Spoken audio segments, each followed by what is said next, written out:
The Kingdom of Bahrain provides the playground for the final round of Season 10 of the FIA World Endurance Championship, the 8 Hours of Bahrain, our 6th and final race. 241 days since we started in Sebring.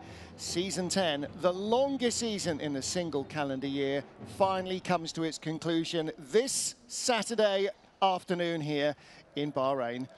Well, as ever here in the Kingdom of Bahrain, it is going to be very hot and quite possibly quite contentious, with all but one of our titles up for grabs. And there are an awful lot of drivers who want to round out this season with the best performance that they can. Cars lining the grid in the sunshine, and it will be a long, hot day until the night comes before the end of this race. We start at 2 o'clock local time.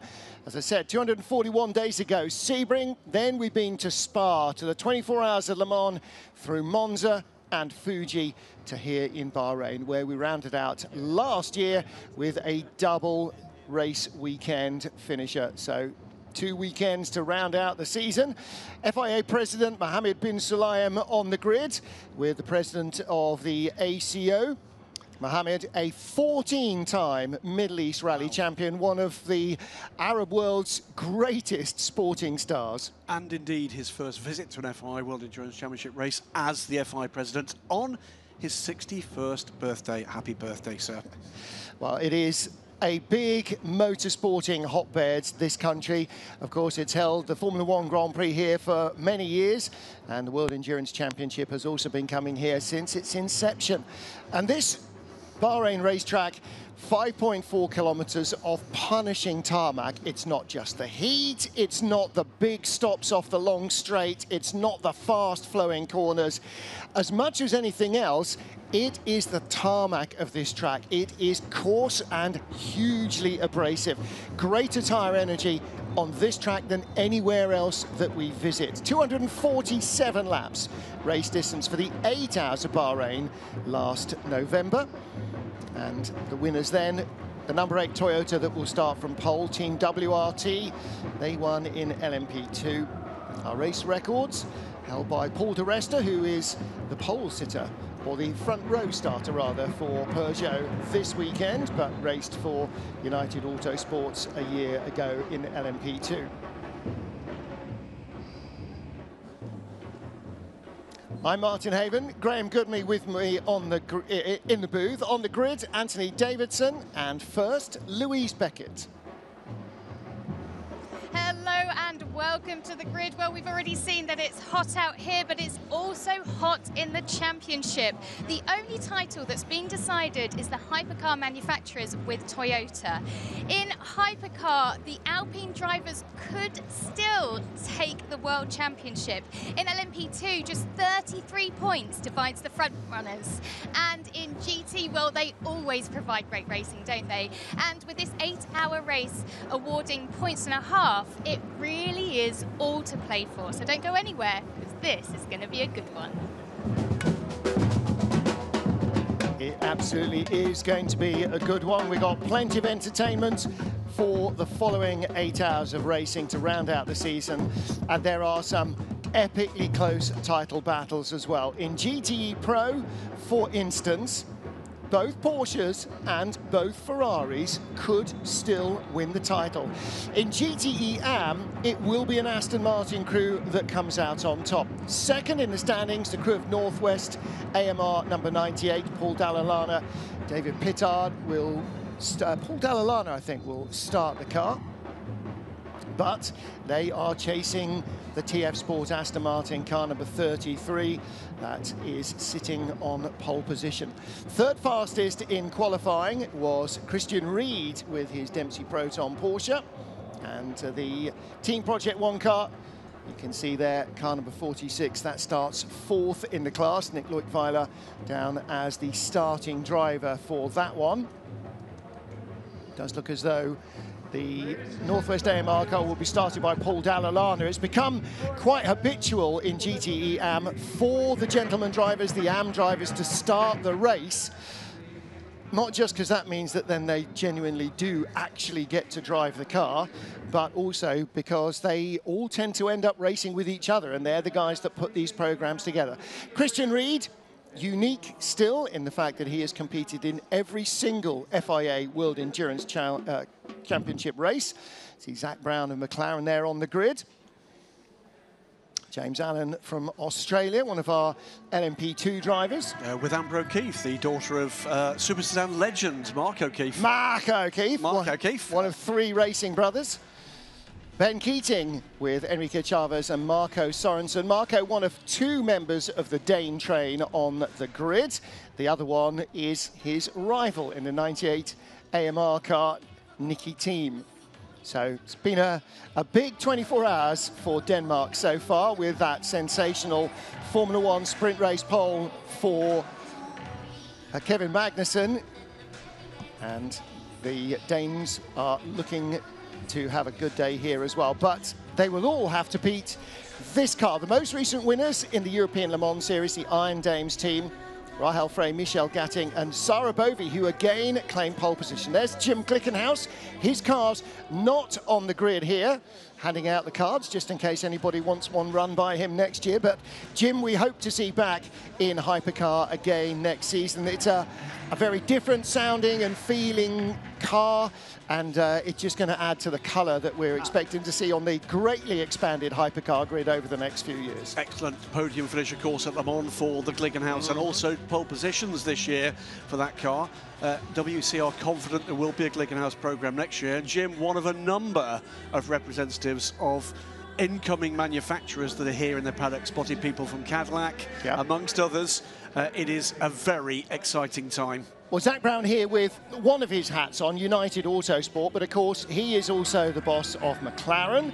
And when our GT category in 2 years' time goes from the cars you're looking at here, GTE cars, to GT3 cars, then the field is open, because McLaren have a GT3 program like so many manufacturers, but they don't have a GTE car. And hashtag watch this space, there might be something else as well.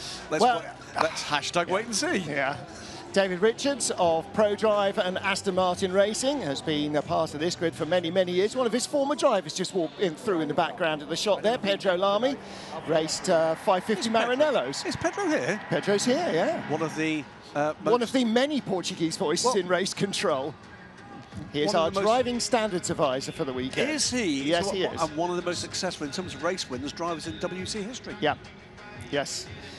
He with, ironically, of course, Paul Dalla in the Aston Martin. There is Paul on the right-hand side.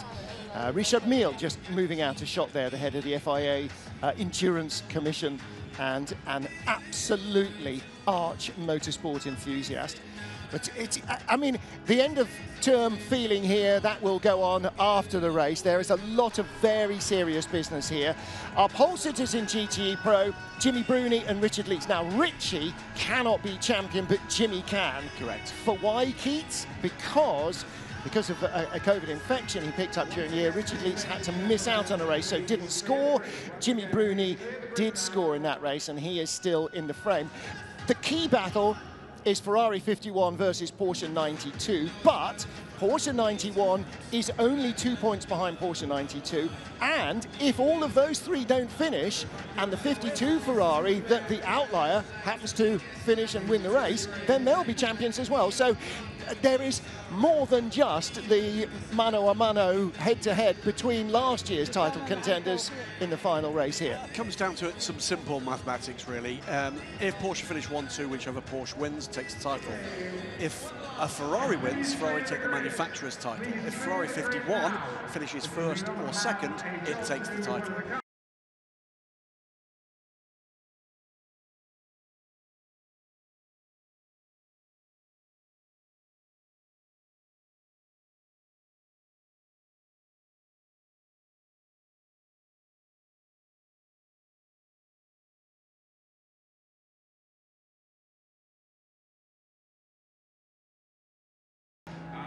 Luis is down on the grid trying to harangue 2 of our GT Pro rivals.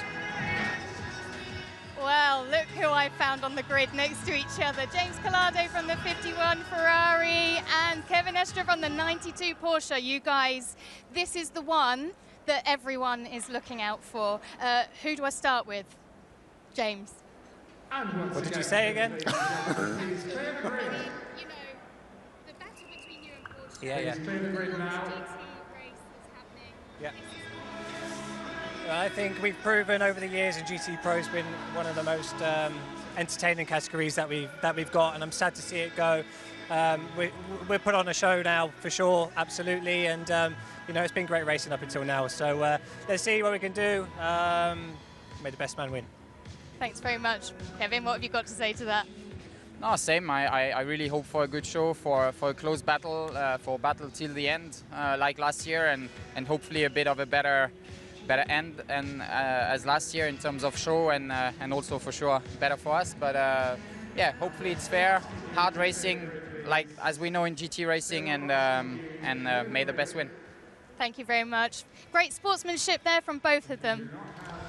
Well done, Lou. Well done. I mean, look, it is intensely tight. They are super professional teams. They have got a great driver lineup, great engineering, great cars, and this is the final hurrah. And actually, whether you win or lose the championship, as long as it's a clean fight and everybody believes that it's been a clean fight, then I think that's what they're all hoping for. And to win the final race of the category, to be the last man in history to win one of these races, that's going to be special for them. And Kevin Estre, well, he'll be in the car at the start, didn't get to qualify yesterday.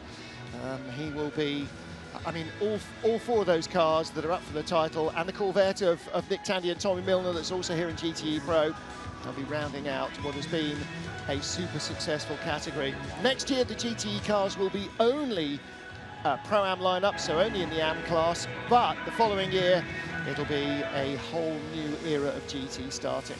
Well, in LMP2, we will remain with these cars again next year, the well-tried and proven Oreca 07, the Gibson engine package, and the Goodyear tyre has produced such close racing. It has become by default a pretty much one-make category, but like everything else, that really puts the driver in the spotlight, and the talent really shines out. Absolutely, good to see the sportsmanship between rivals on this grid. Peugeot, their third race, looking to make a bit of a splash here and spoil the party. And it's funny, isn't it? So many of these drivers who are now racing against each other were teammates a year ago or 2 years ago, and as teams come and go, as manufacturers come and go, and that will happen again because we now have drivers who were once, say, a Porsche factory driver, like Brendan Hartley at Toyota. So they will be going head-to-head with, to a degree, some of the guys that they were up against or that they raced with in their previous incarnation. We shouldn't forget in this melee that we're going to get from this point, LMP2 Pro-Am for the bronze-ranked drivers in the LMP2 cars. And it's AF Corsa versus Algarve Pro Racing for that title.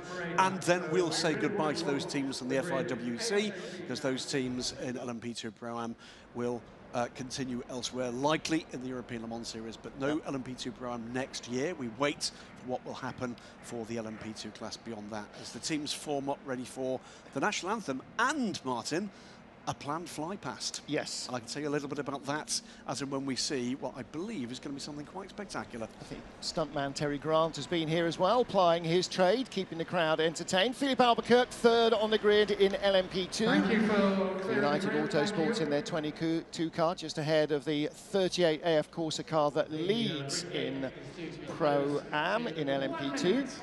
Otherwise, you'll have to hop over the fence. The dulcet tones of the great Bob Constanduros on the tannoy here.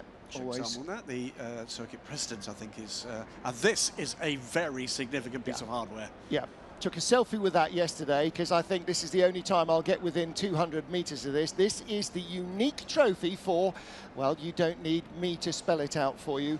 2023, the centenary of the 24 Hours of Le Mans, a very different 10 out of 9. That's even my maths, that's quite good. That's 10 podiums out of 9 races for Giotto across their 2 cars. Excellent. Yet the the Centenary Trophy has been doing a world tour around motorsport, not just with sports car racing, but beyond. This is a significant event for the whole planet of world motorsport coming. We've seen it with the Indianapolis 500, and sports car racing is about to have the full glare of international publicity coming its way. Vincent Voss there with the pole sitting 41 real team by WRT car. Just saw Rui Andrade rush back from formation to say good luck to the Jota guys behind, because, you know, they are all in the same boat. They all want a good race. They all want a hard race. They all want it to be really, really close. They all want to come out on top, obviously. But, you know, everybody here genuinely, even, I have to say, although it's been a little bit frosty between the Porsche and Ferrari Pro teams particularly, they do get on well. They all respect each other as professional drivers. This is a top quality grid. Here they come. Cars and drivers. Just appearing over the horizon, this is the Al Fawzan, the Knights in English, aerobatic team of the United Arab Emirates Air Force. It's been 12 years these guys have been in formation, and you'll see the Italian-built Macchi trainers. I believe you'll see the national colours of Bahrain trailed in what should be a very low pass. We've had the Bahrain International Air Show just across the other side of the circuit fence all weekend thus far, and the action in the air is about to continue.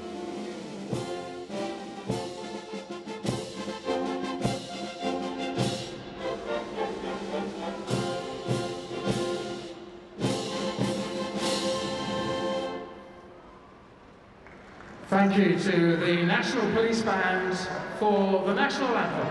And please look skywards towards the last corner, and here is the flight path.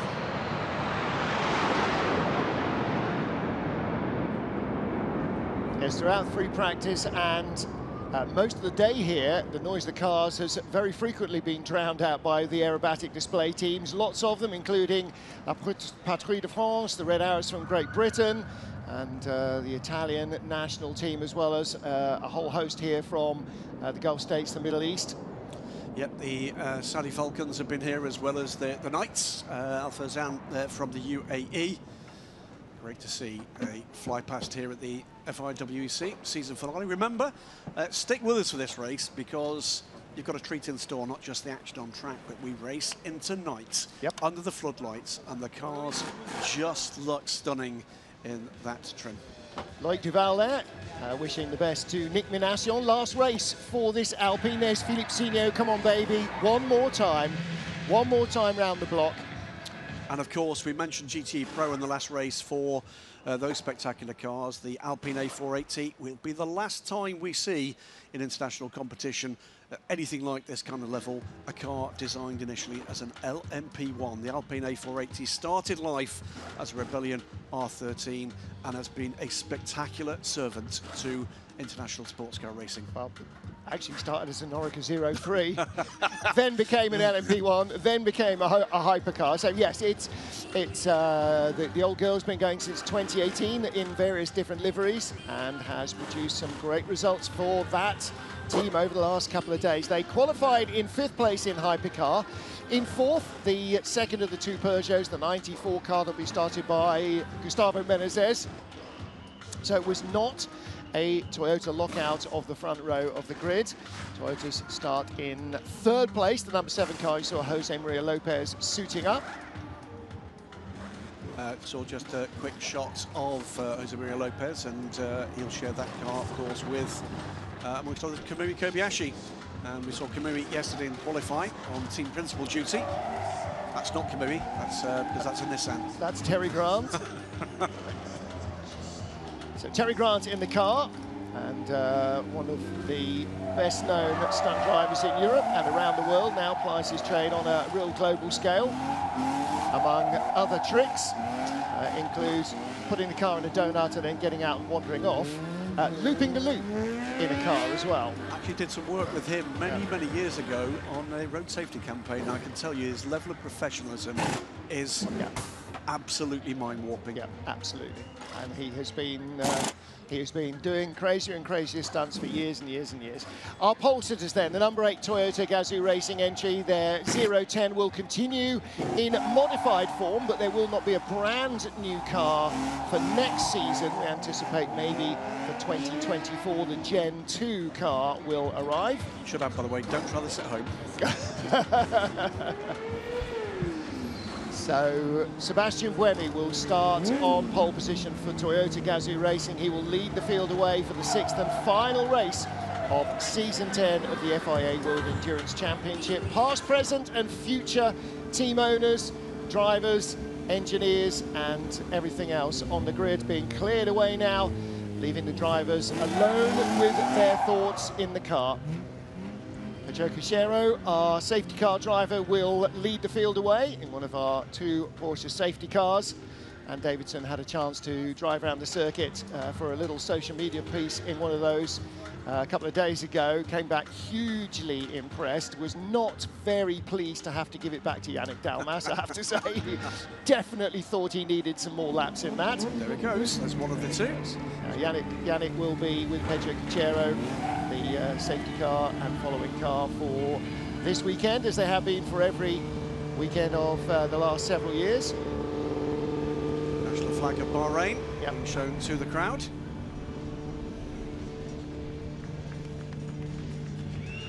Terry Grant. He didn't really give much of the impression of it here, but absolutely madder than a box of frogs in the nicest possible way. So yes, if he turns up and he's your Uber driver, you're going to have a good ride home. Put the belt on. Now, he'll get you there, but it will be fun. I've never actually ridden with Terry. Maybe that's something that needs to happen. I once commentated live from the passenger seat of a Russ Swift Stunt Mini, one of the old Minis, and going up on 2 wheels and all his handbrake parking and all that stuff that he used to do in his displays. Absolutely superb fun.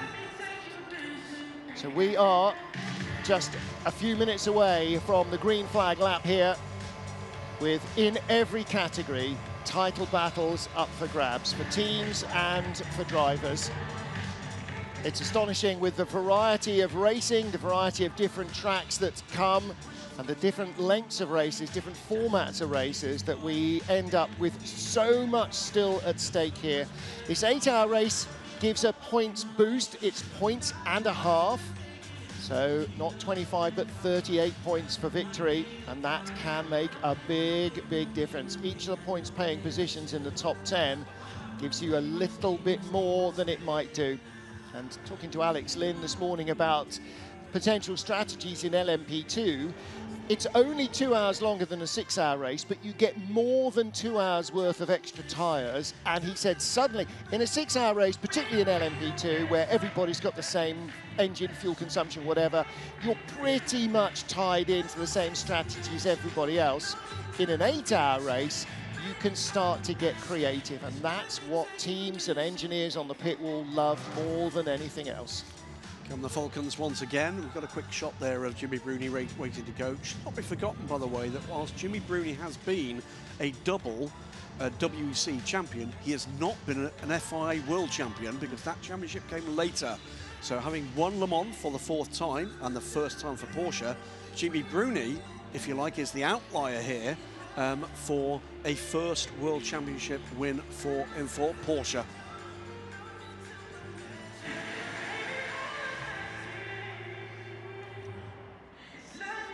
Check the rear left pressure. Copy. Checking rear left pressure. And what you don't really want for any of these teams is to be heading into the pit lane on the formation lap. Just remind me, map and AC and the formation lap. Yeah, copy. Okay, so something that they have pre-decided, just remind me about it, and you know, Graham, okay, just remind me what the point situations are when I'm talking nonsense. feel very free to chime in. I think what we're going to have to try and do because otherwise we could spend 8 hours going, oh, well, now, if he does this, that, and the other. That's what they're doing on the pit wall. I think we will try and leave it. Yeah. Yes. We're going to Daytona 500 this, 450 miles. We're just going to watch the action. Then the last 50 miles, we're going to try and figure out who's going to win this thing. So, yeah, that's our strategy. We'll be doing doubles together. And, but the thing to point out here with the GTE Pro thing, we've talked about the point situation, but the starting grid is Ferrari and Porsche alongside each other. Second row, Ferrari and Porsche alongside each other. Yeah. And sort of in the wrong order. And that's going to make life interesting. You've also got all sorts of other things in play here. 38 LMP2 Orica for Jota. Need a trouble-free race. 6th or better will do it for them.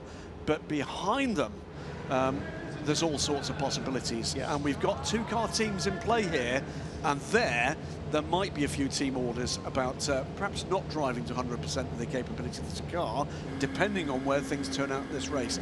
Lots and lots of moving pieces in our regular, Martin, 180-mile-an-hour chess game. Yeah. Yes. With, I mean, by the way, with 3 chess sets all at once. 5. 5 chess sets all at once. Yeah. 6. I mean, it just goes on and on. Happy birthday. FIA President Mohammed Ben Sulayem, 14-time Middle East Rally champion, flags the field away here in Bahrain.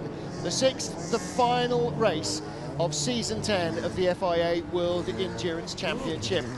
And for GTE as a class, for GTE Pro, the very final hurrah for these fabulous factory-entered, factory-crewed, factory-run supercars.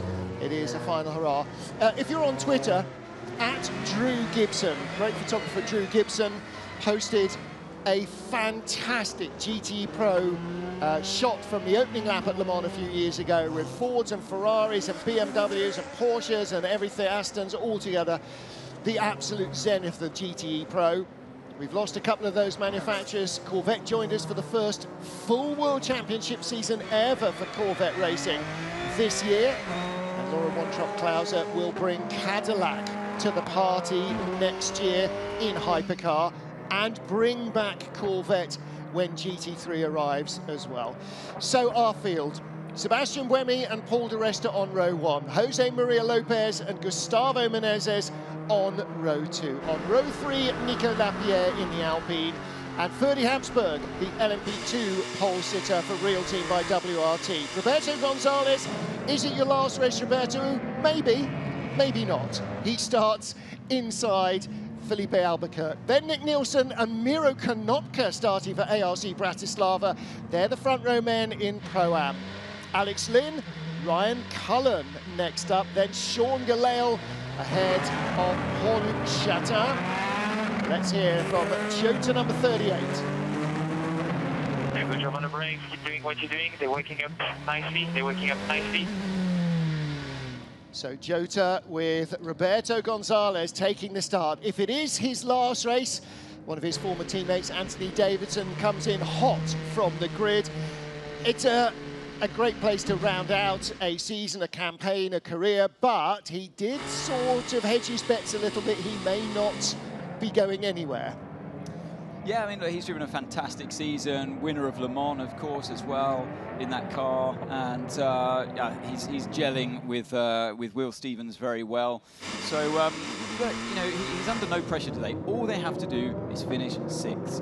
And with the lineup that they have, the drive lineup they have, the team that they're with at Jota, you know, under normal circumstances, if the thing's reliable, I'm sure they can bring it home. Yep. So in a way, there's no pressure. They're just going out there to do the job they always do. But starting right up there on the grid where he is, in amongst a sea of talent, it's got to feel some nerve, surely. Oh, absolutely, yeah. But the excitement as well, you know, it's like going out and doing qualifying. Yes, you're nervous, but that just ramps up the adrenaline. That's what really makes you work well. Well, everybody who is not literally behind the steering wheel now will be very nervous. Those who are behind the steering wheel will be relatively nervous, but in their little quiet zone, in that place where they start to make the magic happen. Toyota Peugeot and Alpine. Then Real Team by WRT. Their little further back is the 28 Jota car behind the Iron Dames, the pole sitter in GTE. Drag race down to turn 1. The 8 Hours of Bahrain, 6th and final race, season 10 of the FIA World Endurance Championship is about to get underway. We have 37 cars on the grid in 5 classes. All titles except the hypercar manufacturers are up for grabs. The lights go out now. Finally, we go green. You cannot pass before the start-finish line, but it is 5-6 wide behind the leaders. Toyota, Peugeot. Sebastian Buemi controls the first turn, and Paul di Resta has a big spin up behind him. The Alpine, Gustavo Menezes, jumps the first of the Peugeots. I beg your pardon, it was the Alpine of Nico Lapierre, his former teammate Gustavo Menezes, who he got by. And in LMP2, United going the long way around the outside, a real team by WRT onto the dirt. Can he get through? That second Peugeot very slow here. Alpine, beg your pardon, United now with the lead. That was in a pass LMP2. off circuit though, so I'm sure the stewards will notice that. And we also had side by side both of the Ferraris. The Alpine goes past that Toyota, but the 92 Porsche alongside both the Ferraris, that is still tussling through as we get through 2/3 of this circuit. And the reason the Alpine is getting past the hypercars here, particularly Toyota, is they can't deploy the hybrid in the slow speed corners, whereas the Alpine can deploy all its power. And so Toyota is a little bit down on power in the slower stuff. Spin up. Yeah, that's Christian Reed facing the wrong way. Started on pole in GTE started on third on the grid rather in GTE Turned around at turn 10, the hairpin. Won't be the last, is the first to be done, so. I'm sure he had a little bit of help, with a helping hand there and getting turned around. Look forward to seeing the replay of that one. Looking at car 92 there. Kevin Escher got his nose in front briefly, and then there is the meet in the Ferrari sandwich, the 91 car of Jimmy Bruni. Don't forget, Jimmy started on pole, safety car. He can't get the 77 rolling. That would be a disaster for Christian Reed. He has at least started every race in the World Endurance Championship, but he doesn't want it to finish halfway around lap 1. Here, he's on the outside, and it looks like a mechanical failure. Broken drive shaft. Yeah. Oh dear. If he can't move, it's not a puncture, it's a broken drive shaft, I thought it was an odd spin, so he either got a helping hand, which he didn't, or it was to be a mechanical failure. When he couldn't get the car restarted, I started to suspect, maybe he's run out a bit wide on the exit of turn 8. It's a savage curb there. Could have done the drive shaft in. It was the 88 car that got slapped yesterday, and they went back out in qualifying. I thought, okay, so 77. That, I'm afraid. Maybe we can have a replay of what happened to him on the exit of turn 8. It'll be interesting. There's a big tussle going on back there in the GTM field. Maybe he was just squeezed on the outside, because it's rare to see a mechanical failure that early in the race, of course. Right, little technical note. Safety car is out, so the pit lane entry is closed. Now, when we go full course yellow, at the moment, the pit lane entry stays open, but in the future, that rule will change, and the pit lane entry will remain closed under full course yellow. They're changing that rule, not all the way through necessarily, but initially you won't just be able to go straight into the pits under full course yellow. I'm definitely a fan of that. I think it's the safest thing. He has got. Oh, right, okay. Excellent. Well, in that case, maybe he just had a gearbox chunter. Well, that is very good news. Okay, so here is the start. Watch the second of the Peugeots, because it has a very slow getaway. There's the start line, so now the Alpine from 5th, the darker blue of those cars on row 3, looking down the middle. Look at Kevin Escher. How many cars did he pass before the white line, though? I think the confusion came for the drivers, guys, is that the red light stayed on for so long. Doesn't look at matter, this chain you reaction. still can't pass what I'm before trying to say, the line. what I'm trying to say, Martin, is that look at the red lights. They're still on. They all expected to go, and that's quite a dangerous combo for the drivers thinking they're ready to go, and it causes that snake effect, that chain reaction. It was the #1 car, Paul-Luc Chatin, that was going so slowly back towards us. Right, now that Christian Reed is gone, everything's cleared up, safety car will come in, and he won't quite be on the tail of the queue. He's about 400, 500 metres behind. He'll get there. He probably should do. Yeah, he'll get so let's reset. 1 lap in, safety car for 1 lap. We are now on lap 2 of the race and about to go back to green. We've proved that the Alpine switches on its tyres faster than the other hypercars around it, so they're going to be on the attack. Definitely. And there, Real team by WRT, the dark blue car ahead of the chrome of Nick Nielsen for AF Corsa. Started on the same row of the grid as ARC Bratislava's Miro Konopka. Nick Nielsen is 8th, Miro now 16th. So all of that confusion at the start, Miro went, OK, I'm having no part of this, and just bailed. So the Alpine in 3rd place behind the Toyota and the Peugeot that lead from the front row. There's the #1 car, Richard Mille Racing Team, and just going by car number 10, Ryan Cullen, starting for Vector Sport. Yeah, it's Pullip giving the young guys a chance. No, it's good stuff. It's Ryan Cullen by Pullip Chatan. I thought that Jose Lopez was going to have a go down the inside of Nico Lapierre into turn 1, but he was having none of it. Yeah. Alpine late on the brakes into there and already pulled a little bit of a gap over car 7. But that's not the place, though, that Toyota will be at its best. The place it'll be at its best is on the run down to the final corners or the run down to turn 1 after a long straight when it's still got plenty of hybrid to deploy. The inside again, it's another move, this time on the 45 car for the Vector Sport car. Wow. Just going to celebrate Yeah, but he's lost to the car #1. Look, yes, he's dropped back, so I think something happened in turn 4 between those two. Yeah, just going to celebrate the oddness, by the way, of one single moment, and I think it might be a unique moment in the World Endurance Championship history. Fastest lap of the race right now, Christian Reed in the 77. Yeah, 2 minutes 2.6, but that was behind the safety car as he caught the cue. Paul Di Resto, there was a little bit of a gap there between himself and Sebastian Buemi after the restart, and he seemed to hang on to the gap that he had. But it's the Alpine, it's the one, Nico Lapierre, he's the one on the move at the moment. Well, down this long back straight to the final corners. It's effectively one long double apex turn, but it is 2 corners. So I was speaking to the Peugeot guys before the start of the race, said, yeah, qualifying, the car wasn't at its best, honestly, yesterday. We've set the car up more towards the race, which is obviously the right thing to do in an 8-hour race in this excessive heat, as Lopez now does indeed get Lapierre into turn 1. The Toyota's super quick on the straights. But Lapierre's going to try and cross the line here. Now, he's going to be on the attack towards turn 4, but I'm not sure he's going to have that straight line speed advantage, but he's in the slipstream, he's hunting, but it's not enough. See the speed difference Toyota's got, but it's in this section here where Nico should be able to plant attack maybe in towards turn 8. But you're in the dirty air when you come to the medium speed corners of turn 6 and 7 coming up. Yeah, and you naturally lose that bit of ground. So and down the hill there, and it is quite downhill. But Jose gets across. I'm sorry there, Martin. That was sketchy. I think Jose knew what I knew, in that the Toyota's not at its best through that middle sector. But look at Di Resta hanging on to the back of Buemi there before turn 9. He's closed back up a little bit, Paul, hasn't he, in that first of the 2 Peugeots. Yeah, that downhill section is a one-line racetrack. You're not going to pass down those sweeps, but you can get that shot down into turn 9 and 10. This is looking good. So the Peugeot guys were right. They said, look, I reckon we're going to have a stronger race car than we did in qualifying. And they also reckon that the car's going to improve relative to the Toyota as the race goes on into cooler conditions. We saw at the head of GTM, the pink Ferrari of Sarabovi, ahead of the turquoise Aston Martin of Ben Keating, 54 on the curbs. And that is the Spirit of Race, of course, a car rather, of Thomas Floor. So he's starting. So many of the AMs are starting. Sarabovi, bronze rated. Ben Keating is 2. Paul Dalla Lana, whoa! And that leaves the door open to the car behind. Yeah, Rag. Yeah. Having a bit of no, it's Christopher Ulrich, apologies, had a bit of a moment there.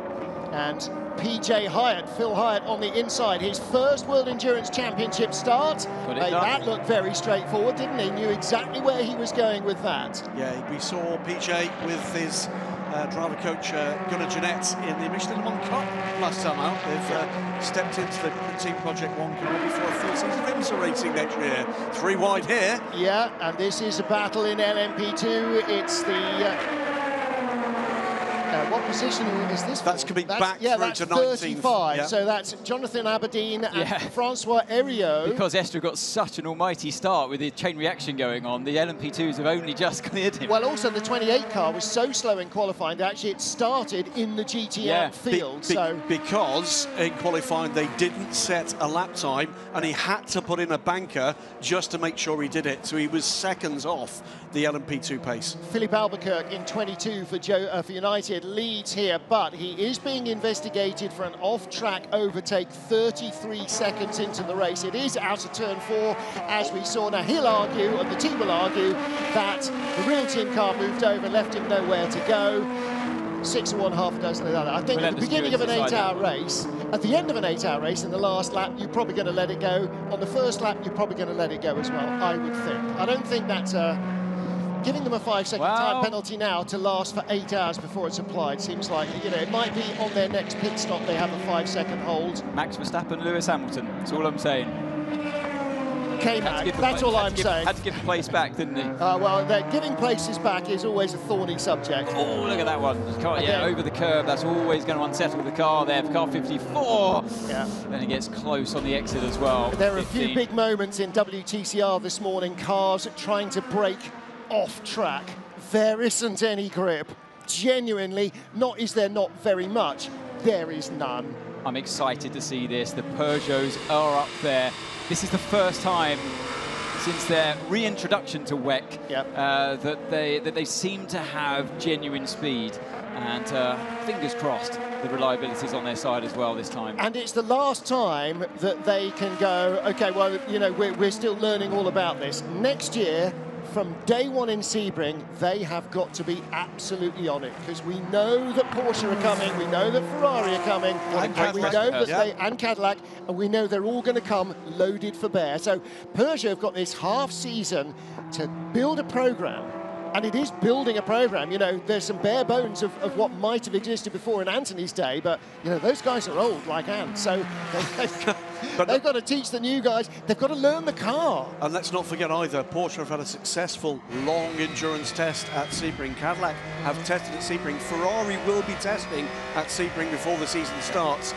It's going to be awesome. Well, Peugeot testing at Sebring could go one way or the other. Hopefully, they will have some good running there as well. Right, let's get into the depths of our GTE Pro battle. Hear from James Collado. Save the tyres as much as possible. It will pay off in a few laps. And we're going to hear exactly the same from the Porsches. We know we will, because we hear it in every race. You're doing a great job, Kevin, saving fuel, saving tyres. So much of, even in GT Pro, so much of endurance racing is about endurance. It's not about ragging the car to the absolute limit on every lap. It's about making sure you keep up as high a minimum speed as you can throughout the entire race. And that's so much a part of an endurance driver's skill that single-seater racing doesn't necessarily naturally teach you. Because you're out there for such a long time on the same set of tyres for such a long time in endurance racing, you go as long as the fuel will go, you get the refill at the pit stop, and you often keep the same set of tyres. Again, I'm sure we'll see lots of that today. So they're already thinking about, and that message to James there in car 52 was talking about not this stint right now paying dividends if you look after your tyre, it's the next stint. Yep. And that's when you can make seconds on your competition. In this first stint, it's tenths of a second. Second stint, you're talking seconds if you play it well. Anthony Davidson with us in the booth. In the pit lane, Louise Beckett. Louise? Okay, we've lost Louise. Well, the Ferrari... yeah, maybe we can come to Louise later. So this is exactly where car 51 wants to be. If they finish there, they will win the championship. But car 91 is harassing and harassing into turn 4. If 91 finishes ahead of 52, sorry, I got the numbers wrong there, of Collado's car, that's not enough for 52. And that looks like a move down the inside. And he's going to be ruthless, of course, because 91 has got to give it everything. So that's the kind of moves we're expecting. Oh, this is, I mean, how long are we into the race? Well, Jimmy Bruni there. 13 and a half minutes. Jimmy Bruni on Antonio Fuoco. Now, we talked before you were back in the booth, when you were still on the grid, that we are focused on 51 and 92. They are the key, they are the front runners in this championship, but We also know because Jimmy Bruni got pole, he's now only 2 points behind the 92 Porsche, so that means 3 cars are definitely in it. However, the way the maths works out, Antonio Fuoco there in the 52 Sorry, car, it's Fuoco, of course, yeah. They can also win the championship. If the other 3 cars don't finish and they win it, because they will, because the only other car will be Corvette, they'll be champions. So all 4 of these cars can be champion. And in the time it's taken you to say that, the 52 gave up that position to the 91. Yep. Dragged by alongside the drag strip, and then had the position taken back again by Jimmy Bruni. Yep. And we are still just 15 minutes into this race. So meanwhile, James Collado sits at the back of that pack, just nursing his tyres, thinking, all I need to do. I can see, so there he is at the last Ferrari there. He can see where he needs to finish, just in front of Jimmy Bruni's car 91, and that will be the championship. Completely correct. It is the long game. You know, this is the last 8 hours of a long season, and you have to be patient. You have to work on it. Down the hill through turns 6 and 7. Jimmy Bruni comes calling. Antonio Fuoco fights it as long as he can, but Ant Davidson just basically had to bail on that and take the escape route down the hill. The gloves were properly off already so early on in this 8-hour race. This was the rear end view of Fuoco's car as Bruni, yeah, you hear the contact there, and sends the Ferrari off track. Meanwhile, looking back at the hypercar category, Paul di Resta hangs on in there in car 93, the Peugeot. There is Buemi in front of us now, who's right on board. And Jose Maria Lopez in the car number 7, playing rear gunner. Car number 8 can and are leading the championship at this point. Of course, they came in just 1 point ahead of the car crew of the Alpine car 36. Worth saying, by the way, of the 37 cars on this grid, 16 of them could, at this point, win a title today. The worst 17, by the way, up to yesterday with the Kramer car by not setting pole. There's a lot of stakes today. It is fantastic. Lots of categories, lots of championships to be won. We've got we saw a quick shot there of the 86 GR racing car. When we see it again for a little more of a lingering shot, there's a bit of a WC family moment to talk about a final being carried on that car.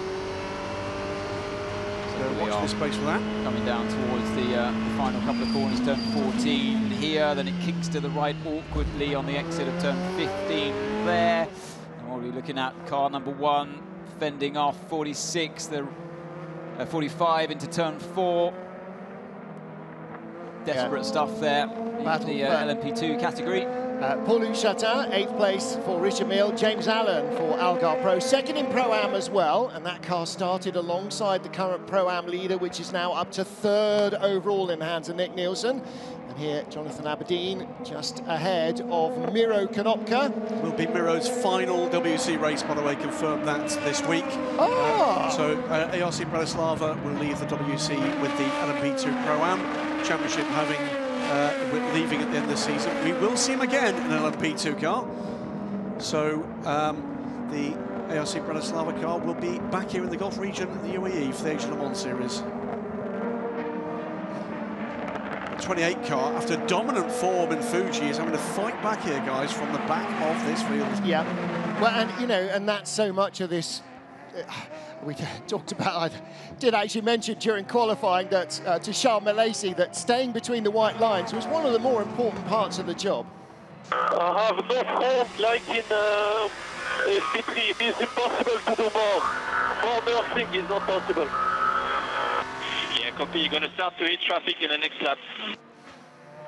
That may have been a little delayed since he's already in the middle of the GT Anfield. So we still haven't got our Calm Seb T-shirts yet, have we? But that wasn't the most overexcitable Sebastian Buemi, but he's got a know something lamp in the illuminated. I cannot do more. I hear what he was saying. No.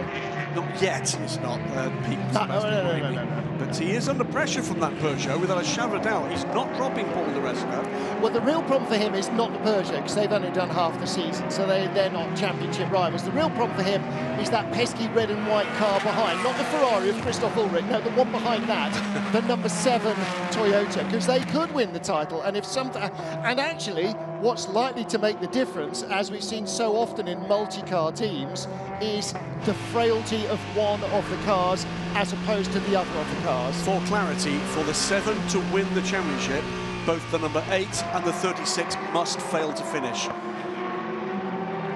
it's a bit of a long shot for car number 7, but you never know, anything can happen. And usually does. Races, usually does. That was a... You've been to Le Mans, right? Yeah. Okay. As long as they don't talk about 2016, I don't care. I didn't say it. So this has really gone against Di Resta there into the final corner. That's going to give Jose Maria Lopez a beautiful run on the exit of 15. Now Paul's going to be looking in the mirrors there. You see, yeah, we were looking in as we rode on board, that virtual mirror they have, the digital mirror. There is the threatening Toyota car 7. I think is just a bit too far back though. Jose getting caught up just at the end, exit of 15 himself with that traffic. But it's the traffic that's going to dictate an overtaking pass here, I get the feeling. Buemi now ducks to the inside, 2 Porsches to get through. He's only going to do one of them before turn 4. And once again, Di Resta's bottled up behind the Ferrari. That's the biggest gap we've seen for the leader thus far, and actually now for the first time, Paul Di Resta more than anything under pressure from behind. And it's so frustrating when you're in the car behind, you see the one in front just getting a bit lucky through the traffic.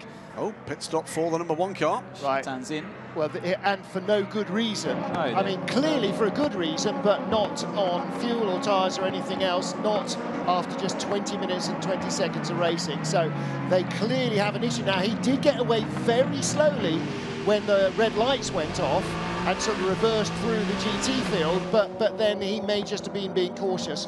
Just want a quick mention, by the way, as we see the number 7 car passing the 86 GR racing car. We'll keep an eye on the number 1. I did say we'd have a bit of a WC family moment. Andrew Baker has been part of the Gulf Racing family for some years in the background, and the car that is carrying at the front of the car, on the front fender of the 86, a message that says farewell, I'm afraid, to his daughter Amy, who passed away just a few days ago. We're thinking of you, Andy, and your fabulous family, and it's great to see that the GR Racing guys are thinking of you too. Louise Beckett is in the pit lane. The number 1 car didn't come in specifically to talk to you, but they have stopped right in front of you. Yeah, they did stop in front of me. It was the front right only that they changed, so I assume so punctual. I'm going to go speak to the team now and find out if there's anything else. Sounds highly likely. Thank you, Louise Beckett. She is the 4th member of our broadcast crew, Martin Haven, Graham Goodwin and Anthony Davidson. And watching a battle for the lead between 2 former teams. It's fantastic. It's what we were promised. It's what we hoped for when we heard Peugeot arriving for the final 3 races this year. And we wanted them to arrive earlier, but it's, like I said before, a brilliant dress rehearsal for them for next year. They're learning so much with this car. It's a bit of a strange-looking car with no rear wing, but they've made it work, and yeah, they're slowly getting on top of it. And this race, I feel, the battle will remain the whole way through if reliability is on their side, of course. Entertaining AM battle here. Sarah Bovey, who sat on pole, and Pierre Ragg, who has come up through the field, having a very strong start to the race in the 71 Spirit Race Ferrari. That car run by AF Corsa as well. Of course, next year, Ant, there will be Toyota, Anthony Davidson, former team, versus Peugeot, Anthony Davidson, former team, versus Jota Porsche. Yeah. Anthony Davidson, former team, but not running Porsche. So you'll have 3 former bunches of engineers and teammates in the Hypercar going ding-dong with each other. I hadn't thought of it like that. Yeah, basically, who else have you driven who's not yet announced a Hypercar program? Aston Martin. Super Aguri. It'll be fun to watch, definitely. This is just this only whets the appetite, surely, for what's to come in the future. But right now, we've got this brilliant battle between Toyota and Peugeot. And change for the lead in GTM. We didn't see it, but there is the Ferrari, so that's Pierre Ragg ahead of the Ferrari, the pink car of Sarah Bovey. Sarah's job is not to fight off everyone at the head of the field. Sarah's job is to be quicker than the bronze drivers in the other cars, and Pierre Ragg is not a bronze driver in that Ferrari. So you don't have to start with your bronze, you don't have to start with your lowest ranked driver, you can start with your highest ranked driver. And if, say for instance in LMP2 maybe, a little bit of And that's the reeled in by WRT car getting caught up with D-Station Aston there in the final corner, and both sort of running a little wide. If you've qualified out of place, let's say, with your LMP2 car, and you're way back like the 28 car, you might want to start with your fastest driver to try and make up the space. Being a bit ambitious. Ooh, more than a bit. Yeah. That's well, it was a mistake. Yeah. The problem was probably unsighted, because he came up in a queue of cars and didn't quite judge the distance to the Aston. He knew you either at that moment when he overtook one of the GTs, he knew I've got to back out of the braking here to try to get the D-Station car because I'm going in too hot. Yeah, bodywork mounter's broken on that. Yeah, they don't like contact like that. That was flapping. Yeah. On both cars. Well, probably the LMP2 will come out a bit worse than the GT car, but still, I fear he's going to get a penalty on top of that. And that is a title contender, we should say. That's of course. Yeah, double worse. So he's now behind Sean Gallale in the red and white WRT car, Vincent Vos in the cap, and Thierry Tassin in the headset. And you can see he's already locking up because the bodywork is moving around under braking. He's rattled. He's just rattled. He needs to try and calm down. He realises that potentially a penalty is coming his way. There could be damage on the car. And it's moments like that where you really just need to collect yourself inside the cockpit. Here's that moment. This is him, locking up, trying to get round Sean Gallale. Yeah, so clearly, you know, he's got the speed, but that's all it takes in endurance racing. It's a multi-class battle. You've got to respect each other, but also try and make efficient passes like that. You know, nicely done. Exit of turn 11, pop it down the inside, turn 12, but it doesn't always play out like that. Not too far ahead of that little battle is Roberto Gonzalez in mighty 38 for Jota. So that's what Sean Gallale's target is not trying to hold off the APR car, but trying to get to the Jota car in front. Toyota, 1.5 seconds. That gap is not opening up, Sebastian Buemi over Paul Di Resta, and that's really again encouraging because Toyota is the benchmark in terms of overall pace at all the tracks through the season, and Peugeot are absolutely pegging them here, at least early on. One point to make here, I mean, Roberto Gonzalez is in 6th place, which is the lowest place possible for them to secure the title at the moment. That's the kind of bad news. The good news is that they are burning their lowest driver's time, where everybody above them in the order has got full pro drivers aboard the car. And we've already had one safety car. All it takes at this moment right now is another one, and that completely mitigates the losses that you've had from running your lower grade driver, with all due respect. Yeah. Well, as you know, Roberto knows his job, as all of the others in the car do. It's to lose as little time as possible. And if some pro comes slingshotting up behind you, let him go. That's not your fight. No. Your fight is against the guys who are watching in the garage. He also will be aware that car number 83 with Nick Nielsen on board, the AF Corsa car, that's a Pro-Am car. So as soon as their amateur driver gets in, and you've got the likes of either Will Stevens or Antonio Felix da Costa up against them, like I was mentioning earlier, it's not a fair fight at this stage. It won't be when Antonio or Will gets in versus the amateur driver in the AF Corsa. So it all plays out, and Roberto is old enough, wise enough, smart enough to realise that, and I'm sure he's not going to be taking any unnecessary risks. No, absolutely right, and he will be. I mean, at the moment, it's all part of that. At the moment, Sean Gallale is getting no closer to him either. Well, you know what? Sean is a very good reference for Roberto to tell the job that Roberto's doing. And the WRT, as we know, is a strong package around here. So Roberto's definitely driving a nice, clean, fast race at this point. And he's under pressure here in the 31 from James Allen in the 45 car, the Algarve Pro Racing car, which is, by the way, the other car in contention, or one of the two, actually, theoretically in contention for LMP2 Pro-Am. James Allen, gold driver versus Sean Gallale silver. But either way, he's going for a move. It looks like he's got his head back as James, and Sean's got the inside cover, so he's going to dart to the outside to try and cross the line. Watch, cross the line, cut back on the inside of turn 1, but Sean's done a very good job of stopping the car on the apex, doing himself a nice run through turn 2.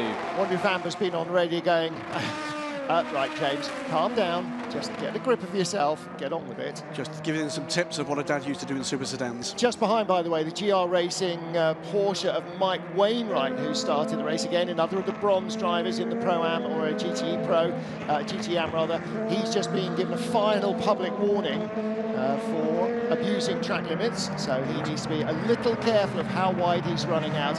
And a lot of that quite often when you're a bronze driver or a silver driver and all the others are coming whistling past your ears, will be trying to give them enough wriggle room to get by you, and then you run off wide and you go, okay, well, that's not...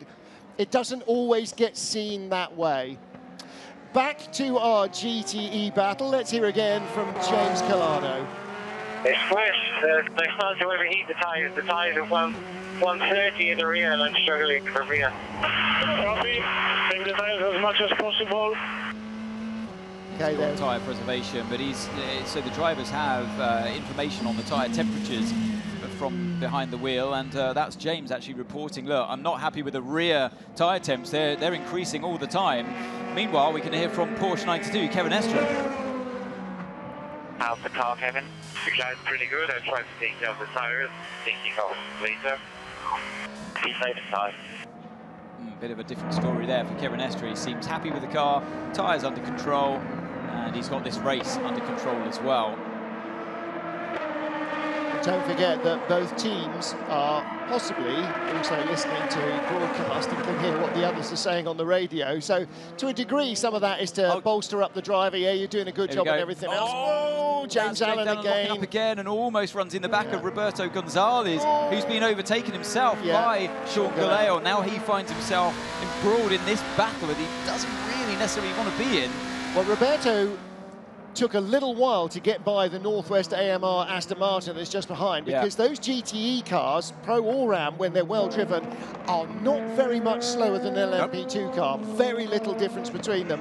And there are so many bits on this track. Here's a classic example where there's no room to get by. And if you catch a GT car at the wrong place, then it's going to cost you. James Allen, he takes the position as well.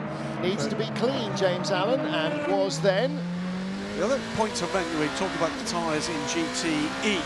I think I recall correctly, gentlemen, the 38 car qualified with just one set of tyres yesterday. Most of the other top cars in LMP2 took a tyre change. 38 didn't, so they will have a minor tyre edge deeper into this race.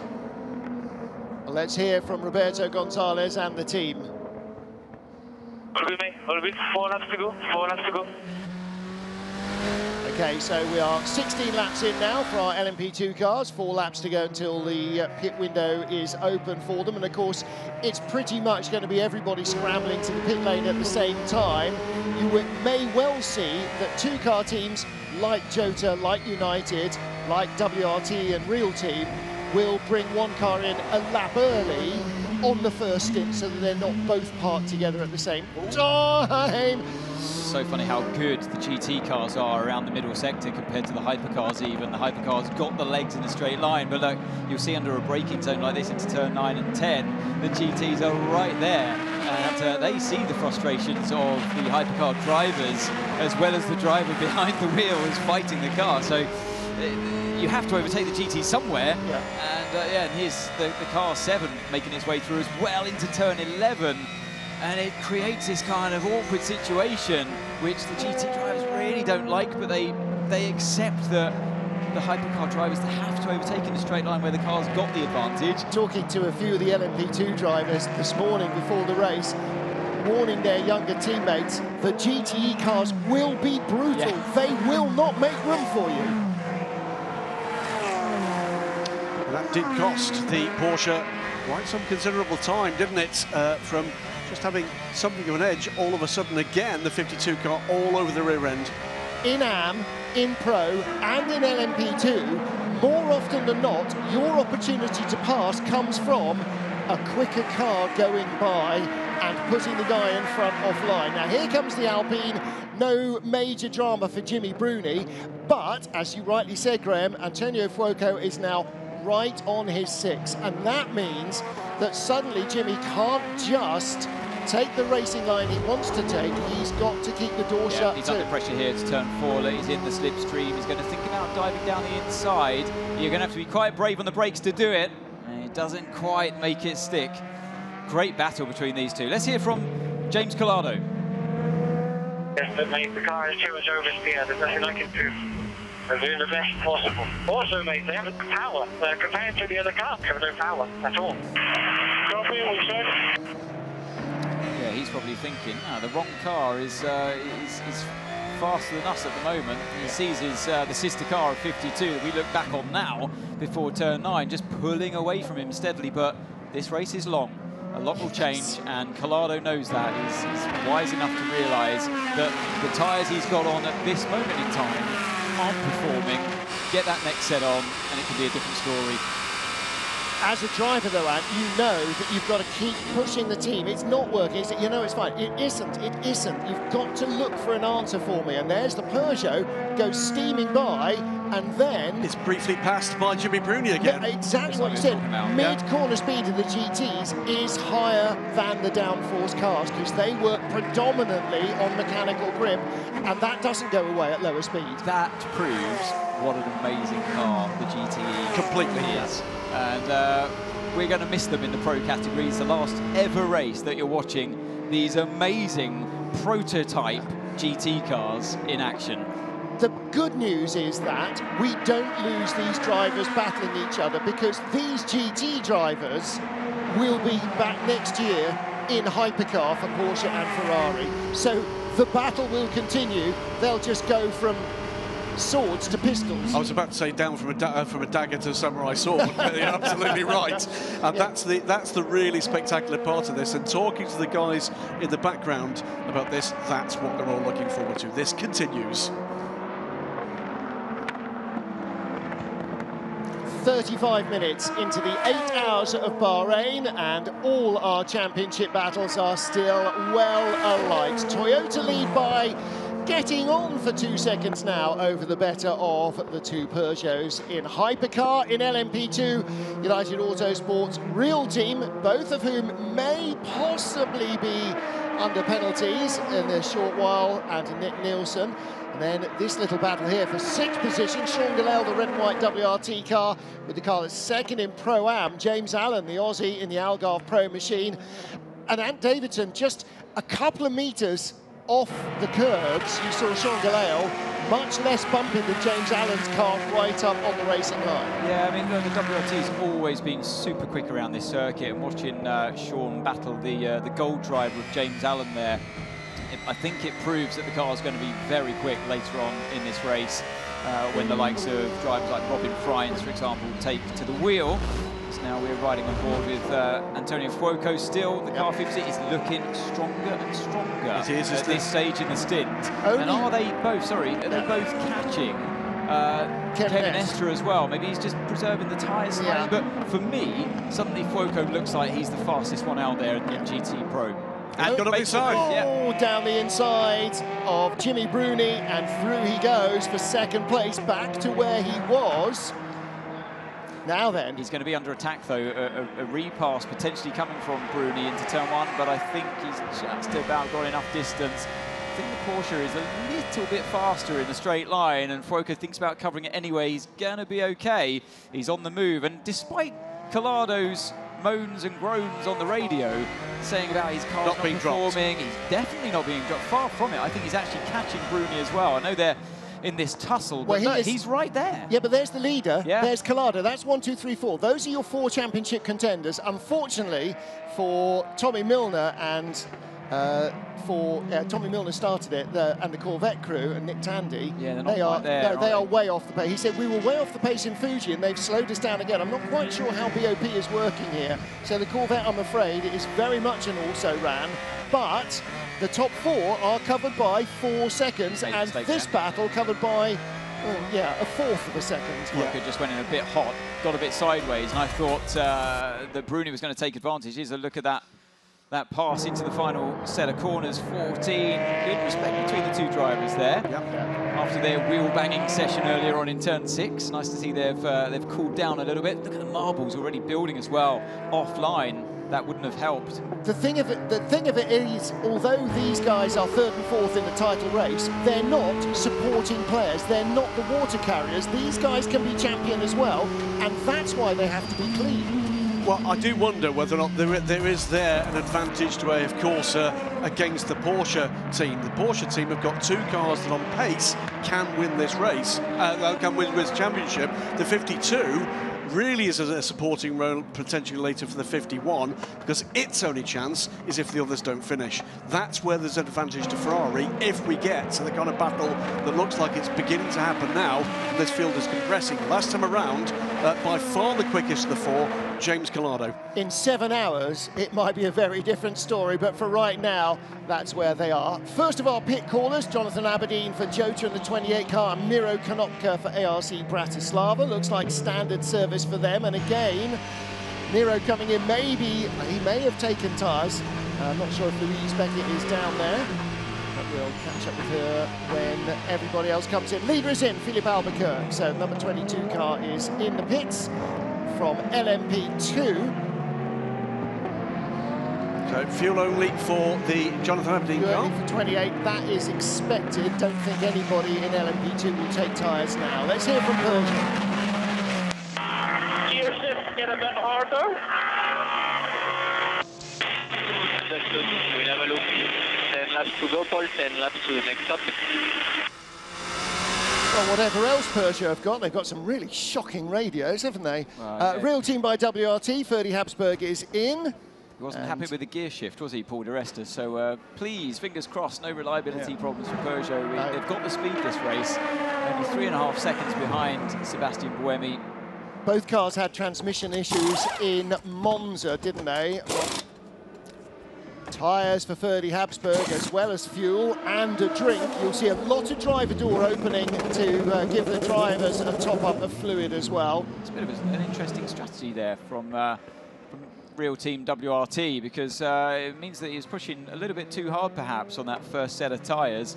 I would have expected to double stint them from word go. I wonder if he's going to do a triple stint. That seems like quite a long time in this heat, yeah. So he's using 2 sets of tyres early on. Yeah, but if he doesn't, so if he's doing a double stint only, that means they've got to do a driver change within just a fuel stop and not a tyre stop. It elongates your pit stop when you do the tyres and the fuel. So that's why you usually have driver change when that process happens. The other thing to watch, particularly for the GTE Pro cars when we get into to tyre changes, is rear axle is where the load comes here. Left-hand side could see changes, rear axle could see changes. It's unlikely that we're going to see terribly many 4 tyre stops for the GTE Pros. There's been an awful lot of action already, right from the very beginning of the race, with Toyota and Peugeot leading the field away from Alpine and Real Team by WRT on row 3, the LMP2 pole sitters, and Sebastian Buemi just getting his nose in front. Philippe Albuquerque coming deep down the inside in the 22 United Autosports car. Beg your pardon, that's the shot from the 23 car, Jonathan Aberdeen. Little bit of confusion at the start, the lights taking a long time to go out. Miro Konopka and Paul-Luc Chatin, a couple of the LMP2 cars who were very slow away. Little dab on the brakes there as well from the Inter-Europol car of Kuba Śmigowski. He wasn't keen on passing cars before the start line. Everybody kept it clean in turn 1, and that was the case through the more open turns 2 and 3. And then our first incident up at turn 4.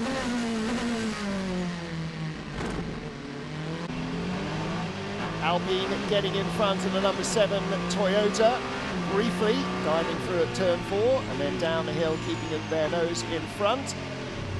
Yeah, they were able to start this race pretty strong with good tyre warm-up, but it's faded away since then. And then that spin on the exit of turn 10 from car 77, and we wondered at the time whether he was helped round or had a mechanical failure, but he was eventually able to get the car going again. Yeah, and hasn't been in the pit, so it clearly wasn't a mechanic. It looks like he just spun it up on the curbs. Christian Reed now, by the way, is up into 7th place in the class from spinning out to the back. So and we can now, by the way, and with thanks to Christian for allowing us to say this on air, confirm that Proton competition will be in the hypercar class in 2023. Look at this. With a Porsche. Collado right on the back of Jimmy Bruni now. So he's, despite the woes he had at the beginning of the race with his rear tyres overheating, he seemed to get that under control. Whatever problems he's got, Porsche seem to have more problems. Yeah, and Kevin Estre is having none of those because he is just far enough away from everybody else that he can really choose his line, really tiptoe,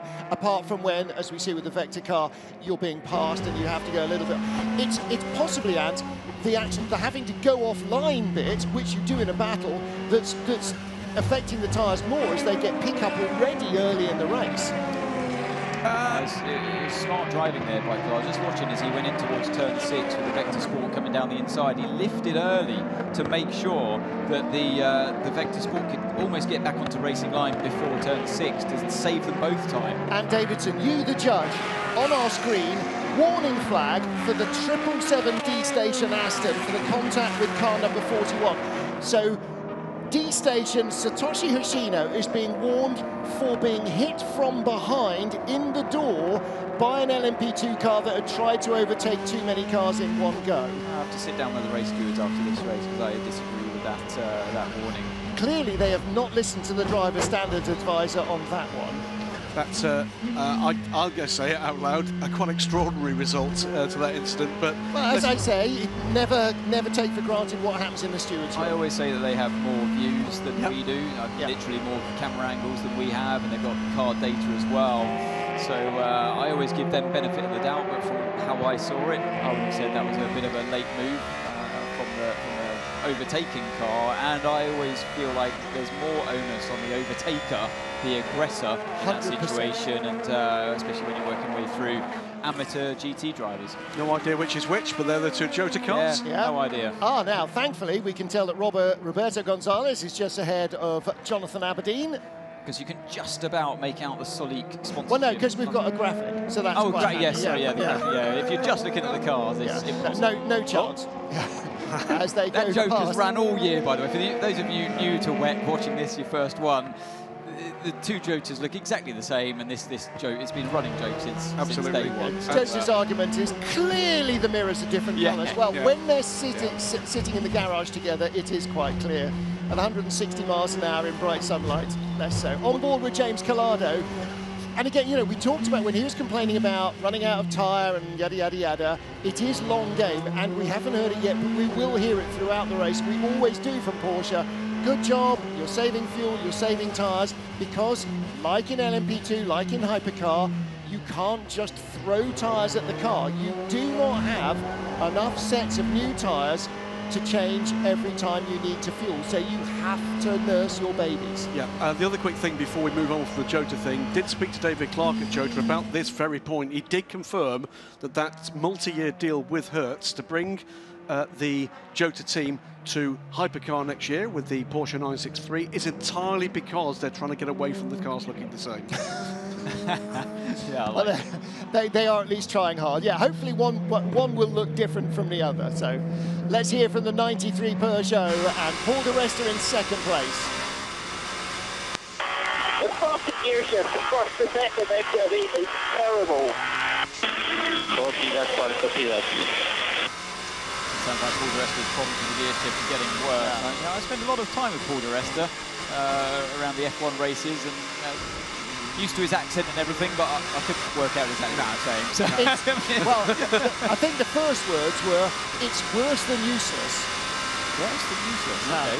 It's worse than useless. Well, from nowhere, we've got a United Autosports 1-2 now in the LMP2 class. Yep. With those pit stops having taken place. And that's come courtesy of a longer stop. That's Loic Duval into his Karma there. Staying awake. So driver change at real team is why. Jonathan behind you is faster. Jonathan behind you is faster. Yeah, that's the message from Jota to say, let the car pass if he gets too close. Yeah.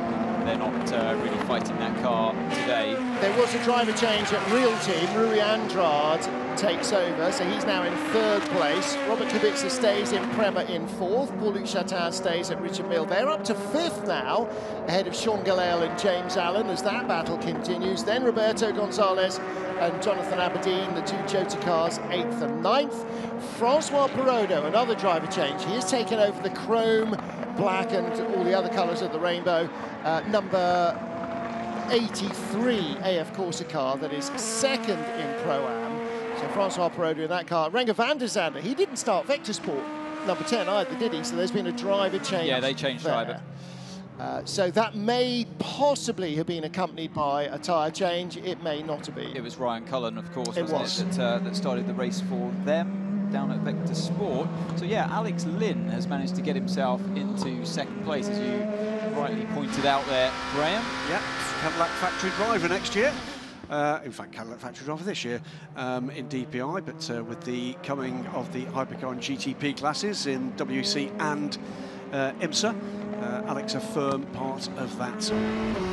Renger van der Zande in at Vector Sport because Nico Muller isn't, but Nico Muller is here in a Peugeot. Guys, there's going to be an overtake here. You got James Collado ducking and diving, goes to the outside. Oh, no, hang on. This is Fuoco. This is for the lead. This is Fuoco and he's so fast. He's caught up Kieran Estra, battling for the lead. Well spotted there. So this is the second coming, if you like, of the AF Corsa Ferraris. They've all of a sudden livened up. Can't overtake off the track. Estra goes right to the edge. First to fourth is now 3 seconds. He's going around the outside. He's got to keep it on track if he goes for it.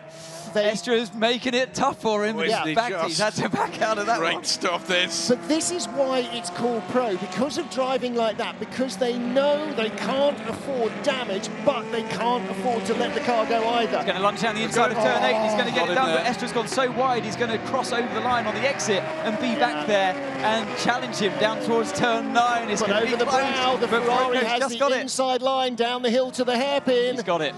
Great stuff. Great switchback down the hill from Fuoco. Up the inside again. That was a good move there by Astra. Didn't quite make it stick. He saw Fuoco going a little bit too deep, but that Ferrari is starting to come on strong now, this part of the race. Down the hill, how much grip did Fuoco have to cut back inside Est? And he'd been waiting for that. That wasn't a spur of the moment thing. He knew he could do that. And look in the background, because I know, they're right there. Is pulling the other two closer to them. The gap that had been 6 seconds covering these four, 10 minutes ago, is 3 seconds. Yeah. And Collado has had a little breather from having a go at Jimmy Bruni, but because his tyre temperatures are back up to 130. Okay, calm down, calm down. 52.91, no further action between those two cars. That was the contact in turn 6 early on in the race. Yeah.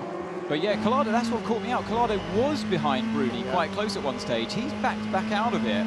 And it was then Fuoco that had caught up that gap. Well, you know what it's like when you're sitting in the turbulent airflow behind the car in front. Your tyres overheat, your brakes overheat, your engine overheats. These things are turbocharged. They, under bonnet temperatures are way over 1400 degrees. They need airflow. Estra's in trouble here. Yeah. He laid down some dark lines on the exit of turn 11 in the fight with Fuoco, and he's done it again on the exit of turn 1. They see, they can hear you. I told you they're listening. He said his tyres were under control at the start of the race, but it's now Bruni that's coming back at his teammate. They've got this D-Station 777 car in the way before turn 6 that Bruni gets past, and this battle's going to go on all race long, but at this stage it's Estra that's in trouble, I'd say. And it's all, and has been from the very start, about tyres. Yep. It's always here. How well are they doing? How well are they holding up? And you're right, and what you said right at the beginning here, there's been an ebb and flow with both of these teams, and in both of the cars within these two teams,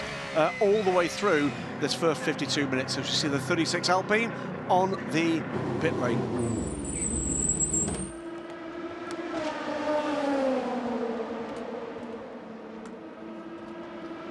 Driver change down at Alpine. Nico Lapierre out, and Vaxivier getting in. So Nico started a strong stint, put pressure on the cars in front, but the car just once again lacking the pace once they get into the swing of things.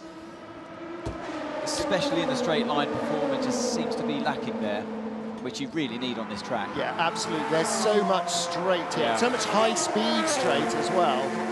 Yeah. But the really interesting thing about this circuit is, Martin, is it's that old track surface from 2004, never been resurfaced. Unbelievably, this track. We could be coming back here in 100 years. This will still be the same aggregate and just as tyre ruinous as it is now. Was it Welsh granite that they used? Something like that. Yes. I mean, whatever it is, it's absolutely but Nish was full of all that nonsense. Yeah, okay. Well, sorry, I'll if he's already said it. No, I don't know. He had a chapter and verse because he's Alan. Alpine Alpine back out of the pit lane, still in 5th place. Good to hear from Jota that some of the distinguishing factors between their cars include, get this, different coloured wheel nuts. Really amazing. Car number 7, team manager being summoned to the race director. Is that about the start of the race? But we've already seen, regarding race start, no further action. We didn't see anything untoward.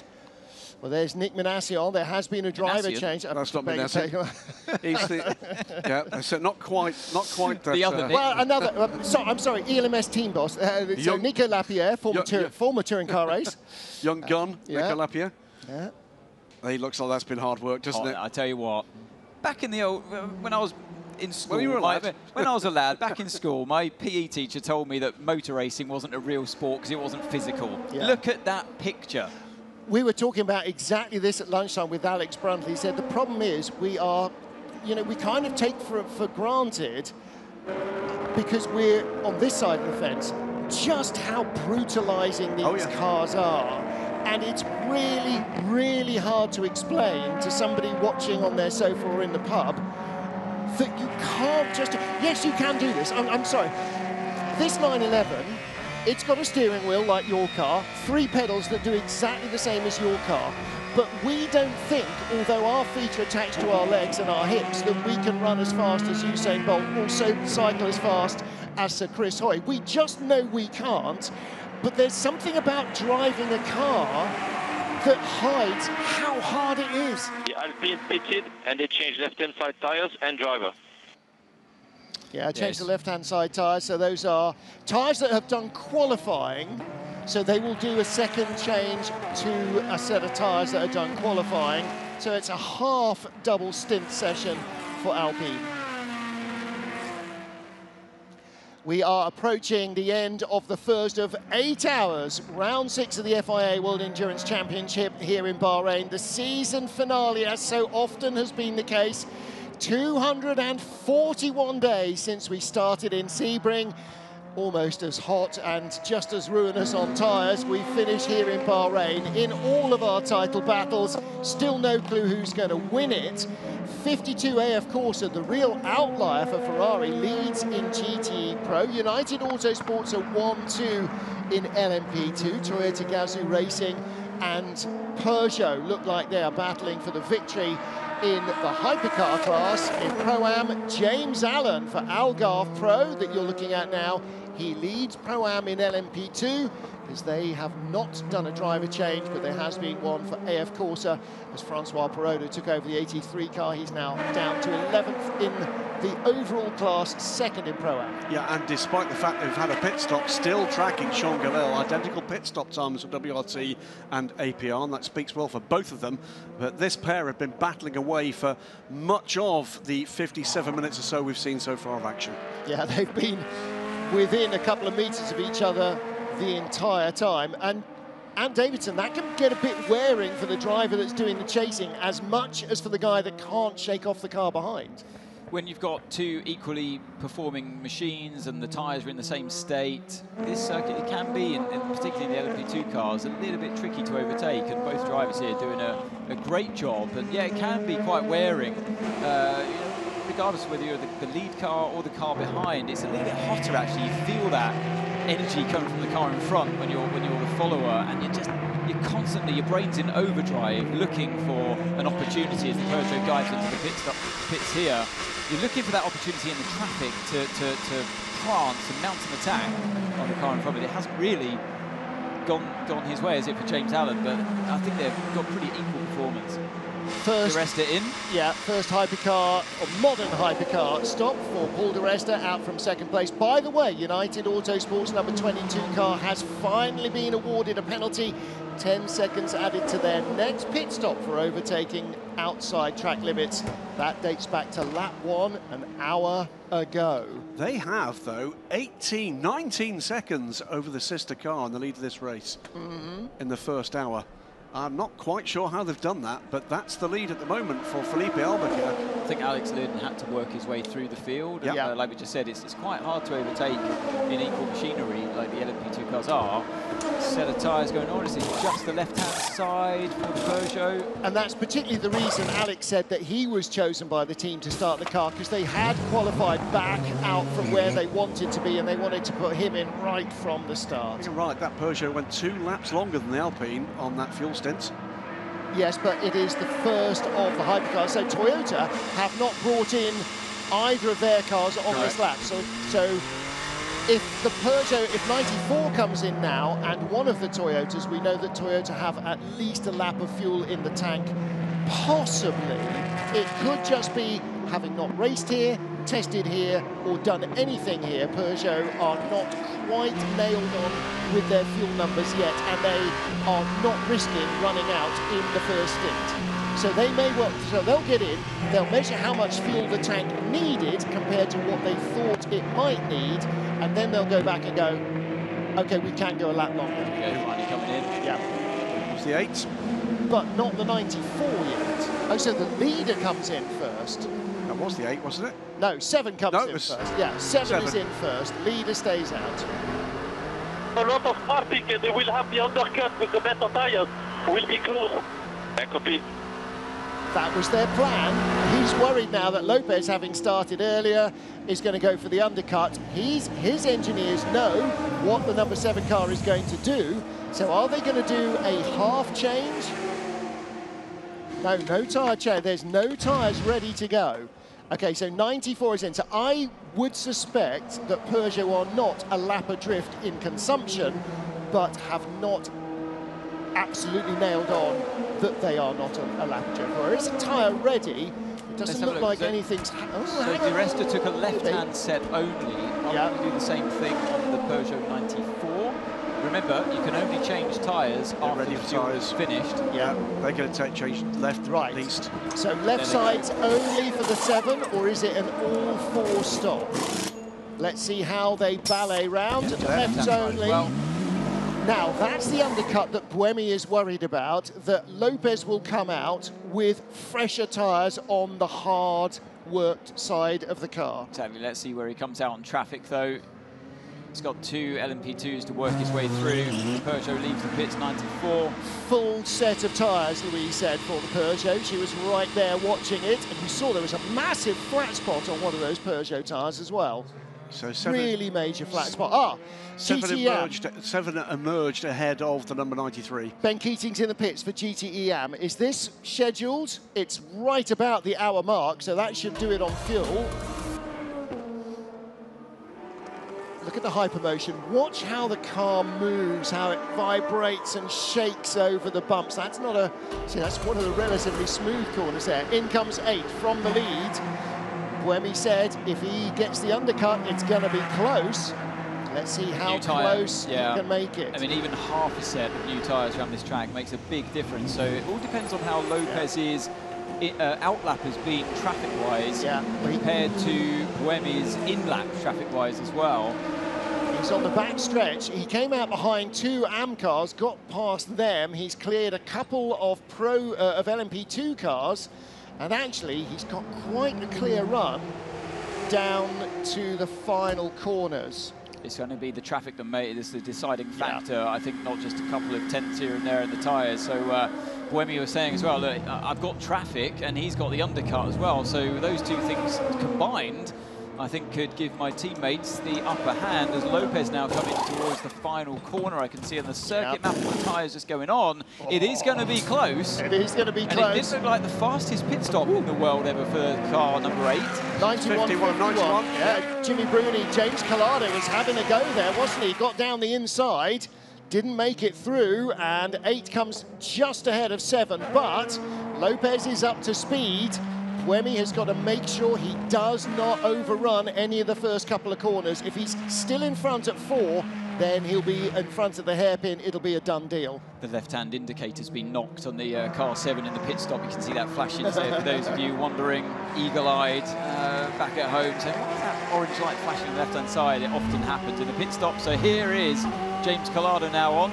Jimmy Bruni Is he going to repeat what his teammate did? Look, it's so cool and calm. He's even able to adjust a setting on the dashboard before that final corner gets the move on the inside. It's closer than before. Was that a TC or a brake balancing? Is that some just little thing? I just need a bit more. 92 to the pits. 92 to the pits. Okay, so here we go. Well, when the AM cars start to come in, so too will the pros. You can see AM is starting to fill up. Spirits are racing from the lead. It's not over. Where's Collado going to place the car on the inside? He covers it. Bruni's to the outside, late on the brakes. Bruni thinks about going around the outside, but decides better of it to cut back on the inside. He's going to get a great run here through turn 2 and 3, and this is going to be hot on the way towards turn 4. How's this one going to play out? Collado on the inside, 92 is in the pits. The leaders are in from GTE AM as well, and still Collado's on the inside at 4. He's committed, he's round the outside, and I think he just dipped over the white line. Yeah, but all 4 wheels? I need to see that from another, I need to see from another angle. I think he might have been over. The stewards, they've got a camera there, they'll know. But if this is Collado's in-lap, this has compromised his in-lap. Definitely. Well, if it's Bruni's in-lap, it's compromised his in-lap as well.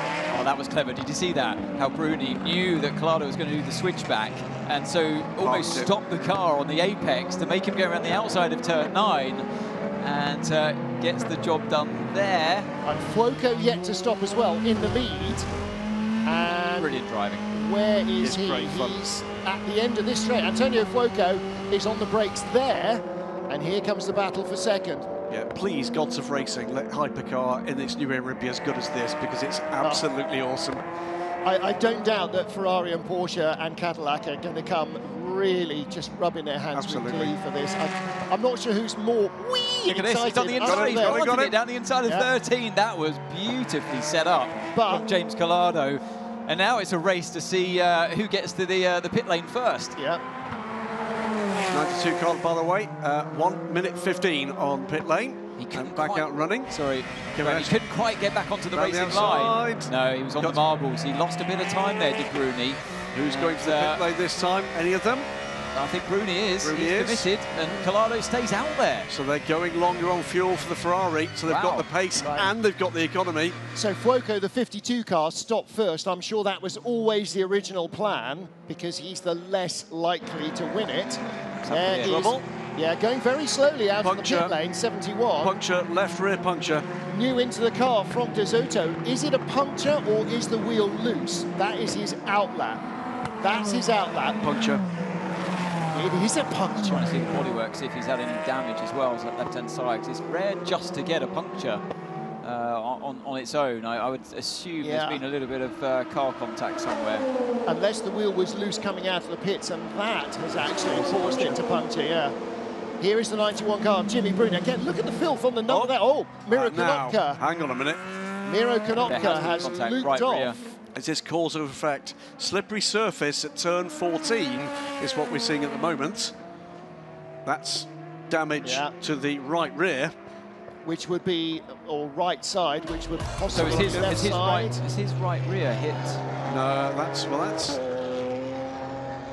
He's gone round on something.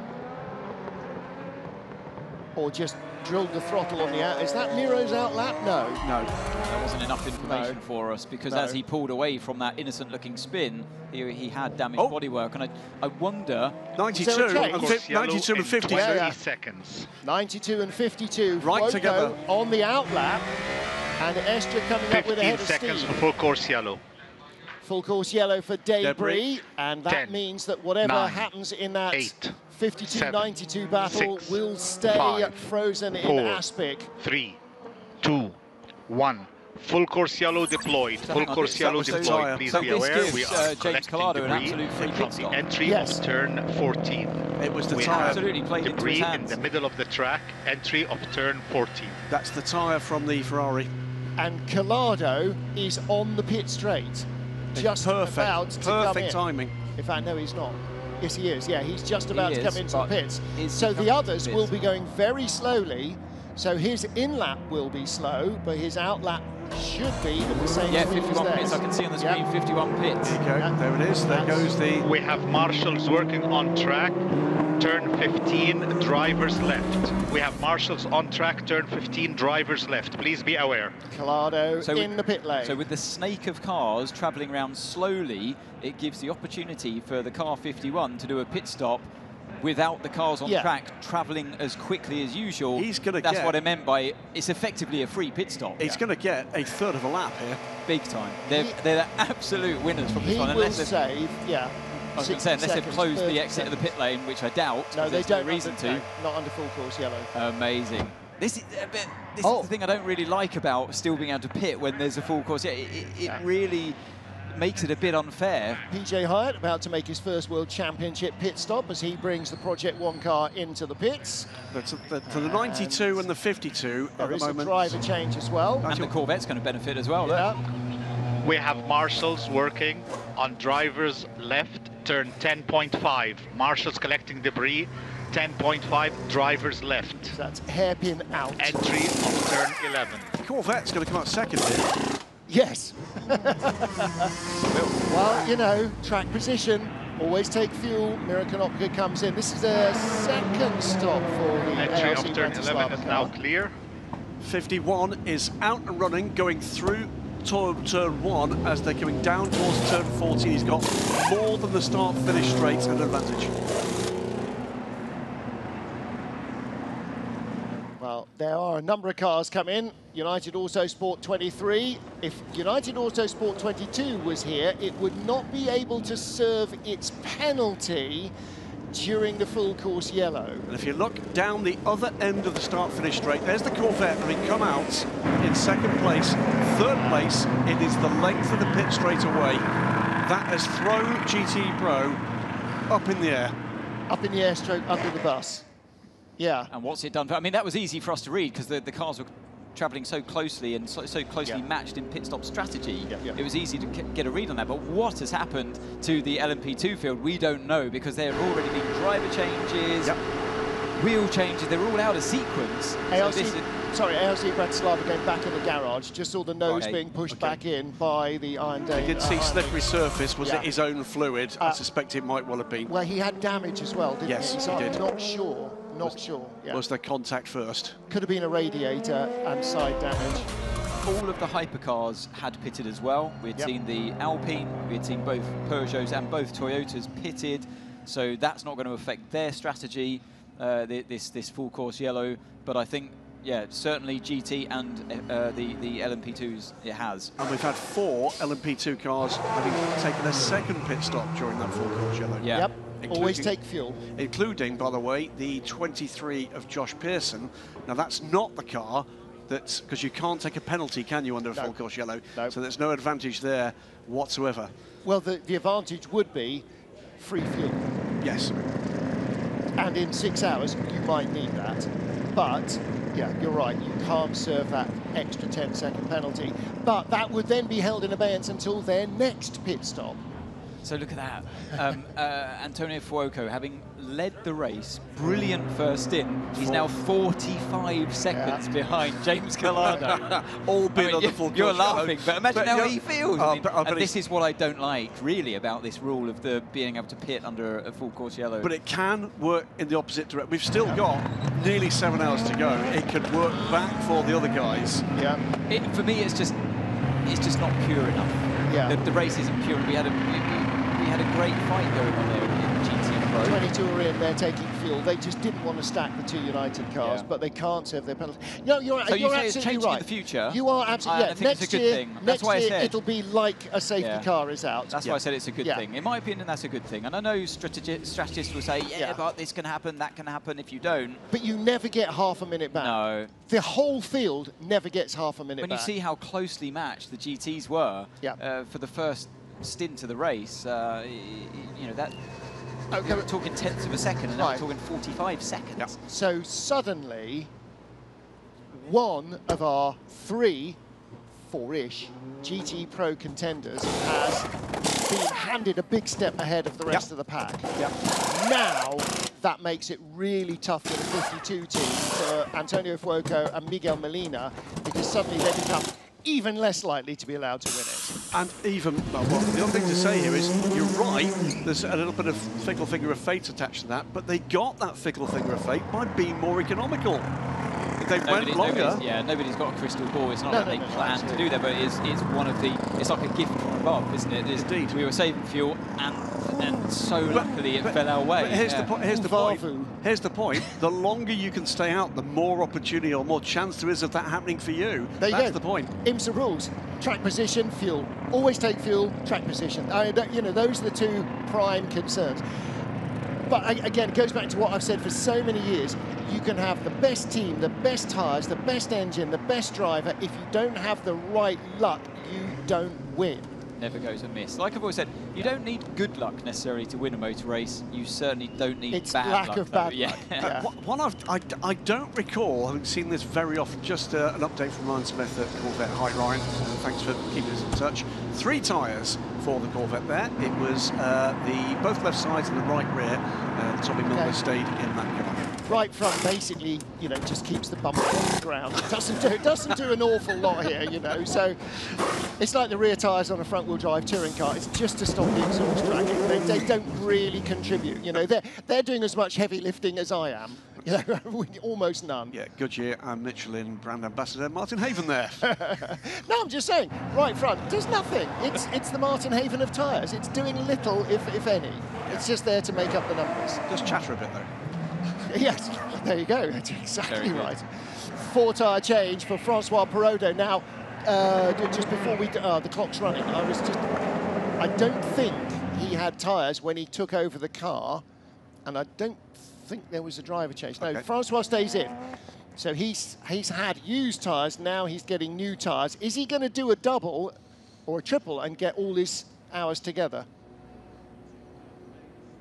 United Autosports 1-2 as we are under full course yellow with 6 hours and 45 minutes of the 8 Hours of Bahrain still to go.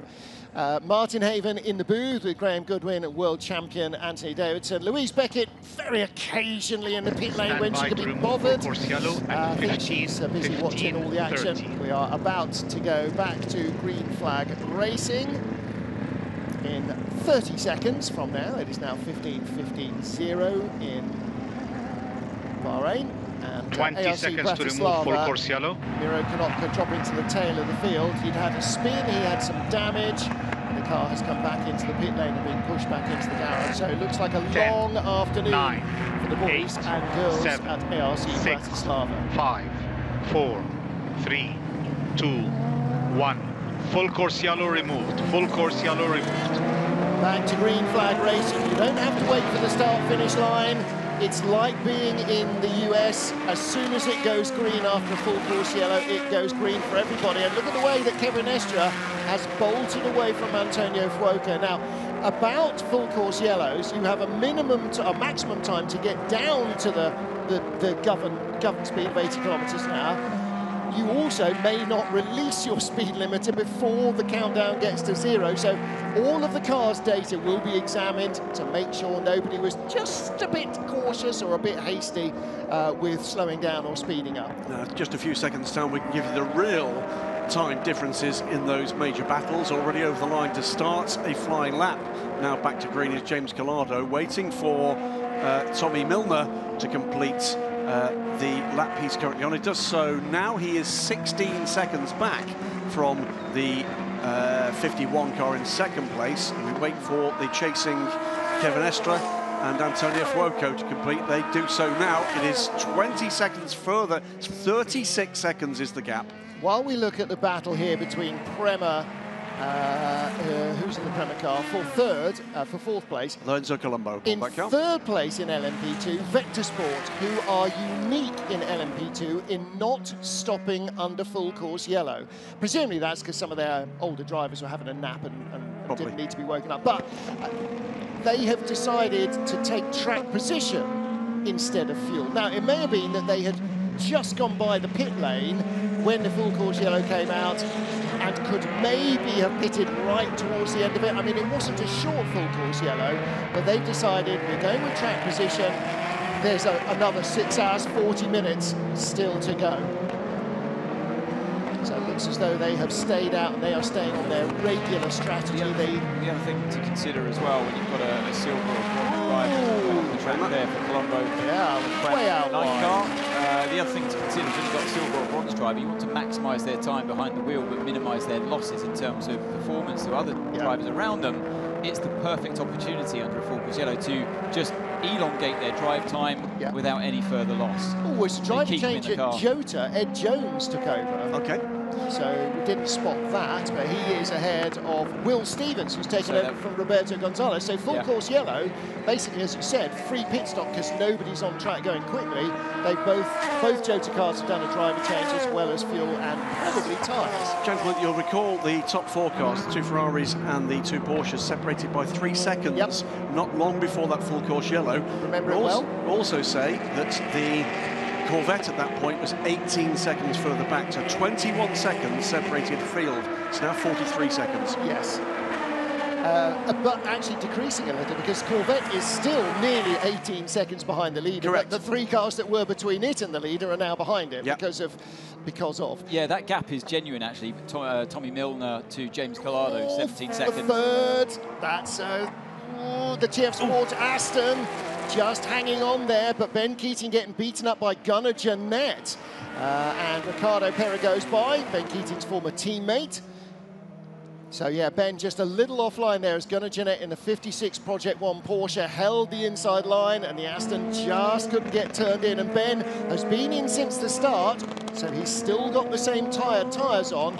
I imagine that both of those cars, because Ricardo Pera took over from Mike Wainwright and Gunnar Jeanette took over from PJ, both of those will be on fresh tyres as well. We can say now, because we've seen the race control message, that what we didn't see was the contact between ARC Bratislava. We saw the damage and the spin for Miro Konopka and the 71 car that lost the tyre, but there was contact. That is under investigation, though we didn't see that on screen. Good to see Gunnar Jeanette, by the way, here, and the second, I think, consecutive weekend he's been racing a Porsche 911 RSR, because they have one of those in the family team, racing at Classic Daytona last weekend.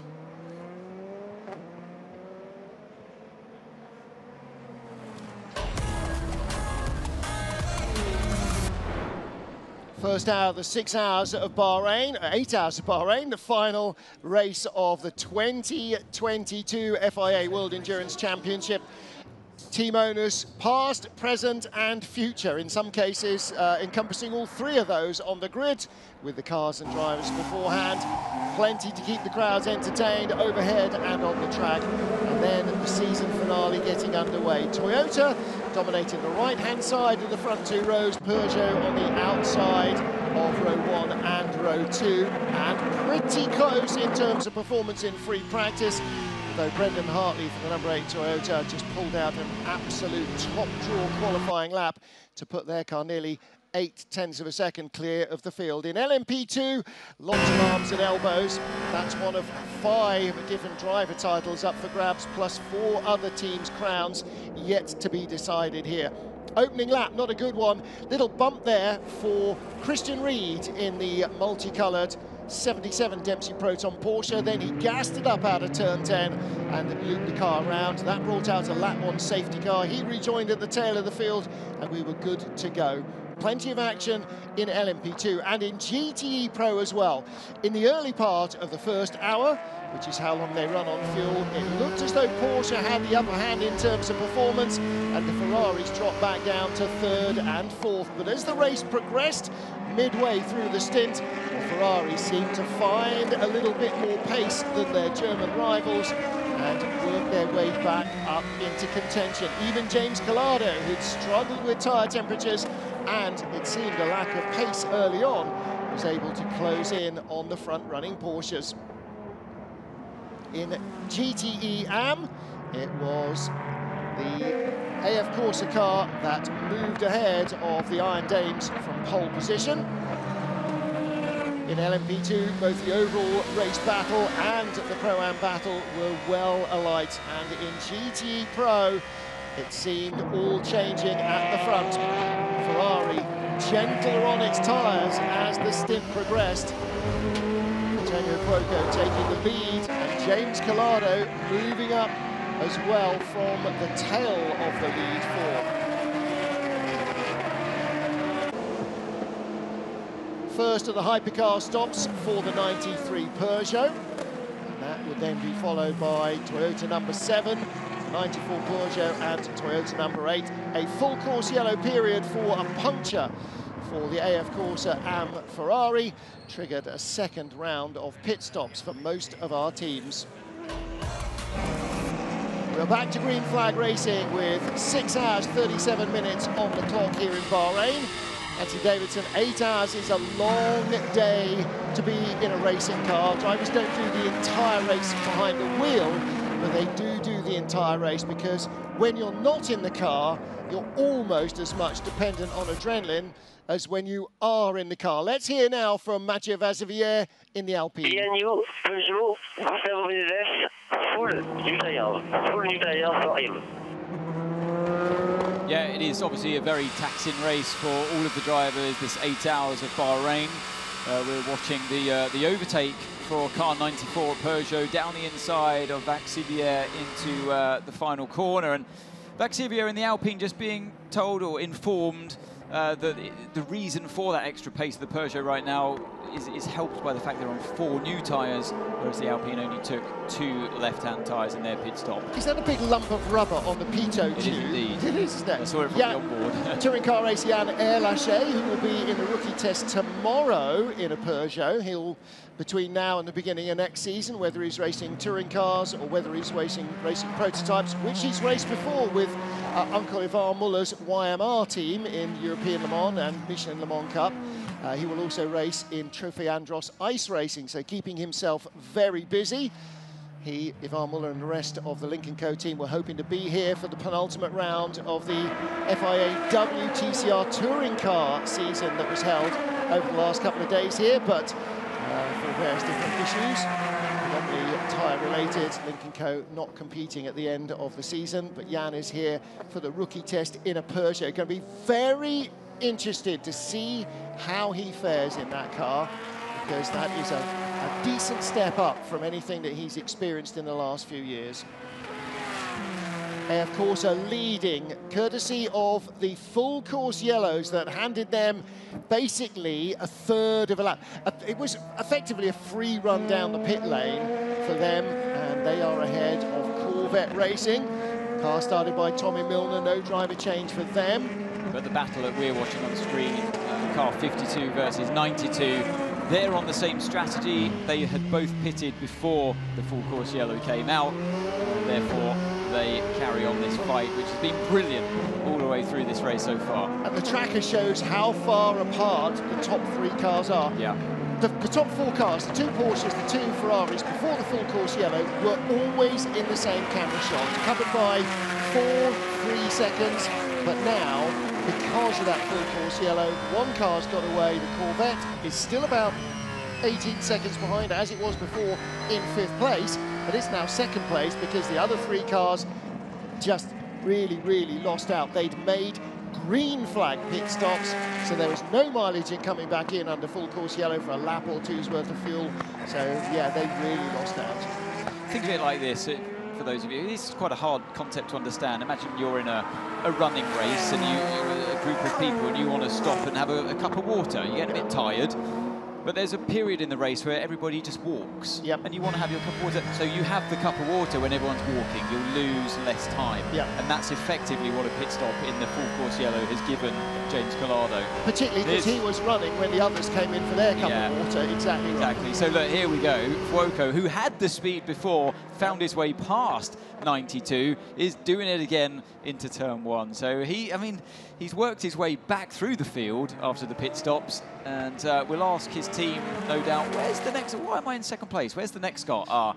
Yeah, they're 30 seconds down. Now that's what I wanted to know. What did he have? He had 3 tyres, and the Porsche had 3 tyres, 3 laps newer. So the difference is that although they stopped on the same lap, basically, Fuoco's tyres were 3 of the ones they qualified on. So they'd done 1 qualifying out, fast lap and in sequence.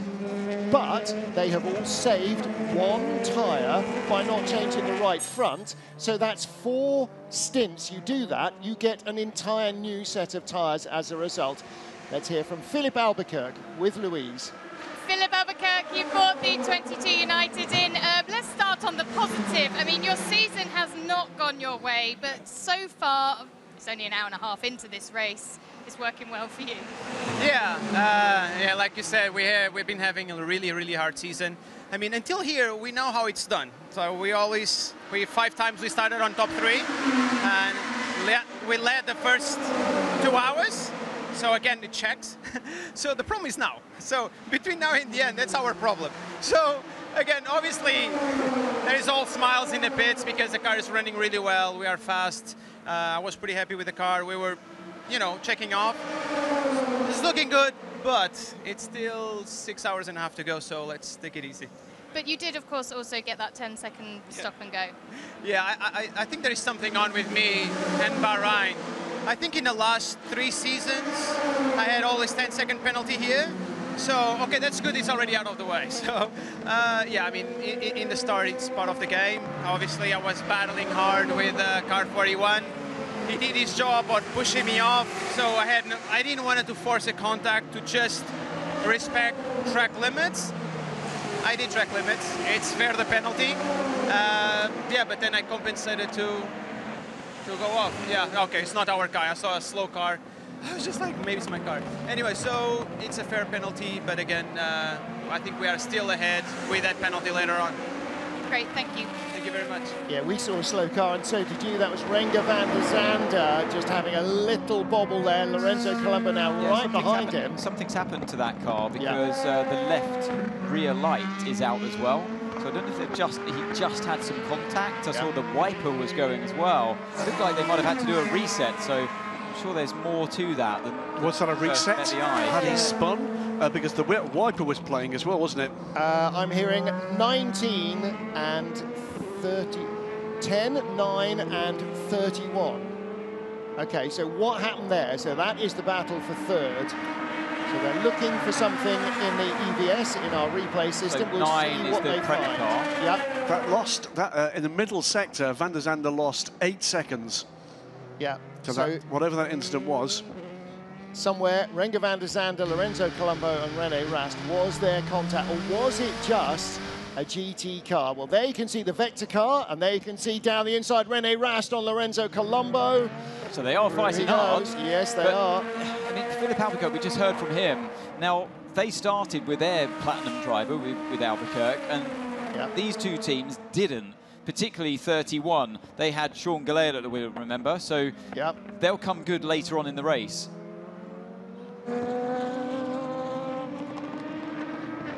Lorenzo Colombo, René Rast, the battle for 4th position. René Rast has just gone by the Prema car. Here is the Vector car, Renger van der Zande. It's switched itself off, hasn't it? That is a Control-Alt-Delete moment with some pretty choice Dutch words, I would imagine, in the cockpit there. Crew are ready to receive the number 10 car. Now, don't forget, they did not come in under the full course yellow. Is this their in-lap, and was that a bingo fuel moment? Is that fuel surge? No, because it wouldn't have set the wiper off.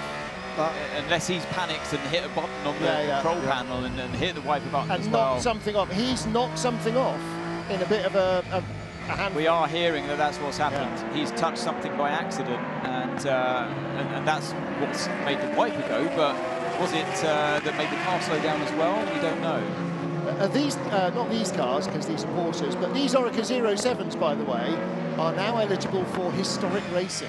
Yes, it was Orica 07s will be racing in historic Sebring next week.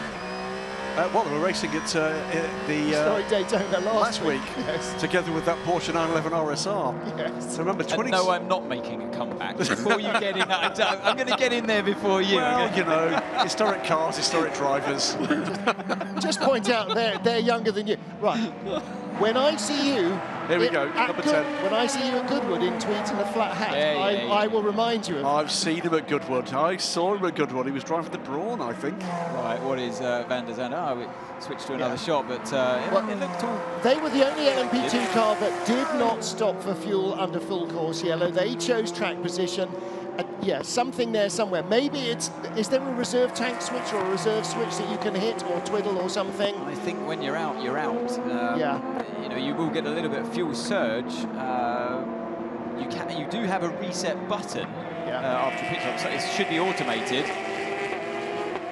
But yeah, usually when you're out of fuel and those things, it comes to a grinding halt pretty much. Maybe once Renger is out of the car, and I think it will be out of the car because this is the end of a double for him, Louise can have a quick squiz and see exactly what happened there. There's not one of those Father Ted-like big red buttons that says don't press this big red button. So tempting. It's just so tempting. Like, I knew I'd press it at some point. He clearly pressed something that's made the wiper go, but I think that might have been a result of something else that was wrong with the car. Porsche battle for third in GTE AM. Francesco Castellacci leading for AF Corsa. Michel Gatting in at Iron Dames. And Louise Beckett has more in the pit lane, Louise. I've just spoken to Gary Holland from Vector, and he said he hit the pit limiter. Oh. And that was it. They had tyres ready, but that was just precautionary. They just filled him up and sent him on his way again. Was that their standard in-lap? Was that when they were coming in anyway? He did not tell me that, so I will find out. But, well, they didn't stop under full course yellow. I think that may well have been. Has Van der Zandt been driving anything else recently, Greg? Yes, DPI. Yeah. I reckon the steering wheel must be different to the layout of Vector. So he's pressed the radio. I reckon he's gone for the radio. Copy. Yeah. So he's got box, copy. Oh, no, not that. Wipes, no. And it will only latch when the cars go in a certain speed. Where was he? In the hairpin. Turn 8. Bingo. Yeah, that's what's happened. But why has the wiper come on as well? Maybe because in a panic, he's gone, what's happening? Yeah. Press the whole load of buttons. Which is also on the steering wheel. The wiper buttons, None of us ever turn the wipers on when we're turning left in a rental car. No. Just because things are in a different place. Everybody at Delhi Sports Car is going, yes, you do. Right, here we go. Back with this battle. Team Project 1. This is Gunnar Jeanette with Ricardo Pera and Mikkel Pedersen behind. So the two Team Project 1 cars and GR Racing. This is the battle for third. It's great stuff. It is great stuff. And 3 very decently driven Porsches as well. And we get to keep seeing this for another year yet, remember, because whilst we are bemoaning the end of GT Pro, GTAM will remain. Well, this is the way that the points are looking at the moment. Ben Keating, Marco Sorensen, who have been together all year in the TF Sport car, they lead from the 98 AMR car, Marco Sorensen, David Pittard and Paul Dall'Anna. So yeah, I bumped into David Richards, who's obviously with Aston Martin this weekend, and I said, how's it looking for this weekend? And he said, well, we're going to win one of them, aren't we? With one of our drivers, so we're first and second in the championship. He's a happy man. Paul Dall'Anna or Ben Keating, they're going to walk away with this championship. Did he say, oh, you again, when he saw you? Just me then. Okay. Oh, look, there's a spin there at turn 8. Whoa, and that's the number 1 car, so that is Richard Mille Racing Team's Lila Widu. She was trying to make her way by to the gravel. That group of GT AM cars. Lilu, by the way, will become the first female driver of a hypercar tomorrow. Yes. It's testing with whichever car wins this championship. She's had to reverse here because, like I said, you couldn't have just gone straight through that gravel. At that speed, it would have just completely beached the car. That would have been safety car end of race. So, yeah, she did. Oh, she got tagged on 86. Again, it's that mid-corner speed of the GT cars being higher than the prototypes and higher mid-corner speed in the slow stuff than the hypercars can produce as well for the same reasons. 1 point separated Ferrari and Porsche starting this race. As of now, it is very much in the balance for Ferrari. So Porsche look like right now 51 placed to win the driver's title and Ferrari placed to scoop the lot. Wow, absolutely right. Well, and who would have thought that from the first half hour? The first 3 races in the season. Look at the difference there in the drivers' points totals. It's for 2 reasons, remember. One is you've got 2 cars between the 51 and the leading Porsche. The second reason is because this is points and a half. It's a bigger points haul for the 8-hour race. So from being 11 points apart, it's going to be, well, at the moment, as things stand, significantly wider than that. Sorry to riding on board with Buemi, I think he's driven an absolutely fantastic race so far. He's stretched the lead to his teammate, the sister car, Jose Maria Lopez, to 4.5 seconds. He's been brilliant in traffic when he had the pressure of the Peugeot of Paul di Resta behind him as well, to open up a bit of a gap there. Real solid job by, which you would expect from Sebastian, but every now and again, even a pro driver like himself, you have a standout performance, and I think this is a standout that we're looking at right now in this first double stint here in Bahrain. And so often over the career of Toyota Gazoo Racing, we've seen that the number 7 car has frequently had the edge in terms of pace over number 8, but not always the results. And so often Le Mans has made a big difference on the points. We think of the years where Le Mans victory for the number 8 car basically sealed them in, and number 7 was just relegated to being also-rans, and when they were faster, they were just told to rein it in. This year, the first half of the season, 7 was the quicker car. Then you think, you know, the retirement of the number 8 car, parked at Spa, you know, they didn't even finish the race. And that equalised the playing field, didn't it? And it looked like, it looked like 7 was sort of on the rise, but it does look as though the number 8 car is coming back, and last year's champions are not likely to defend. But again, 6 hours, 20 minutes, 6 hours from now, we probably still won't know who's going to win the race. This is a hard fight, though, between the 2 teammates. It's a shame that Di Resta, that we see on screen now, has dropped back a little bit out this fight. He's now 17 seconds behind the 2 Toyotas, so just Peugeot drifting away. I hope that they would have had a bit more speed there, as it looks so promising that first stint, but Toyota just coming into their own now at this stage of the race. Slight worry for Peugeot. The 93 car is sort of in touch. 94 isn't, and they had massive flat spots on the tyres at that first stop as well. That is definitely either a fluffy thing protecting it, or it is a big lump of pickup that's been thrown up and jabbed on the air pito, which gives the team the exact actual speed of the car, not what the wheel sensors tell it because of wheel spin and so on and so on. So it's one of those correlation things that racing cars have. More importantly, also aero balance of the car, real-time aero balance. So if that thing gets popped up, I'm sure they have a spare one somewhere else around the car, but it is, you know, the data that comes off of that during the race is really important. They can tell so much. Oh, big lock up from Ben Keating. Well, he's getting towards the end of, well, he's an hour and 40 minutes into his double stint, and so are his tyres, critically, at the most abusive circuit that we go to. Actually, probably for driver fatigue as well as for tyre life. It's definitely, in terms of... Up there with Sebring, isn't it? Oh, Sebring, by far. It's a harder track and environment that time of the year where we go. It's just going to have a replay of that moment from Ben Keating. He did get away, but he's still managed to have enough rotation in the wheel spinning around. He's just a lock up on the initial phase, got it back rotating and didn't run too far towards the exit of the corner.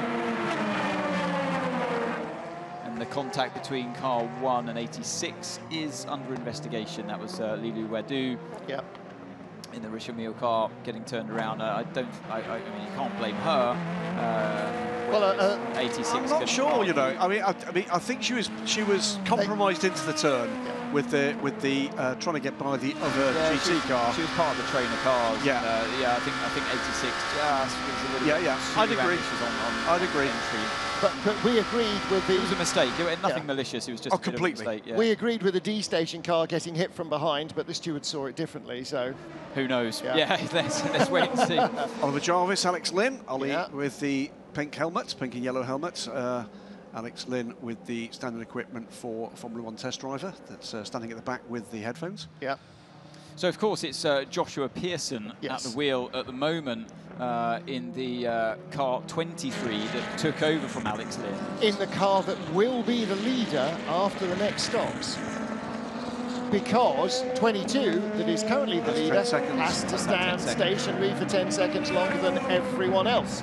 Correct. Or at least than their quick stop. So shouldn't forget, by the way, if you are kind of joining the FIA World Endurance Championship for the first time here, and you're very, very welcome if you are, Josh Pearson, 16 years old. That is quite incredible. The youngest ever starter at the Le Mans 24 Hours this year.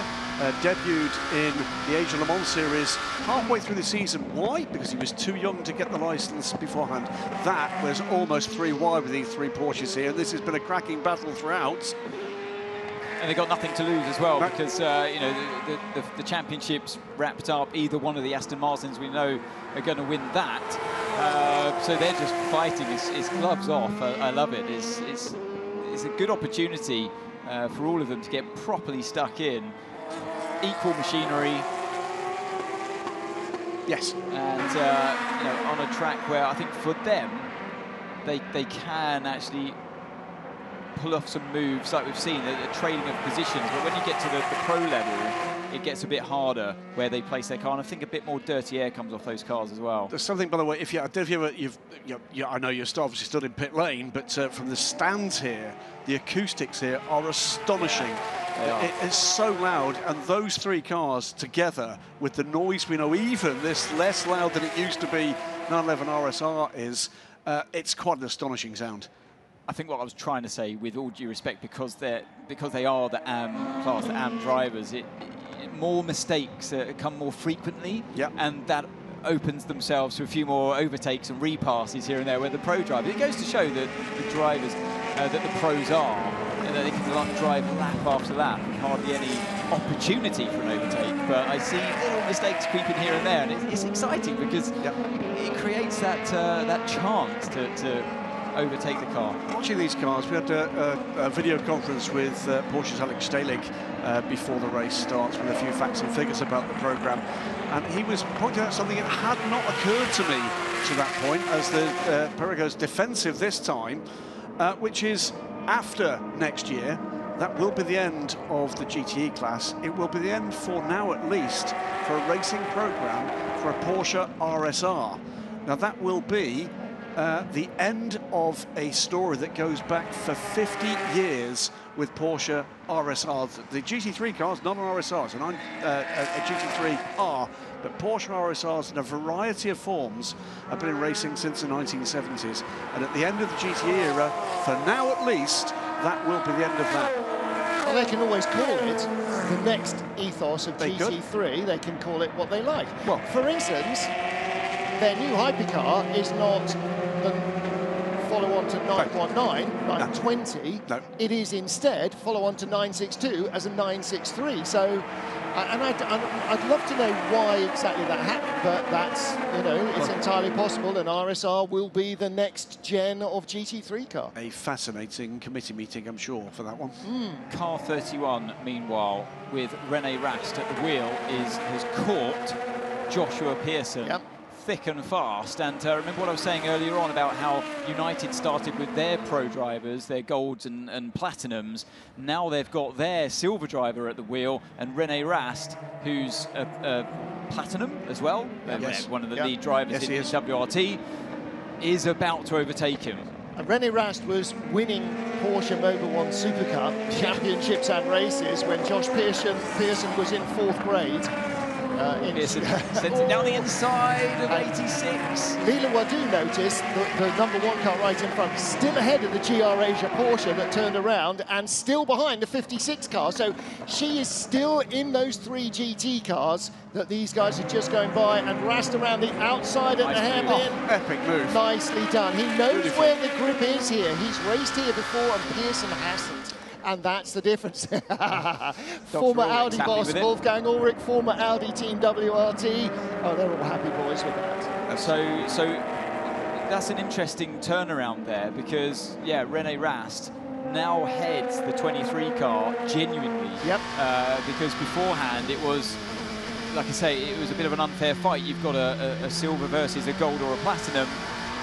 and they've just played it a different way. They're out of sequence with how they're playing their Pro and Am drivers.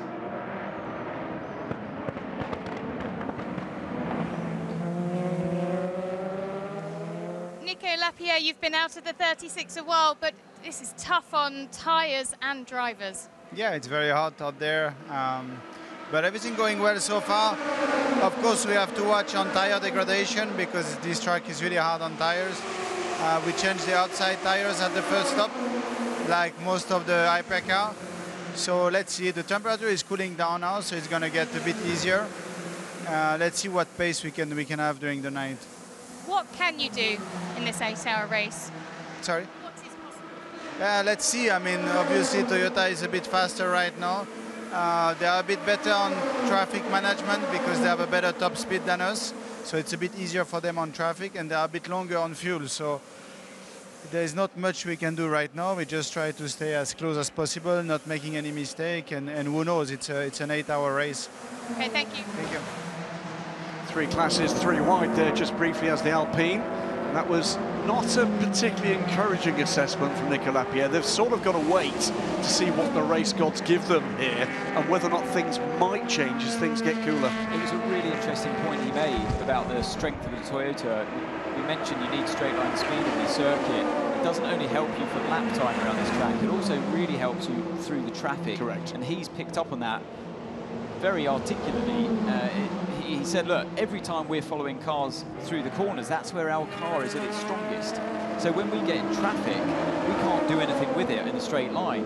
Whereas the Toyota, being a little bit naturally slower than the Alpine in the corners, when they're just free to overtake the cars in the straight line, where the car's naturally fast anyway. I'll predict this about Nico Lapierre, who I hold in the highest regard. He's a fantastic individual. He, in the next era of sports car racing, is going to emerge as a standout team manager and team principal. I agree. He's done fantastic things with Gulf Racing. He's looked after talent. He's looked after gentleman drivers. He's persuaded some of those gentleman drivers to do things that perhaps they might not have wanted to do in their best interest. And what's emerging with his team, Cool Racing, because he is the team principal there, is something pretty epic. I've been teammates with Nico in the past, and you know, he's a very intelligent racer, intelligent person, and so passionate. Yes. And you know, he's still getting stuck in there. He's aggressive behind the wheel, but yeah, I've got a lot of time for Nico, and I think I completely 100% agree with that comment. I think he's going to go far in sports cars, not just as a driver. He's achieved so much already as a driver, but as a team boss, principal, whatever in the future. It'll be interesting to see.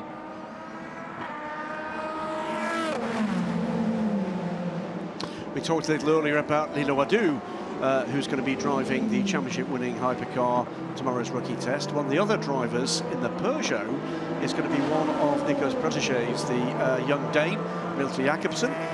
Will have his first chance in a 9X8 as part of a group of drivers being looked at by Peugeot for reasons as yet unclear.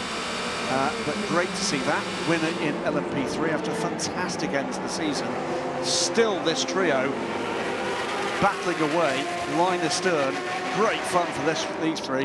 They're having a great time, aren't they? They just. And providing some decent entertainment as well, for good measure. Gunnar Jeanette. Well, we talked about Josh Pearson. My introduction to Gunnar Jeanette came in the paddock at Le Mans when he was at that stage the youngest driver in the race.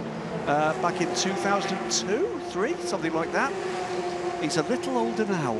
He is a little older now, isn't he? Not changed. No. In his father, just lovely, lovely people, the kind of people you want in influential parts of this sport. And he continues to bring talent. As for this time, as the 86 car gets through, and then, thank you very much, says the more experienced That was close because Gunnar Jeanette was very slow on the apex there and almost got collected by his sister car behind, didn't it? Which came in as hot as Ricardo Pera and suddenly found that the 56 was rotating across in front of him. Reminded Gunnar when we met for the first time in this paddock earlier this week. Don't do it now, do it in about 6 hours and 9 minutes time. Go back and have a look on YouTube for one of the most fantastic fights at the end of a Le Mans 24 hours ever, and that was, as we've got a big lock-up again for the #1 car, struggling a bit with that car at the moment. That was Gunnar Jeanette in the Panos against Jean-Marc Gounon in the Courage. If you're not familiar with Jean-Marc Gounon, ex-Formula 1 driver, and Jules' dad. Jules, by the way, here in the paddock this weekend. Oh, I haven't seen him. All yes. right, okay. Yep. Excellent. Just signed on for further 3 years a Mercedes-AMG factory driver. So you never know, a couple of years' time, could see him in the WC. Yeah, well, if he could add Le Mans 24 to Spa 24-hour victories and N24 victories, I'm sure he'd be very pleased Bathurst to do 12, so. I think. Bathurst Don't think he's won well. at Nürburgring. Don't think he has. Maybe, I haven't done it for the last couple of years, so quite possibly. But he has won at Bathurst. So Lilou Wadou is now in the pits in the Richard Mille Racing Team car, and it, I think, is about time. No, that's a change and change. Again, still the 46 is in front. Still the 56 rather is in front. So that was a carbon copy of the move last time. Didn't work this time either. No, it didn't. No. John Wayne still rides off the cliff every time I watch this film. I can't believe it. My point, LMP2 changes a go-go. Everybody except for Vector should stop in the next lap also. Thank you, Plan A. It's better to have Roberto out of the car as soon as possible. And you've been looking at your tires, so things that Roberto should be okay. We are safe for Plan A. We are safe for Plan A. Very good, for sure. I know that. It's 6 hours to go, so plenty of time to show your pace later on. That's Alpine in again. That's kind of calm will, isn't it? Yeah. That's fine. He's got this under control. Back up, by the way, to 6th position. That's the place they need to be, now, rather than would want to be, and right on the tail of the 41.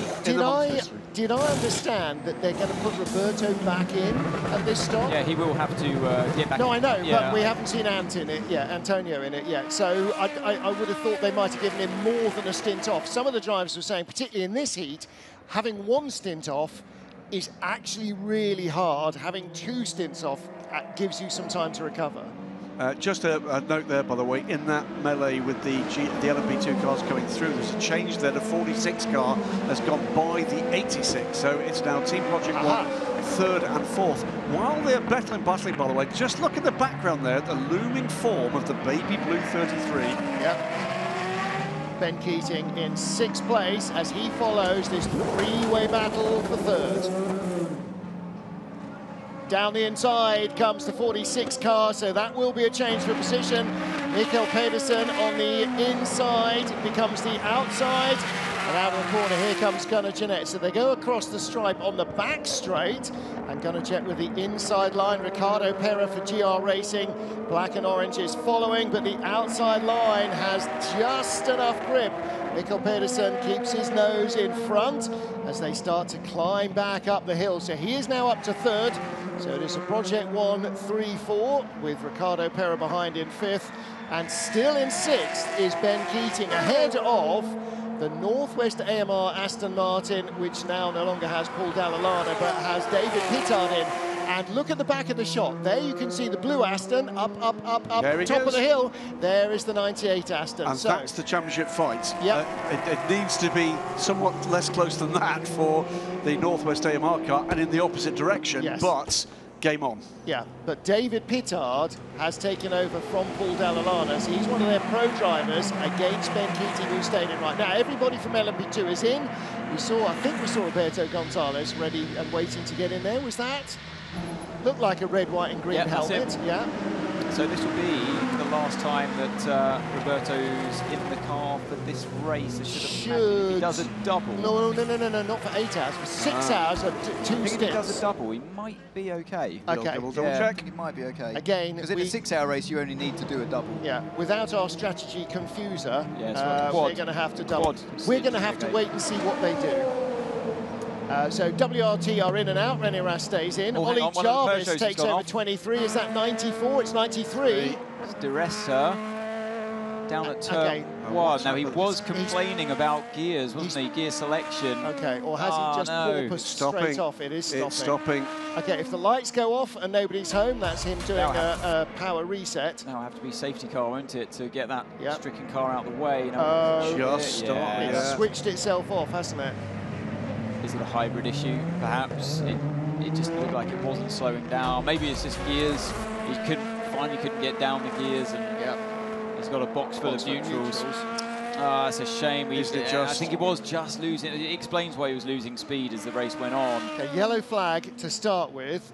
He hasn't turned it off. Potentially a full course yellow. There's Jean-Eric Verne cursing his luck.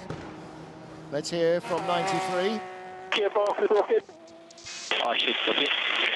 Yeah. Gearbox down. So Sendai, you felt it broke on one time, please? Gearbox is completely broken. Completely broken. Yeah, he's got a box full of neutrals, so that car's going nowhere. Well, possibly not even that. Possibly just a lot of. Here we go. Let's listen to this.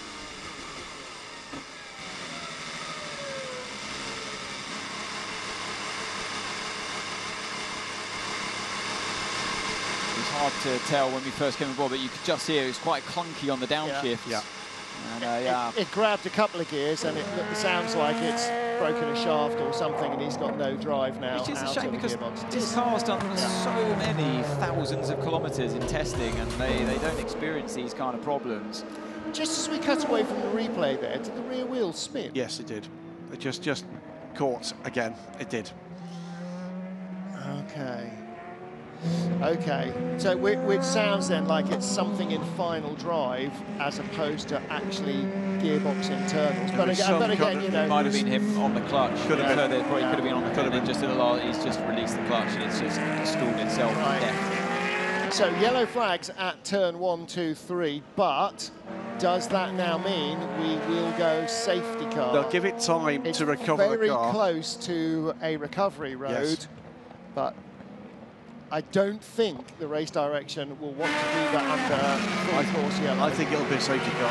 It doesn't need to be because he's on the outside of the circuit and he's close to where to a gap. Well, they don't like to have anybody in line of fire. That's the point. If the car, but if the cars are spread out as they are now, there's no gap to get a car across the track or to get marshals 20 across seconds the track. to full course yellow. So Eduardo has heard from the local guys on site going, we can grab him with our truck. Yeah, there's the truck waiting to go. 9, 8, 7, 6, 5, 4, 3, 2, 1.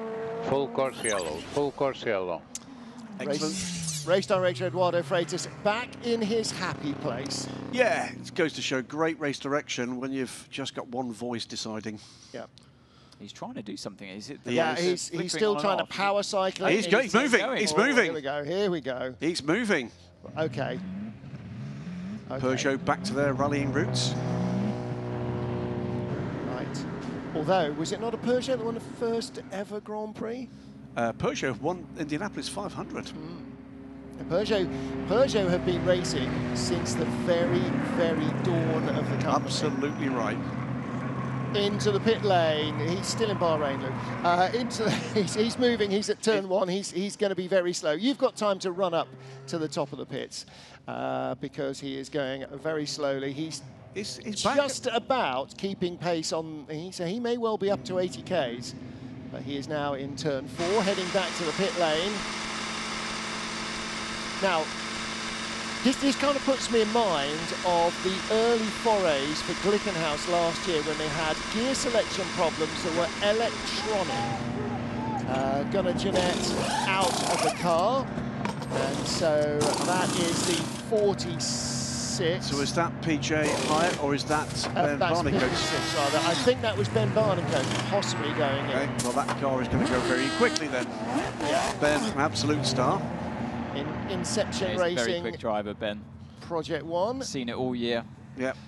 And, you know, not just in the GTE car, but also in his other program in North America in the Lexus GTD Pro effort. I rather fear, by the way, we will not see any more of ARC Bratislava. Right. They've been in the pit, in the garage, about half an hour. The car came back out with Matthias Besch at the wheel. I wonder if it did. I wonder... It did, because it was in the pits for 11 minutes. Oh, OK. It is now back on the apron. Correct. Right, OK. So 11-minute stop for whatever the repair was, and it's been back in since. So he's not a massive... Well, don't forget, they would have been wildly off fuel strategy at that stage. But he's only a lap down on the next... I think that car's been running, just not that quickly. It'd be interesting to see what the pace has been like for the 44 car. Let's hope it can go the full distance. It's been good to see the team here. Yep.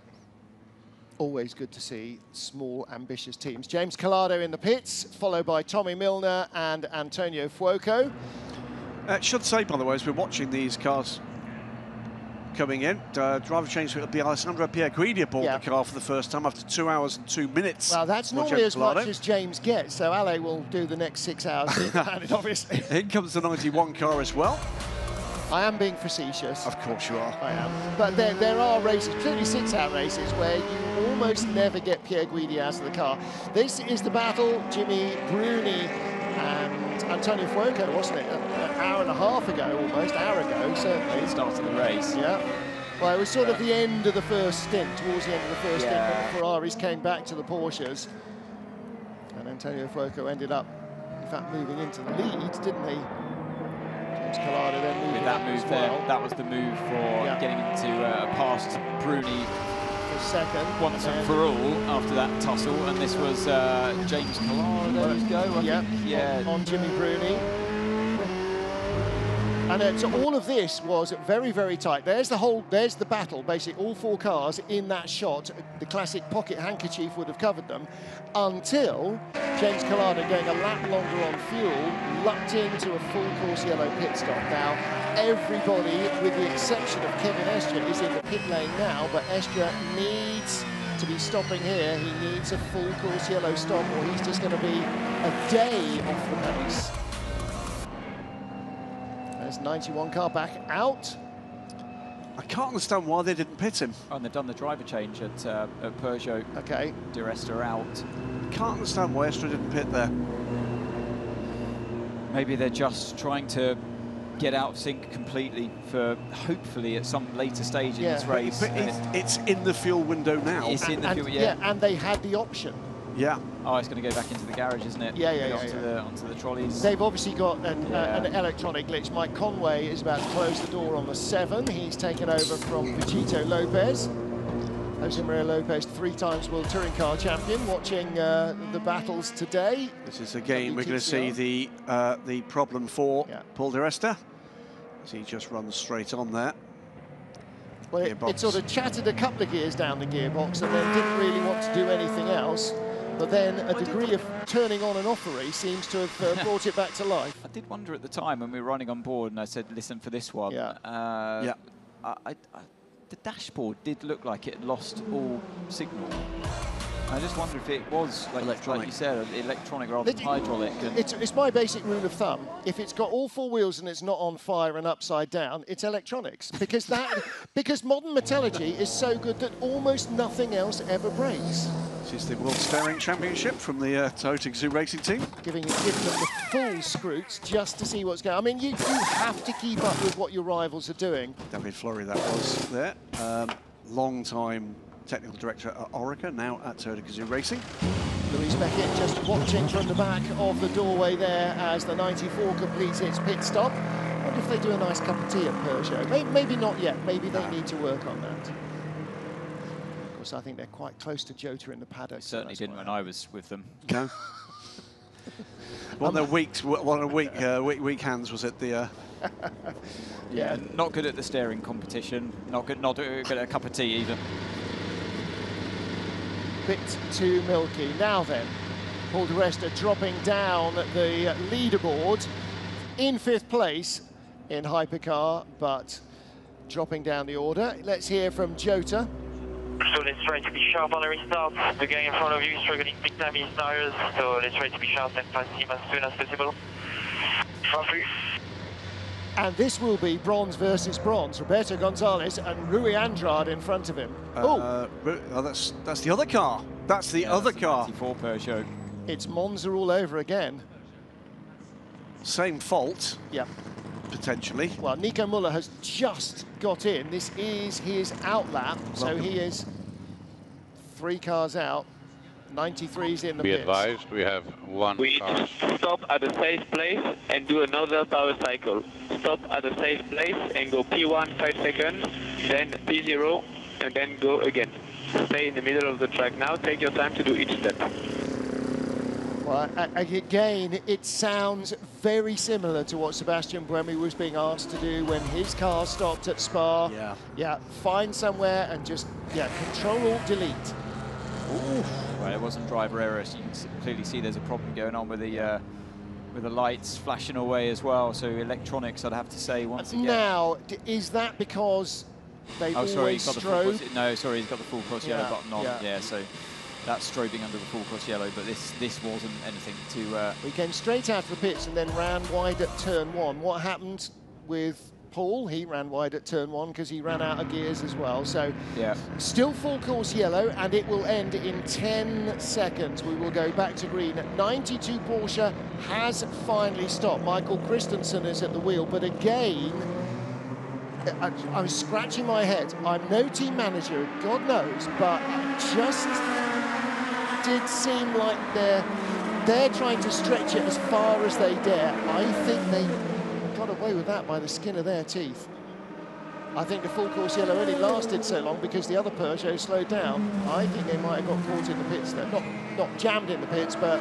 Oh, without the Peugeot stopping. Comfort, but, you know, when a championship's at stake, you have to take these risks when it's not going your way. And push it, so now they're a lap further on in terms of when they'll need to stop, and maybe they're starting to try and make a difference that way and somehow save a stop. Now then, we heard the Jota engineer saying to Roberto Gonzalez, right, try and be on the hurry up because the guy in front of you is really struggling on tyres. And Rui Andrade not getting off the corner well. Roberto Gonzalez is... so it was car 71 that got the penalty, drive-through penalty. That was the one that had the rear puncture, if you remember. So that car is running, it's the last car running with the foot. In fact, both those cars, the last two cars in the order. It's always dangerous to follow another car through into turn one and gets away with it. That was good awareness from the Ferrari driver getting overtaken there. Kevin Estre in the pits. And you're sitting at home going, well, why is he bothering talking on a microphone? He's right there because it's so damn loud. Yes, and it's not just one person he's talking to. He's talking to the entire Brains Trust on both cars because you need that information from both cars to make the most educated decisions. Leader in GT Am gets a drive-through penalty for not respecting full course yellow procedures. That is the AF Corsa car, Francesco Castellacci, also getting a drive-through. It's the car just emerging from the pits. It's the 44 car, ARC Bratislava. So AF Corsa's 54, the 44 ARC Bratislava, and the 71 Spirit of Race Ferrari, all getting drive-through penalties for a variety of transgressions. And that won't be for this full course yellow, that will be for the previous one. They will still be examining the data. It comes up, the guy in the FIA truck who monitors all the data was giving us chapter and verse when we were in Monza. It comes up pretty instantly, but then it has to be reported, given to the stewards the information, then the team informed, then us informed. Turn 4, trouble for the number 88 car. Is that Fred Bourdais?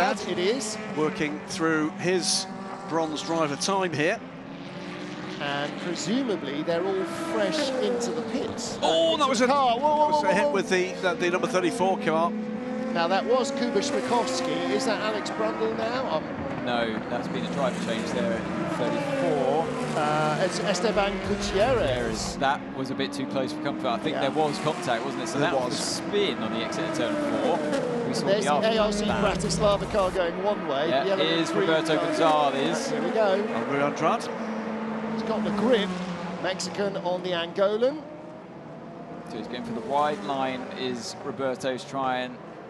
He's just driving around the outside. He's on the inside for turn 2. That's gotta be close. Great start. Just taking risks. Great start. Oh, you would have had the guys and girls wincing there. But last lap, he'll have gone, OK, he's going to shut the door on the inside. I've got the grip. Where am I going to go? I'm going to go high, wide and handsome, ladies and gentlemen. All you need to do is finish 6th. I know he's not 6th at the moment, but you will do. So that was, got away with that one, but that was close. 93 Peugeot on the hands of Jean-Eric Verne out of the pits after that delay puts the fastest lap of the race on the board, a 1:49.741. Jean-Eric Verne is going, right, if it's going to break, I'm going to go as damn fast as I can before it breaks. This is for second. Nick Tandy ahead of Michael Christensen. Christensen fresh into the 92 car. His teammate Kevin Est is in the Porsche garage with Louise Beckett. Kevin Estre, we always knew this was going to be a difficult one. You've come in talking to the team. Full course yellows haven't necessarily gone your way so far.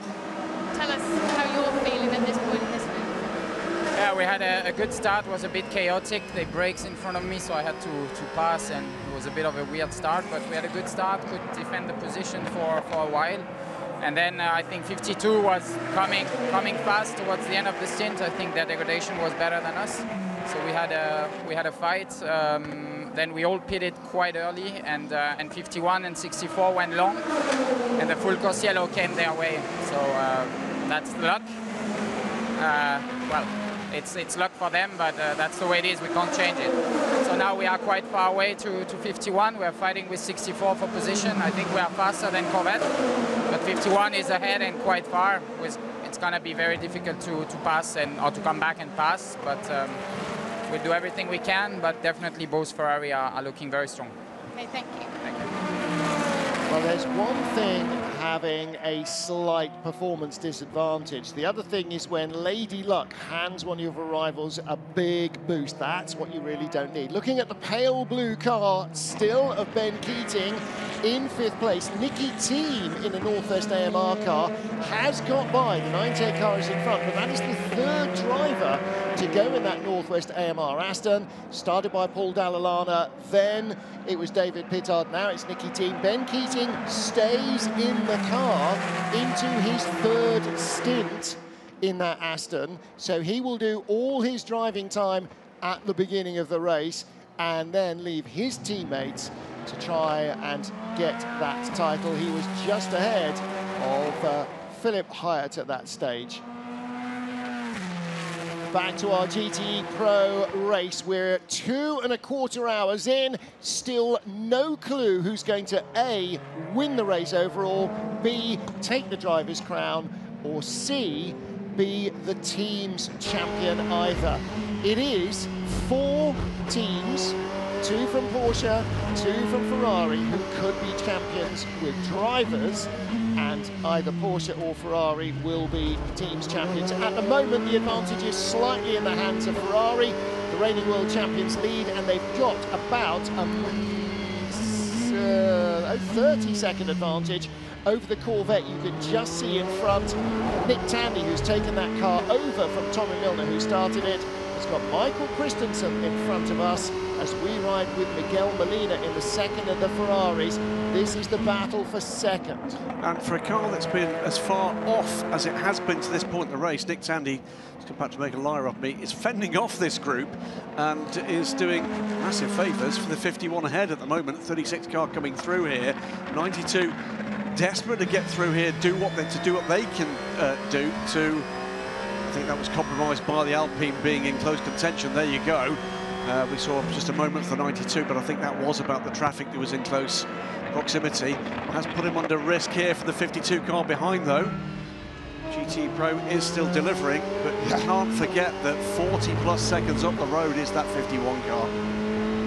And this scrap obviously only goes to exaggerate that lead even more, because the Corvette is now holding up the 92 and 52 as he goes to the inside. Is he going to try and follow the Toyota through? He is. Molina tries to muscle in out the way, but it's so close. Oh, he's off. Once again, is he going to have to give that position back, or is he going to lose it anyway? I think there might have been contact. Yeah. Once again, this fight can't afford to on. have a puncture. Has to let the Inter-Europol car, and is that the race leader? No, it's car 7. 7 car. Gets in the middle of both of these. I mean, it's close here, by the way. The Toyota's putting a lap on the Alpine. You're right. Yeah, it's been another race of dominance for the Toyota. Now the Peugeot to the outside. Out of the way. A bit more contact for good measure.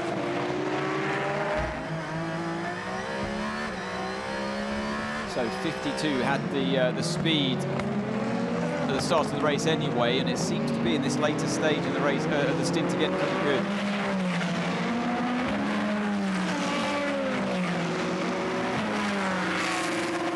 battle rages on between Ferrari and Porsche. GT Pro category, and saw what happened on the exit of turn 1.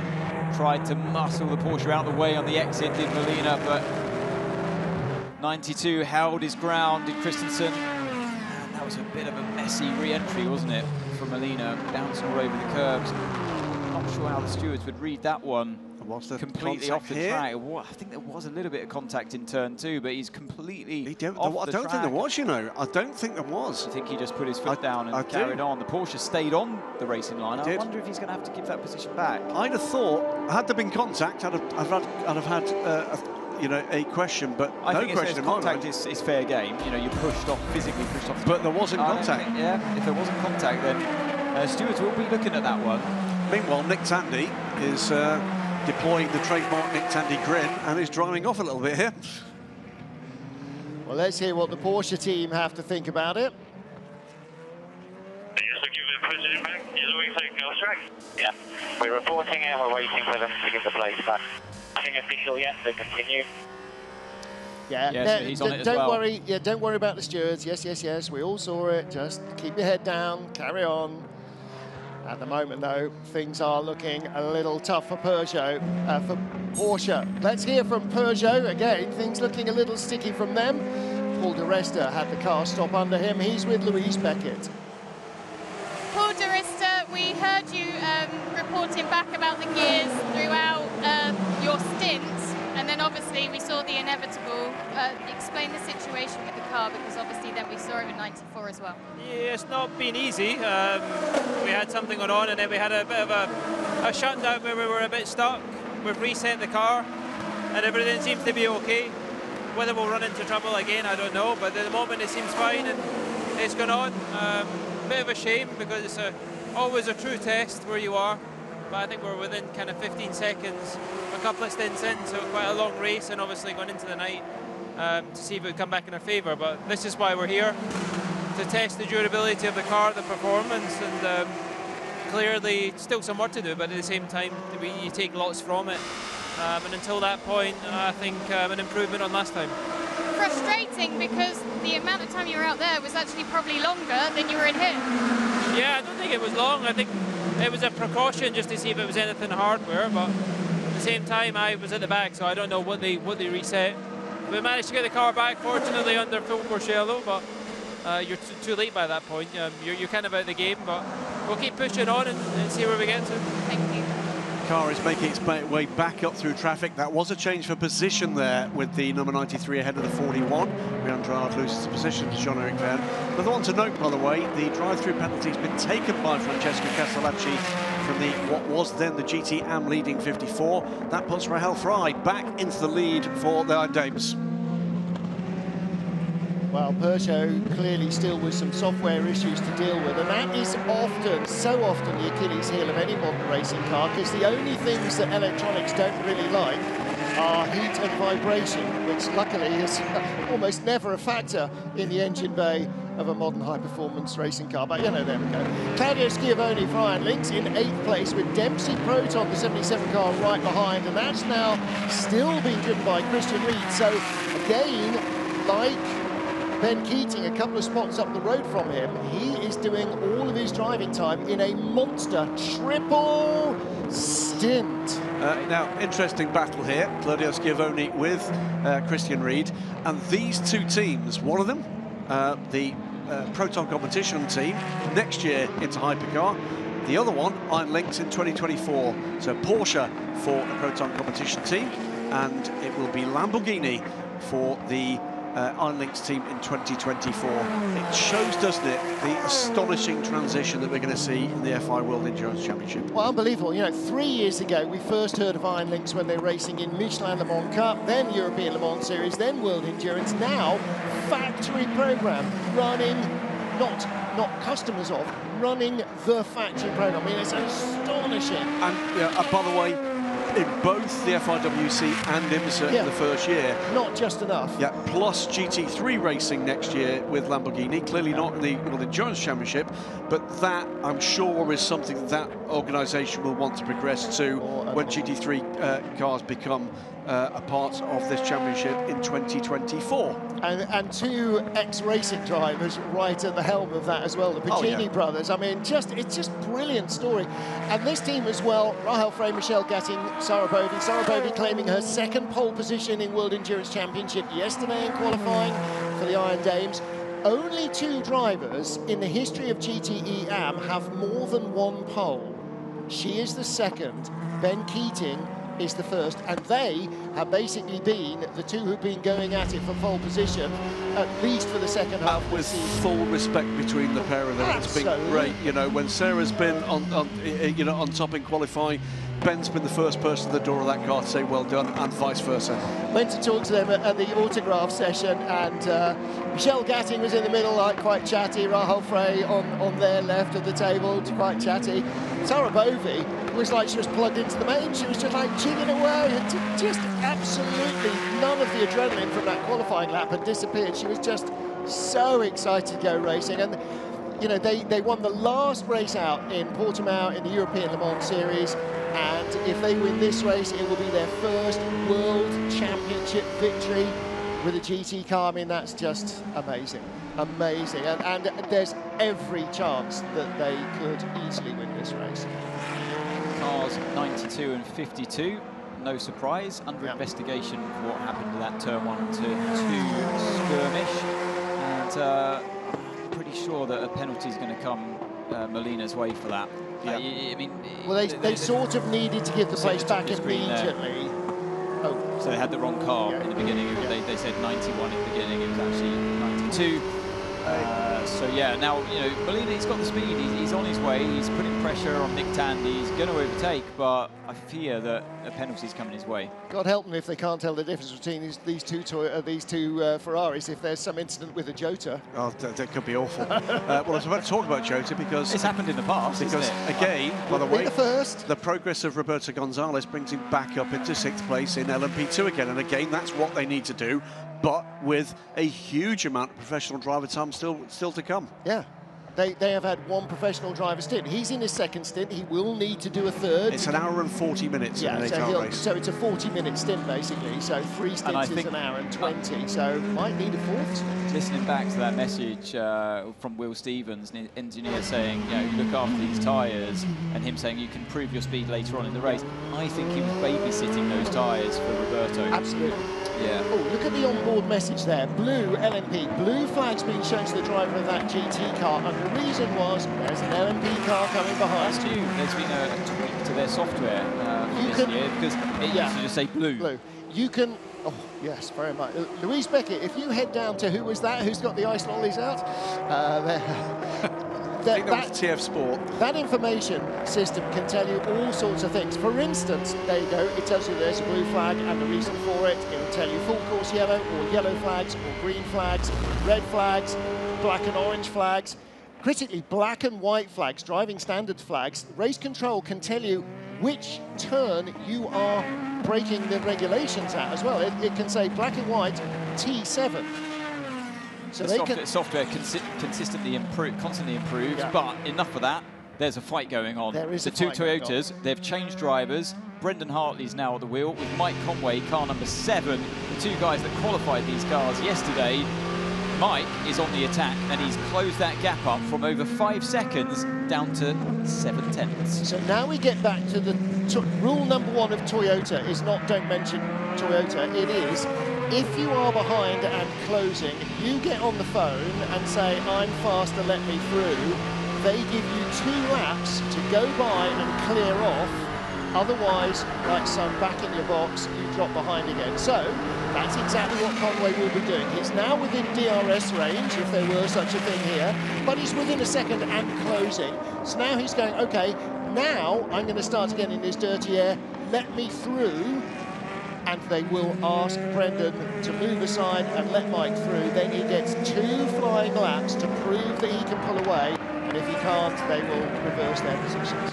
Look at this, it's getting hot here, isn't it? Yep. Molina tries to send it down the inside of Tandy in turn 8. Tandy held up by, there's a Ferrari holding everybody up here, and they find their way through into turn 9 and 10. That was holding up the United Autosports car, the LMP2 there, you can see with Phil Hansen at the wheel, and it caused this huge backlog. Well, we've got class battles from 3 different classes in that group. So it's sorting itself out now with the Porsche dropping off. But oh, actually, that's quite interesting as well. So we spotted that it was Phil Hansen as we're riding on board with Molina.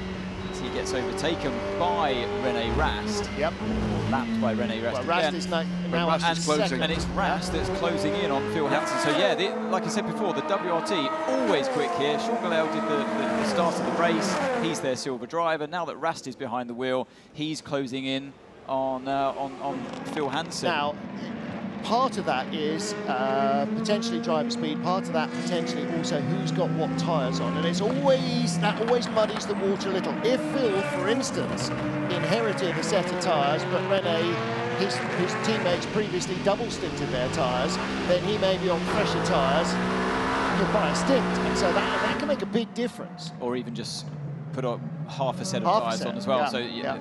So, of course, you know, that plays out towards the end of the race. Conway now. Why don't you just let me go in front then? I won't lose any time. Yeah. I mean, that's the rule. I mean, we've been told countless times that is the rule. When you are closing in, before you get to position where you are losing lap time, they let you go by. Why do they do that? Because if something happens to number 8, and there's a competitive Peugeot, you want number 7 to go as quickly as possible for the entire 8 hours so that he's got a chance of winning. You don't want one car bottled up behind its sister car that is demonstrably slower. Agreed. By the way, drive-through penalty is coming the way of the GR Racing 86 car. That was Ricardo Pera and Lilo Badu.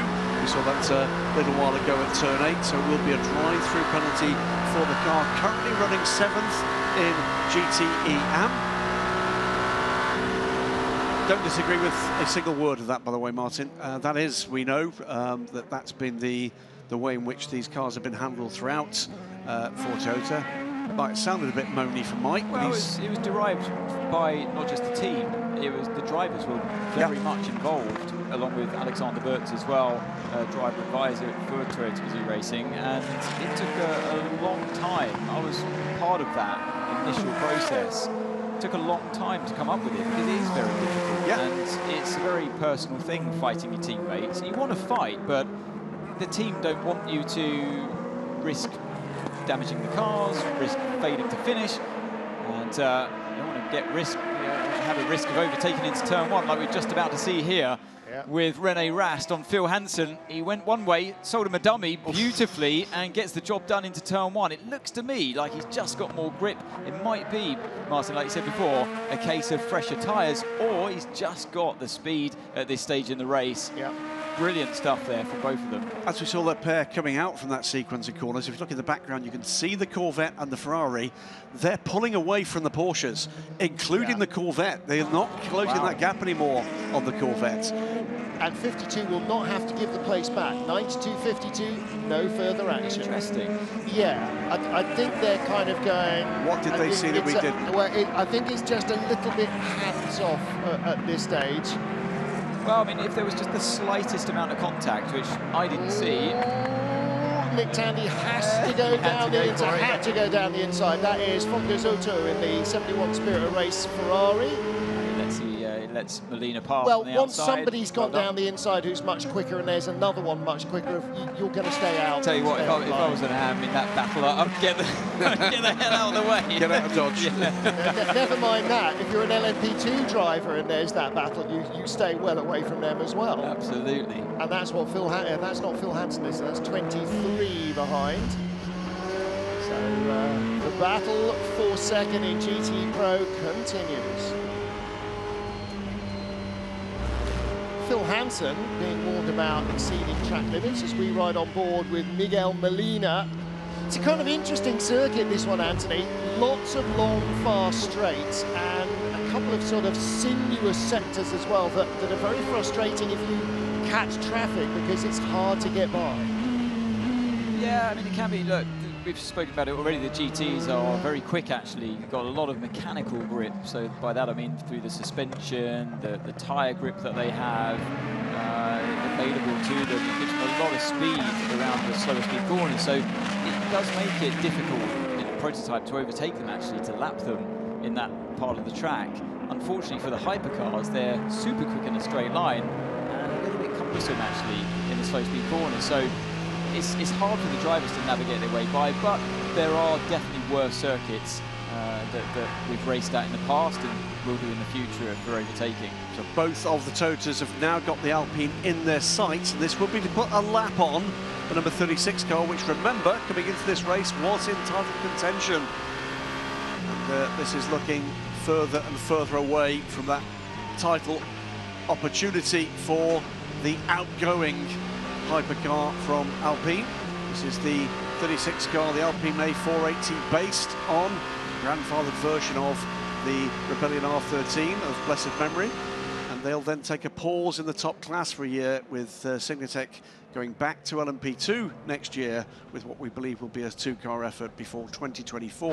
This is a brand new Alpine based around the LMDH rule set in hypercar. And that'll just add a little bit more spice to the mix in LMP2, because Signatech, multiple Le Mans winners and champions in LMP2, probably haven't forgotten much about how to go quick and win races, as we've seen here in hypercar. And then, yes, their Alpine hypercar program will be starting to fire up at the same time. So I anticipate for Philippe Seigneur and those guys a very busy 2023.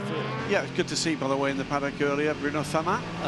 Many endurance racing fans will remember Bruno as being one of the top men at the Peugeot factory team back in the 908 days. Yep. Now very much one of the project leaders for the Alpine project. So one shade of French blue to another for Bruno. Spell at the FIA in between those two roles. Well, Brendan Hartley pulling away again from Mike Conway first and second. It was down to 7/10. It went up to 1.2. It's now down to 0.8. Okay, copy that. So can you go fast if possible?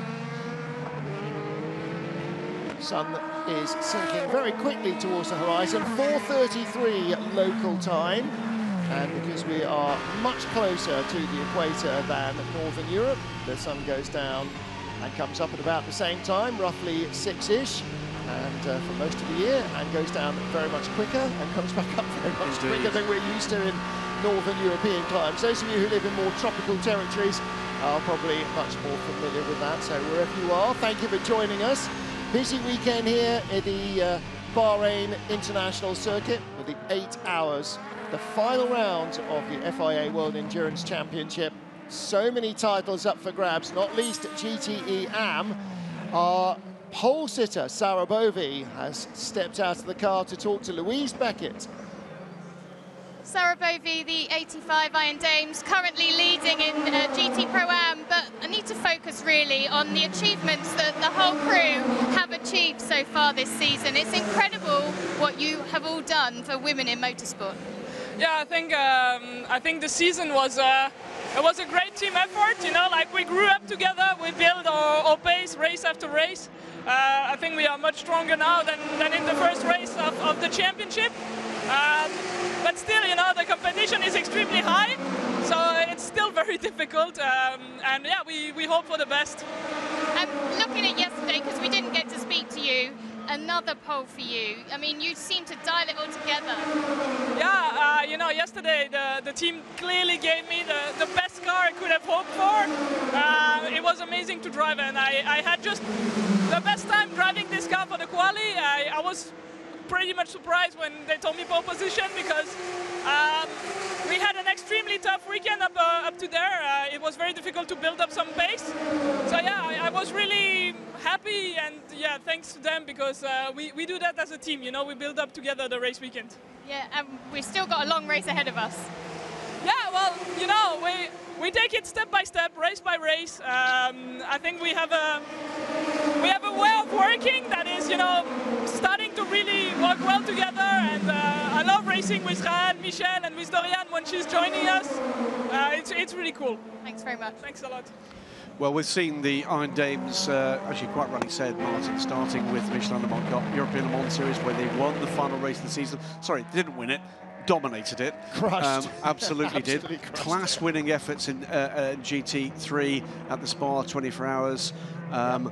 We expect we're going to see them in endurance racing in the North American, in the IMSA Championship next year, in the Lamborghini, here in the FIA World Endurance Championship. And what next? And by the way, before I forget, with back-to-back champions, with Michel Gatting and Dorian Pan in the Ferrari Challenge Europe. Yep. And we had Michel in the booth this race last year talking about that. Absolutely. How well that did them in terms of the racecraft and confidence that the girls could actually show. Dorian Pan already has tested an LMP2 car at Portimao. She again will be part of the story in tomorrow's rookie test with a P2 car again.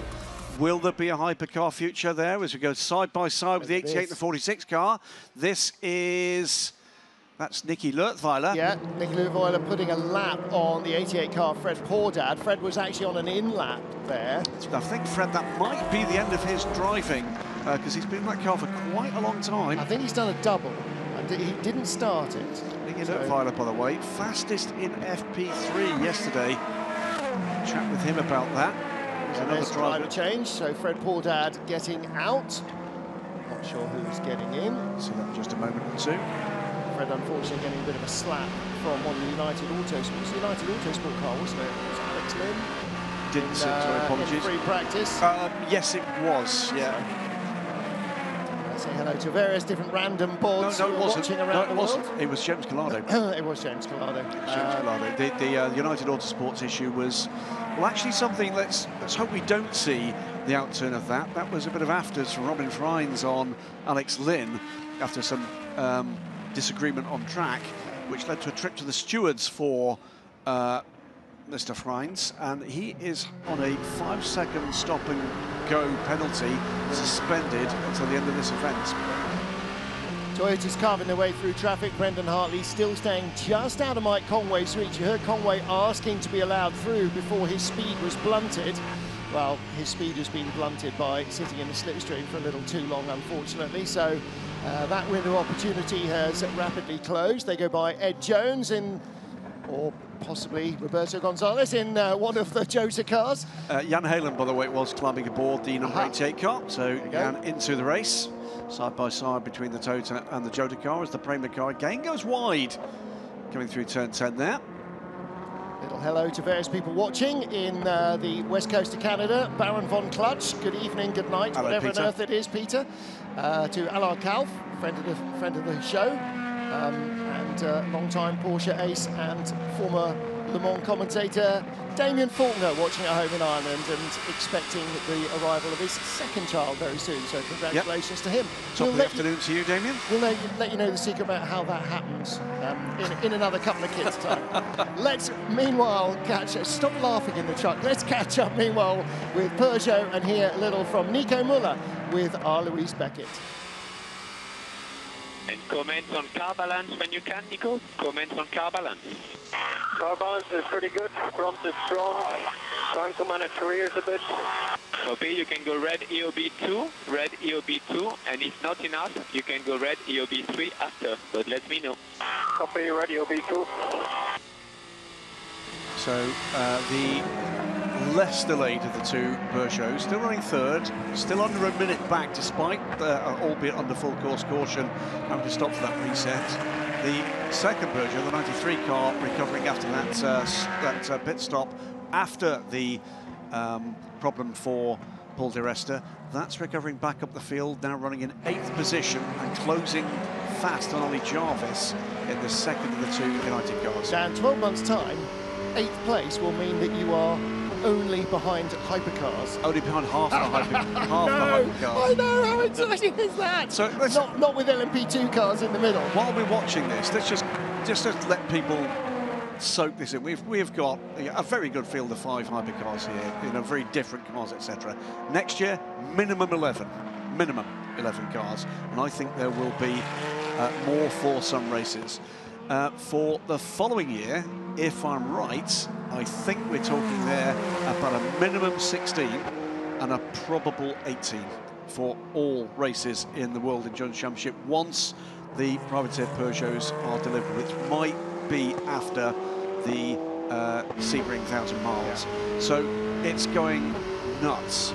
Some of the grid will only start to fill out once cars are available. Correct. Not because deals aren't necessarily done, but because development has to go on the lead team, and then customer cars will follow. And it is going to grow the way Group C did, organically, by having exciting cars that every team wants to race. There's not a single team that's currently running an LMP2 here or in European Le Mans Series that wouldn't want to be running a hypercar. Yeah, and okay, there are commercial challenges as a gap to that. There are significantly more expensive cars, significantly more expensive, and they're more expensive to run. But you've also got the other thing here, which is, we said a little earlier, Proto Competition and Iron Lynx, they're not LMP2 teams, they're GTE teams. Yes. And they're in that mix, and it's the same in North America, and there will be more as things come forward. And as the supply chain starts to recover from its current parlous state, there will be the potential for more cars to be in that marketplace. It can, should, and will be a golden era coming. How long that golden era is going to be with us is, I think, less. Nice move, Mike Wainwright. Yes, well indeed. judged on Claudio Schiavone. It's less to do with the quality of the concept and more to do with the health of the global economy. Yeah, absolutely. As World War III continues in Ukraine, I think that's going to have a lasting knock-on effect. But you know, I lived through the Group C era. I wasn't old enough to watch Ford versus Ferrari or you know, the glory days of the 70s, but having been in the heart of the Group C era and GTs at Le Mans and so on, I don't think I've ever been so excited about the future of sports car racing. That's the change. 52 ahead of 64. Yeah, so the Corvette down to third and the 52 Ferrari up to second place. It is back to a Ferrari 1-2, but look at the gap, 32 seconds. So for all the worries right at the beginning of the race from the 51 cars, James Collado, that they were losing tyre grip, they were boiling their tyres, and they were down on power, it does seem as though he is able to cope with the pace of the chasing pack and maintain that half-minute advantage. And here's where it happened.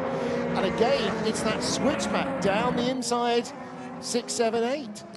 Yeah, I think far more significant, actually, than that change is the fact that the Porsches aren't anywhere close to the Corvette. They're 5 seconds back.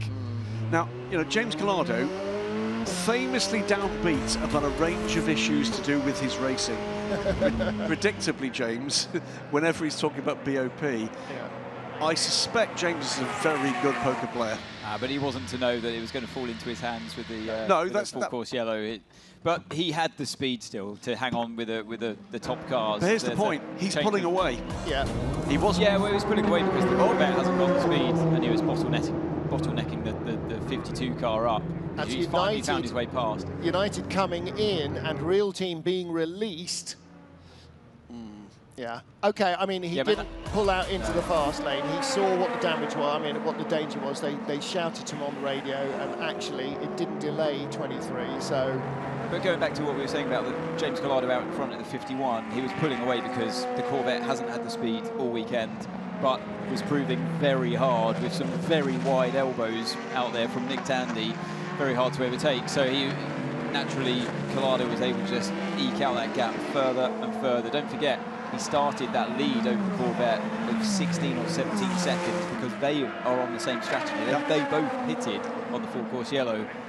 So it's not like he holds the advantage over the Corvette because of his single advantage on the full course yellow. Nick was there too. I'm thinking more about the ongoing pace from the Porsches. The Corvette, there's something quite odd about the pace of that Corvette, but more to do with the pace of the Porsches, which is fallen back as this race has come forward. They suspected it might be the case, didn't they? They had the speed in qualifying, and they were happy with the speed of the car at the start of the race. And like Kevin Esther said, they had better degradation than we do. Yeah. 12 months ago, who had freshest tyres at the end of the race? Porsche did. Because they did exactly what they're doing now. They were as parsimonious as a church mouse with their tyres and used none and came strong at the end. They'll do it again.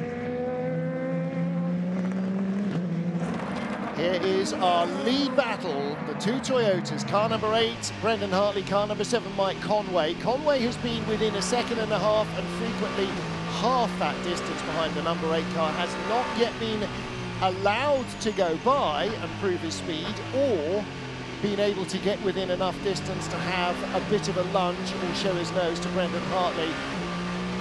And Ant Davidson, he's in a position where he did have initially a speed advantage caught up to Brendan Hartley, and now that has all gone, and so yeah, I think he's Brendan now stuck till the end of the stint. Brendan sort of eased his way into the stint, and I think Mike started off a bit faster, maybe pushing the tyres, pushing the car a bit harder in the beginning, Brendan playing the longer game. Maybe that's why they didn't swap the positions round so quickly. I'm glad they didn't, because it is proven to be, it's turned into a real fight between the two of them. Pointing at the screen. Was that the Ferrari repassing the Corvette? That's not a replay, was that? I think it was an AM car that was overtaken in 13. One other quick point here, yeah, by the way, and it might be just a bit of a flicker in traffic here, but for the first time that I've noticed since we had that gap open up, under the with the full course yellow gifting that gap to the 51, it's under 40 seconds now to the Porsche. So the gap to the Porsche is beginning to come down. Okay. Keep an eye on that. Well, light level is fading. Temperature, it'll take a while for this tarmac to surrender its heat. Inside the real team by WRT car comes the number 7 of Mike Conway. Squeezes by Norman Nato. The pole position driver from LMP2, of course. Yeah. Norman Nato, a brilliant lap driven yesterday under the floodlights. And he's heavily laden with fuel because he only left the pits a lap and a half ago. In comes Prema, the number 9 car joins our race leader, 22 on the pit lane. Off goes the 22 car, having served a 10-second penalty added to its pit stop. So 31 WRT has already gone by both of them, and it is our new leader, Sean Gelael, the reigning Asian Le Mans Series champion. Graham, is he going to come back and contest this year's Asian Le Mans Series over the winter? My apologies. Sean Gelael? Don't believe so. No. Okay. But they've used the same strategy as Roberto Gonzalez and Jota by putting him back in. Yep. Sean Gelael wasn't the champion this year. Oh, was he not? No, it's Rodriguez Salas won the championship this year with the Nielsen Racing team. Yes, this year. Yeah. My apologies. Yeah. So looking at an LMP2 grid for Asia, at the moment climbing towards, if not quite at, double figures. Okay. WRT then leading the race here. Sean Gelael out front. As they are now the 38 Jota car, which is either the one with the green mirrors or the red mirrors, one of those, will be our champion ahead of the 31 from WRT. United Autosport still in the hunt. Prema, by not managing to grab pole, cannot now be champions. That window closed after qualifying. They needed that extra Brucey bonus point just to stay in the hunt. Coming up behind those contenders, again come the Toyotas, and it is the crew of number 8 who have the points advantage, 21 points clear. So even if 7 wins and 8 are second, that is not enough. There's only an 11-point spread first to second, and that will not be enough for the number 7 car, but they want to win the race anyway, even if it doesn't mean they win the title. I've been doing a bit of number crunching, and we noted that the Toyotas have gone by the Alpine now, put that lap on. So we did, but there it is in the background behind the WRT car. So I will say right now, unless something massively dramatic happens, that's another dagger to the heart of the Alpine's hopes for a fairy tale finish to this programme. Well, Toyota have seen their hopes dashed at the last moment previously, haven't they, Anthony? But both cars, it's unlikely. There was another bus coming. What was I to do? And you're not even sitting in between us. I'm right next to you. I'm leaning against an open door again. As much of the WC paddock will tell you, it's a rum day when I'm not the most mischievous person in the room. Unbelievable. What do I do to deserve this? Right. Joined us for a start. Up the inside and through safely on the 98 car, 51 on its way. 5 hours and 10 minutes to go in this 8-hour race, remember. It's the 85 Iron Dames car with 14 seconds advantage in GTE AM. In GTE Pro, Alessandro Pierguidi is 30 seconds up the road from teammate Miguel Molina, and that is a very comfortable place to be. Rahel Frey with the Iron Dames in their GT AM car, leading from Francesco Castellacci in the silver 54 car, but Ben Keating, who is still in the car, will not get out of the car, ever. in 4th place and comfortably leading the championship battle.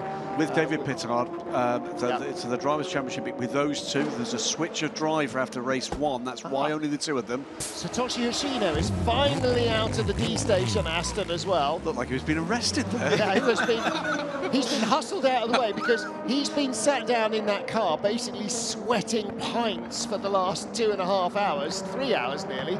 And yeah, hurrying up is possibly not something his legs can do. Why was he hovering around the car though for so long? I mean, well, he was getting ready to way longer than the driver check. He was getting ready to shut the door. He's been in the car for nearly 3 hours. Sorry, no, the GT drivers help each other do the pit stop, don't they? Let's hear from Jota and the 38 team. Okay, mate, so we need to capitalize on this double seat because most of the silvers are in the car, so we need to close the gaps on the leaders. Right, you may be on tyres just inherited from Roberto, but what we need here is 14 qualifying laps. Go, go, go. Well, like we were talking about earlier on, it's the silver drivers that he's up against now predominantly, so it's now time to shine and make advantage of the fact that you're the pro out there, and I'm sure he'll get it done. Well, let's keep an eye on that. Yeah. 57 seconds from the lead at the moment in, 58 seconds, apologies, from the lead in LMP2. Actually just recorrected. So all he needs is, who's he got in front of him? Louis Delatraz, so no, he's going to be on the same speed as him pretty much. Rasmussen, his teammates in Jota, he's on the same speed pretty much. Ryan Cullen, he's probably the first driver where you've got a bit of an advantage over. Their silver driver there at Vector Sport. So all he needs is one position. He's running currently booked in 7th. Well, Will, at the beginning of this lap, has, as he exits Sector 1, set the fastest Sector 1 time of the race for his car. So he's definitely not hanging around. And even if he doesn't pass any of them, the more he closes the gap to the cars in front, the better it is. But you're right. This is the stint in which they cement the rhythm of the rest of the race. This is the point where they put their claim in for a finishing position that will secure the championship for that team. They're now running their platinum drivers through to the end of the race there in car 38, and I correct myself, he doesn't now need to finish 6th because obviously Sean Gallagher and the WRT team lead the way. The closest competition is the United cars, and they're not leading the race at this point. Let's hear from Harvey. I have a problem with downshifting. We need to change it. A big problem, sir. Another gear shift problem. It's all Hypercar gearboxes. Well, now that is not ideal for the team of the crew of the number 8 car, who are our championship leaders and most likely to win the Hypercar Drivers' Crown.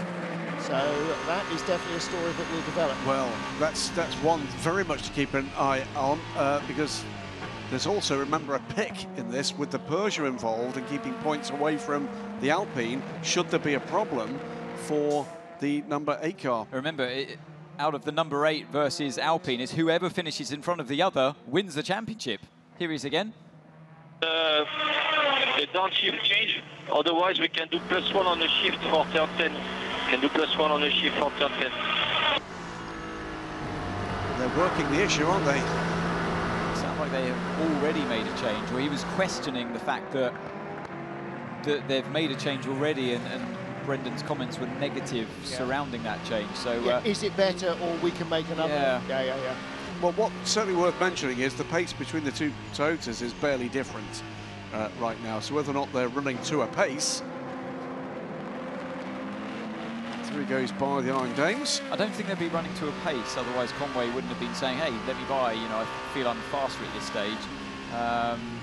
That's why I'm confused. Yeah, I think look, the traffic, it's clearly there's a bit of dirty air that comes off the car in front.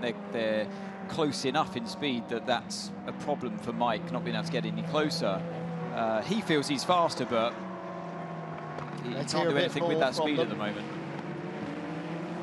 Okay, Brendan, the system might give you back some energy in the last 5 laps, so let me know if you want to fix the target. Yeah, I want to fix it. So they've also got a fuel target that they are not meeting. Or maybe that was energy level targets from the battery as well. Sounds like it's on its way to correcting itself. Kamui Kobayashi in team principal role here on the prep perch. Yeah, it's been a long time actually since he's been in the car, since free practice 3. He didn't do qualifying because he was doing his team principal job. Yeah, but only one driver does qualify, and they rotate it around and take it in turns. You know, he qualified at Le Mans again with epic pace, didn't he? You know, so it's always an odd feeling. It feels like you're on holiday when you don't qualify the car and then you drive 3rd in the race. It's such a long time of not being in the thing, and the track has changed so much by the time you drive. You know, it's getting darker now, and yeah, I mean, Kamui, of course, can adapt to anything. He's a very naturally gifted driver in that respect, but it's still, you feel like, yeah, I'd much prefer to have had a bit of extra track time. Well, by the way, if you are a partner of a professional racing driver, I do pity you. Let's have a little Jota moment. Here's Will Stevens. Okay, mate, so the Nitro in front of you is for position. The Nitro in front of you is for position. Let's try to pass him, and if you cannot, let's make sure you have enough gap to not kill your front. Good news for Will Stevens is he can tell that is the Prema car. It's red and white, so clearly not one of the Jota cars. He's probably confused about whether or not he's aboard the 28 or the 38 right now. You may hear little bits of snorting going on. We've been joined in the booth, as you will undoubtedly see on the Jota Sport social media, by a couple of comedians who have brought Jota for Dummies. Jota identification for dummies. See, now, it's green and black, so that doesn't help. No. That does not help. Is that Jota 28 for dummies or Jota 38 for dummies? I'm going to have to go to page 28 and 38 to find out. and as for, you can tell from the different coloured wheel nuts. Meanwhile, here comes the car 28. Here comes one of them, yeah. Or the other one. Or the other one, exactly so. So, as we'll repeat it again, by the way, the astonishing news coming from Jota here is that they have opted their cars are to go to Hypercar different. Just so they can actually tell the difference between the two cars. One's going to be green, one's going to be yellow, unless they paint the other one yellow. See how we didn't know that, so yeah. The drivers themselves, by the way, asked me to complain so that they can tell the difference as well. It's not just us. Yeah. Well, a car that we can easily identify because it's got a very distinctive livery is the 31 WRT car. René Rast is with Louise Beckett. René Rast, you're looking pretty relaxed. Yeah, actually it wasn't that hard. I mean, it's still warm in the car, but as we cannot push the tires anyway, we're kind of not cruising, but it's not like we're pushing every lap in quali, like in quali, so that's why I may be a bit more relaxed. And you put in a great run. Sorry? Yeah, we had a good stint, a good double stint. Could pass some cars with a good pace. Car was working without any issues. I think we're still leading at the moment, so that's positive. But obviously, still 5 hours to go. All right, thank you. Thank you.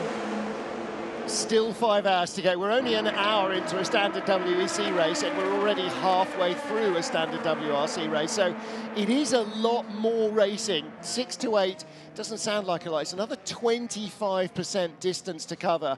And that means all these cars, yeah, they're built to survive 24 hours, but you know, it just adds that extra bit of stress to the drivers, the fatigue of the tires and everything else. So, and again, sports car racing over the last decade, you know, from Peugeot's point of view, Toyota's, WRT's, God knows, you know, it just continually reinforces, underlines every season. It's never over until you're back in the paddock after the checkered flag. So it's getting dark, the lights are on, and now the racetrack has a different, the pictures have a different look to how they did in the glare of the sun. Louise is whinging less about how hot it is in the pit lane. And for the drivers, it's a very different place to be as well. It's a nice phase of the race, honestly, when the sun goes down and the track gets a bit more. You feel it every time you step back in the car from this point onwards, with 5 hours still to go of this race. Every time you're in the car, you think, oh, that's how my teammates were just doing those kind of lap times, because before that, it's unthinkable that you could achieve that. And you're in there, and then you're going now faster than your teammates were, and it just keeps getting quicker and quicker. The car feels better and better. The tyres last longer through the stints. You can push them harder from the beginning through to the end, and basically it carries on like that through to the end of the race, and you wish that you're the last driver in the car. That's when it's all in its best. You go from being one side of the Gunther Steiner coin to the other side, from being to a hero. Yeah, exactly right. And you know, it's part of the way that the race develops. Grip changes, tyre fatigue, driver fatigue, weight of fuel you've got on board changes through the stint, and it does make it really hard to judge, genuinely really hard to judge, even with lap times, who is good, who compares well to whom, because you'll have two cars that seem to spend the entire race in close company, but they've got different standards of drivers in at different times. They've got different amounts of fuel, different tyres, and new, old, and whatever. So you really have to dig deep into the stats to try and figure out actually what happened in these races, or be clever, like Ann Davidson and Alex Brundle. Alex Brundle, you've been racing for Inter Europol this season, and there's been quite a few developments, changes within the team throughout the season, hasn't there? Yeah, we've been working on the engineering structure of the team to try to move forward. Our old engineer departed at the end of last year, and we've been basically cycling through personnel, but we found a really nice group now. And you know, you can see those flashes where we're just starting to deliver performance. Esteban's out there doing a great job now, and we're moving back up through the field. We still have the moments where it's tough, but we're learning a lot, and I'll be back with the team next year to keep learning and keep performing. I know you've had some frustrating races, but how do you see your role within this team to help that development? Yeah, I mean, I've been here for 10 years now in the WEC paddock doing my thing. And you know, you try and steer the ship in the right direction, but you need everyone on board. So yeah, trying to help out as much as I can from behind the steering wheel without trying to push them too much. You know, there's only so much the driver can really do.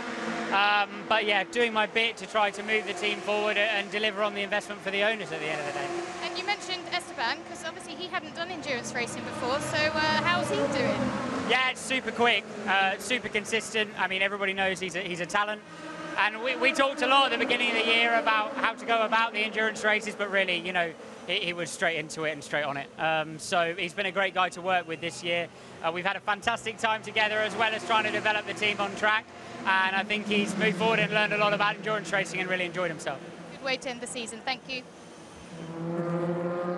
Good stuff as Inter Europol continue to rebuild the team and try and find a little bit more pace. Into the pit lane from second place comes Mike Conway.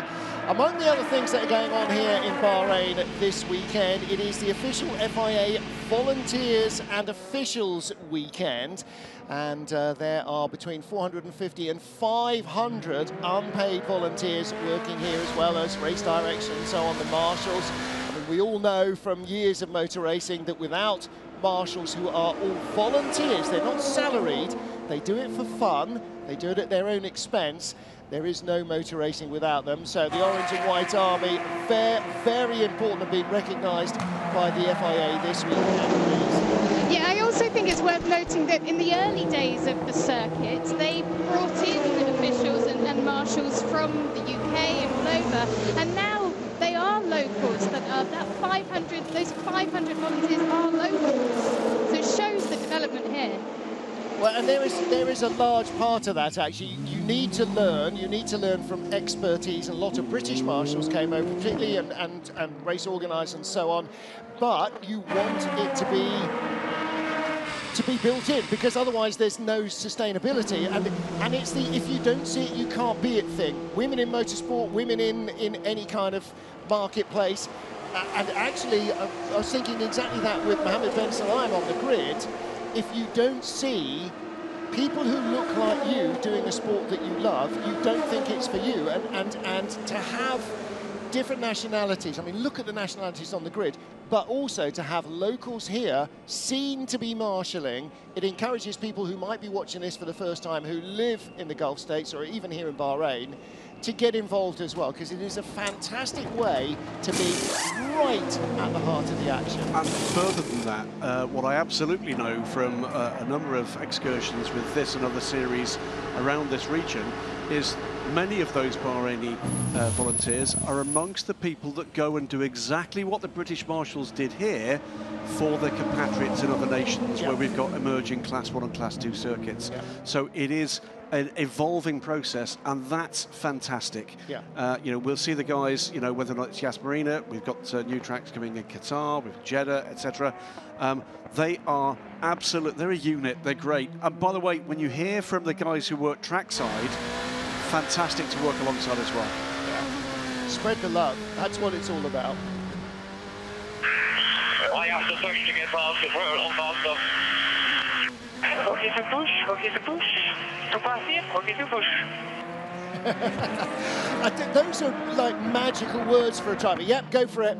Yeah, Will obviously feels like he's got the car to do the job, and the tyres as well under there. So he dives into turn 10, but he's got to be careful. Don't throw it all away now, Will. It's so tempting. This is where you need to drive with a championship brain mentality. And, you know, there are no heroes. You're in the position to win right now. Just bring it home. Lose. Exactly. Just bring it home, and move like that down the inside of turn 10 is a high risk factor. But Graham, to be in that position where you don't know intimately what the strategy is with the tyres. The engineer's going, yep, they're your tyres. Destroy them however you go. Off the leash. Now, Mike Conway wanted to hear that 40 minutes ago when it was still the heat of daylight. He's still all over the back of Brendan Hartley. He's definitely quicker. But Hartley, apparently, we've heard nothing more about the gearbox gremlins.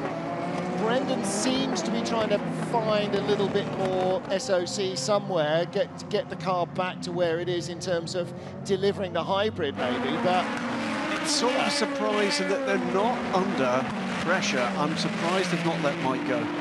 Yeah, me too, because that still wouldn't swing the balance of the championship in Car 7's favour. They would get the win, but they still finish behind Car 8 in the championship as a driver crew. So it's nice to see them fighting. Let's hear from the number 8 team. Yeah, we swap position. It's the start of the set. I was pulling away before. Just let me drive, guys. We are not fighting each other, Brendan. Yeah, but I need to keep the rhythm. I don't want to be sitting behind. Give me the 3 laps like we always have.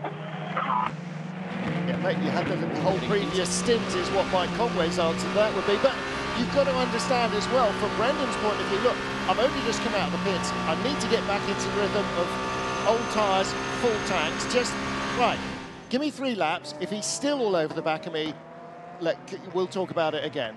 The problem is at Toyota is that the drivers are under constant pressure from management because they don't want to be the one to be replaced. So you're always out there trying to prove your worth, and you never feel comfortable. It's just the way that they operate, it's the way they run the team. They put the drivers under a lot of pressure. They look into every single detail of your lap times, and they have quite a high rotation of drivers that come and go from the team. It keeps them sharp. It keeps them honest, and that's what you're seeing playing out now. So you can't have it all ways. You can't put your drivers under that amount of pressure, but then expect them to comply and conform when you ask them to give up their position. They're constantly under threat of losing their drive, and that's what you're hearing right there. The desperation in the voice of Brendan Hartley, the determination in the voice of Mike Conway. Let me by, I'm faster. No, I don't want to let him by. I can go faster if I want, and I don't want to be the one sitting behind him with the same speed. So it is still a problem in the team ethos. Yeah, it is, yeah. Because there is no trust But there. it gives us a great showpiece, doesn't it? But can you imagine that being the case at Porsche? Honestly, I don't know how another team works. No, I just. Well, was it the same? Did you feel that same instant, constant pressure at Peugeot? In many ways, it was quite similar. We were free to fight, though, more so at Peugeot. There was none of this, let them by, don't do this, do that. They just kind of it was quite cool because they just let you race. Organic. Yeah, much more organic. Yeah. If you crash into each other, you crash into each other, and oh well, that was. And we'll never talk to you again. Yeah, exactly. But the drivers, they're brilliant. They know the risk that he's letting it by now after it all. So that another message has come in, and he's thought, right, now this is where it really starts for Brendan. He's got to show now that he can stick to the back of car 7. And I'm sure we're going to see that. He's going to roll his sleeves up and get stuck in and take risks through traffic. And so will Mike. And although we should be seeing a total domination of Toyota with no pressure at all, why should they be fighting each other? And the fans thinking at home, nah, it's just for show, all this changing of positions. It's not. Now they are driving for their careers here. The thing here is the advantage is with Brendan, because actually, the way that the rule works, it does not matter how badly he compromises his tyres, because if Mike doesn't get away, Brendan will be waved through, and then he can calm his tyres down again a little bit.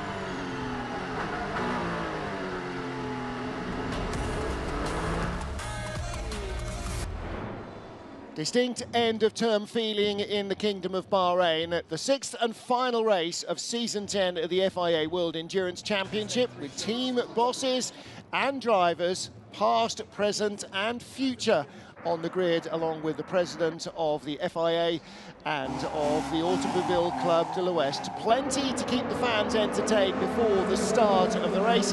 With Toyota and Peugeot, the dominant forces in qualifying. Toyota number 8 from pole position, the championship leaders who need to win this race ahead of their challengers from Alpine. Had a tough time in the first corner, but kept their noses in front. In the ever tightly contested LMP2 field, it was very close at the start. The lights going off very late on the run to the start line. Bunched the field, but fortunately there was no drama. In the GTE Pro battle, 2 Ferraris and 2 Porsches were in contention. Porsche had the upper hand early in the first hour of the race, and they moved into first and second spots. But as the first stint for the GT Pros continued, Ferrari came back into it. Their tyre management seemed to be at least equal of Porsche's, and suddenly the white cars were feeling the pressure from the red ones. In the GT Pro class, the 71 Ferrari took the lead away from the pole-sitting Iron Dames car. While back in the GT Pro class, Porsche felt the tables turning as Ferrari started to turn the screw and move up the order. Reigning champion James Calado at the back of the queue saw his teammate Antonio Fuoco move to the front. First of the Hypercar pit stops was for the 93 Peugeot. Toyota staying out a lap or 2 longer. First major drama after the safety car of lap 1 was a full course yellow for a puncture for the 71 Porsche that led the Ferrari, and that brought on a slew of pit stops. The full course yellow stops gave the 51 Ferrari a big lead in GTE Pro. GTE AM was also an all Aston Martin affair. Paul de la Resta ran out of gearbox, a brief yellow flag for his car, and then the 94 Peugeot had a similar problem. That recovered quicker in the hands of Nico Muller. It now lies third. The battle for GTE Pro honours continues. The 51 car out front Corvette remains in second, with 2 Porsches and 1 Ferrari battling Corvette for second spot. Into the darkness, number 7 being allowed to pass the number 8 car for the lead of the race. But it is the number 8 that still leads the championship. 3¼ hours done, 4¾ hours still to go. It's 7 and 8, Toyota 1-2, with Peugeot's less delayed 94 car in third. Alpine, the second championship contender, lies fourth. They need some miracles. WRT, the leaders in LMP2 from the 2 United Autosports car, and the Jota 38 car, the points leader in the top half dozen in LMP2, where it needs to be, but still with more than a full European Le Mans Series race left to run. AF Corsa's 83 car leads in Pro-Am from Ultimate now up to second ahead of Algarve Pro. The 51 has a big advantage in GTE Pro. In GTE Am, Polestar Sarabovi leads for the Iron Dames from Project One and Northwest AMR, but it looks as though TF Sport are on their way to the driver's crown there. We have lots of racing and loads of titles still up for grabs. In the pit lane is Louise Beckett in the booth with me, Martin Haven, Graham Goodwin and Anthony Davidson. And Graham, you'll need to turn your mic on as the Corvette stops, and it has a problem with the left rear wheel. Lots of sparks coming off there. That's going to delay them just a fraction that they can ill afford. Yeah, well, just popping into at this point to bring you some breaking news on Hypercar, and some very good news it is as well, in that last year we had a young driver who managed to score both the Asia Le Mans Series title and the European Le Mans Series title in his very first year in LMP2 car. Went on to almost take the win at Le Mans as well, and he will be in a Hypercar next year.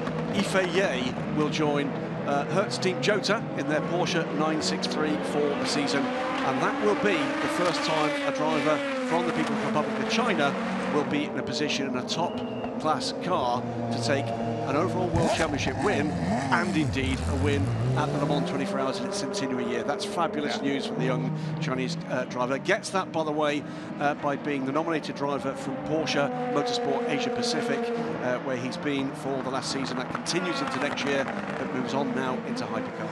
And Yiffy very nearly won Le Mans 2 years ago with WRT, so he will definitely feel that the track at least owes him a bit of an even break.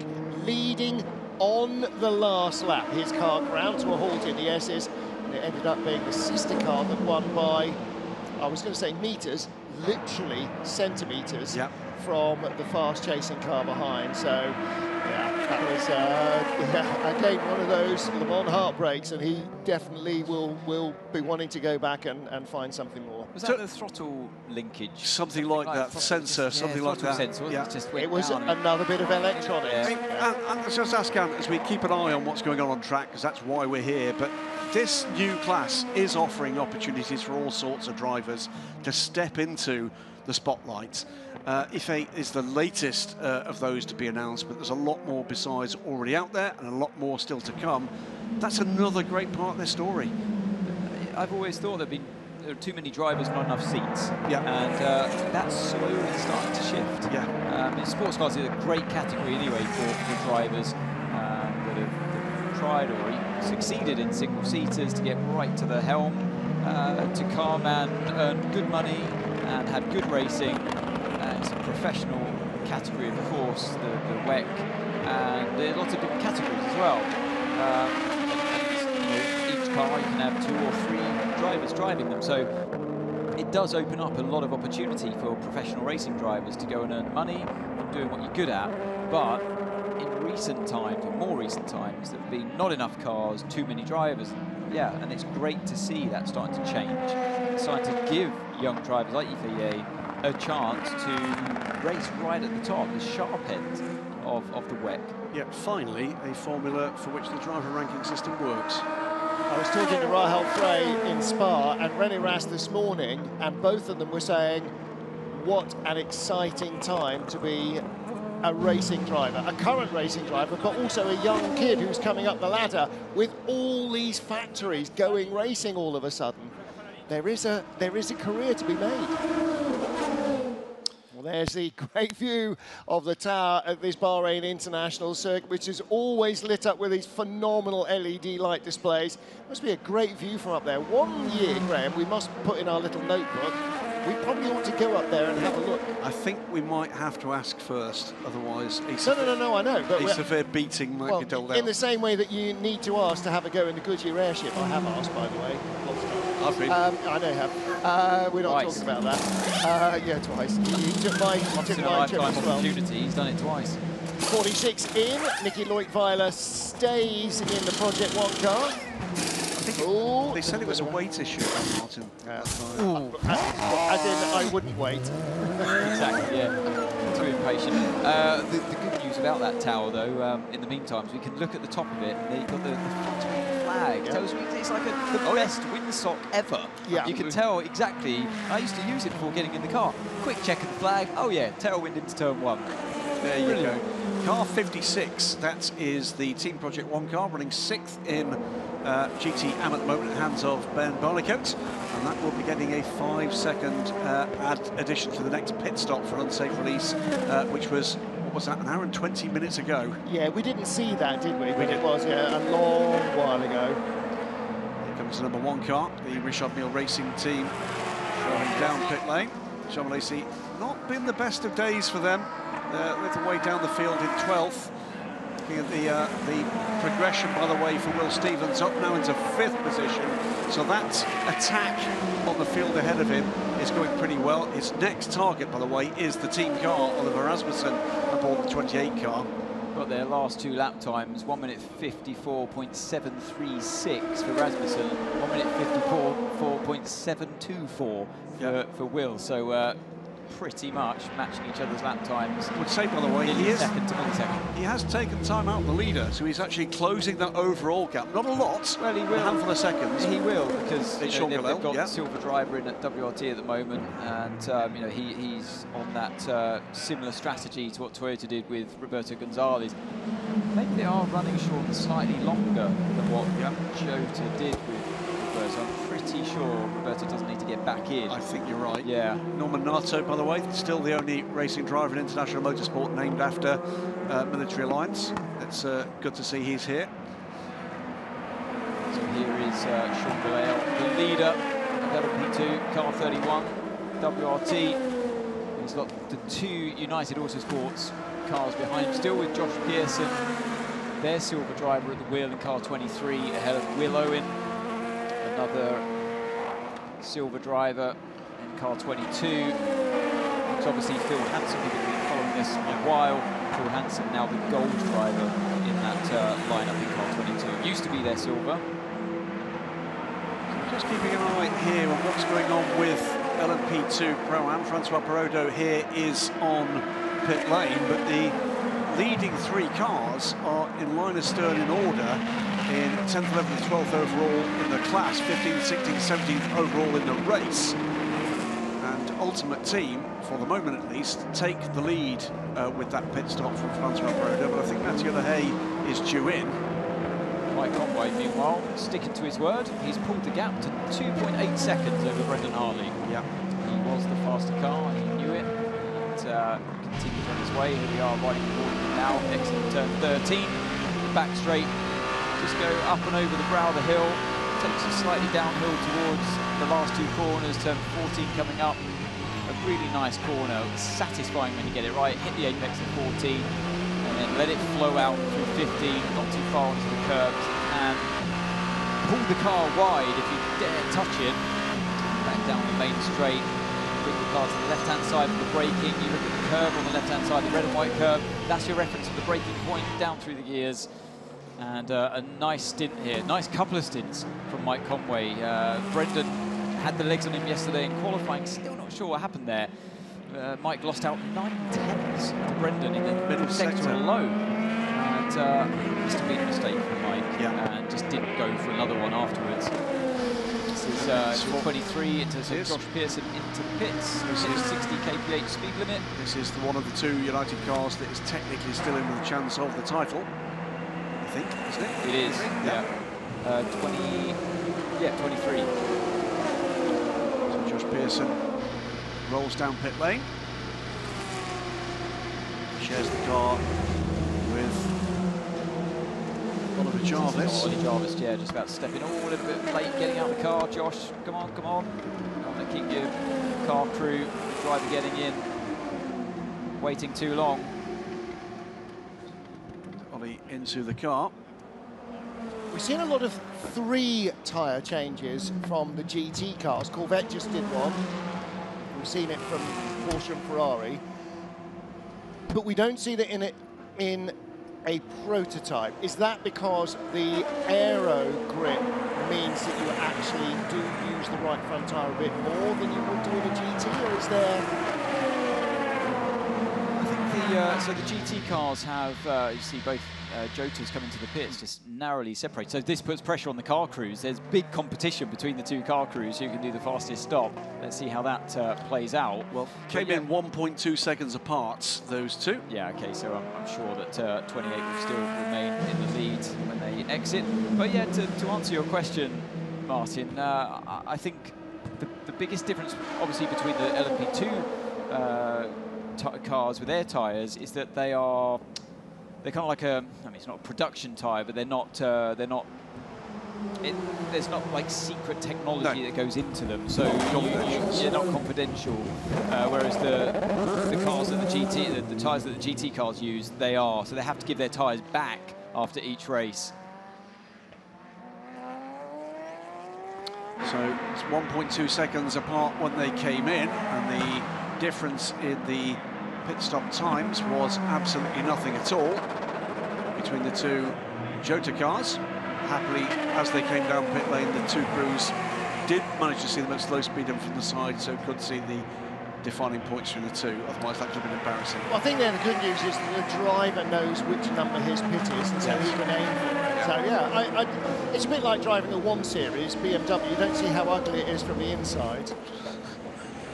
22, what? I'd 22. just like to apologise to BMW for that. That's him not getting any free hospitality food when BMW joined the WEC. Until BMW apologise for the current run of noses that they're putting on production cars, they do not get any latitude at all. We'll be very glad to welcome them back with a hypercar. Just don't bring any of those things in GT3. Anyway. Out comes the 31 car from the WRT team, who are soon to be the factory team for BMW. 22 came in right behind them as well, so that is first and on the pit road second in LMP2. And the 23 car will cycle back to third place because the number 9 Prema car has yet to stop. Indeed, cycles through to the lead with Louis Delatraz.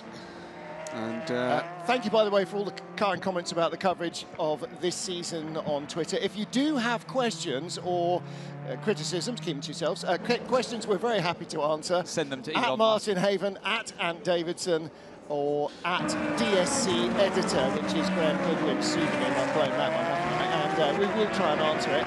And also, if you wish, the odd occasional dad joke as well. And by the way, thank you for everybody that has been interacting through various social media with us through this season. It does add to the depth of coverage and enjoyment that we get from this race. I know it adds the depth of enjoyment that you all get too. You know, we have got the privilege with these races being somewhat longer than most to get a little bit of interaction with it. That's something we hope to be continuing into the new era. And I'd just say this again, I said it before now about the FIA World Endurance Championship. If you're enjoying this, tell a friend. Yeah. Come to a race, bring a friend. Tell 2, tell 3. Yeah. And if you think there are more questions than answers this year, hold my beer. Join us next year. There is, well, so much, so much coming over the horizon, like a steam train at us. You can feel it building. I mean, Martin, you've done the WC podcast. I do my weekly podcast. We do that on the basis of listener questions. There's never a shortage. We might be months out from racing, and there's never a shortage of things that people want more information on, want to understand more, and that's the role here. That's why there's 3 voices in this commentary booth. That's why we're here with very different roles. Anthony with his matched understanding of just exactly what is going on here, and we're talking just a little bit off mic about the conversation about the atmosphere within the Toyota team. Thank you for bringing that, because that's just something we otherwise would never have heard, and I know that's appreciated by the fans. So keep talking to us via social media. We do read it when we can drag our eyes from the screens and the action. And if we don't get to it immediately, trust us, someone amongst the 3 of us, 4 of us including Lou, will remember and we'll bring that to commentary at some point. We do talk about these things between races, and you know, it's for us to give you the best we possibly can. And actually, very frequently, viewers' questions remind us that we are talking to a very broad audience in terms of knowledge. People who have been watching this since Job was a boy and people who are turning on for the first time, or joining halfway through having not seen a race in years. And there will be much more of that next year as well. People will come because Ferrari, people will come because Porsche, people will come because Cadillac for a whole new extra edition of North American audience, and in the years to come. So there will be lots more new and lots more new fans to talk to. And the final thing to say is this: if you are a new fan, there are literally no stupid questions, okay? There's just things you don't know. In fact, actually, the only stupid questions there are those that are answered in a link in a tweet that you've asked the question, answering the tweet, but not clicked the link. They're the only ones. But any question is a valid question because you don't know. Well, and also, can I point out, while I'm in the booth, there are no stupid questions. Even the ones that I don't ask are not as stupid as the ones that I probably do ask. Andre Negrão in the Alpine, currently still lying in 4th place, but a lap down on the leaders, and within the next hour, at the current race of progress, the Toyotas will go 2 lap down on the leaders. They are mathematically still championship contenders. In the real world, it's very unlikely. Again, unless the number 8 does not finish and the Alpine basically wins the race, it is unlikely that that is going to happen. Yeah, is there a less stupid question that I can ask coming in already, Graham? Well, no, it's not a stupid question. It's a hello, and proof indeed that this is a global phenomenon that is growing. And it's hello to John Doonan, the president of IMSA. Thanks for being with us, John. And John says he's listening and watching. Hello to everybody from IMSA at Daytona Beach. He can't wait to host everyone for the Raw and the Rolex 24 in 68 days. That's a terrifyingly short amount of time. That's because, of course, IMSA's GTP class is their brand for what we're calling Hypercar here. All the rest of it, why can't we call it something? Look, it's a brand. It's as simple as that. It's like GTLM and GTE Pro. Nobody cared about that. Let's get on with it. Brilliant cars, brilliant teams, brilliant drivers, brilliant depth of racing, and more to come. Game on. Well, and in the States, GTP has as much heritage as Group C does. Correct. For European fans. And if they'd called this Group C, even though it's not the Group C rules like Group A would be Group C, just hanging that hat on it gives... that's what it is. Group C's back. Well, yes, but with more excitement. And that's why they've gone with GTP, because it's lingua franca. People know what they're referring to and have done for 40 years. Let's listen to someone with a little bit more sense to talk. Francois Perrodo. Francois Perrodo, you're out of the 83 AF Corsa. In the Pro-Am category, you're leading the way. This has been a great season for you and a great decision for you to take that category. Yeah, I'm loving it. Back in LMP2. I wish there would have been a little bit more cars, but there's been a good fight with the other cars. It's been a lot of fun. Obviously, Le Mans was not so nice, but the rest of the season was amazing. So it's my last race in WEC, at least for a few years, because there's no Pro-Am category next year. So we're trying to make it count. We're leading the category right now, so hopefully it's going to be a good race. Also, what people don't know about you, you have quite a strong hand in young drivers and who you choose and where they go. I mean, you've got a good track record. Well, I think I've been lucky because I've listened to Ferrari all the time. So I trusted them in those 2 juniors, the first Niklas and Alessio. So yeah, very, very talented kid, good friends, and hopefully they will be in the Hypercar next year. Fingers crossed for them. All right, thank you. Thank you. Worth saying, if this goes the way that Francois hopes he does, it's great to see that enthusiasm, isn't it? He will become the most successful championship-winning driver in WC history with 4 championships, 3 in GTE Am and a first here in LMP2 Pro-Am. And we're not losing him sports car racing. Pretty sure we'll see him in the European Le Mans Series next year, plus some racing in IMSA. He's going to strip those overalls off and lose about 50 kilos. Bring him out and fill up half the He could not be wetter if we had just pulled him out of the swimming pool in Portimao, genuinely. And by the way, here's just a little observation. I heard most of what you said about the Group C GTP thing, about the difference in outlook and attitude from maybe the European mindset and the American mindset. IMSA announced GTP, as you quite rightly say, huge heritage, a very positive heritage, almost universally welcomed as being a brilliant idea. Had the ACO said, we're going to call this Group C, what would Twitter have been like? It would have been a bloodbath. And by the way, nobody's mentioned talk about that, but everybody's jumping on board the BMW nose bandwagon. Okay, let's get back to the racing action. There's enough nonsense later. We'll talk about BMW nose at much greater length, but that'll require beer. Prema and Jota.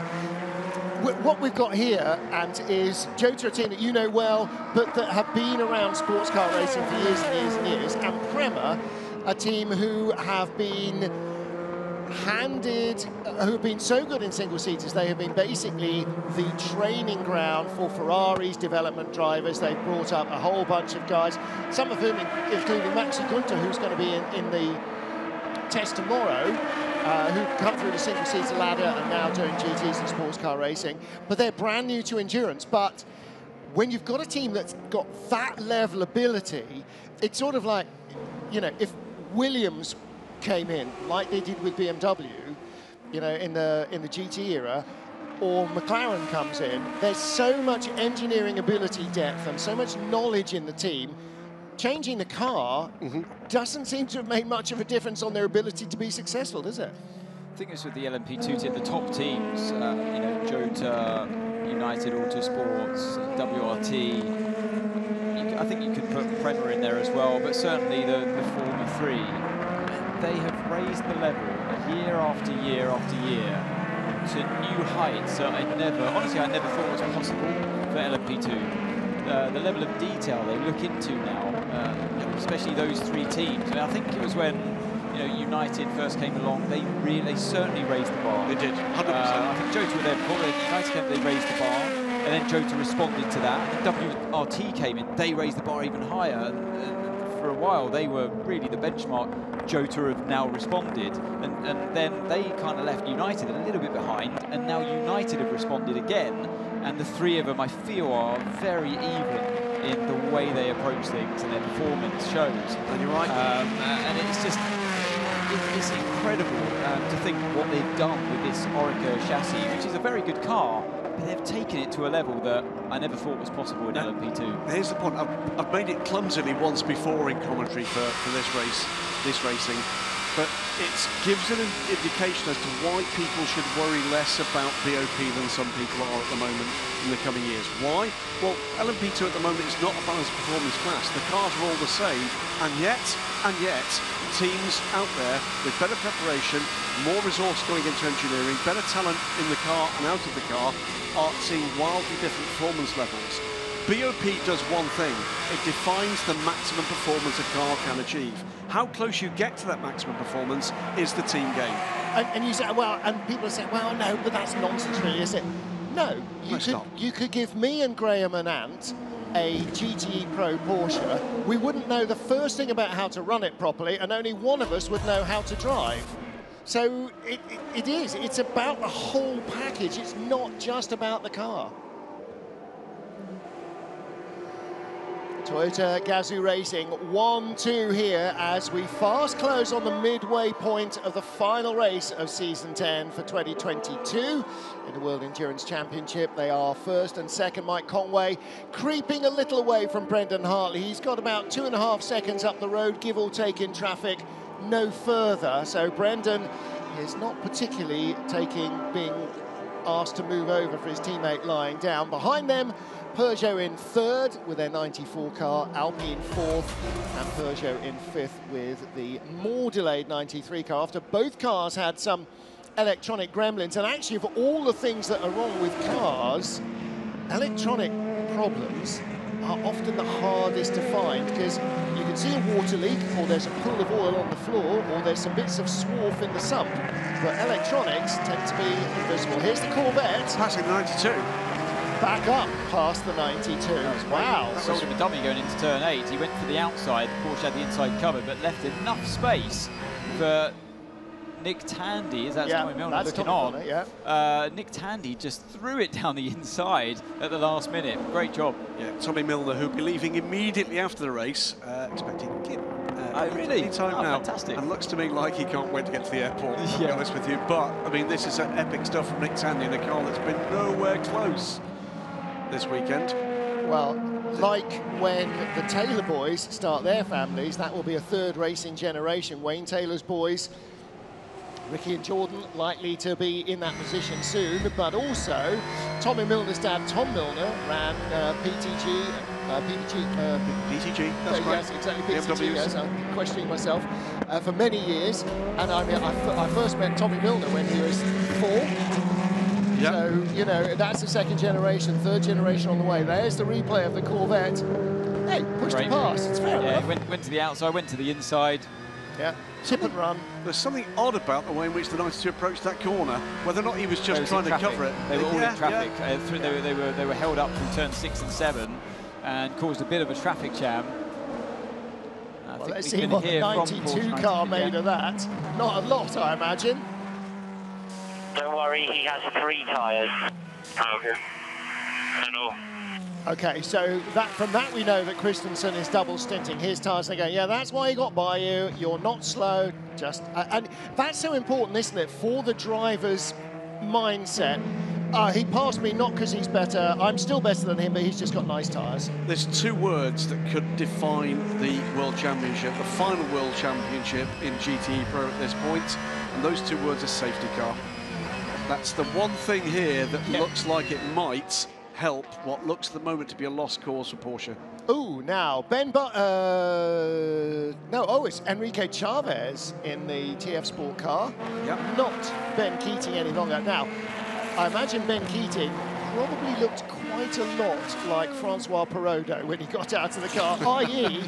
40% man, 60% sweat, because he was in for 3 hours. Now Enrique Chavez will take over. Marco Sorensen and Enrique Chavez will share the car to the end of the race, because I'm sure if he's done a 3-hour triple, he's done enough drive time in an 8-hour race. Well, the Iron Dames at the moment are 35 seconds ahead in this race.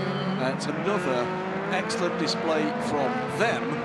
Paul Dallarana second. He has to keep pushing here because they need to win and hope something goes wrong for the 33 car in this championship fight. But Enrique Chavez, lest we forget, finished at Monza upside down in the guardrail. Yes. And of course, that was a horrific crash. It was a horrific crash. And this, by the way, I believe, is that car. There's Tom Ferrier.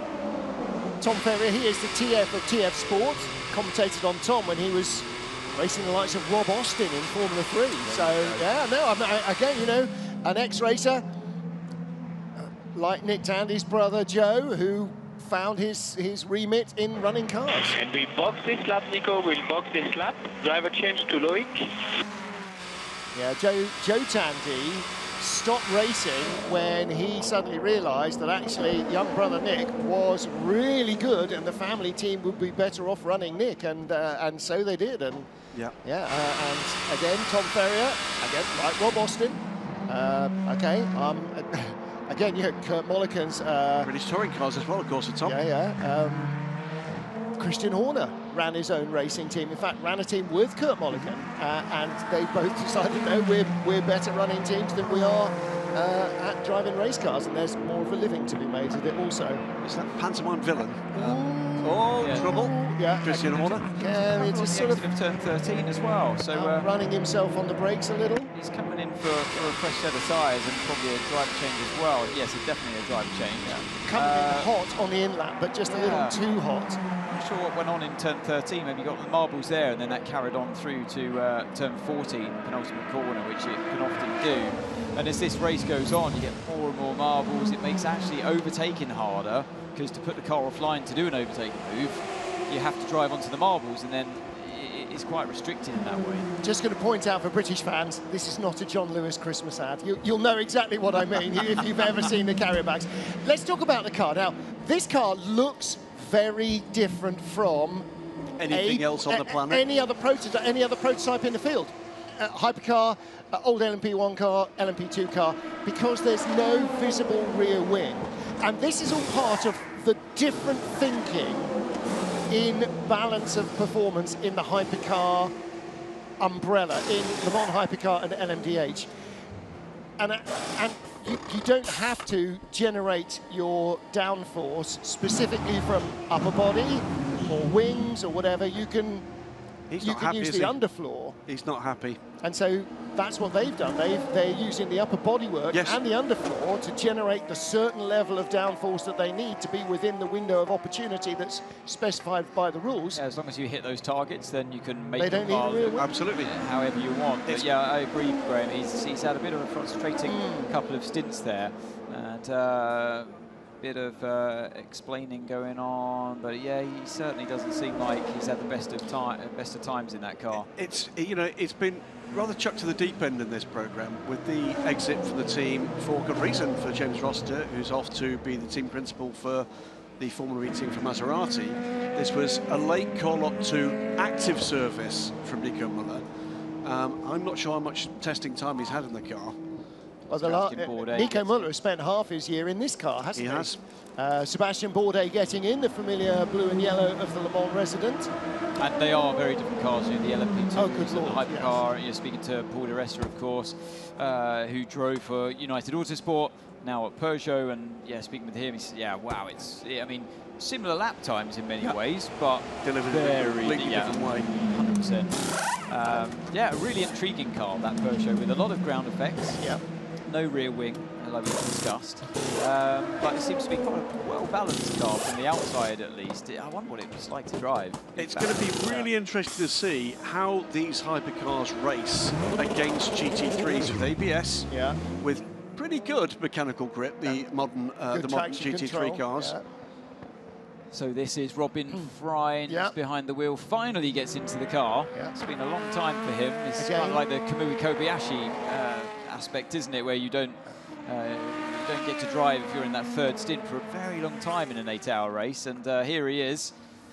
Another second-generation racer. His dad's raced all sorts of different things, not at international level particularly, but has done lots of clubby racing. He was blindingly fast here last year. You say that, I was checking back to my very first visit here, which was 2004, the year after this circuit opened, at a one-off GT race festival, and Robin Freins' father drove a Dodge Viper here in that race. Won, by the way, by a GT1 spec Ferrari 550, crewed by the late great Alan Simonson and David Brabham.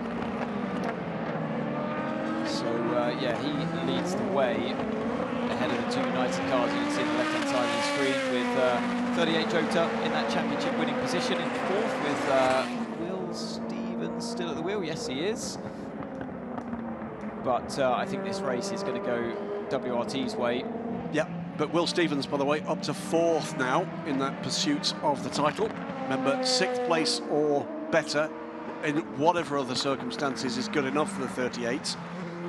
So he's delivered what was asked of him by the team, which is to pound on and go by the silver ranked drivers ahead of him. I've got a delivery question. This is from Michael Z, listening in Adelaide at 1 AM. I know who that is. Saying Porsche have said that there will be no customer cars delivered for the Raw before the Daytona 24 Hours. So, do we know, will they be on stream for the 24 Hours itself? No. Or? So, at the moment, waiting to find out exactly what's going on with them. The customer teams that we're aware of, certainly we believe it's unlikely we'll see them for Sebring either. So, waiting for final details of the delivery dates for those cars. Supply chain, as you said earlier, in relation to something else, a major problem globally with just about everything.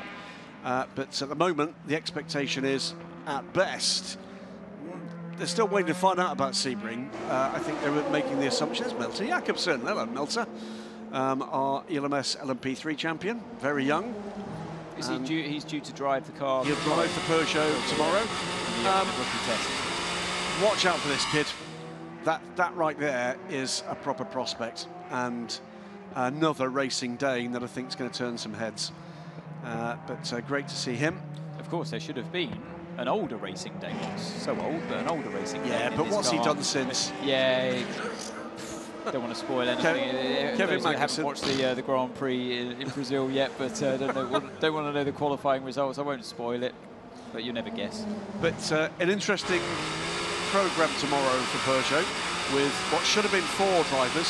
And if you are listening, and I hope you are listening and watching Stoffel van Dorn, not going to be here with appendicitis, I gather, nasty. So hope you're feeling comfortable, Stoffel. Should have been here with the Peugeot. Oh, he had appendicitis. Yeah. Appendicitis is not one of those things that sneaks up gently on you. No. It's, oh my lord, I'm dying. Yeah. Let's catch up with the 94 Peugeot team. Nico Müller, very animated with the team. Let's see what he's got for Louise Beckett.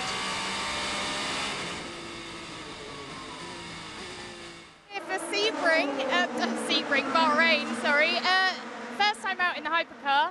How was it? It was great. No, a lot of new things to learn. You know, I've had a bit of testing one day in Monza and discovered kind of the major things there. But when you go racing, everything is different. You know, I did my first double stint, and here, you know, the track is so hard on tires that every lap you discover something new, and you have to manage the tires extremely well here. And you know, first time in race mode with my new family at Peugeot Total Energy feels very good, and so far the car is running well. So I think the team has managed to make another step forward, and I'm very happy to be a part of it and contribute with my feedback, and especially, you know, with the experiences I'm making here today, preparing for next year. So we will see you next season. Definitely, yeah. Good stuff. Thank you. Thank you. Like that. The car is running good, yeah, apart from the bit when it stopped on the exit. Yeah. I just brush over that. I mean, obviously, he's got an awful lot of challenges. This is not, you know, this is not a Formula Ford car that you learn in a couple of laps. No. And all of the vagaries of what different cars do, how they perform, what they do with their tyres, never mind when glitches occur. A lot to learn. And it's not just him. Yeah, he's the newest driver. He's had a full day of testing. Possibly it wasn't a full day either at Monza. Yeah, I was intrigued to know how much testing. But he said, I've had a bit of testing. And then he said, yeah, a day at Monza. Yeah, that doesn't prepare you for a whole race in Bahrain. No. That's still 10 laps, isn't it? Or 20 or 30 if you're really lucky, because it won't just have been him either. But yeah, so much to learn. I mean, these things are super complex. They're not quite as hyper difficult as they were a couple of years ago in LMP1, but you don't put the same walk G-force, in the park. No. 16 wins in the World Endurance Championship for Toyota Gazoo Racing, car number 7. And Mike Conway aboard that car has doubled his lead over Brendan Hartley, just about, out to 4.5 seconds now. The 94 Peugeot is third. Both Peugeots have had a little technical glitch, electronic-wise. The 93 car delayed more. As you can see, it's about 3/4 of a lap behind. And the Alpine in 4th place. So the Alpine still holding out hope. Again, you never give up. We're only halfway into the race. Anything could happen. No further whinging from the number 8 car about potential gearbox issues that they were talking about earlier on. There is Alex Wirtz, driver, team ambassador, driver advisor at Toyota Gazoo Racing. Mike's held up there through turn 12 from traffic, but he's given me a conundrum now. I was thinking Sebastian Buemi's the driver of the day for me at Toyota, but now Mike's put in this stint, or a couple of stints, and he's really impressed. So, nailed it in there, hasn't he, really? Who would be my driver of the day so far? So we've still got Kobayashi, of course, to come, and Rio Hirakawa. He's just finishing his Zoom meeting now, back in the team principal office. Actually, checking out his to-do planner, and away they go. Yeah. Have we slowed down car rate sufficiently? Good. Okay, good. He was being extremely pernickety about the positioning of the tables for the driver autograph session. Was he? Moving them back every couple of minutes as the sun moved along. Yeah, I mean... That's preparation. He does like a bit of OCD occasionally with how things are organised, clearly. And actually, in a team manager, hello, Alan McNish, that's not necessarily a bad thing either. Well, I'm glad you mentioned Alan McNish, because I was going to mention with... Are we having a dishwasher conversation? This is the 7 car Mike Conway. Well, that was the car he stuck behind through turn 12. Behind that rolled on through into 13. That's Thomas Floor in his 3rd stint in that car. So he's sort of been in and out and in and out and in and out. That's lost Mike 2 seconds, by the way. Yeah. Oof, that's skirmish. Yeah. I was about to mention that Nico Müller, of course, was preparing for an altogether different hypercar programme, because he and René Rast were named as drivers for the now cancelled Audi hypercar programme. So he would have been expecting an altogether different challenge. And he's been on a bit of a ride over the last 12 months, and we shouldn't forget that either. He's under some pressure. As I say it. Oh, dear me.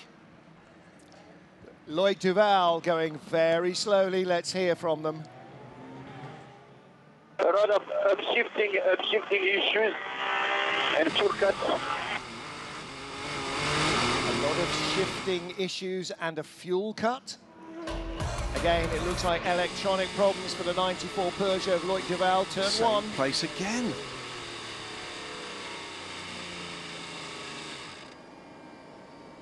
Yeah, had to completely shut the engine off there, didn't he? And he's just coasting at this stage. Now, did he shut it off or did it shut itself off? Engine kill, engine kill. No power, lost power. Press reset on the console. You can press reset on the console and keep going. Yeah, so he was told to shut the engine down, which he did. That's what we heard coming out of turn one. Yeah. And then he's done a reset, and they're funny old cars, aren't they? Yeah. These hybrid cars that, I mean, it can strike at any time. And it's not only Peugeot that are susceptible to it. Toyota as well. We saw in Spa. Were you rubbing your hands? Do you hear that? I'm not tribal in any way. I just love uncertainty. It's great. There are all these things where you have to go, okay, go into maps thing, select this, select that to restart. No, just have a big, I mean, really, literally have a big reset button. Yeah. Because quiz show-like. That is the most likely thing they're going to need, other than deploy ejector seats. I think you're absolutely right. I think what we're missing is a big red button like the one on Family Fortunes in the middle of the dash. Because the master reset, master reset switch. Close F1, F2, press the green button, you know, turn around, pat yourself on the stomach whilst rubbing your ears. Listen, None of this. While we're talking about it, he's still in trouble here. If you want to know a bit more about what goes on behind the scenes, you need to go to the WEC YouTube channel and look at some of our full access programs, particularly things like when they're following teams in qualifying. What you have to do in a GTE car to wind on and wind off the traction for qualifying as opposed to race format, it's like, go to this map, press this, press that, go to that map. Okay, have you done that? Down to, you've got to do it below 70 kilometers an hour, below 40 kilometers an hour, do this, do that, do that. It's just unbelievably complex. It's almost as complex as me every single time I'm away trying to tell my beautiful and lovely wife Trudy how to find iPlayer. Every single time. What you do is you stand in the kitchen and say, Alexa, other speakers are available. Loic Duval back in the garage. Now this again has a little bit of the look of Monza about it, where both cars... It's such a shame. They had much better speed today, didn't they? And they found that. I was so excited at the start of the race. Thought they're in this. We've got a good show on our hands, because they only lost about 2 to 3 seconds over the lead Toyota, splitting the Toyotas at one stage. And I thought this was going to be a race-long battle, but wasn't to be. The speed dwindled, and then the reliability struck. And I wonder if the two were combined. I'm pretty sure they were. I think they were nursing the problem on Di Resta's car for quite some time before it finally failed. Yeah, real shame, but... meantime, up into third, again, comes the number 36 car, Nico Lapierre, pounces immediately. He is a lap down. It's calling it 2 laps down. It's not quite for the 36 car, although immediately, as I say that, pit stop the car 36 under investigation. Philippe Signot there, impassive, the only man without the headphones. He's all thinking, all knowing. Doesn't need them. He does have a remarkable ability not to be flappable in any circumstances. He is quite... If you're a fan, by the way, of the Alpine mark and its heritage, if ever you get to see Philippe Signot in a paddock anywhere, shake him by the hand and say thank you, because he and a very close-knit group have been pretty single-handedly responsible for keeping that brand alive in motorsport.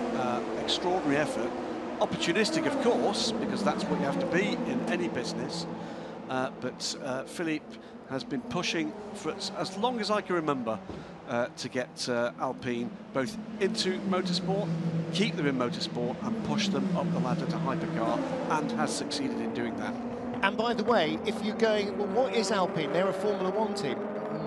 There is a lot more to it than that. There is an awful lot of history dating back to the late 1950s, early 60s. Like Abarth for Fiat, Alpine was a very successful, and like Gordini for Renault, tuning firm, but they they built their own race and rally cars and won Le Mans with Renault and so on. So, yeah, go and have a Google, find out a little bit more about Alpine. Then coming to sports car racing, yes, it's been a long time since 1977 or 78 when they won with Alpine Renault, but they have history, they have heritage. Well, there's a lot of history in that name. It's worth saying, in terms of its heritage, in terms of its value, the fact that the Renault organisation have had the faith in that brand to replace what was a very well-established and very popular Renault Sport brand with their older Alpine brand speaks volumes. It's like Ford bringing back Cosworth, only if Cosworth had been with Ford since the 50s. You know, which, to a degree, actually, Cosworth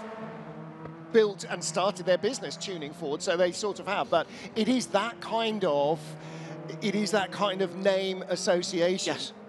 Ford, Cosworth, Alpine Renault, they are absolutely, and again, Renault Gordini, they are absolutely, Amedeo Gordini tuned almost nothing else other than Renault engines and Renault cars. And bit of a bubble there for the 83 car.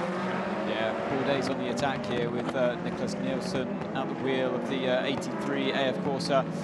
I would think that Bourdais got slightly fresher tyres. I think Bourdais fresh into the car as well.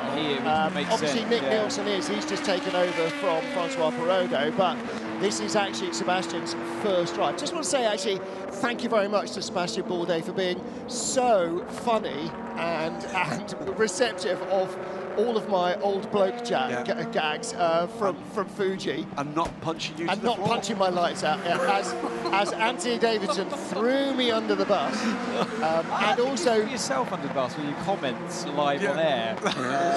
He was there. To a global audience. Yeah, to a we've been talking about young drivers getting a chance, and then it cut to Sebastian Bourdais getting into cars. It's always nice to see old guys getting a chance as well. But I had to labour it because of something else happening in between.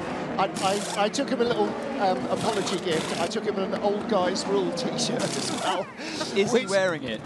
No, he's wearing his racing overalls because it's not FIA branded. But he took that in good form as well. So thank you to Sebastian. Thank you to Fiona Miller for documenting that on the. If you go to the Vector Sport Twitter feed, you'll find it. Me eating humble pie, but.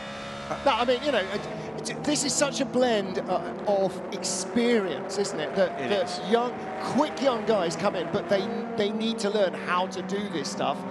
And like in our roles, a large part of our job is to teach the people who will take over from us, and that's exactly what happens. Whether you're a pro with a gentleman driver or a pro with a young kid coming in, part of your job, especially in this discipline where you share everything, is to bring them on. I'm going to ask a question of Anthony in this regard. It has always been my impression that there's a little bit more space to be yourself in sports car racing than perhaps there is in Formula One. Formula One is the yardstick in terms of the overall sport performance.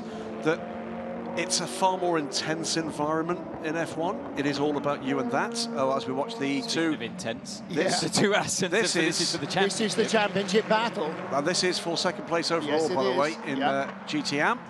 And this is Paul Dall'Anna and Enrique Chavez. And Enrique Chavez has been piling on the pressure for some time. It looks like he's going to go for it here. Yeah, got the run down to the final set of corners. And Dall'Anna, actually, this is the sort of reverse of Ben Keating versus the pro drivers in Dall'Anna's car. Dall'Anna does need to fight this because they cannot afford to finish behind. Bit of a risky, sorry, Martin, it's a bit of a risky corner to overtake, though, because you see all the marbles building up on the inside. Well, I talked about before, you could do that at the beginning of the race successfully. Gets a bit harder to do towards the end of the race.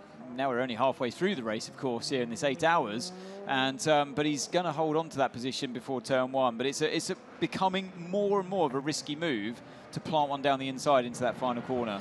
Paul Dall'Anna certainly knows that the cartoon anvil of fortune can fall at any time. In the seasons he's suffered those matters more than once.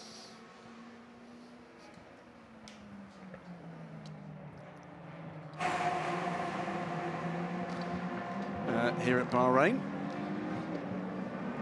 He's very often had all the luck in the world and all of it bad in racing. It's never stopped him from coming back and punching harder. Love him for it. And there is Robin Friends getting in the mix of that battle between the two GTMs, the Aston Martins. still hangs on to the lead in the, dominates the lead, I should say, in the LMP2 field, with Oliver Jarvis now in second place in that category, car 23, yeah, well, 4 seconds behind. That doesn't seem that long ago we spoke to Francois Perraudin when he got out the car. It wasn't that long ago, no. But then they're only doing 14 laps. Yeah, I think it was which is 20 minutes. 94 back on pit apron as the 92 car almost collects our cameraman. Yeah, I was going to say the camera was pretty close to that car. 94 back out there. Hopefully problem resolved for the remainder of the race. And Conway out.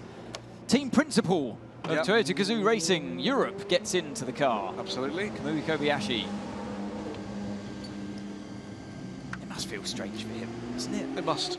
It's quite difficult, actually. How do you mentally, you know, compartmentalise that, those two very different jobs? How do you get that race suit on over a business suit? That's the other thing. Well, it's like James Bond when he peels the wetsuit off and he's got the DJ underneath the dicky bow. That's because he's licensed to go quickly. He is indeed James Bond of Toyota Gazoo Racing. I think that's going to be his new handle.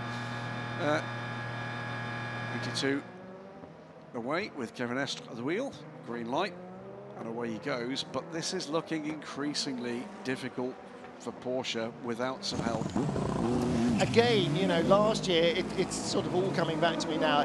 They did save more tyres for later in the race. And there's every sign than that's Ferrari happening. did. You know, the concern is the gap is too big. That's the point here.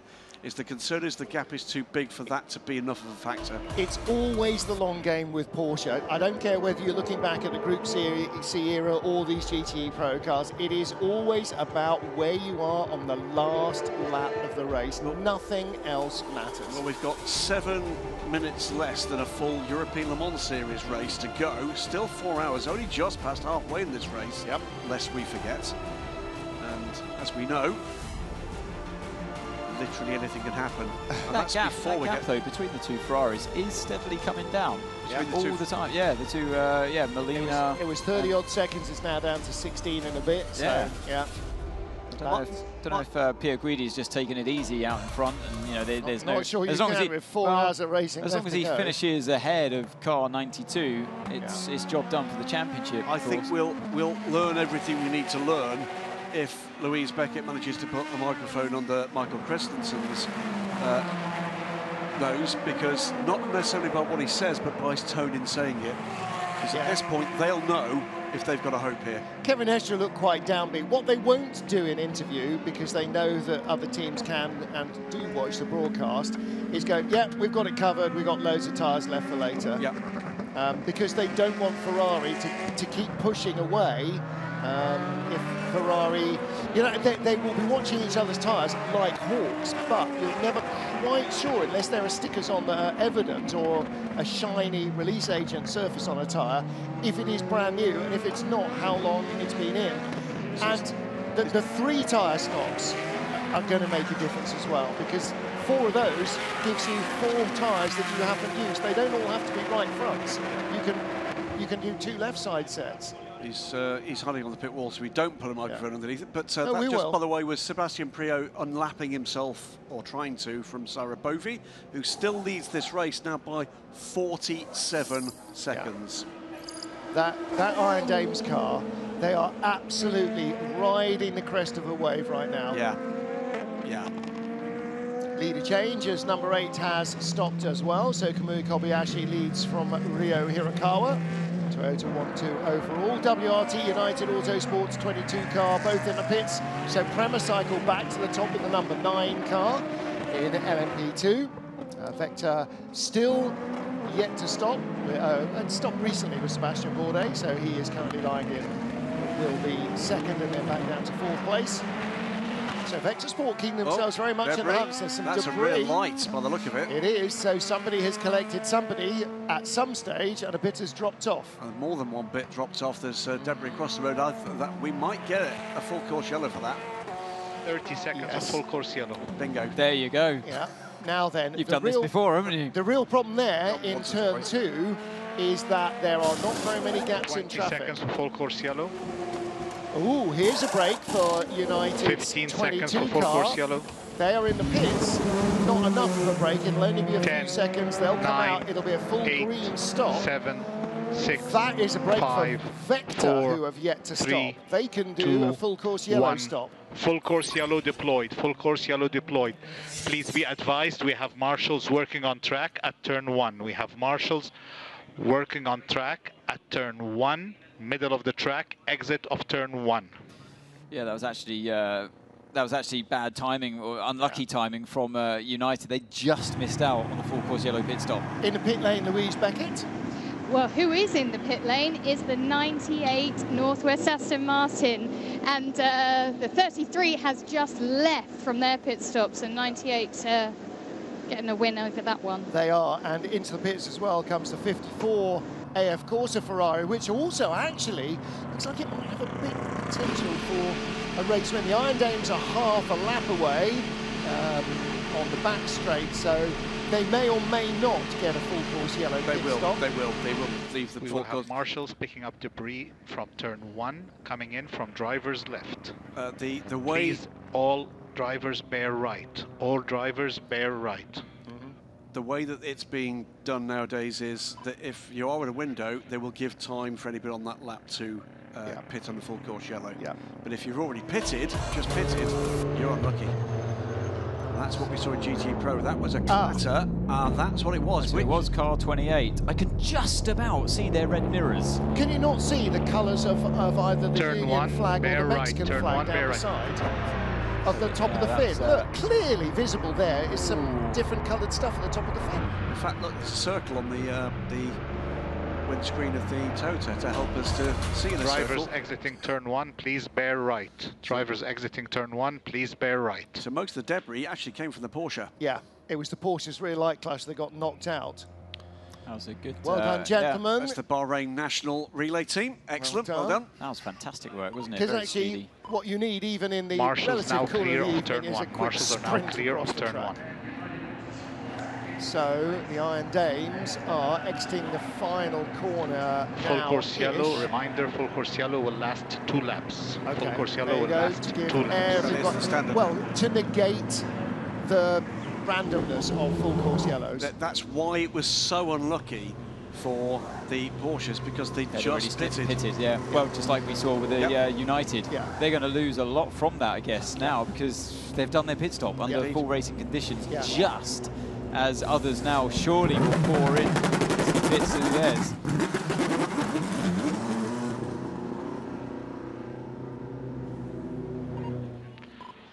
We have marshals collecting debris at 10.5 between turns 10 and 11 on the straight. We have marshals coming in to collect debris in the middle of the track, coming in from drivers left. So the answer there is to stay right, please, drivers. Into the pits, you just saw the Iron Dame, so Sarah Bovey came in. This is midway through the stint, but if they're going to fuel and she has done the minimum drive time, they may change drivers as well.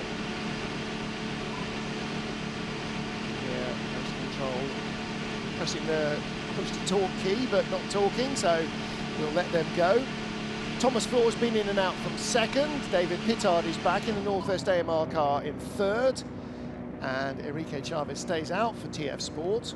So the only hypercar that's in the running here that's managed to take any advantage of this is the Alpine. Yeah, because the Toyotas had, again, like the 22, had just stopped about 2 laps before it went full course yellow. So Alpine will get, they'll get back onto the lead lap. They should just about, I think, because they had lost a lot of ground, though. Number 7 is coming down the pit lane, down the main straight. Oh, driver change at 51. So, Alessandro Pierguidi out. Notice the gold on the helmets of he and James Collado. They are 2-time world champions. They're the reigning world champions. 7 car has continued, as has the 8, so no pit stop under yellow. Well, they've only used a lap and a half of fuel. So it's just relentlessly pointless. Even to me. To note, by the way, bell helmet there for James Collado, and notably, they're built here in Bahrain. They are indeed. Yeah, their factory is just across the road from where the circuit is, and I've had a factory tour before, and what an impressive place that is. They they build everything. Every part you just saw on that crash helmet there is made in-house. Even the tiny little O-rings, the plastic O-rings on the visors, that's all done in-house. I think the Lexan shield that they use, and they even make some of the mini helmets for other manufacturers. Do they now? Yes, they do. That's how good their factory is. They paint them all in-house as well. Truly, truly stunning facility they have here. That was the establishing clients, if you like, for the techno park that they're trying to build here, with the motorsport community building up in Bahrain. Huge McLaren presence as well. They've got a big facility here that they use for all sorts of bits and pieces. Young Daniel Weber there, our Instagrammer we got with us this weekend. And we had him in the booth yesterday. Again, it's not just racing drivers, it's all parts of the entire world that you know, we've got to teach the youngsters, because it's a big part of bringing a new audience here, and I'm delighted he's here, and delighted that LMEM and the WEC have welcomed that. So we had young Daniel with us at the ELMS earlier this year, and I hope we'll be doing a lot more of it. Well, all of us, from you and me, Graham, in our various different careers, and Anthony in his, we've all had one or more people, and every driver here, every 100%. person here who has been a guiding hand or helped us along 100%. or given us a leg up or constantly hired us despite all the evidence to the contrary. and you know, and those people are really important, and for us to be able to do the same to other people is really important as well. And actually, I'm going to take this opportunity just to mention somebody who has been very inspirational like that, with a lot of young journalists who are no longer young journalists, who very sadly passed away yesterday. Simon Arron. British motor racing fans will know him for a long time, a writer for Motoring News. He started back there in the very early 80s. One of the funniest, most kindest, gentlest, generous, enthusiastic people you could ever possibly meet. I mean, whether he was at Formula 1 or Formula 3000, which he covered throughout its entire career, or whether he was at a clubby at Mallory Park or a hill climb at Chelsea Walsh or whatever, you always came away from bumping into Simon Arron feeling like the world was a much nicer, better, friendlier, funnier place. And really, really sad for his son Tom and for Tom's sister that they lost their mum a year ago and they lost their dad yesterday. And he's been really missed by an awful lot of people in British and international motor racing. And Stand by to remove full course yellow at 18:18. Completely agree. 30 seconds. But I want to add as well, Tom, who is the PR, the senior PR at Brands Hatch, what a son from a great son from a great father. 20 seconds to remove full course yellow. The awfulness of COVID kept us buzzing 15 on seconds Twitter to remove with full some course fantastic fun with simulation. I know it's been a terrible 10, few days for him, 9, but Tom, 8, we are all thinking of 7, you. There was a lot of 6, love in Bahrain for your father. 5, 4, 3, 2, 1. Full course yellow removed. Full course yellow removed. And he would want us to say this as it goes green. Let's go racing for the last 3 hours and 42 minutes of the FIA World Endurance Championship 2022. Final word on Simon Arron and his son Tom, who I've not actually met yet, but I know quite a lot about online. Tom's handle is Tom Arron, spelt backwards, so at Noramot, something like that. Find him, and just an inkling into what Simon's sense of humour was like. One of these sim racing things that Tom posted was the moment when, due to an unfortunate typo, the Brands Hatch Rallycross Super Prix was held for Group C cars rather than Group E cars. And that is absolutely the sort of nonsense that would have made Simon Arron hop from foot to foot, giggling his head off, and and I did it. I just loved it. I saw it again the other day, and it's just such a work of genius. So. Yeah, so to the Arron family and friends, we miss Simon enormously already. And the final thing on that front, which is the sporting god smiled today. I'm not going to say why, but go Brentford. Alrighty, back to the racing. So, Toyota Gazoo Racing 1-2 from Alpine in third now after more problems for the 94 Peugeot and the 93 car recovering from its slightly longer earlier problem. In LMP2, WRT lead from Prema and United Autosport 23. Then Vector in fourth with Sebastian Bourdais. Here is our GTE AM leader, still Sarah Bovey. She's obviously been informed that Ben Keating has done like 9 hours straight. And she's right, okay, here we go, I can do that. She is leading from Northwest AMR and a 54 AF Corsa Ferrari. Here is our world champion, James Collado. So we gained even more on 92 because they pitted just before the course. At the restart, be very careful as you did before. Okay, I'll be safe. And advise me how I should drive. Let me know what I should do in terms of push or not push or avoid curve or whatever. Just let me know. In terms of tires, you have 4 new tires. And in the next corner, we have 2 new tires.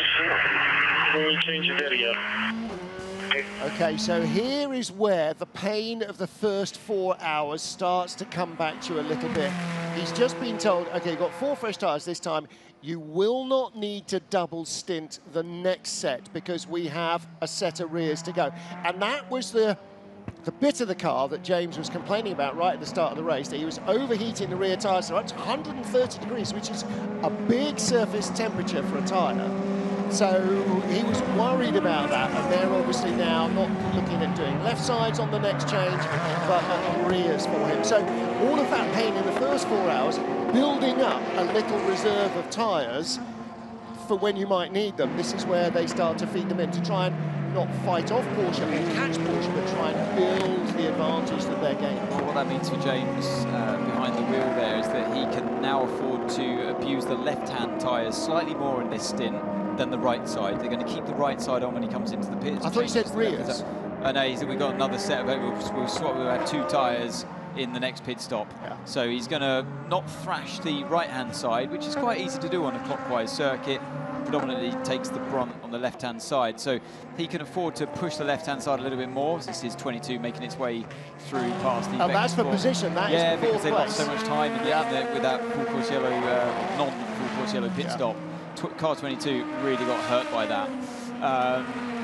So yeah, speaking about James Collado, so yeah, he can afford to push the left side a bit more in this stint, but take it easy through corners like turn 10 and 11, because that's the right-hand side of the tyre. That's for position as well. That's Sebastian Priaulx and Matteo Cressoni in the Iron Lynx car, which has just been, by the way, handed a drive-through for track limits. And Charlie Bagg in 777, the D station Aston is down in 10th. He's been warned about track limits, and that's your final warning. By the time we get to know about it, that's the last time Eduardo's going to shout at you. So Sebastian Priaulx in the 77 Dempsey Proton car that started 3rd, spun here on lap 1 and rejoined last. That car in 7th place. Here comes the leader, Stephen Guy. Yeah. Plenty of giddy up there from the Toyota. Be interesting to see how the gap hovers between these two now with Ryo Hirakawa. It's always interesting when you see the 2 different drivers change. So Buemi had the speed on Jose Lopez, and then it was vice versa with car 7 and car 8 when Conway took over with Brendan Hartley taken over from his teammate Sebastian Buemi, and now it's happened again with Kobayashi and Hirakawa. So I wonder who will be the faster one. I would put my money naturally on Kobayashi. He's a more experienced driver there, but you never know. Got 3 wide action there with the Toyota. Be careful. Yeah, you have to be careful when you. Oh, he's off. He was briefly off in the Toyota. Yeah, like I said, into it. Marbles on the inside. It starts to play havoc in that corner closer towards the end of the race. What's been one of the pleasures of this year is to see the growth in confidence of Ryo Hirakawa, who, when he first came in, we were a bit concerned about how well he'd do with the pressure that was coming his way. He was coming in effectively to replace, a Toyota icon. Kaz Nakajima, and no little pressure. And actually, there's been a couple of occasions where we thought there might be maybe some shards of, lack of confidence coming in, but he's not crumbled under it. And in fact, the last couple of races, he's looked very solid indeed. I do think a lucky escape for him was in Spa. He was struggling in Spa all the way through that race, through that weekend. And he didn't get to race because the car broke down before he had the chance to even step in. And since then, they've obviously done loads more races and testing, miles, And I think he's got himself up to speed. By the time he went to Le Mans, he was very close to Hartley and Buemi. And they won Le Mans. He drove a great race there, but in Spa he was still a bit rough around the edges, I'd say, and lacking confidence in that car that needed. So yeah, interesting to see how it unfolds now. It's already gone up to 3.8 seconds. It started at 2.4, but that will naturally ebb and flow in the traffic. So give it like 10 laps or so and see where it is after that. Plenty of speed coming up down the order here. Lots of blue laps coming. Fastest laps for those cars. Latest one from Enrique Chavez. We just see one from David Hittard. He's closing the gap to Sarah Bovey now under 40 seconds. That was close to 50 seconds not so very long ago. Chavez is now pushing hard as well. So the speed in this track still, without a shadow of a doubt. Oh no, the track will continue to, just because you're seeing the marbles offline, doesn't mean that the circuit in general is getting slower. It's actually the opposite. The track will continue to get faster and faster, but it makes overtaking harder and harder. This is the drive-through for the number 60 car. I should explain actually, because when you go off onto the marbles, you pick them up, and it's not like you roll around on them. You just pick up that excess rubber that's been shed from other users' tyres, and they create these patches of unwanted rubber on your tyres, and that takes away grip. It takes away contact patch and takes away grip. So for a few corners, it's a real nightmare to try and deal with. It's always better just to run on the rubber that you're on, not picking up anyone else's. And even a drive through the pit lane like that, you see it's like spewed all over the track and through the pit lane as well. Even just driving through the pit lane is enough to take away lap time. Yep. Or add on lap time.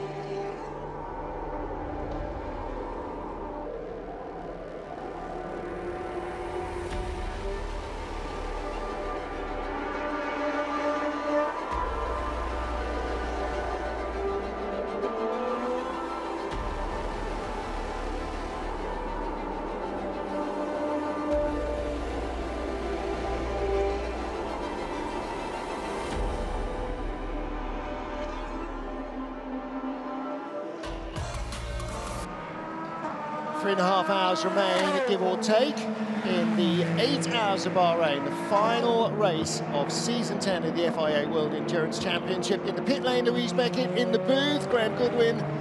Anthony Davidson, world champion, and me, Martin Haven, standard plate person of choice. Tamir Kobayashi leads the field from his teammate Ryo Hirakawa. Toyota 1-2, so much so standard, and for Toyota, this is the last day that they are likely to be able to so comfortably enjoy a 1-2 race result, do you think? I hope so. I hope they have competition right from word go next year, but don't underestimate them. Don't underestimate how good they are. They've been doing this for 10 years now in WEC. They were there from its inception, so they are a well-oiled machine. And just because you think it might look a little bit boring from the outside, these two cars dominating, they have no competition, Peugeot and Newey and blah, blah, blah, blah, blah. Well, there's a reason, and a good reason, why Peugeot can't beat them. It's because they're so good. It's not because Peugeot aren't good. They're not great, and yeah, their car's new, but you know, it's a factory team, and they've done it before very well. But Toyota are running with it. They're the ones with the target on their back, and they're going to be extremely hard to beat. Yeah. Whether you're called Porsche, Ferrari, I don't care. It's going to be tough for those newcomers to take the fight to Toyota. So I hope you're right. Yeah, totally agree. You know, yes, they're the benchmark. They're the ones that everybody has to beat. And here's the thing: we've seen some extraordinary feats of endurance coming from testing for some of the new cars coming in, but racing is not testing. We've already seen with the Peugeot effort, which is a very high quality effort, and again another team you know well. Okay, there's some new faces, but some old faces as well. A lot of the old familiar faces. Absolutely, and they're struggling with some basic reliability. And we've seen. And I keep hearing it. I keep hearing that they go testing successfully. Nothing goes wrong. And look at to a race weekend. But that's testing, isn't it? Yeah. Testing's always good. It never goes wrong because you stop and fix stuff in a race. You can't stop. You have to stop and fix stuff, but you can't you lose I always something. said when we went testing in the early days at Toyota, and you know, the car, we had exactly the same problem. The car was super reliable in testing. We'd go to the race, the thing would fail. So you saw other teams like Audi go into Sebring for their long distance testing for the reason of the track was so punishing on the car. Yeah, and competition is different. This is, by the way, the battle for 8th position in LMP2, and it's Kuba Shimoski, and he is trying to fend off the ever closer competition here from Jonathan Aberdeen. The 28 car looks up the inside, not quite there. Yeah, Jonathan Aberdeen was really looking forward to a race this morning, and Kuba Shimoski, the son of the owner of Inter Europol. Robin Freen's uncle, by the way, not his dad. Thanks, Allard. Allard knows more about Dutch racing than I do. Does he? Yeah. Hello, Allard. What a legend. It's always good to have him listening in. And hi to Greg West as well from the States. Nice to have you with us as well. Hopefully catch up with you at some stage, maybe in Placid, in the next month or so, when the whole world goes cold and white. Hooray. And Aberdeen, he's been all over Smiechowski here, and this is not really sort of a battle of equals. Jonathan probably with more pace and trying to find a way of using it, and that's one of the problems, isn't it? You know, we talked about this in LMP2 about how good the cars are, how good the teams running them are, and how good the driver talent is. You know, it's a very, very competitive class, but the fact comes down to the fact that the cars are so close. Yeah, they're so evenly matched. It's the teams make a small difference, and that difference is felt, of course. But yeah, it's the most pure, I'd say, of categories in this competition here today.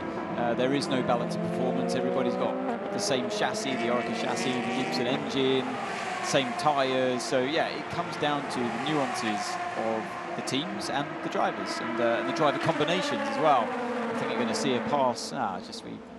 Go off shot there of the cars to the Jota garage. I thought we were going to see a pass down into turn 1, but he's lining him up.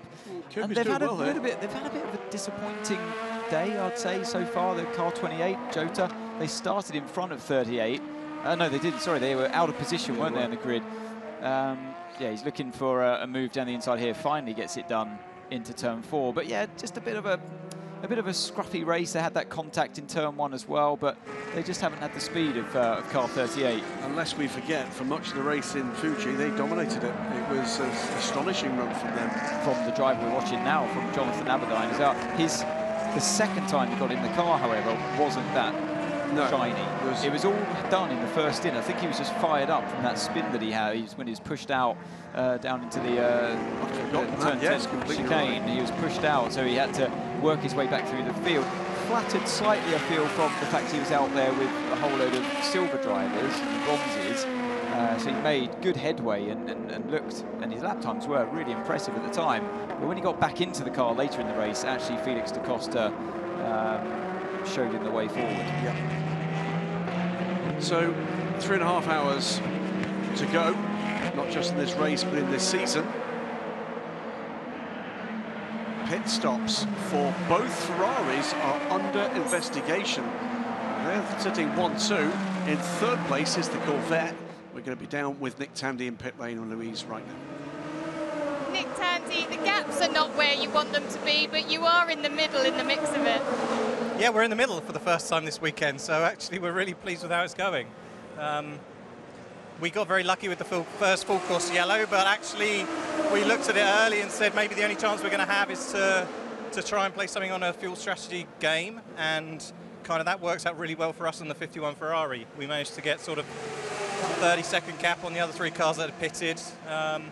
Then we were looking to kind of, you know, see where we were in the meat of the race, you know, when the sun kind of comes down. And actually we weren't too bad on pace. I had a great fight with Michael for a few laps and on a couple of stints. Yeah, halfway down and we're in the game, so it's good. We're pleased. First full season for you guys. How do you think it's been? For me, having the American spirit within the paddock has been awesome. I mean, I think you can see that all of us have enjoyed it. It's been good fun. It's been frustrating at times, very frustrating, but Yeah, I think overall, I think everybody is very pleased with what we've done. You know, that we've come in, done the full season. We've won a race. We've been competitive at some events, most events, and we've got experience for not just Corvette racing, but you know, all our partners and partner teams at General Motors as well. So you know, everything we've done and learned is going to help not only this team but hopefully others in the future as well. Much bigger picture. Yeah, exactly. It's good to come here and see everything, you know, bring people to these events and tracks and regulations that we haven't seen before. So, yeah, like I say, very frustrating at times when you're consistently at the bottom of the timesheets. But like we see, you know, you never know how the race is going to work out. So we got a chance of a podium, I think. Thank you. Well, he did indeed. It's the signature move. It's the Corbett move. Question is this going to be the last race that we see Nick Tandy in a Corvette? Because there's all sorts of speculation that he's heading for a Hypercar or a GTP, or both, role moving forward, and that would be justified by his talents of that show. Now, pit stop for Sebastian Bourdais. Just very briefly, the timing screen, I thought it was a glitch. The timing screen came up with that car being stationary. Now, the lap time indicates that's not the case, but something, whether or not it was just a timing glitch, remains to be seen. It'd be interesting to find out from Vector Sport whether or not that was the case. Delighted, by the way, that Corvette been here all season. It is part of the preparation and the politics, for that matter, of what's coming next in this hypercar era that's coming. That, of course, what he's referring to is Cadillac coming, as well as a new era into GT3, beyond the GTM campaign next year for the factory team, but GT3 and customer teams around the world with the new and entirely different Corvette that's coming to follow this C8R.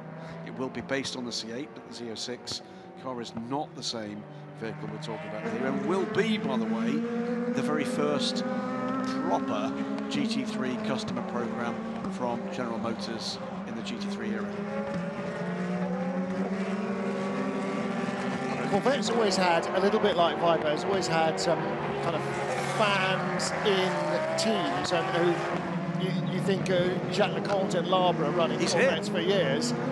And it's great that there will be that ability again. You know, there are teams that love running Porsches, Ferraris and what have you. Gibson with a problem. Is that a starter motor jammed or something similar? It's they're using one of the three key tools in all motorsport. A big lump hammer. Yes. The other two being, of course, a roll of gaffer tape and tie wraps. Correct. Absolutely. Well, if you can't fix it with a hammer, then it genuinely is broken. Correct. Yeah. Right, is this going to fire up? Yes, it does. And he's on his way. See? Hammer. Okay. Hammer. Now, remember when they drilled a hole in the back of whichever car it was? It was the... it was right rear, wasn't it? That's where the starter is. That's where the starter is. It was the 07. That was what left Jackie Chan DC Racing with 2 overall podium positions, because the car was disqualified from winning. Well, for actually... you're not allowed to drill holes in bodywork, and you're certainly not allowed to do what they did afterwards, which was try to pretend it didn't happen. Okay, starter motor. Motor not doing what it's described as doing. Yeah.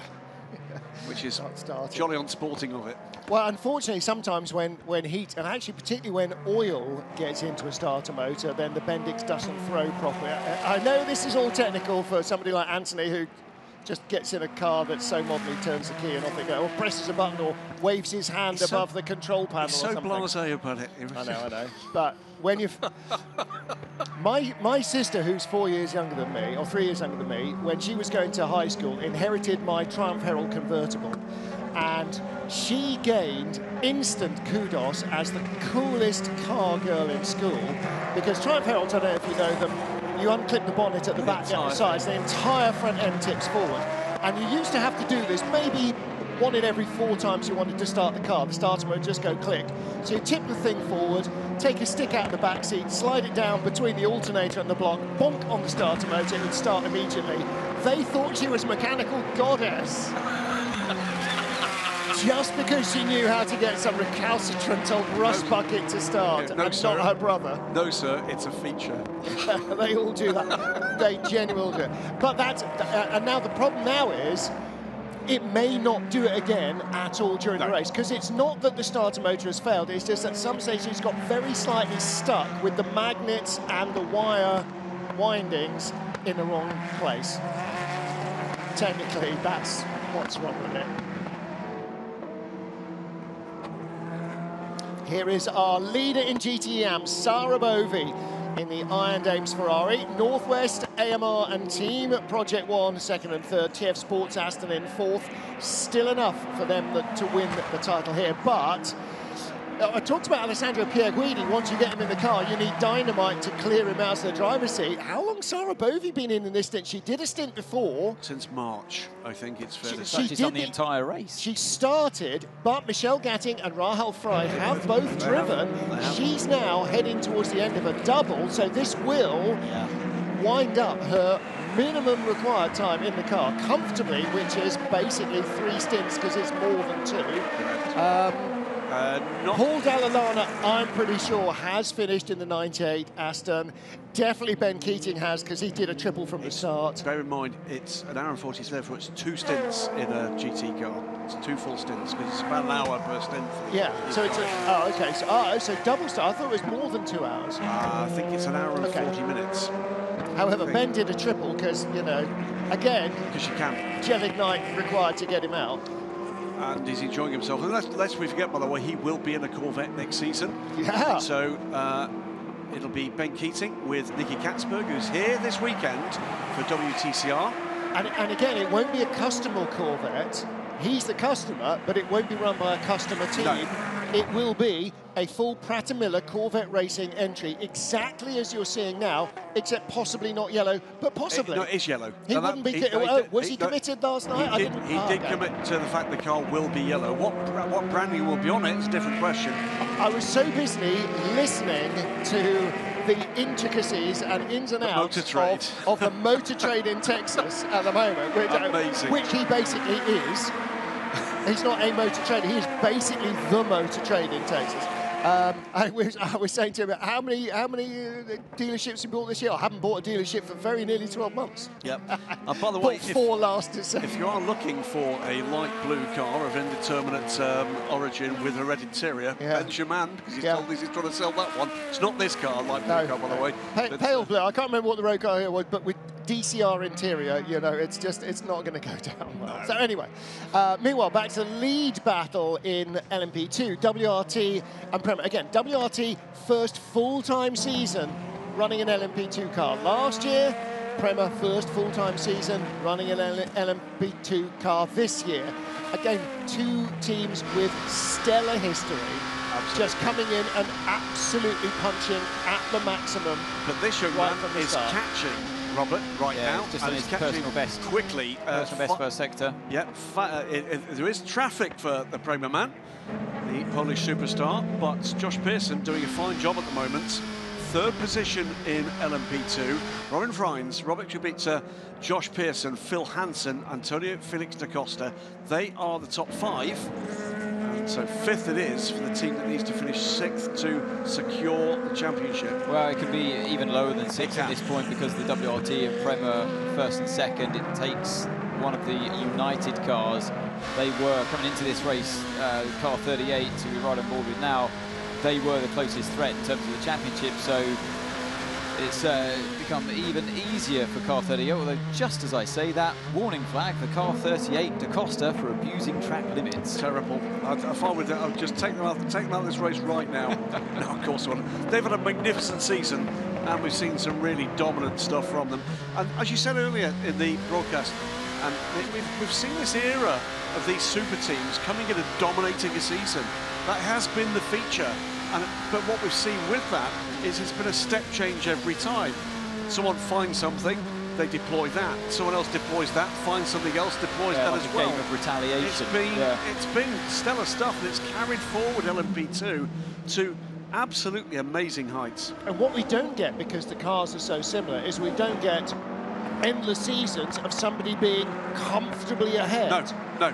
You might even only get one race in a season where you really get a break on your rivals, and often that's fortune playing into your court rather than theirs. And it's just, again, you know, you look at some of the driving talent names, and you may not know all of them, but there are absolutely stellar drivers, young, experienced, older guys, and the engineering backup is absolutely first. And the other thing is, the damn things don't break down. I mean, that's the big difference. There's going to be, crossing my fingers that there are not too many more Peugeots coming, between Hypercar and Group C, is the damn things won't break down. They will finish the races. You say about this arms race as well, and there will be names that you will be familiar with from the factory teams that you've been racing with in very recent times that have been hot properties, not for the Hypercar teams coming in, for the LMP2 teams. You know, there's an arms race there in terms of getting the talent that can unlock those tiny aspects of preparation of these cars that can make all the difference. Whether or not that's ultimately in the performance or the efficiency of the cars, that's what's been carrying forward. Yeah, it'll be fascinating to see how the likes of Jota running the Porsche next year compete against the Works Porsche team. Yeah, yes, absolutely. Being ranked by Penske, of course. Absolutely. But, yeah, it will be really intriguing. We've never seen anything like, well, I haven't, in the WEC at least, I haven't seen anything like that before.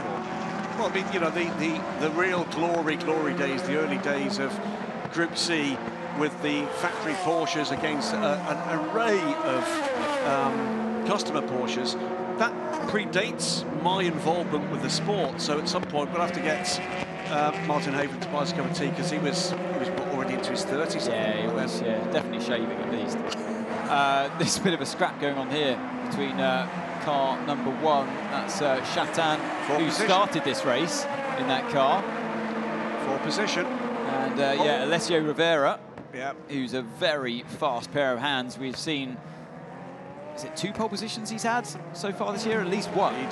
We started the year Nielsen back, and didn't he? Rivera, didn't we? Yeah. Both were scoring pole positions overall, and both of those young men strongly suspect are going to be amongst the roster when we get the announcement of who is going to pedal the Ferrari Hypercar, the 499P, we can now say. And what a spectacular looking thing that was. And thank you so much to Ferrari for welcoming us to Imola for the public unveiling of that car. Absolutely amazing show. Just what depth that brand has in motorsport. You think they might have rounded up to the round 5? But lots of nods to, you know, wonderful cars of old from Ferrari, including the livery, which is a tribute to the 312 PB, the last factory entered top class prototype 50 years ago. This is getting tight down towards turn 11. Sorrowboat in front, the AM leader is going, no, no, no, no, no, no, no. You can't all come through in one go. That's where you need so much capacity as a GT driver to see this lot coming up behind you. They're all fighting as well, and yeah, around the outside goes car 35. And before I forget, by the way, this is the battle for GTE Pro-Am for the lead. That's the ultimate car. Yep. That is so behind the 1 car is the 35, and behind that car is the 83. This is the battle for the lead in that class. So it's Francois Heriot in that metallic burgundy and white car there, and right behind with the chrome, that is Alessio Rivera. So it is first and second in, as you can see on the left-hand side of your pylon, Pro-Am. That's what it says, between 9th and 35 and 10th and 83. So 83 qualified on the pole in the Pro-Am class. It was interesting, actually, wasn't it? Francois Perrodo essentially saying, yeah, it's really great to have these young guys with me. I always take Ferrari's advice, and they suggested I take Nick Nielsen and Alessio Rivera. And again, it has been a way for Ferrari, FDA Ferrari Development Academy, to the driver academy, to develop their potential, and that was assess them. And that was before there was a hypercar program coming down the tracks. But you're absolutely right. If they're not involved, I'd be surprised. And you know, we look at Toyota, and they don't just have 3 drivers for Le Mans. They have 3 drivers. And I think there'll be a lot of hypercar teams that will go with 3 driver lineups. I completely agree. you know, we're going to see some names that will turn some heads without a shadow of a doubt across the WC programmes and IMSA, and in particular in 2024 when there's a rapid expansion of that grid. And that, as Ant was saying earlier, that's great because it means we can continue to see some established stars for longer, but better still, we can see some of these emerging talents being given the opportunity to measure themselves against them. That's what we're going to see. You're talking about maybe 10 cars, let's say, being conservative in Hypercar next year. 11 at least. That's 30 drivers, of whom currently there are 4 cars, so that's 12 drivers. So we're still looking for 16 newcomers to the grid in that class. Now, they may come from this grid, they may, like with Penske Porsche, come from already established IMSA, a talent pool, but it could easily be, as we expect from Porsche and Ferrari, some of their GT drivers being promoted to Hypercar as well. And this is just the beginning, because more teams, more cars, more customer cars means more drivers required at the ultimate standard, and that is only good for everybody in the field. Whether you're a driver, a team, you're engineer, mechanic, boss, whatever, journalists, media like us, TV guys, I've said it for so many years, a rising tide floats all boats. The more cars there are, the more interest there is, the more there is for everybody to go around, and you know, it's time. This is the time where more and more new blood will come into the sport in every department, probably than ever before. Absolutely right. Good effort here from Franz Guerrero, very much the bronze driver ultimate at the moment, for the moment at least, holding the pressure from Alessio Rivera. Rivera now being closed in by Josh Pearson from behind. Which is good news for Francois Heriot, because while Rivera is on his own and able to attack, he can focus 100% on the ultimate car. Now he's got to mind his P's and Q's, because the United car behind is going to go straight by, and that it's not for position, but he's trying to get by him anyway. Actually, I must say, we laugh and joke about the Jotas looking the same. The two Uniteds are equally as guilty, and that wasn't Joshua Pearson, it's Phil Hansen who's lost out. That's car 22 Shame on there. You, United Give us a book, because we've got one from Jota. Yeah, because we were talking earlier about Josh Pearson catching Robert Kubica, and he has done, by the way. 2.5 seconds is the gap now. So my apologies, I confused myself there. Yeah, so that is Hansen making up the ground that was lost from that pit stop that he made just before the full course yellow came out. And also, don't forget, they had a further 10-second delay in the pits because they picked up a penalty as well for that off-track pass. So, or for something. Wasn't for the, it was the lap 1 overtake ground. Oh, it was the Fuoco off-track excursion that didn't get penalised. Okay. Exactly. Correct. Correct. Ooh, that was so. Down inside into turn 1, gets by car 54. But yeah, so he's closed in. Hansen's closed in on that gaggle of cars in front. He's clearly got the speed, but he can't overtake. So yeah, like you say, he's trying to lap them. If this is genuinely is Franz Guerrero at the wheel of this car, he's doing extremely well. He really is. He is. That's a pretty well-balanced driver lineup. The only one of the three that's a real professional is Mathieu Lahaye. Jean-Baptiste never really has been a pro race driver. Penalty for car 28. Yeah. With the Team Project 1 car, the 56 car. Yeah, do you remember that? Yeah, that was the one. Oh, yes, that was where, called the Daybreak. Yes, it was. Gunnar Jeanette, by the way, at the wheel of 56. Jonathan Aberdeen stays in and has a moment or two to neck a drink. Checking all the air ducts to make sure they're not full of bits of rubber, and that happens a lot. And then inside the wheel arches, you don't want big clumps of rubber sitting there and then falling off and getting stuck to the tyre, because then you get the most appalling vibrations. So 28 car will leave the pits after this stop, will be very soon back down the pit lane. Yeah, that drive-through. Yeah, that obviously wasn't the drive-through. He's got that coming. It's only just flagged up.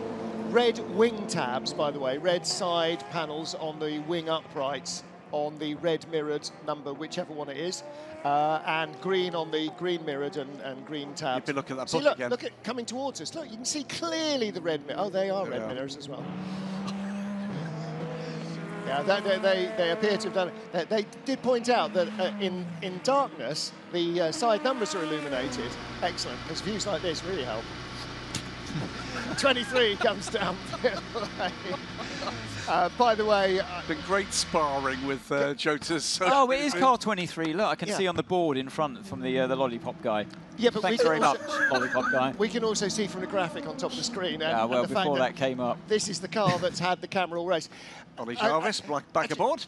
The fact that we can get away with incessant ribbing of Jota, and to a degree also Sebastian Bourdais, actually just tells you what a lovely place this is to work in. It is. They take it, not only do they take it in good spirit, they bat it right back at you. Absolutely. And without exception, everybody here is here because they love doing this. They're not here because they're on the, in the waiting room for Formula One or because they want to be doing something else next. They're here because they love this stuff. And I've got more in common with everybody in this pit lane than I have with my next door neighbours because they don't get this. Yeah. But the people here do, and they're just lovely to us. They just humour us and tell us stuff without being beaten to do so. So it's just, just love being in this paddock, and the newcomers hopefully will love it just as much.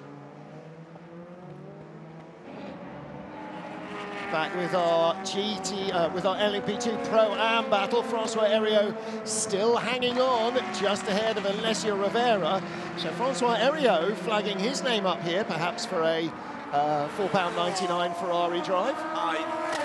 The only thing I can think here is that he's on fresher tyres. I can see that the Goodyear logos on the side look a little bit more yellow to me. It's the only thing I've got. Wobble there from Francois. So yeah, the AF Corsa car seems to be. Oh, and another pit stop there coming up for 22. Well, it must be the 22 because we've just seen it. But also, why is the 22 stopping slightly out of sequence? Because they stopped slightly out of sequence before, and then everybody else got all of these cars stopped under the full course yellow. Yeah.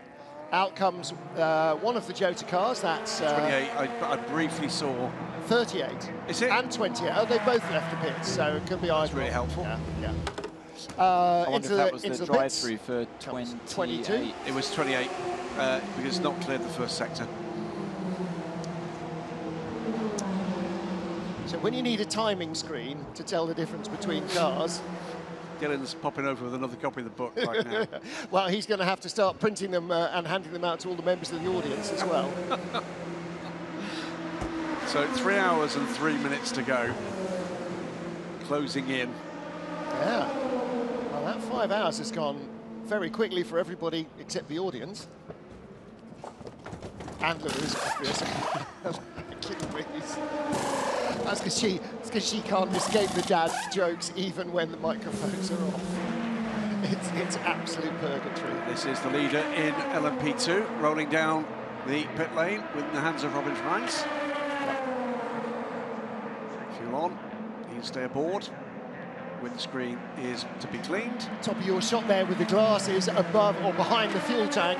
And that is Thierry Tassayer, legendary touring car and GT racer. Drinks bottle replaced. Big part of this WRT crew. Yeah, you're right though, there's so many legends that have been involved in this effort, put together. And still are. Switch coming with them to their GT program, switching from Audi to BMW ahead of the big change that comes in 2024. They take on the mantle of the BMW factory team in Hypercar with the M-Hybrid V8s. And I tell you what, for anybody who's been commentating on GT3 or watching GT3 for years, saying WRT out BMW, it's going to be tricky. It's going to be a pound a mention for races because it's been like Ford and Cosworth. WRT and Audi have been welded together, and to come to the end after 12, 13 years, I think it was, it's a big change for both parties for that all to change.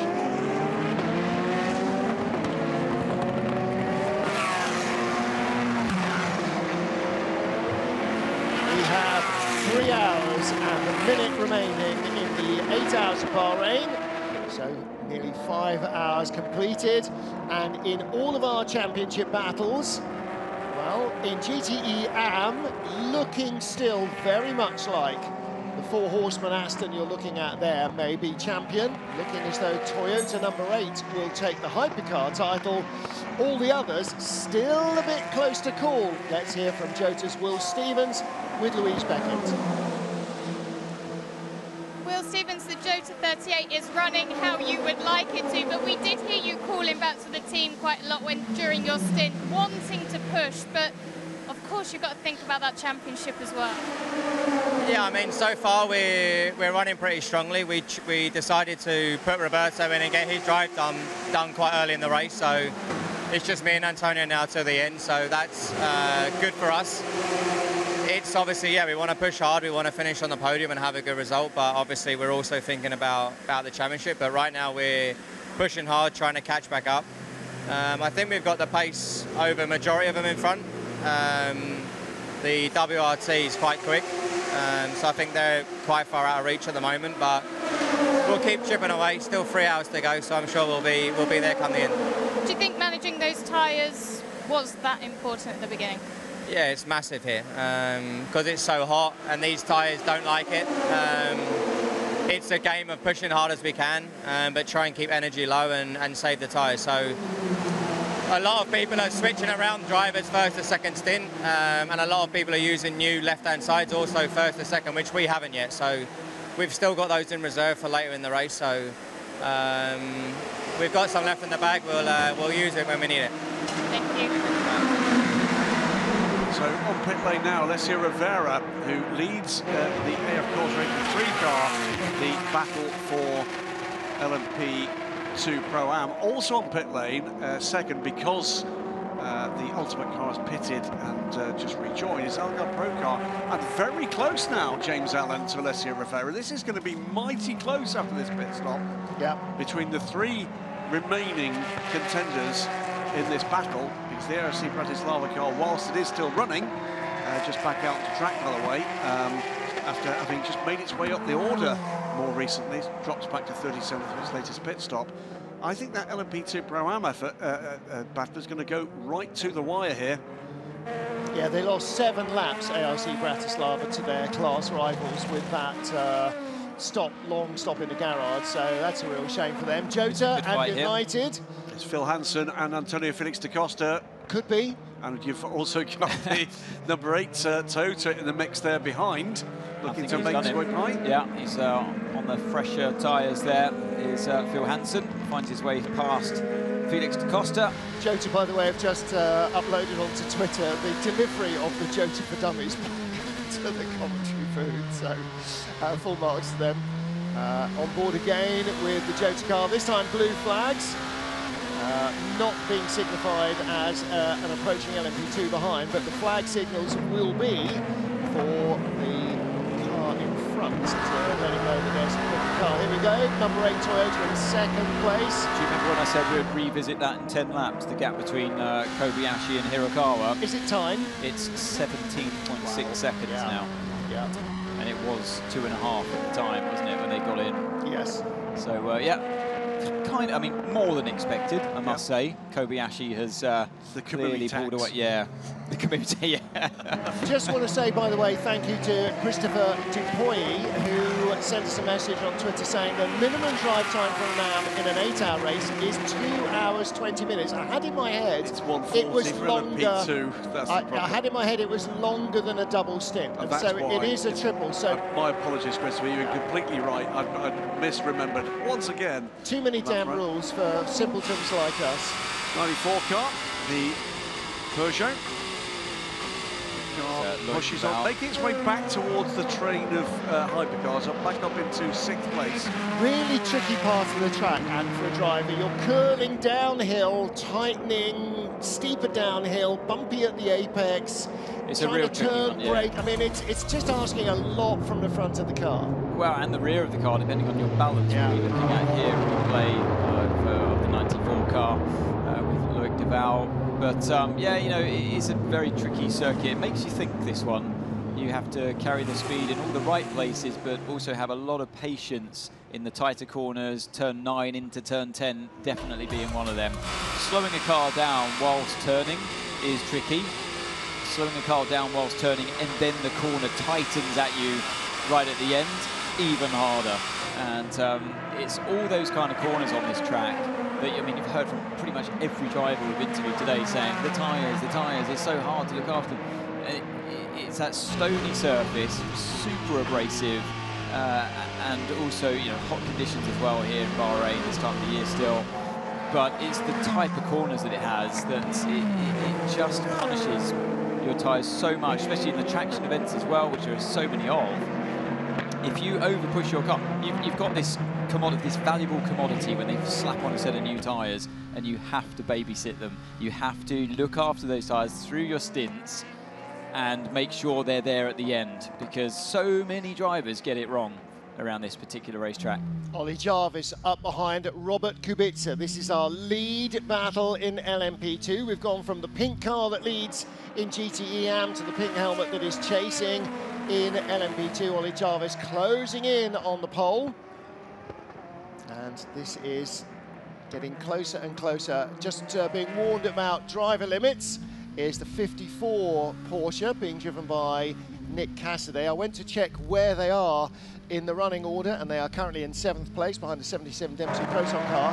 And then the driver is down as Cassidy Nicholas, because that's how he will be referred to by his mum for exceeding track limits. Everybody else calls him Nick.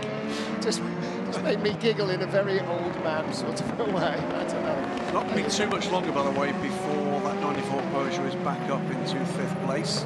Closing in now on Robin Freins, under 2 seconds back. If you know the head of motorsport at Stellantis, that's the group that includes Peugeot Sport. There's a catalogue post there. That absolutely is, isn't it? Yep. Oh, those are very nice, I have to say. Sandwich. Having just eaten mine, our packed lunches are clearly the same. Nice bit of olive focaccia with cheese and ham. Yeah, very nice indeed. Yeah, oh, and a little bit of cooling airflow there. Spirits are high. Yeah. Yeah, it's good to have a helper to be able to put on your headphones for you. Talking about spirits are high, another quick question in from Only Endurance on Twitter saying, how do you anticipate, I think probably actually this might be one that you could answer because you know quite a few people there, how do you think Peugeot are feeling with the prospect of next year hoving up? How many days away till Sebring? And issues with the car that have affected them at every race so far? I think, yeah, having spoken to them this morning before the race start, you know, I think they were expecting a trouble-free race. Technically, I really do. And it hasn't really fallen that way for them. So I think they were quite realistic in Monza. In Fuji, they were disappointed here. I feel like they know it's going to be a long, hard grind to get that car reliable. The speed is almost there, but I felt like there was a lot of optimism, I'd say. They were quietly confident about today, particularly in these conditions. They were expecting the car to get better and better through the race, and it really didn't materialise. So, just like I was saying before about Toyota, they're a hard act to beat, and I think Peugeot through the winter are going to be having to fully understand that and be honest with themselves that they've got to raise their game. With Ollie Jarvis, I said it was the lead battle. It's not, it's the battle for second. He moves up to second ahead of the Prema car, but it is the 31 car of Robin Freins who leads for WRT. He has just managed to sneak by Robert Kubica, though, and that was, as is so often the case, aided by a quicker car coming by. Thought occurs to me, by the way, and that's great insight to the Peugeot mindset. What they're lacking is the opportunity for race experience ahead of the start of next season now, of course. Yeah. There is only one other opportunity, and that requires a bit of a reset, a rethink, and a lot of difficult phone calls. But I do wonder whether they might consider Daytona. You might want to. At least do the Raw. I mean, it's, you know, you've got to make sure the car's ready. You can't be stumbling at the first hurdle.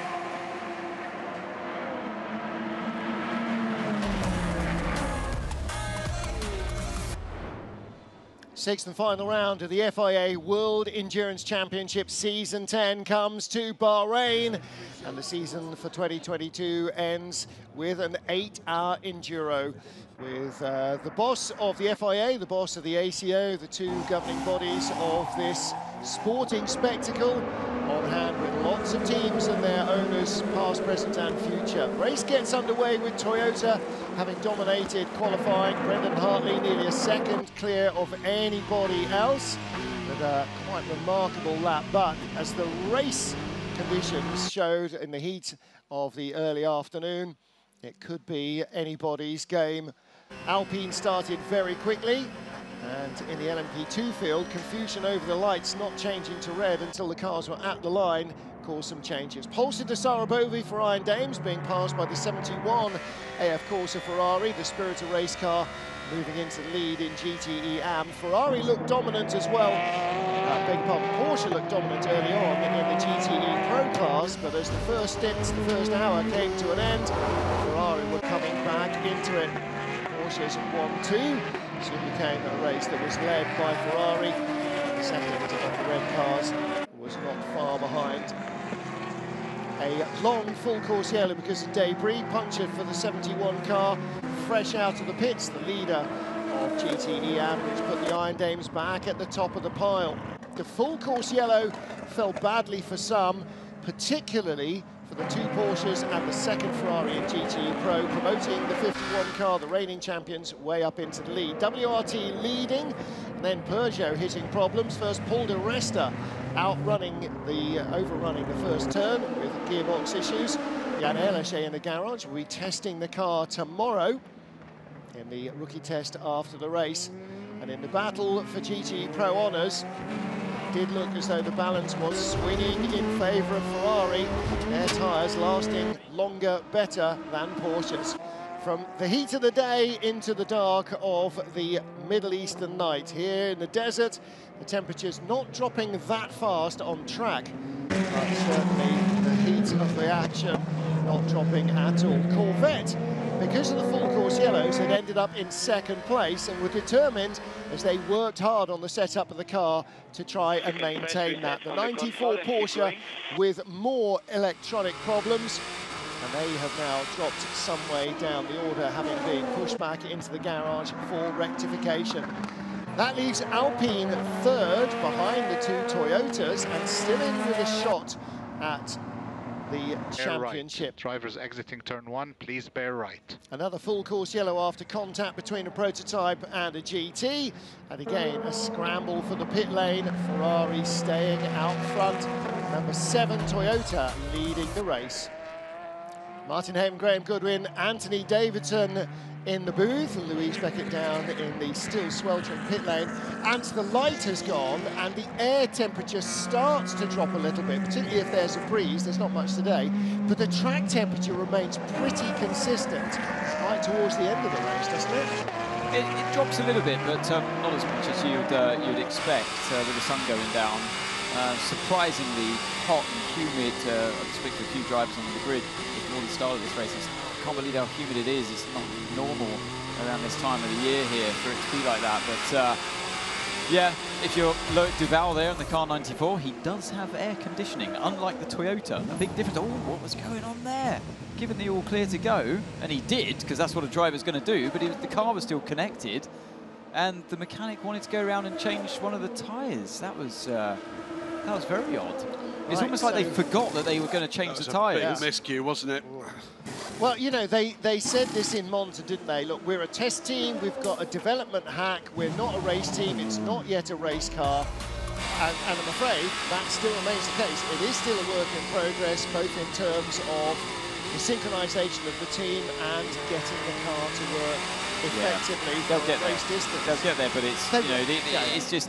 You're practicing in the limelight, aren't you? And that really highlights your mistakes like that. Things like that would usually be done behind closed doors, and doing it with the cameras on you is another story.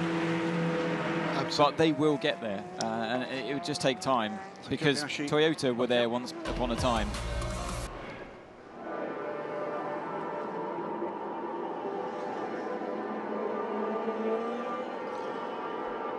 Smoky entry into turn one from the number 93 Peugeot. Yes, that's Mikael Jensen. Actually went a bit wide there, didn't he? Down at turn one. Back to the, sorry, Graham, back to the LMP2 battle there with Robert Kubica at the wheel. car in front there of the pack. Riding on board now is Ollie Jarvis in the car 23. Yep. See Ollie back with United in 2023. A two-car effort. Lots still to find out about what the shape of the WC grid is going to be into next season. That's where the news focus goes on after tomorrow evening and the end of season awards do. So it's quite interesting what Will Stevens is saying about how Jota have been reserving their options to run a brand new left-hand side towards the end of the race. They haven't decided to do that yet, whereas other teams have already taken that chance, used up that option. So it will get harder, perhaps for the likes of United and Prema and WRT through to the end of the race. And you know, mistakes can start to come into play. And it's just amazing. As soon as you see a car pit and put brand new tyres on, the difference it makes to the performance is always huge around this track. And we've seen it, haven't we? We've seen drivers of abilities you wouldn't expect to be able to fend off. But like that fight we were seeing earlier on, yeah. That indeed was Francois Heriot. That has to have been tyre related, but either way, the way he was positioning the car was still extremely good. And when you've got that extra grip available, it allows you to do that. It gives you so much more confidence. So Ollie Jarvis, sights on Robert Kubica in front. You start to look at where you're faster, where the other car's got a bit of speed over you, and it's this massive high-speed game of chess that starts to play out. Car 88 in the pits there. So it's going to be just the left-hand side going on. Yeah, not been really their day. They are languishing down at the 38th position at the moment. All four for Patrick Lindsay coming in. Ex-champion here, of course. The very first champion in a GT car from the United States of America in the World Endurance Championship. It looks very much as if he's going to be joined on that Roll of Honour by Ben Keating. Gustavo Menezes, by the way, a champion for the United States, although that's in prototype, of course. As we mentioned, Ben Keating's ride.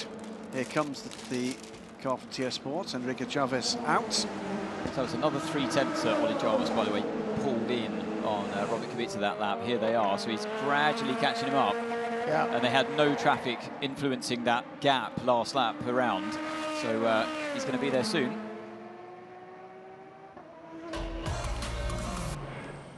Lead battle in LMP2 continues to produce plenty of excitement. Robert Kubica being chased by Ollie Jarvis. Out front. Question for Ann Davidson from Liquid Cobra on Twitter. How do drivers who compete in other series like Robin Frijns and I guess maybe like Sanford and so on before him, talking about Formula E or maybe even talking about IMSA, how do they do this as well? Are they not limited by how much time they can spend in the car testing as opposed to actually being able to make the races with sort of contrasting schedules? There's very little testing. If you're doing LMP2, there's actually very little testing. It's only the Hypercar category where they pound round and round for a 36-hour test in the likes of Aragon or Paul Ricard, for two examples. So it's a lot less demanding on your time in that respect when you're doing LMP2 or maybe an IMSA program. There is still testing, but it's nowhere near as rigorous and as demanding as it was for me back in the LMP1 days, and it is now in Hypercar. You see Ben Keating there having a good little debrief with his teammates. Looks like he's cooled down a bit. Yeah, he's finally cooled down. Mind you, he does a few hundred kilometres a week in the heat of Texas on his bicycle, so he is definitely making sure he's as fit as he can be. But yeah, it is demanding on your time, and before the start of the season, you have to balance it with your calendar. And when you've got interest from other teams around the globe, you have to, well, basically, it's whoever pays the most that becomes your priority, and then you try and fit in another program around that. Ooh. This is very close good. now. Getting good.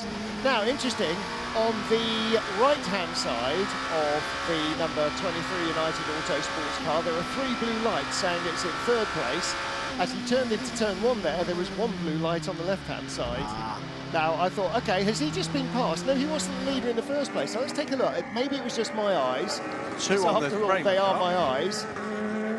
I think you're right. I think it's just the one, isn't it, on the left-hand side. In which case, I'm sorry, I mentioned that, United guys. Are you dobbing them in? Or so? Well, no, I'm not, but I don't know. Now, the illumination in the door panel is mandatory. I don't know whether Well, I don't think that. No, you're right. The number is the position lights. If you recall, the last time this came up as a really controversial issue was in the controversy between Ford and Risi Competizione at Le Mans, when Ford effectively did try to dob them in when they were under pressure for the win because one of the position lights wasn't get a good working. look here. No, there's two. There's two, It's hard to tell. I mean, again, I can't tell what colour the mirrors are, so what chance do I stand with position lights? But no, I was going to say, I'm not sure that they are mandatory, but the illuminated door panel, if your door panel is not back illuminated, you will be called. Oh, that's a slam dunk. Yeah, 100% panel's a slam dunk. Sarah Bovey appears to be finally persuaded. I don't know what they've done, like hung out a bag of peanuts or some fishy drinks or something. She is finally getting out of the car. By the way, David Pittard, great stint from him, had brought that gap, which had been 48 seconds, down to 10 before he pitted. He's now back out again as the Dames are in for their latest pit stop. Well, on the subject of those number panels, I'm sure... Oh, did you hear that? I haven't heard a wastegate chatter, I can't tell you in how long. Well, that must have been either a Ferrari or a... It was the Ferrari going past the camera there in the pit lane. It was the first visit here for Toyota in 2012, when the car really wasn't a race car but a development car. And you might remember, Anne, failed number panel. It was blisteringly warm that year, and that car was not yet a properly serviceable race car, and they had to disassemble the entire side of the car to change the number. I wasn't here for it, but I do remember the story. Yeah. And that's what, and I think Audi really raised the game at top-level prototypes in terms of serviceability. That 5-minute rear end change if the gearbox failed and all of that stuff. That was just a tiny thing. Audi had basic details like the race car preparation bay in the factory was exactly mirrored in the garage. Absolutely. So when you went to the corner that had the doohickey in, that's where it was. The hammer. And they relentlessly practiced changing bits on the car, and if you couldn't change it, they would change the car so you could change it. I think, speaking of changing, I think they only changed the rear tyres on the car 52. Well, don't forget, we heard them talking to James Collado when he began a stint on 4 fresh tyres. They said, we have a set of rears at the next stint. Now, that was a while ago, but clearly they've still got a bit of a backlog or they've built up a stock of tyres to use later by being careful with them early on. And Porsche will have done the same, but they are still a long way out of touch. But Fuoco, was it that behind the wheel again? It was Fuoco. It seems to have been all race. Yeah, so it was Antonio Fuoco, where we had Molina in before. I don't think I've mentioned Molina. Yeah, only when he went off the track and got away with it on this corner here that we're looking at. That was quite lucky, actually. I can't believe that. I'm sure there wasn't contact between the two cars. Definitely wasn't, but you're right. Definitely overtook him. Well, that was Fuoco. Gained an advantage off the circuit. I don't know if Molina's even driven yet. Yes, no, that was Molina, yeah. So anyway, Fuoco was steadily catching. That's what I meant to say. He was steadily catching James Collado. It was down to 16 seconds, actually, before that pit stop. Yep. Ollie Jarvis still bottled up behind Robert Kubica. And again, it's the thing so often in motor racing.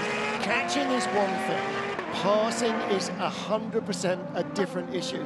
If you've got 10 seconds in your catch, or 10 laps left. What mistake from Kubica though? This is going to give him the opportunity. That's what he was waiting for. And yet, Robert keeps up the momentum and comes back on in front, but with muck all over the tyres. Yeah, this is going to be tough for turn 11. Robert knows it. He's going to have to brake a bit early because he's got debris on the tyres. And Ollie Jarvis. And sure enough, look at the move happens. Blue exhaust flame from the side.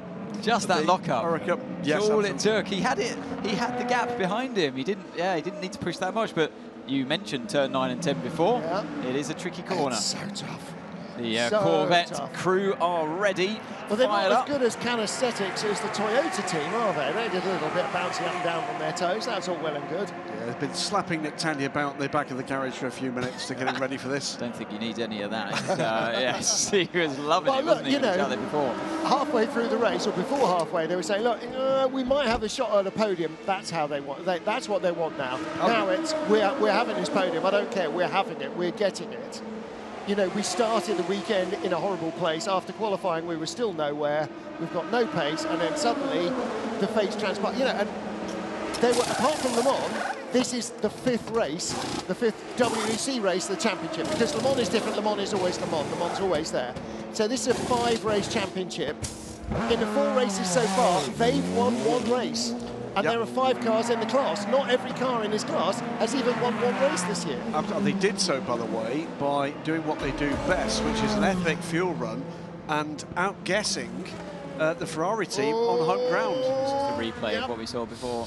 That was after the mistake from Kubica. And that's the pressure of being relentlessly up behind the guy in front. It's really hard work, Ant, to be that close and piling that pressure on all the time. But it's hard work to resist it as well. It really is. But the best news for Ollie Jarvis there and the United crew is that the light panel has gone down to 2 instead of 3. So it was broken. Now it's running legally. Yeah. Here is our race leader in GT Pro, and again it's rears only for James Collado. It is James Collado. It is James Collado.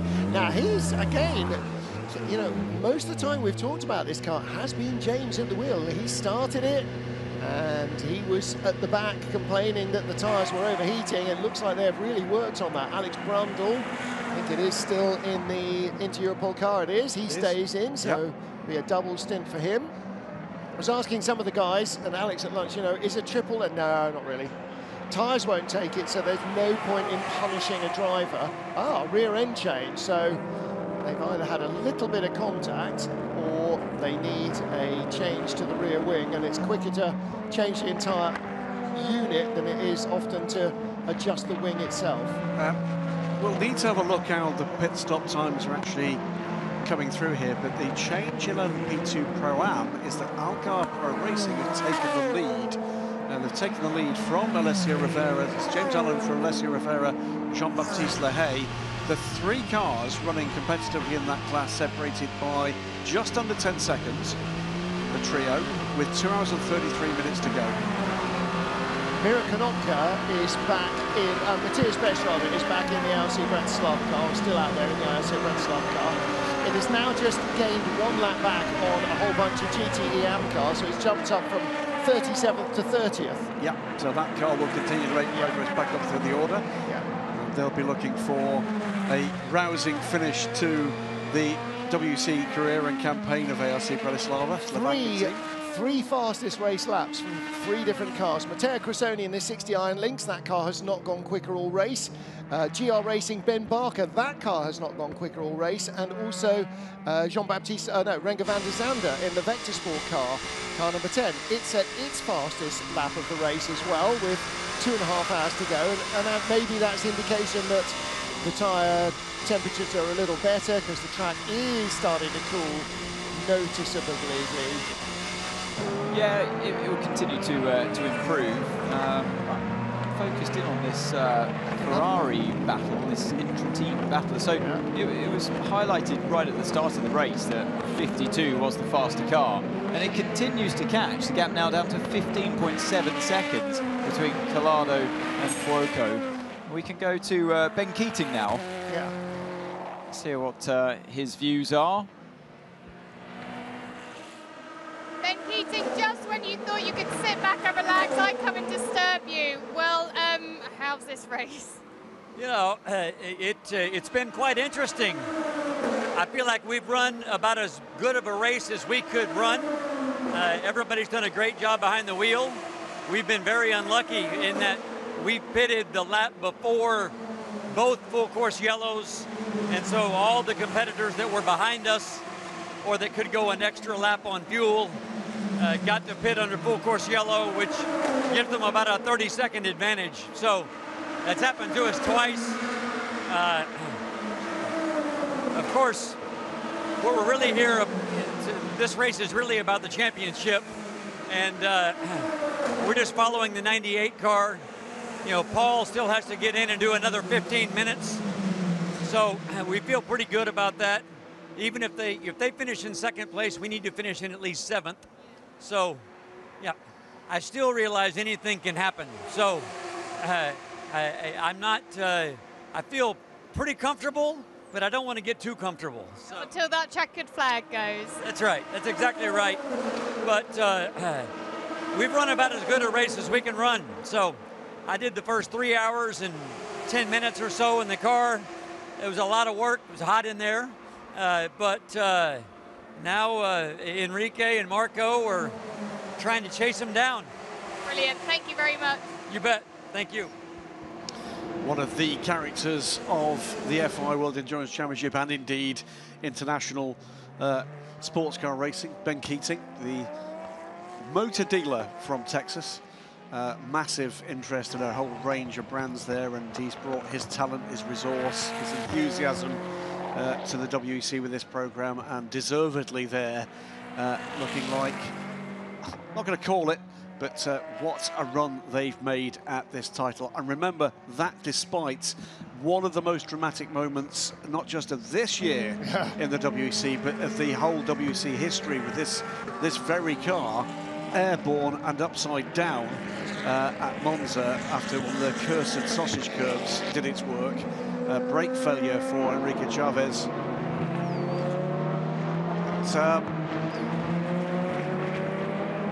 Would be a very popular winner in GTE AM, and he'll be back. He'll be back in yet another different car, this time a Corvette C8R. He was telling us over lunch, was it yesterday, Martin? It was. Just how long he's been waiting to drive a Corvette competitively, telling us that many years ago he was trying to persuade Corvette Racing to allow him to run a privateer car, but they didn't have cars available.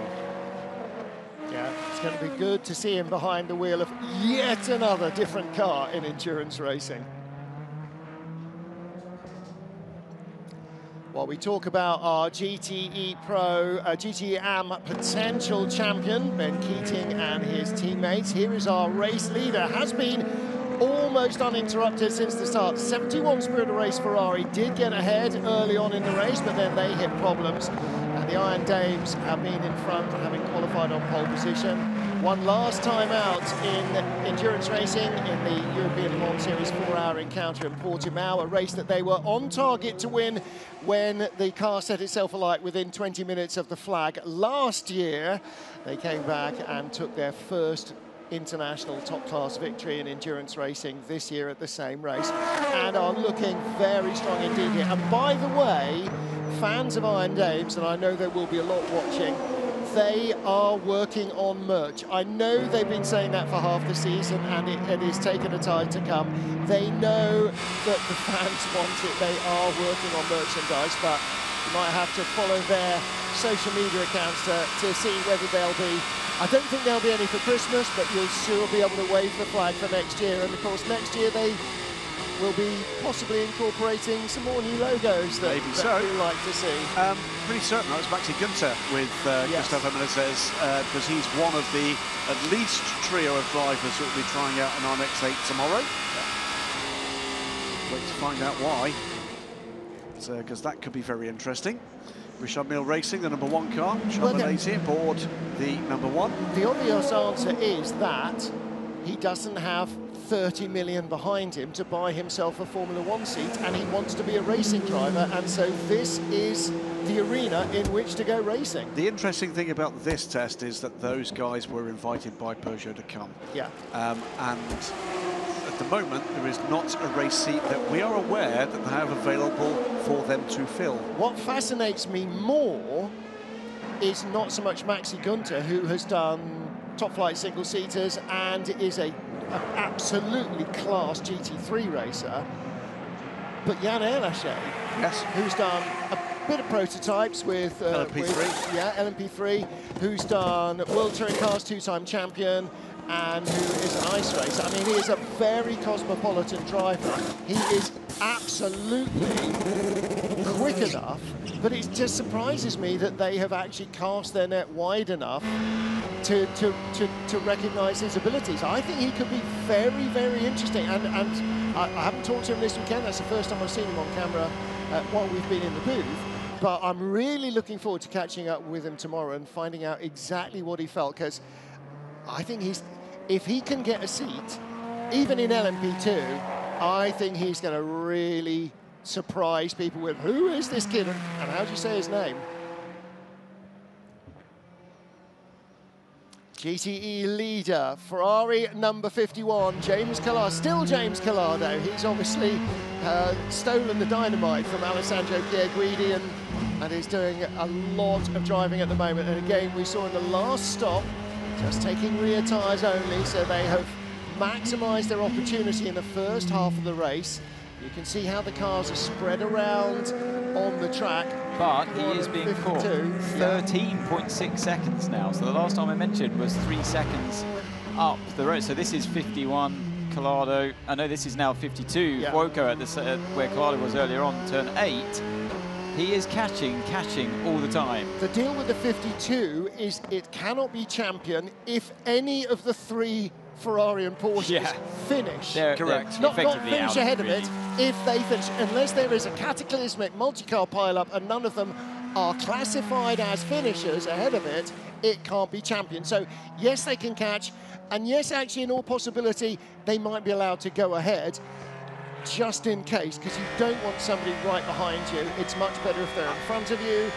I think they'll want to keep them apart. I would have thought Ferrari would want the championship winning car if that's where we get to in 2 hours and 24 minutes, to be the car that also wins the race. To celebrate a championship from the podium is the best way to do it. And we don't always get to do that. We have had occasions well, here even where if a they champion don't hasn't actually celebrated on the night. No, exactly. But even if they don't win, they would still likely be in second place, and Stowe, the champion, would still be on the podium. And of course, they will have the ultimate accolade of being presented their trophies by Louise Beckett and Anthony Davidson. Not that Ant is even remotely worried about that part of the evening. No. Take it from Alan McNish, nothing could possibly go wrong. Cool, calm, collected. Yeah. Panic None of those. He'll be fine. In LMP2, WRT Jota still battling it out. Alex Brundle goes by, or he's being chased by James Allen as he goes by the 77 Dempsey Proton Porsche, which is still down in 6th place. Christian Reed got back from last to 7th place. Yes, Harry Tinkel's been pushing on hard here. The other one. Ground, though. The other car you mentioned, and I'm going to mention him again because it's been a great stint from James Allen in that number 45 Algarve Pro Racing car. That car lost a lot of time earlier on, I think simply because that's when they put Stephen Thomas in the car against the pro drivers. It's been, the heavy lifting's been done here by James Allen. He's pulled that car back up. I'm sure Stephen has to get back in the car. That bit I will add. But James Allen, I don't think he's been in not that long. Yeah, like Will Stevens was saying earlier on, how himself and Antonio are just going to take it to the end now with 2 hours 20 minutes to go. So Roberto's done his driver time in car 38, and I'm pretty sure that some other teams out there aren't in that position. They're going to need to run their lower denominator of driver. Well, again, looking here into Europol and again at Algarve Pro, I think Kuba Śmiechowski probably has more time to do in the 34 car. Quite Not possibly. entirely sure, but he didn't seem to be in it very much. Again, maybe Stephen as well in that Algarve Pro car. For Jota, I think everybody is probably on. You know, I think they've been rotating around quite regularly. I think this is only the second time Ed Jones has been in the car. So. Well, this trio, by the way, this is all 3 of them for overall position. It is into Europol in 12th, 7th in LMP2, 8th is the 28 car for Jota, and then the 9th in the LMP2 order, but leading LMP2 Pro-Am is the blue and white car there. Again, just remember here, this is a team that for reasons which were nothing whatsoever to do with them and everything to do with the geopolitical system, nearly didn't race at all this season. Yeah. It's to their credit that they managed to pull this deal together to make it happen. It's to LMEM and the FIA's credit to allow them the opportunity to poll the teams to see. As we see Ed Jones go up the inside here.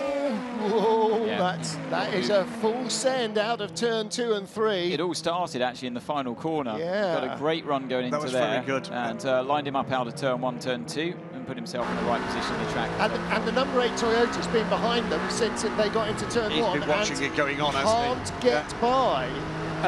The final thing to say is it's also for the Algarve Pro Racing team to the credit of every other LMP2 team on this grid, because any of them could have vetoed that and they chose not to do so, and that gave us the grid in depth and a leading car here in a championship. Well, again, that harks back to the fact that, you know, I was saying everybody tolerates us and helps us and chats to us and informs us and is very friendly and very welcoming and very open.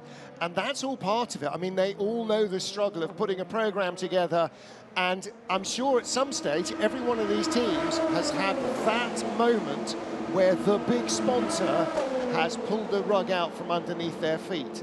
And nobody wants to take a competition advantage out of somebody else's misfortune like that. And to allow Algarve Pro the opportunity to be racing here, excellent. And again, just a, you know, it's a super professional championship, but it's not it's not a sort of backbite. It's not the Piranha. It really isn't. Not the sport in the sports cars, and I think that's the point here, is that there is a truly community feel in the best possible way to the way in which these championships are run. And yes, there is rivalry. At times it can be fierce rivalry, and at times it can bubble over, but everybody knows how tough it is. Yep. Vincent Vos there in his familiar cap. The man who steers WRT through the stormy waters. They lead. René Rast has just left the pit lane. And so does that mean that, yeah, Prema have moved up into the lead with Robert Kubica. Again, that number 9 Prema car slightly out of sync with WRT United and Jota behind it. And real tune by WRT, I mean, that's the same garage. It's a different sponsor package, but it is run by WRT, as the name suggests. So, you know, what you get from one side of the garage transfers through the brains trust to the other side. Also, by the way, as I speak, the 94 car goes back up to 5th position overall. It's rather pogoed up and down, being out of sequence. When it pits, it loses some positions to the LMP2 cars ahead of the field. It has fought its way back up into 5th position overall. So it is Kamui Kobayashi in the 7 car, Toyota Gazoo Racing. He's now 31.4 seconds ahead of Ryo Irakawa. You're spot on in your analysis there. And Davidson in the number 8 Toyota Gazoo Racing car. Alpine sitting 3rd, a lap down to the Toyotas in the 36 car with Mathieu Vazevier. Then the 2 Peugeots, both of which have had problems. Mikkel Jensen in the 93, Loic Duval in the 94. They're the top 5.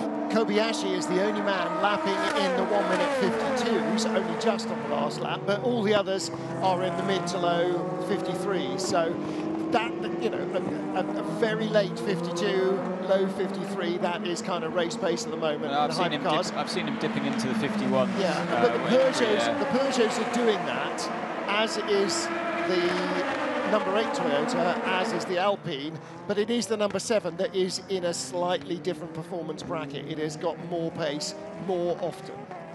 It makes you realise actually the job that Brendan Hartley was doing, and Sebastian Buemi at the start of the race in particular. I don't know if anything's gone wrong with the car halfway through the race, but they did started to lose a bit of pace. Complained about that gear selector issue, and maybe that's all it takes. You know, these things, I mean, all of these cars, all of these classes are so tight. You only need one thing to be a tiny bit out, and it's out. Well, look at the discrepancy between the 2 cars at the last race in Fuji. It was the absolute opposite way around, wasn't it? It was car 8 just dominated the car 7. We didn't know why, and it came on after the first stint.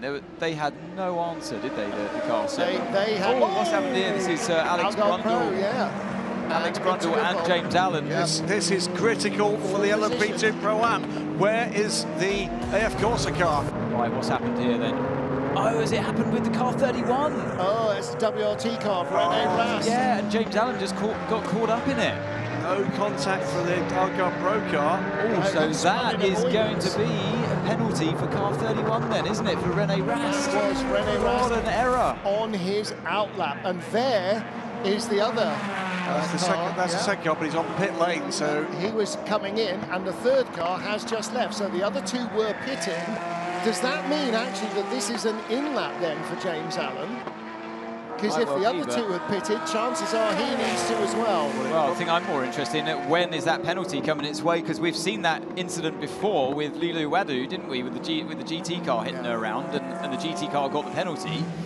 Oh, and look, Robin Fry's looking on. Yeah. He knows. That expression says it all. I fear for them. Okay, Prema are in. Louise thinks another 5 laps still out there for Algarve Pro. We'll see. A drive-through for WRT. They have, what do they have here? I think it's about 24 seconds over the chasing United car. What was the penalty again for the GT car that took out Lilu? That was it a drive-through or a time addition? Time addition. I seem to remember it was a time. Incident involving car 31-34. Yeah, they will look at it. Somebody has had a drive-through. I think it was for contact. It wasn't for the car that that hit the 777, or apparently didn't. It was for the other LMP GT. What are we looking at here? It was the contact. It was contact with the GR Racing Porsche. The GR Racing Porsche got a drive-through.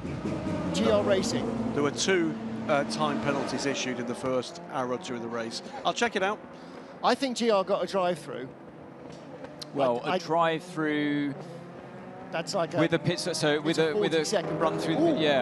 That's going to cost 22 you. Went around the outside of Lorenzo Colombo. That was Will Owen. That was for position. That was for third place. That was really important for Will Owen in the number 22 United car. René Rast, WRT, with a penalty potentially hanging over his head. Let's take a look again at why. He was miles behind. Saw an opportunity quite late. Yeah. And it's just... he had to throw it over the curb in desperation. He knew it was coming.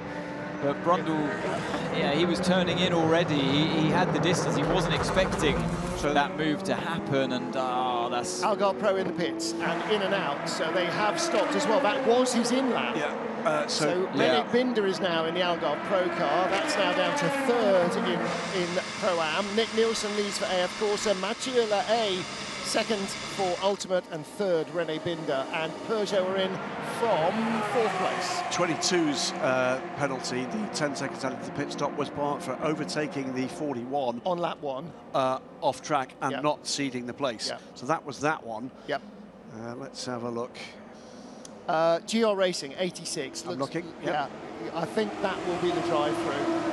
Now it's going back in the garage. Exactly, it was indeed a drive-through penalty for the 86. It is going back in you're right. Garage. Dollies were in hand. Well, that's not a dolly. That it is actually, yes, it's to go underneath under the air jags. I was thinking rather more for dragging it through, but yeah, so that's going to go in. So 22, Willow, in that moment that we just caught very quickly on camera, as Lorenzo Colombo was coming fresh out of the pits, fresh into that car, by the way, the Prema car. Willow in. I mean, and that's great call from the United pit wall. He's coming out. You're going to be right with him. He's the car in front. Get him. You can imagine the radio undercut. traffic. Yeah, it was an undercut, effectively, wasn't it? With the United there. And couldn't get past him on track, but no, he did, didn't he? In the end, he got him into turn 11, but that was very tight on the exit. I was surprised actually why they were so close.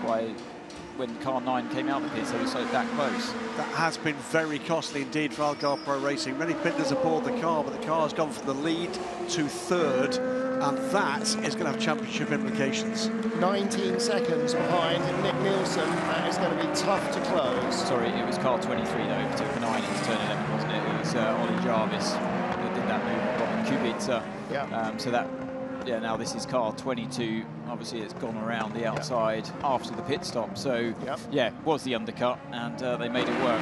Great stuff. But again, now, don't forget, it wasn't necessarily that they planned an undercut. It's just that they had stopped before the 22 car, and then everybody else got to close in and go ahead of them because 22 had made a green flag stop before the full course yellow that everybody else took advantage of. So they were slightly ahead in the fuel, going in for fuel, and lost a bunch of time as a result.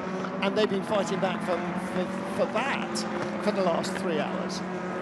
So that was a really key moment, because that gets them legitimately, and not on pit stops, back onto the podium. Yeah. And WRT may end up being penalised off the podium as of now because of that incident with Alex Brundle and Rene Rast. So right now, United are potentially 1-2 as the 93 car sits in the pit lane. While Algarve Pro's James Allen spun avoiding that stationary car of Alex Brundle, and he is with Louise Beckett right now.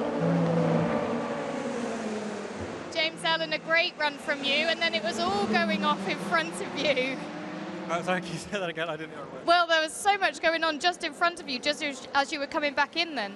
Yeah, didn't really know what to do there. Like the whole track seemed to be blocked, and I didn't really have time to think. It seemed like it was either hit him or jump on the brakes, and that's what I did. And unfortunately, I was already, steering had the front was already loaded, so round I went. But I mean, the car felt really good. It felt amazing. I mean, I managed to take the lead of the Pro-Am Championship, which is really important for us here. Yeah, apart from that, it's been really, really good. You did, just say again, you did put in a great run to come back up.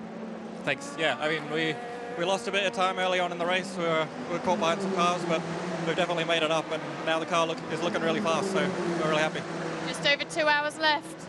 Yep, just have to keep it on track and keep it clean. All right, thank you. Thank you so much. What a real shame for James Allen. A great stint to that point. Yeah. And, well, he'd have seen it as I had a choice. I spin or I hit them. Yeah. Nowhere else to go, or into the barriers.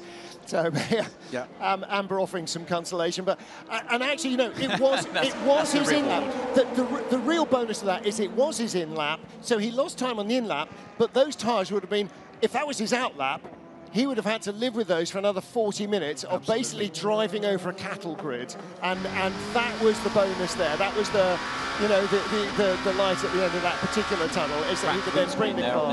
You see that cracked windscreen on the car 22. Let's hear from the Peugeot team as the 93 sits stationary. You lost completely fourth gear. Say again, please. Did Mikael lose completely fourth gear? Yes, it looks like we lost the fourth gear, and that this one is coming on the downshift side, so we just take the time to have a look. So Mikkel Jensen, that car, by the way, has the fastest first sector time of the race, and second sector, and third sector. That is the fastest car in Bahrain. Well, the 93 Peugeot may be stationary and have dropped to the back of the field, but Peugeot have got the pace. The fastest race lap was Jean-Eric Vergne in the 93 car. All right, that was 110 laps ago, but, and, it won't work without a win. It may look different, but it's performing. It's got the speed. It has got the speed. It's got more speed than Toyota has needed to deploy.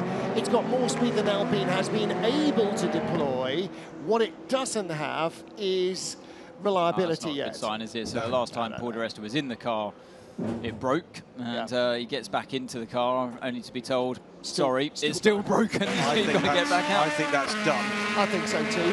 But they did make long service in Monza and get it fixed again. There's still 2 hours racing to go. Well, by the way, I feel I should expand on the point I was trying to make. We went into a break and then we went to something else. If Peugeot are looking for further race distance, there's only one other place they can do it, and that's Daytona before next year's WEC. To do that, they've got to go through quite a taxing process with IMSA, and the clock is ticking very loudly for that. But, it's all or nothing, isn't it? You have to be all in. This is not, it'll probably be all right. It has to be all in, and if that's what it takes, that's what it takes. Who else is going to be in Daytona? Well, all of the Penske, Porsche. Penske, Porsche, Correct. Cadillac, correct. Acura, BMW. Ferrari, probably not. No, Ferrari, no okay. Toyota. However, all in, it's 24 hours of racing experience. Yeah. It's a week. It's 2 weeks. Yeah. Because you get the Raw as well. So, and suddenly it's a budget that they weren't expecting to have to allow for. Fine. But all in. It's the Centenary Le Mans. That's how you justify it to the board. That's the point. There you go. It's what would you rather do? Would you rather go and go through that process, do the Rolex 24 Hours at Daytona as effectively a racing test and maybe win something pretty amazing in any case, or do you want to go testing? They always liked their American racing. Give me the money. They always did the big events. Give me the money, I'll win you the Centenary Le Mans. That's the banging on the table argument. If you don't, you just bluff it afterwards. But you've got it. That's the apple. For me, there's not one single person at Peugeot Sports even mentioned Daytona to me in any conversation, private or semi-public or reportable. However, what I'm offering you is that, to me, logically, with the race they've had today, is what I would be lobbying for. That's what they need. Remember the year with the wide-mouth frog Audi that they weren't allowed to. While we've been nattering the leaders have swapped positions, two Ferraris. You can clearly see, because one's got red mirrors. That one's got a lovely yellow stripe at the front of it.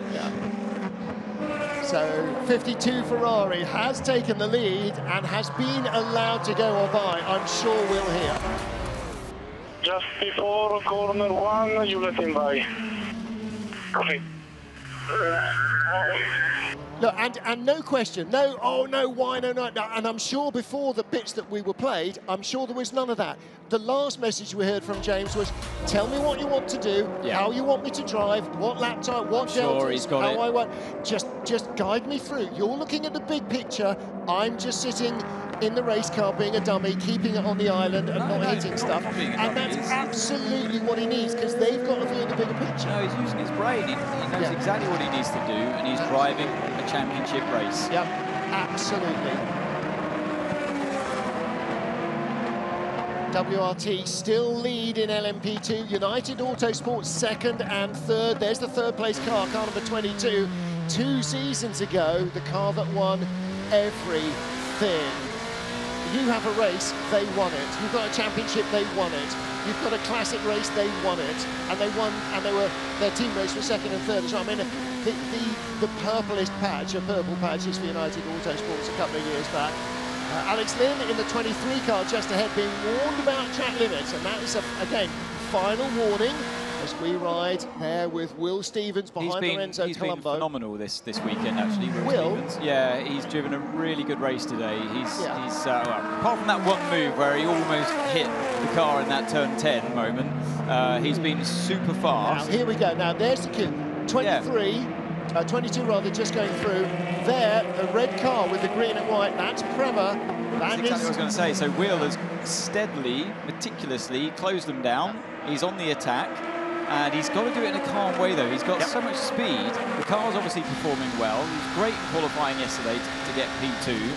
And, Kubica watching on his car 9, under attack from the championship leaders.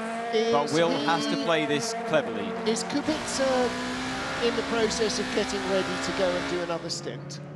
Because he's just got up from the chair he was watching at and started to do his overalls up. Louise Beckett, what do you know? No, that was a question. All right, okay.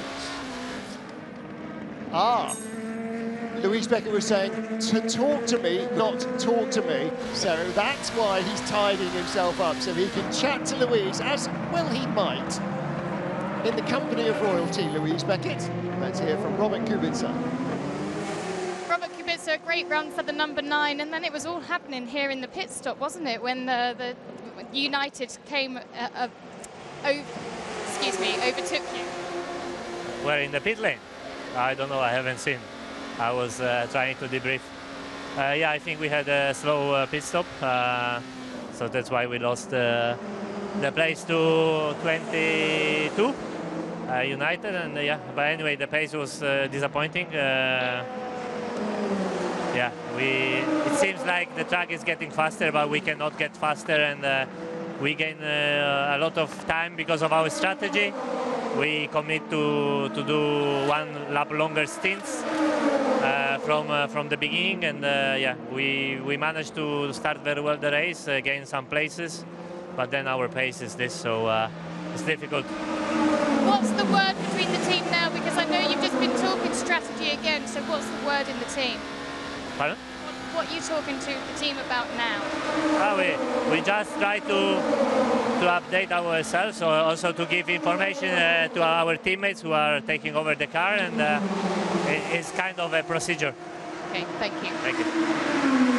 Yes, he's disappointed in the pace, but he's saying, look, they're going longer each stint. The way they do that is just you lift and coast. So you lift off the throttle earlier before you get to the corner, save a bit of fuel over the competition, and it allows you to offset yourself with a strategy, fuel-wise. Trading pace against economy. Exactly, and you have less of a splash to do at the end of the race. Less fuel goes in right at the end, so it should come good at the end for them. That's the long game. Yeah, but it's painful when you're the one behind the wheel, feeling like the competition's all over you, driving faster laps right here. But Will is clearly quicker. He can't find his way by at this stage. And that's the critical thing now for Lorenzo Colombo right in front of us as we ride with Will Stevens. He's got to slow Will Stevens down by not making it easy for him to get by. Not by blocking or weaving or anything underhand, but just by not rolling over and having his tummy tickled. Because if Will can go quicker, he needs to, because the car in front's going to go longer. I think Lorenzo Colombo also knows that Will's not going to take any unnecessary, or at least he shouldn't take any unnecessary risks at this stage. Well, we shouldn't ignore, by the way, that closing in gradually, and not that far away now, is Norman Nato. Just a couple of seconds behind that battle. Our pole man. Indeed. So in the background, there is Norman. And not too far in front is the 22 United car either. There it is. So that is 3rd, 4th, 5th and 6th, and they are all in sight of each other. So 2 hours to go, 6 hours down in Bahrain. Still no clue who are going to win any of our titles. Realistically, it looks likely that Will's had to go. He's done it. He's done it. Late on the brakes. That was a good move. No lockups as well. And I think he's got away with that through turn 2 because he's kept a bit of momentum there. Will it be enough with Colombo in the slipstream? Will's had to defend. And he's got it done. He's free. Is it me, or have they actually got closer to the 22 car because Will Owen's been on his own and those two have been nose to tail, and that makes them quicker than him? Yeah, 22. He's only obviously got round. 1.3 seconds ahead of them now. It's not got away.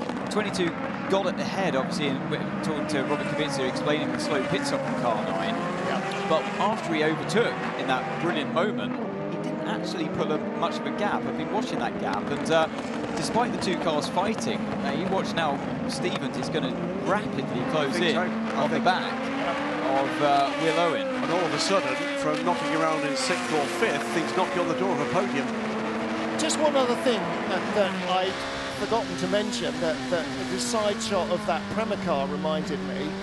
Who's providing half the engineering backup for that Prema car? Iron Lynx. Iron Lynx. So as they go into Hypercar, they already have a season of LMP2 experience under their belt, just with somebody else's name over the door. It's effectively a new Italian super team. It's Prema's single-seater experience and the engineering nous that comes with that. It is what Iron Lynx have been developing in GT racing and endurance racing in general, and it's picked the best parts of both and put them together in one fabulous jigsaw. And they've come in with a bang in LMP2 without a shadow of a doubt. And as we've been seeing over the last couple of seasons with what's been happening with Iron Lynx in GT3 racing, where they've been working with the Ferrari factory guys and doing well there at the pro level, with the Iron Dames, with wins coming at the class level in GT3 and in GTE. The reality is they're learning fast and becoming a very viable contender, either in GT racing, in LMP2 racing, as we can see here, and by every kind of visual we can see that in 2024 they're going to have a very legitimate place at the table in Hypercar. And GTP. And GT3, and yeah. It's all coming together very nicely. Pit stop for Renger van der Zande at Vector Sport. Now, hopefully that car will start without too much drama. 56 is in as well in GTE AM. Gunnar Jeanette staying in. The door's open, but no, there is a driver change. There is a driver change, so could well be PJ Hyatt getting strapped back in. They seem to be cycling through their drivers on a sort of regular one in, one out. This is a battle between Alex Brundle and Charles Malaysia. This is for 8th position in LMP2. Working their way past the race leader in GTE Pro, BAPCO. Yep. You can tell those apart, by the way, because the 52 car's using its full beam, the 51 car isn't.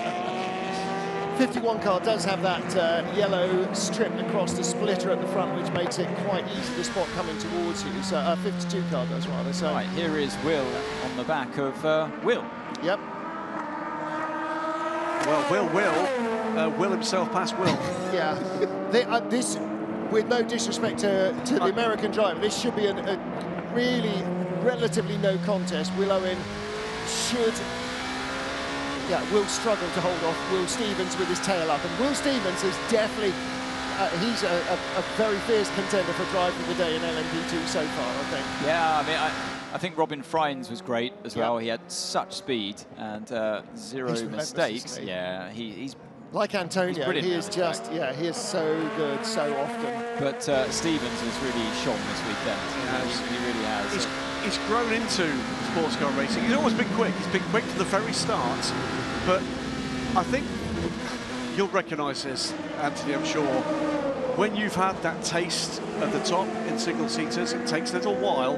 And Will has just become more relaxed that he's measuring himself against a peer group. And it's come quickly for him. Yeah, and he's a great character. That's a change. I think he's a bit burnt by Formula One. But yeah, I think he's really found his feet, and hopefully has a hypercar drive waiting for him as well next year, because I think he deserves it. Charles Malaysia, did he use the Toyota then to get by Alex Brundle? Yeah, so often it's the case, isn't it? Quicker car forces your rival offline and you can go through the gap, or they just can't recover their composure enough to come back in front of you. So Charles Malaysia in the #1 car, head of Alex Brundle. This is Will Owen, 22, and Will Stevens, 38, who ride on board in Mighty 48. Yeah, so Owen went a little bit wide on the exit of 11, so he's definitely feeling the pressure. Doesn't have to defend on the way into turn 13, so what can Stevens do here in that slightly dirty air? Enough of that dirty air gets kicked up. You get temptingly close. You're going to get much closer than you can in, say, a Formula One car, but it's still that invisible barrier that you're fighting. And he's just waiting, is Will Stevens, for a little mistake that would give him the chance to dive down the inside somewhere like he did on the Prema car into this corner coming up. He's a little bit too far behind. And I don't think he's going to be that daring with so much at stake, and this guy watching on his teammate, the boss, says, don't you dare, Will. We're going to win the championship right where we are. We talked about this. Actually, I have to tell you, I think it's a fantastically controlled drive from Will Stevens. You know, there is nothing in the body language of that car that is anything other than controlled. Yeah, exactly. I'm feeling confident watching him. Earlier on when he shoved it down the inside, I can't remember which car it was, in turn 10, I did wince. I'm sure he did as well. But oh, here we go. Yes. Might have a chance in 8, yeah, and he's going for it. Yep.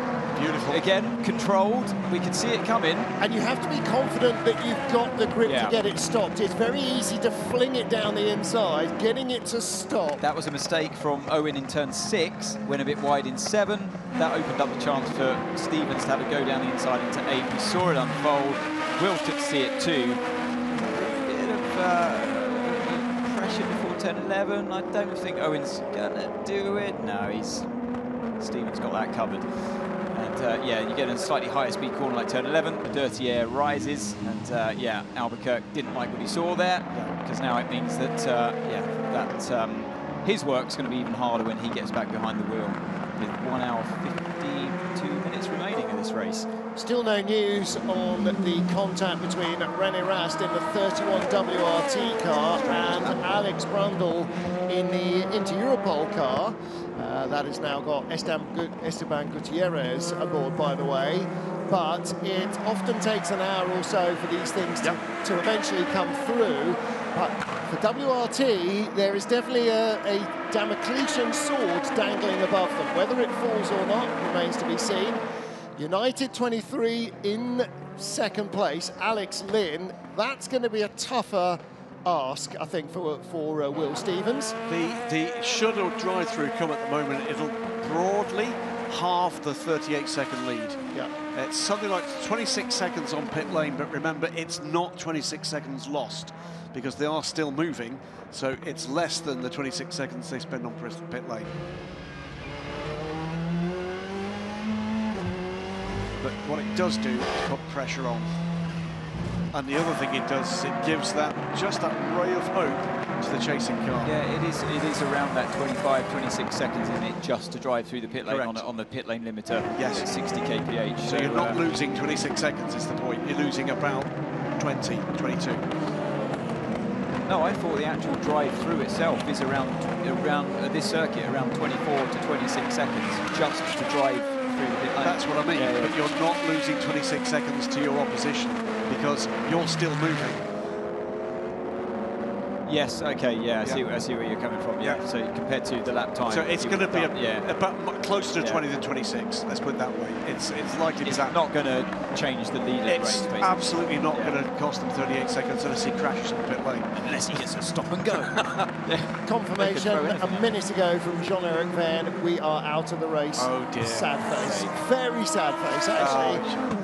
The quickest car in the place has not got what it takes to make it through to the end. So there's clearly something either untraceable in the electricity or it actually has selected some gears at the same time and it's broken something inside. So they are out. Van San Vos doesn't look like he's heard any bad news yet, but again, another man I would never play poker with. A, because he's got more in the hole than I have, but secondly, because I'd never know what he was thinking and he would have me over every time. So we'll wait and see. Alex Lynn second for United in 23. And Will Stevens free to chase. He is 33 seconds back. Yeah, Norman Nato now is joining this fun. And he's beginning to weld the 41 to the rear end of the number 9 car. Evening's not getting better, is it, for Bremer? It's getting worse. And you can sort of hear that in Robert's conversation with him. No, because he's re-caught Owen here. And so remember, he was struggling to keep up with him. And don't forget, their strategy doesn't come good in the first 3 quarters of the race. It only comes good in the final hour, if at all. But that's the real drama, isn't it? It's your last lap, you know. It's the qualifying lap. Theirs is getting the last corner right without running wide and losing the lap. That's what they've got to benefit from it in the final hour, or the whole race has not worked for them. Car 8 in the pits, bottom left of your screen. The gap went up to 42.5 seconds between himself and Kamui Kobayashi. So Sebastian Buemi back in car 8. Let's see what he can do. I'm going to be intrigued to see. I mean, he was flying at the start of this race. And critically, still ahead of the Alpine, which must win with the Toyota third or whatever to be able to take the driver's title. So they are still going to be champions as of now, but they've got to race for another hour and 50 minutes. Alpine needs to finish ahead of the Toyota. Yes, that's what I said. Yeah. It's in whatever position. Right, let's hear from James Collado, our permanent resident in the 51 Ferrari. Something's loose. He's in trouble. Something's loose. Yeah, he's going slow. Something's on the, it's touching the floor. I don't know what it is. I thought he was going slowly when we went on board just then. Yeah. Even before. Didn't look quick, did it? 1 minute stop and go for 34 for causing a collision with 31. No. Genuinely? No. So if you're on the racing line and you go for the apex and somebody lurches at the curb... Second time, and that same corner, we've had effectively the same decision. Second time out of 3 penalties where clearly the wrong decision... Maybe they saw a different angle than what we did. I don't know. Again, we've got a world champion in the booth and they're about as educated in what happens in a racing car as I am, so... I'd like to see a different angle of that one. Maybe they've got the onboard of René Rast's car, but I'd like to see they're working out in the margin. Let's hear from René Rast at WRT. What do you feel in the car? It's the gearbox or outside? What is touching the ground? There's no, something's touching the ground. There is no fourth gear. It revs in fourth gear. It revs full in fourth gear. Something's touching the ground. What can we see?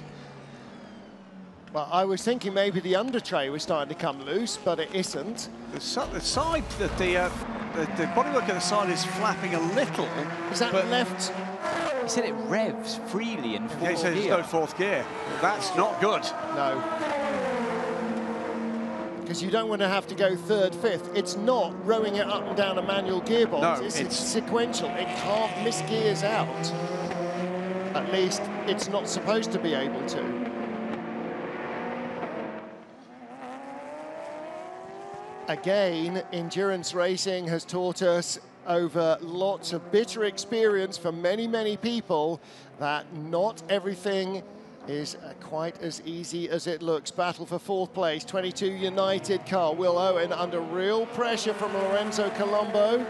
Will got by the car just as Lorenzo was coming out of the pit lane. And Colombo has now come back at him. Sharma Lacey in the pits.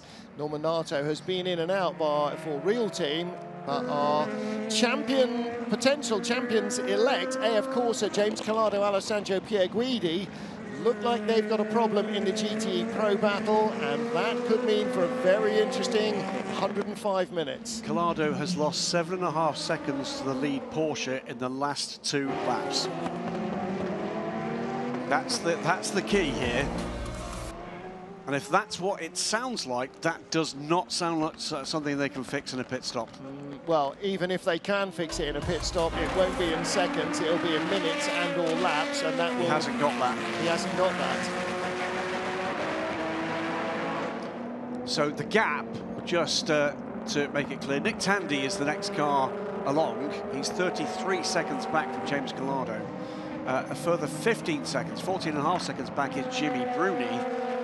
Michael Christensen is way further back. Esteban Gutierrez in the pit lane, so Inter Europol are serving their drive-through for being clattered off by WRT. It was a stop and go, wasn't it? Okay, Even 23 worse. is in. So Alex Lynn. So hang on, he was on the race. Okay. Oh, this does not look good. Faces in the 51 garage. Our reigning champions, James Collado, Alessandro Pierguidi. They are doing enough at the moment. He's driving around the problem. He's finding time against the low ebb we saw a couple of laps ago, but it's not going to be good enough, you know. And that's the problem. So when we were riding on board with him, that's why it looked so slow on that part of the track, because he's had to double shift from third gear to fifth. And you could hear it as it went past the camera just then. Very low RPM. Absolutely. Struggling, the engine labouring in fifth gear. Oh dear, oh dear. So for Batti Pregliasco and his men at AF Corsa, what looked like it was all going very much according to plan may not be so. It's another 2:05 from James Collado against a 2 minutes dead from the other Ferrari, and 2 minutes as well from 2 minutes dead as well from Jimmy Bruni. This is swinging in Jimmy Bruni's favour very rapidly. I'm getting a lot of confused text messages coming in, by the way, I'm about getting a this lot penalty. of confused messages as about well. this penalty. I mean, I'll have to speak to the stewards afterwards and have a... But it's all too late. This is... Well, no, these are race penalties that they've taken an hour to apply, and they seem non sequiturs.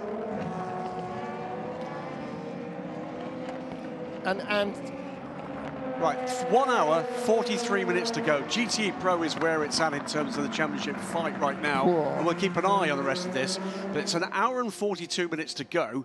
The gap from James Collado back to Jimmy Bruni is currently 51 seconds, 52 seconds. That's the gap to look at. well, the thing is that the Porsche of Jimmy Bruni is not the next car behind James Collado. he's got to get by the Corvette first, and he's not been able to get by the Corvette all race. Yeah. Not since the full course yellow put the Corvette in front. Whatever they've done, chasing the performance of that Vette, changing sway bars and working with the tyres and so on, they are in the window. We then have to start looking at what the points difference needs to be, because the good news for James Calado, if he can keep going, is the gap back to Michael Christensen is vast now. Well, now, hang on a minute. Who is... Oh, OK. Hang on, what's gone on here?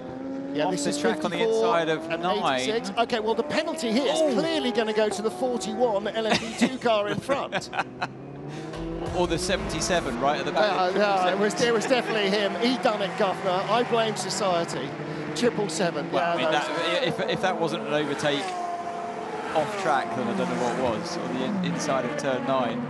Well, I know what wasn't. It was when the Ferrari came down the hill and stayed in front of the Porsche. But anyway, in the pit lane, 33, we're getting closer there.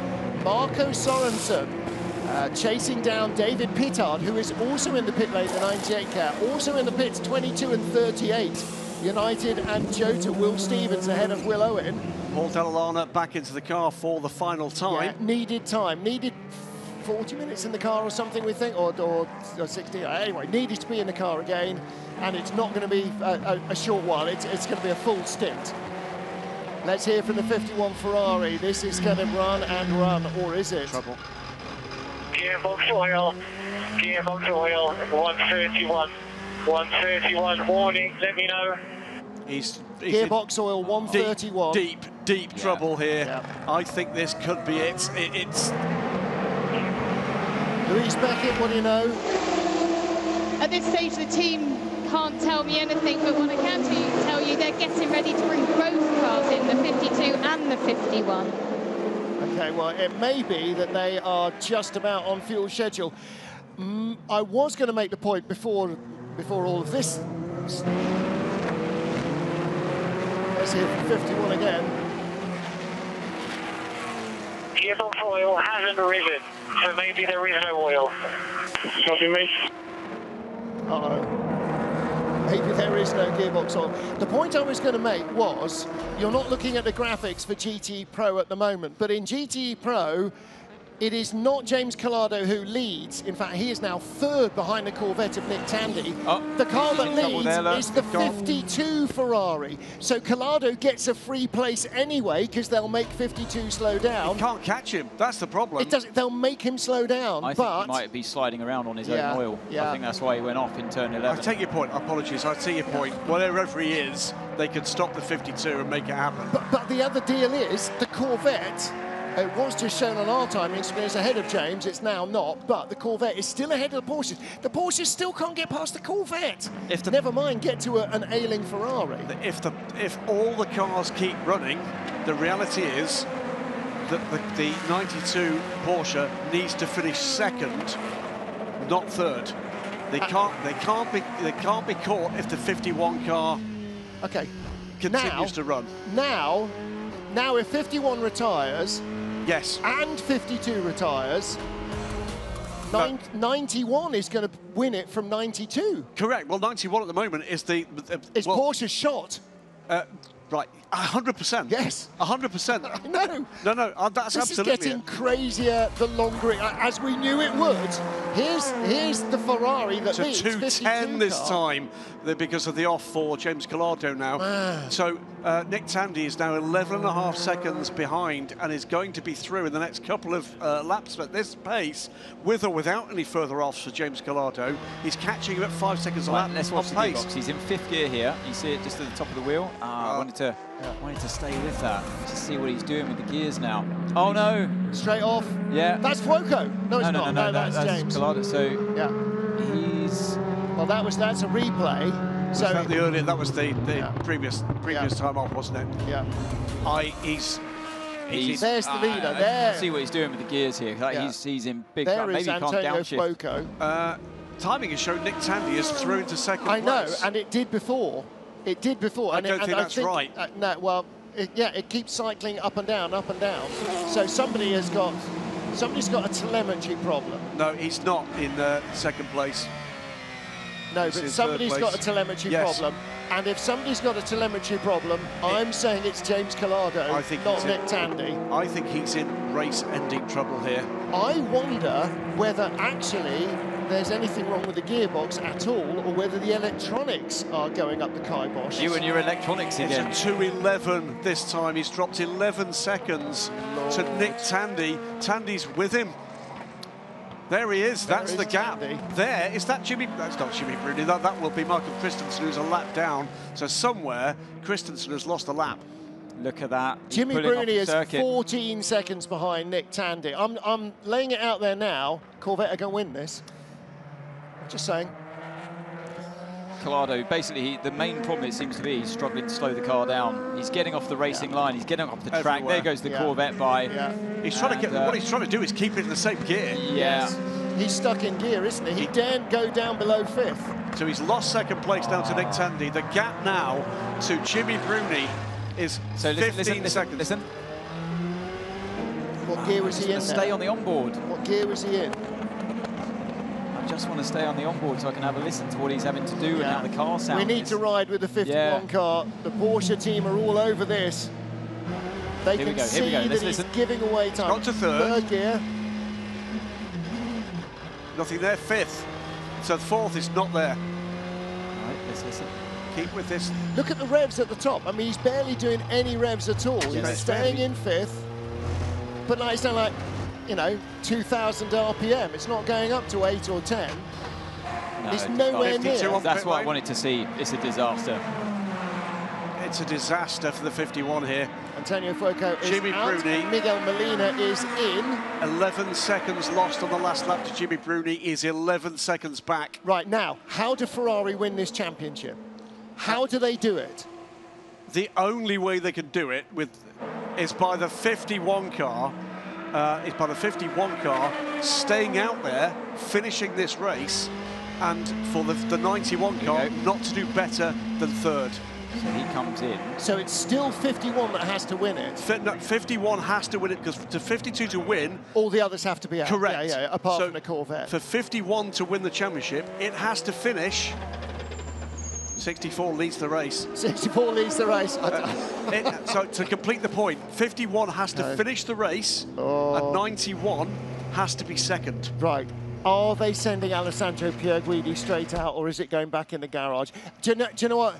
They just have to. They just have to go until it breaks. I think 4th gear's gone, and there's nothing they can do. I mean, they've retired the Peugeot because of 4th gear going. Yeah, but they weren't fighting for a championship in the final hour and a half. You don't stop the car until you're out of contention, or until the thing just stops. He has to be walking away from it at the side of the track.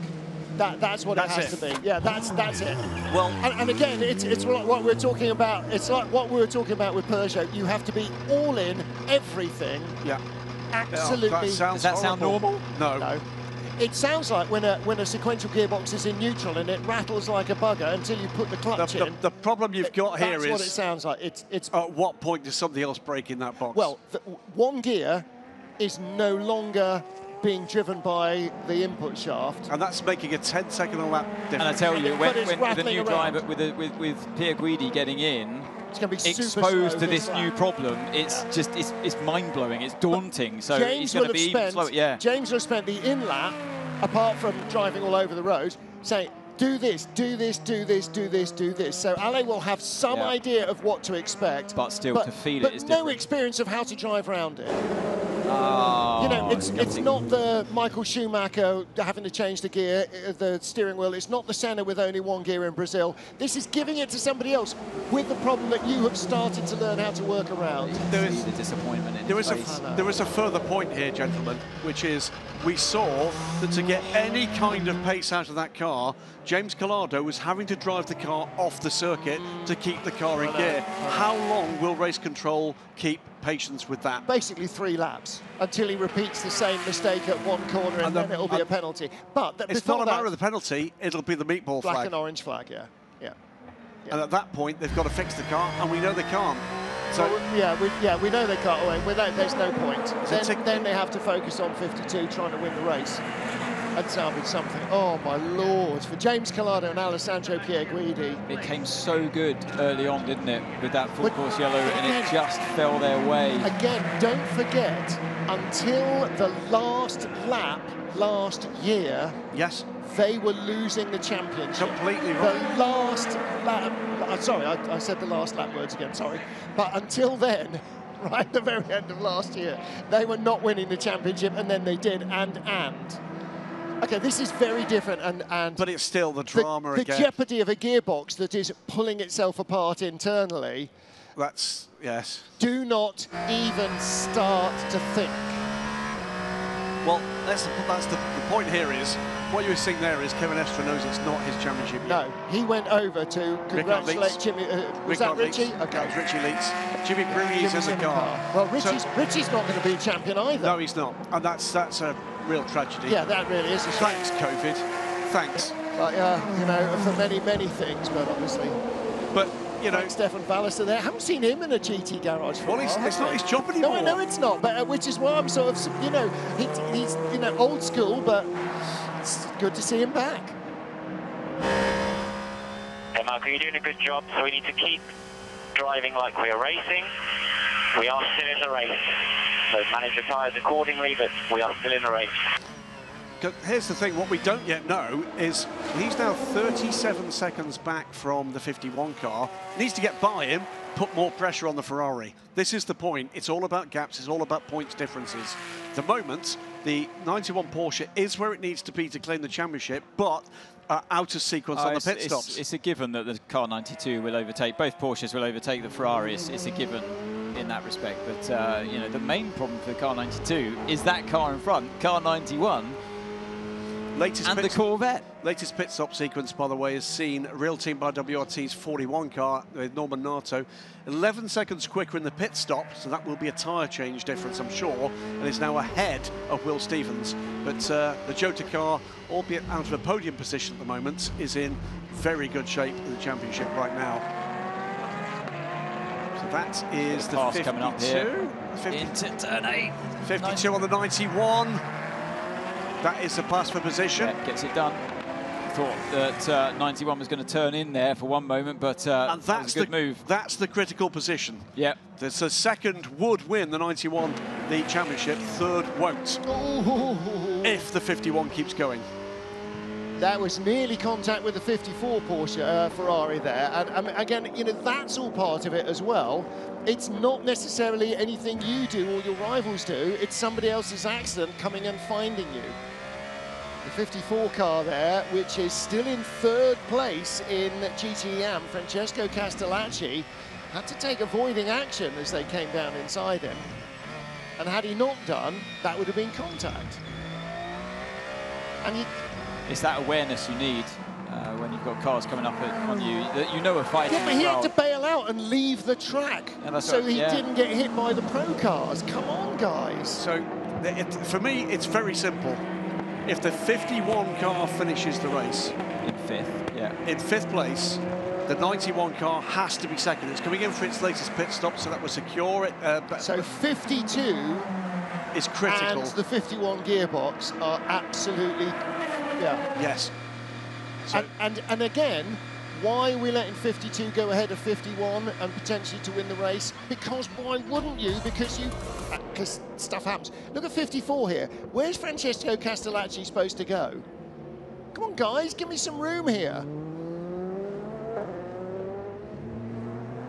Look at the point. Well, he didn't need to drive off the track, in all honesty. He could have just backed out. In the manufacturer's points situation there, that is defined by the top 2 finishing cars of the make and includes the AM cars. Yep. Well, both Porsches are running at the moment, 2 Ferraris running. I'm afraid if they have to rely on an AM Ferrari, it ain't going to help. Oh, it sounds like an absolute bucket of bombs, doesn't it? And that is part of the problem. With a sequential gearbox, you have no other choice than to go into the gear that's got a problem and get out of it as quickly as you can. In an H-pad gearbox, you can just bypass it straight away. That said, on the last lap, he still did a 2:04. So Corvette are coming in to their pit stop from the lead. Who would have predicted this? I just thought Corvette were completely out of this race. They got beginning. their chance handed back to them. The remarkable thing about Corvette is that the chance handed back to them with the opportunistic stop, course yellow, yeah. full course yellow. But since then, their pace has been pretty good. Yeah, it's almost like they were buoyed by that moment and found a newfound speed. Well, but don't forget, did they race the here last year?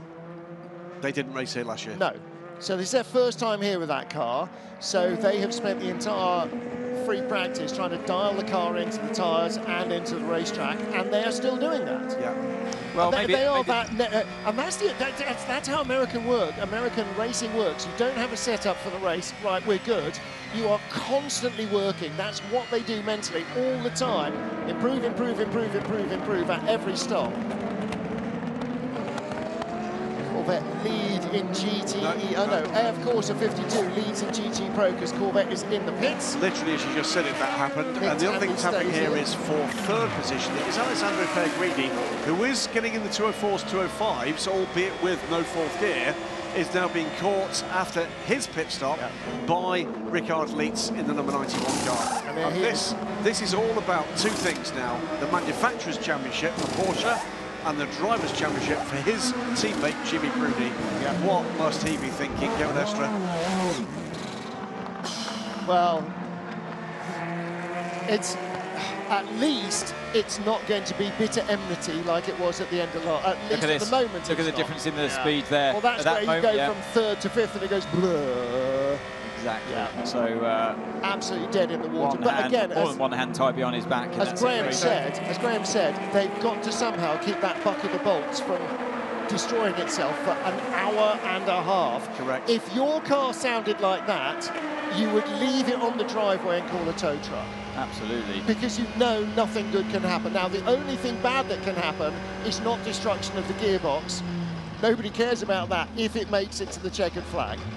If it was my Ferrari, knowing what that would cost, I'd just go home and cry a bit, I'll be honest with you. I mean, every time we go on board, you hear it just rattling. I've never heard That's my concern, is what is rattling, what's causing that, catches something else. Well, So that's third to fifth. This is, watch the Porsche here. He knows he's coming. There's no point fighting. There he goes. This is not about fighting other cars for track position. This is about fighting your own car 100%. to get to the checkered flag. Come on, baby.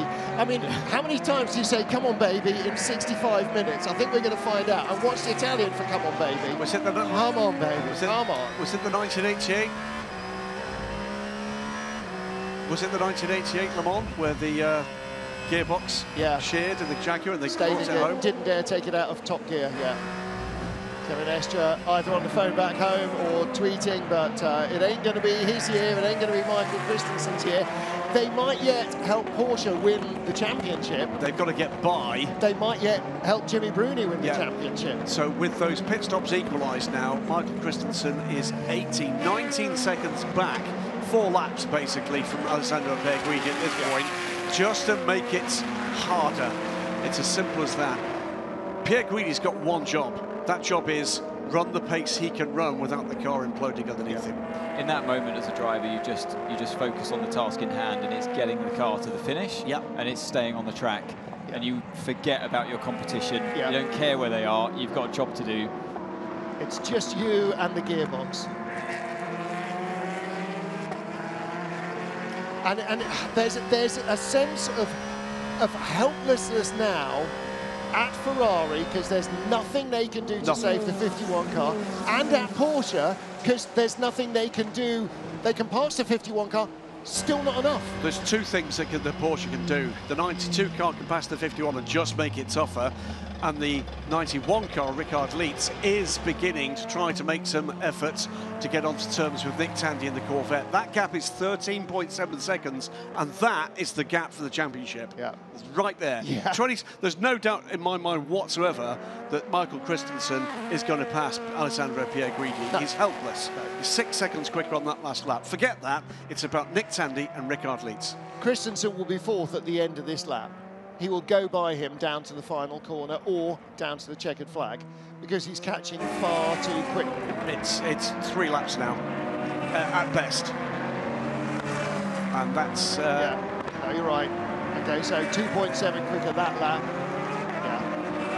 He was 6.4 seconds quicker last time, and he's just taken 3.2 seconds out of him in the first sector. He is going quicker by the same margin that a Hypercar is quicker than an LMP2 car. What I'm watching for here is catastrophic loss of pace by Pierre Guidi. Correct. That's the most likely thing next to happen in the current circumstances. The second most likely thing to happen is that Richard Leitz, who is catching Nick Tandy, it's now down to 13.2 seconds, might take second and put it beyond doubt. And even Only then, if he keeps second. And that's the point. Even then, we've got an hour and 20 minutes to go. And as we know, literally anything can happen. And what have the last 20 minutes shown us? There's no way we would have predicted that. No. Okay, pit stop under investigation for car 83. Car 83, who's that? That's the Chrome AF Corsa LMP2 Pro-Am leader. And is being caught again. Nicholas Nielsen. Rennie Binder is now 6.3 seconds behind, having dealt with the challenge of the ultimate car of Mathieu Lehay. So Binder in that Algarve Pro car that James Allen had to spin in avoidance of apparently Alex Brundle causing a problem as he got knocked into a spin. There you go. Yeah. That is Francesco Castellacci. Yeah. The man with the most Italian name in Italy. Or he did therefore anywhere. Really? Yes, Francesco Castellacci. It's very Italian name. More than ex-Grand Prix driver Giancarlo Fisichella? I'll give it. It's an even battle. Yeah. Alessandro Pierre Guidi? No. That's not a real name. Alessandro's got two very Italian names. Here is Michael Christensen closing rapidly now, and this is going to be 4th position. And yet, still, you know, it helps nudge things a little bit, but it's the key is not what 92 can do. It will help, but it can't make the difference. The key has to be with the 91 car. And actually this is sort of going quite well. It's not being handed to them by somebody else's frailty, which it would be if 92 needed that pass. 91 is going to have to go out and win it. Yes. They're going to have to make the hard yakka. They're going to have to make the pass to win it. 12.3 seconds plays 13.7 seconds to Nick Tandy from Richard Leitz 2 laps ago. So he's taking something over half a second a lap out of him on current pace. Wow. So this is looking... There are other races going on, by the way. Well, this is just the one with most jeopardy on this current lap or two. We'll keep an eye on those dramas. Jose Mira Lopez, by the way, is aboard the number 7 car now, 37 seconds ahead of Seb Buemi in the number 8 Toyota. That's the 1-2 with Mathieu Vazevière in 3rd place, the other title contender, of course, 2 laps down now to the Toyotas.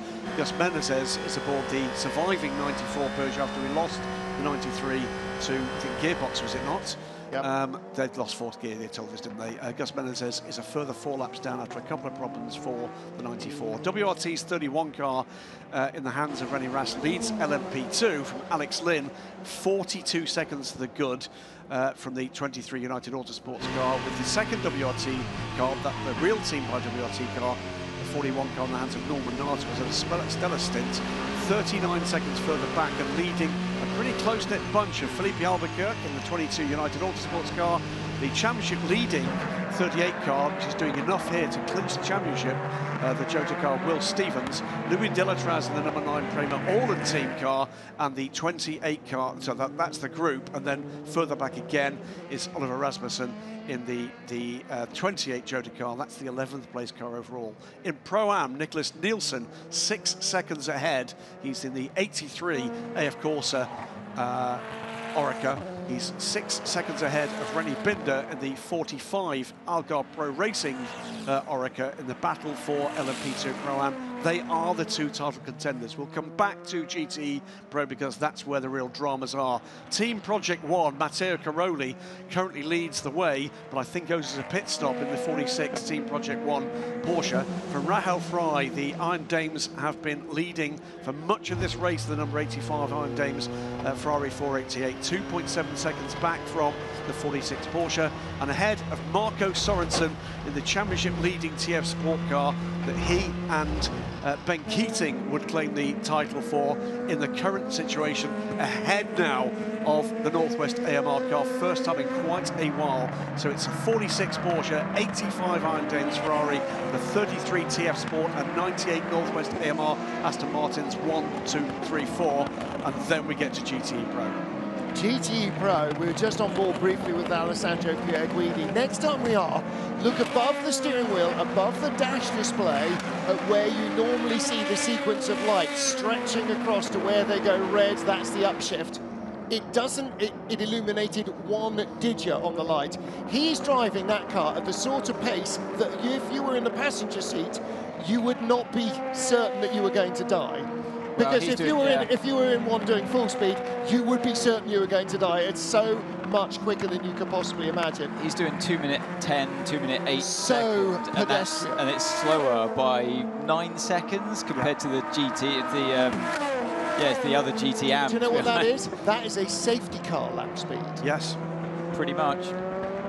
You know, he's doing about 100k. Well, to give you an idea, 130 maybe. Since that pit stop, which was not that long ago, he's lost 50 seconds to Ricard Leeds. He's in survival mode. And that's it. Home. Yeah, it is. I mean, if they can do that, that's they'll be heroes. Yeah, if they can do that, they'll be heroes. It's a job well if done. it finishes how it is, they're still champions. If they finish, it's 76 minutes. I mean, this is going to be the longest 90 minutes of their lives. With a thing making a sound like that it's doing all the time. Even longer than the 90 minutes that were the 10 minutes after the race last year when they were being harassed by the Porsche crew. It's a drive-through penalty for the Algarve Pro Racing team for not respecting the full course yellow procedure. Not sure when that was, but that is drama again for another title contender, just as they were closing in on another AF Corsa car, rather ironically. The 45 car is going to be driving through pit lane and once again will drop back in time and in order. Behind Ultimate. It will cost them that place. It will cost them that place. Harry Tittle being warned for abusing track limits in the 77 Dempsey Proton Porsche that is currently still in 6th place. Now they have properly got stuck. They have not got the pace to get any further up the order. Meanwhile, Real Team and United 22 for 3rd place. This is Philippe Albuquerque on Norman Nato. Philippe Albuquerque goes straight by the pole man. Again, Albuquerque in the car, fresh this stint, so he'll have fresh tyres.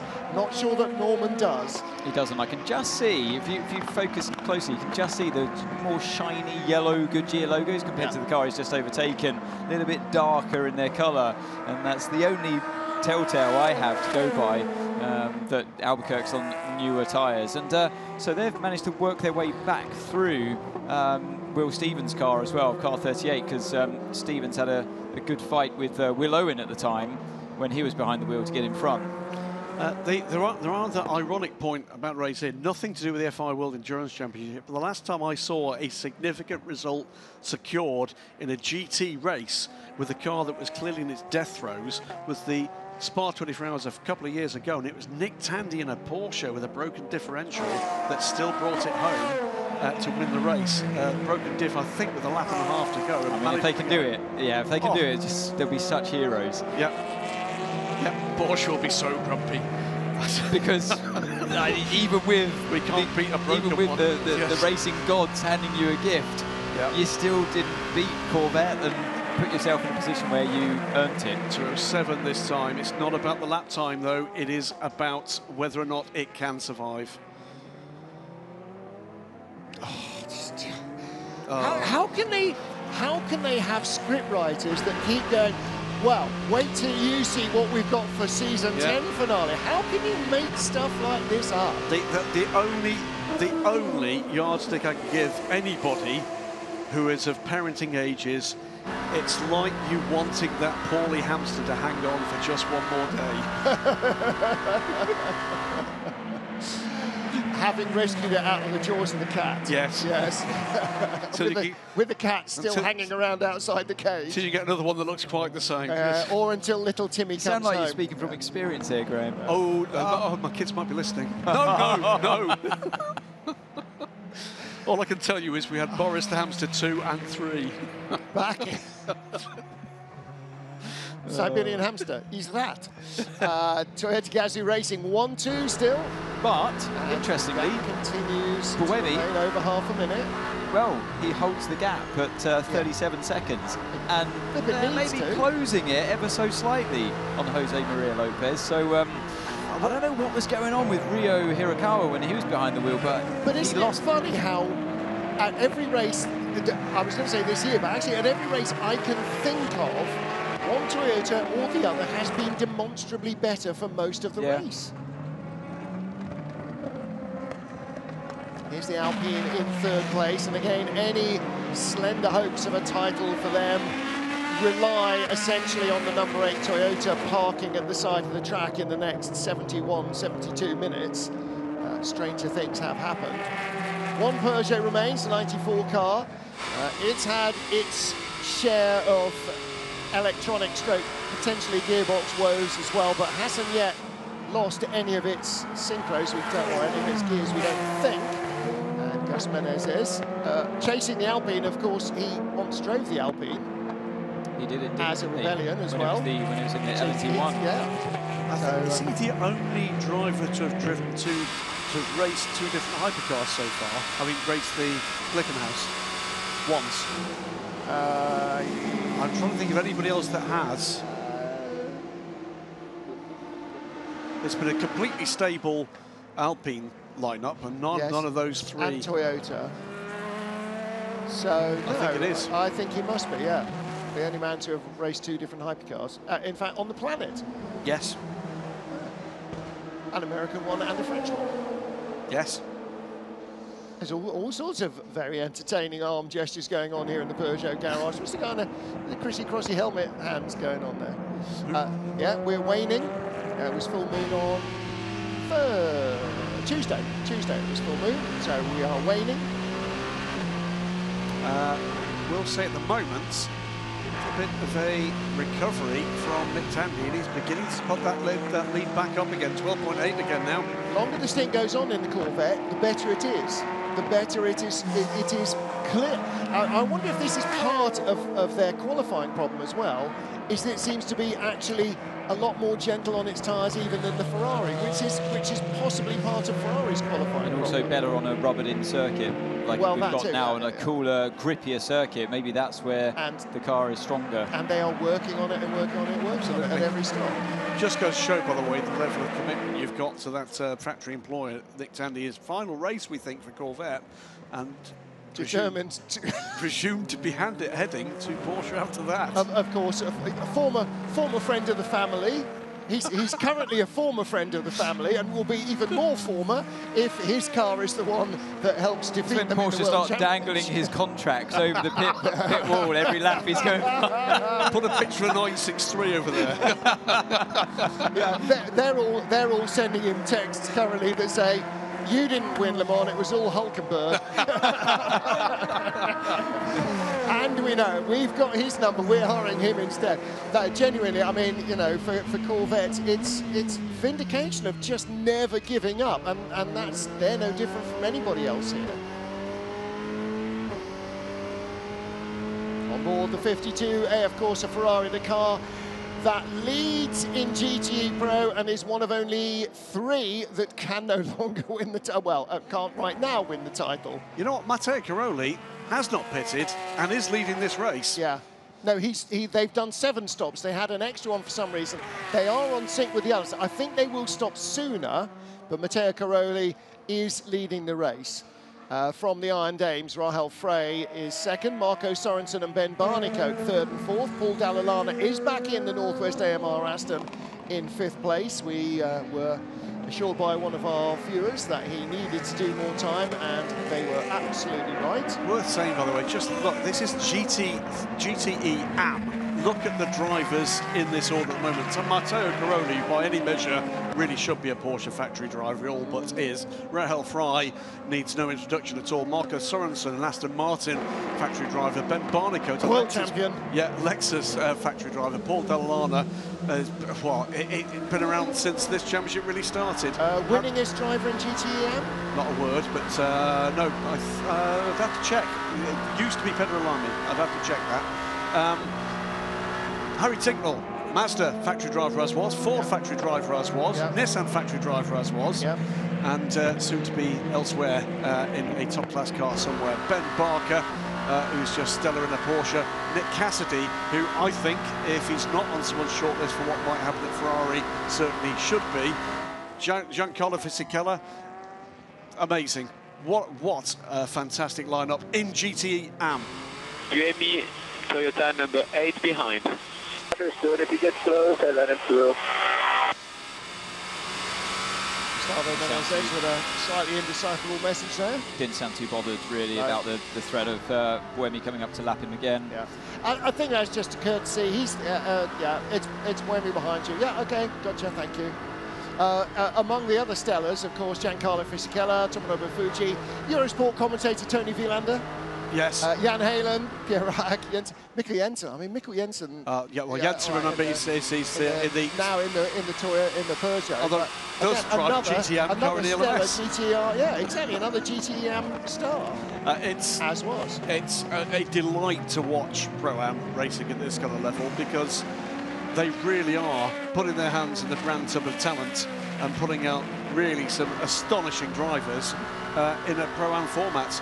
Real team by WRT, by the way, on pit lane at the moment, dropped behind the 38 Jota for the time being to Norman Nato. Algarve Pro served their penalty a couple of laps ago, so they are now back down to third in the Pro-Am class, and will have to do it all again, and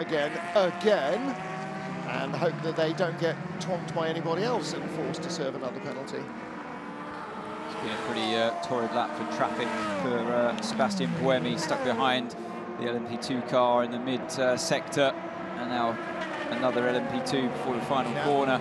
So that warning to Gustavo Menezes about Buemi coming up behind you to lap you, it hasn't really materialised just yet. Okay, here we go. The next problem at the top of your screen, Alessandro Pierguidi warned for the final time for track limits. Trying to keep the car in a gear it can run in without messing with that gearbox. He doesn't want to change up or down that gearbox if he can possibly help it. He's going to have to be really abusive on the brakes and the tyres, because they will survive. But the problem is for him is it went on the downshifts, because you have to skip a gear. When you actually go from 5th to 3rd, it locks momentarily the rear. No, it locks the rear tyres. You have too much compression through the engine, too much engine braking, and that can affect your brake and run you out wide. So I don't think it's intentional. By no, I'm sure you're right. The other point to drop in here is if what he's looking to do is as few, how can we put this, interruptions to progress as possible, what he certainly doesn't want is a drive-through. And he certainly doesn't want to put that thing on the pit stop limiter as more than he has to either. So both of those things are not good in his quest for survival. Well, I mean, look, they're in P5 anyway at this stage, so they're in the lowest position that they can finish. They now just have to focus on finishing. There is that point, by the way, it's something that Louise has just reminded me. The AM cars count. I'm sure that's right in the GT. The AM cars count. Not in GT Pro World Championship, because they're not World Championship contenders. Let me check this. That would be an absolute nonsense, that cars that are not World Championship contenders could count for positions against World Championship drivers. Oh, hang on a minute. It's the World Endurance Drivers Championship for LMGTE drivers. It doesn't say pro. They do count. They do count. For the Drivers' Championship, not manufacturers. Correct. So if he drops... Well, no, for manufacturers as well. Yes, because the manufacturers' cars, if the AF Corsa 51 car drops behind the 85 scores a manufacturer's points.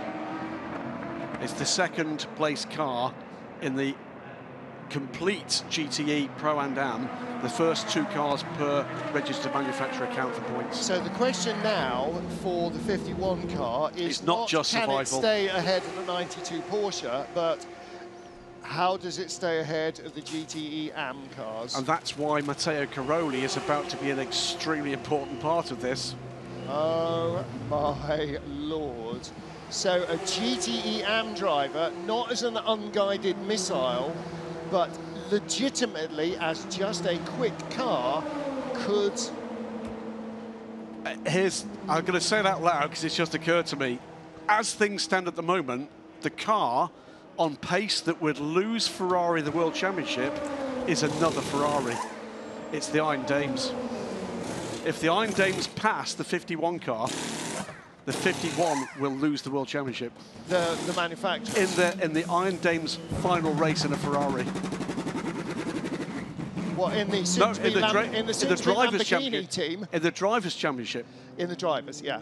Yeah. It will just be swapping Ferrari in the manufacturer, so it won't make a difference. What actually needs to happen is the Iron Dames need to take the lead of Am ahead of the leading Porsche, Matteo Caroli, and then also back it up so nobody gets by Alessandro Pierguidi, and they've only got to hold them all off for an hour. And 2 minutes. That's going to be tough. Well, it's going to take them more than 2 minutes to catch and pass. If you're watching this, and we're terribly sorry it's quite this bonkers, but it is this bonkers. There's 62 minutes to go in the final race of the 2022 FIA World Endurance Championship. At the moment, and I'll say this out loud, Hypercar looks pretty well nailed in for the Toyota. It looks pretty good as well. 3rd position now for the 38 Jota car with Will Stevens. 11 seconds back from Felipe Albuquerque. René Rast leads the race in the 31 WRT car.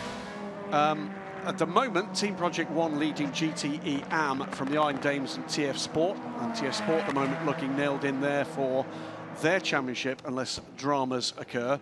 LMP2 Pro Am looks to be going the way at the moment of AF Corsa because of, well, 1, pace, 2, a penalty for Algarve Pro Racing which dropped it out of the 2nd place and in contention with AF Corsa, but there's still an hour to go. But it's all about survival for the 51 Ferrari. Right, pit stops a go-go. Alpine have been in, 22 United are in, 23 United have been in. You just saw the pit stop for the 28 Jota, 38's on pit road as well. 92 Porsche GT car is in the pits as well. That will be a routine stop. This is a driver change coming up. Just seen Will Stevens put the driver radio on top of the helmet onto the Velcro that they have, and it will be Antonio Felix da Costa jumping in, I'm sure. So that's Will out. Great stint. Really good stint. And this is Antonio in. So I wonder if Antonio's going to take this to the end. He should do, because it'll be a splash at the end. They can go around 40 minutes on a tank of fuel. There's an hour to go.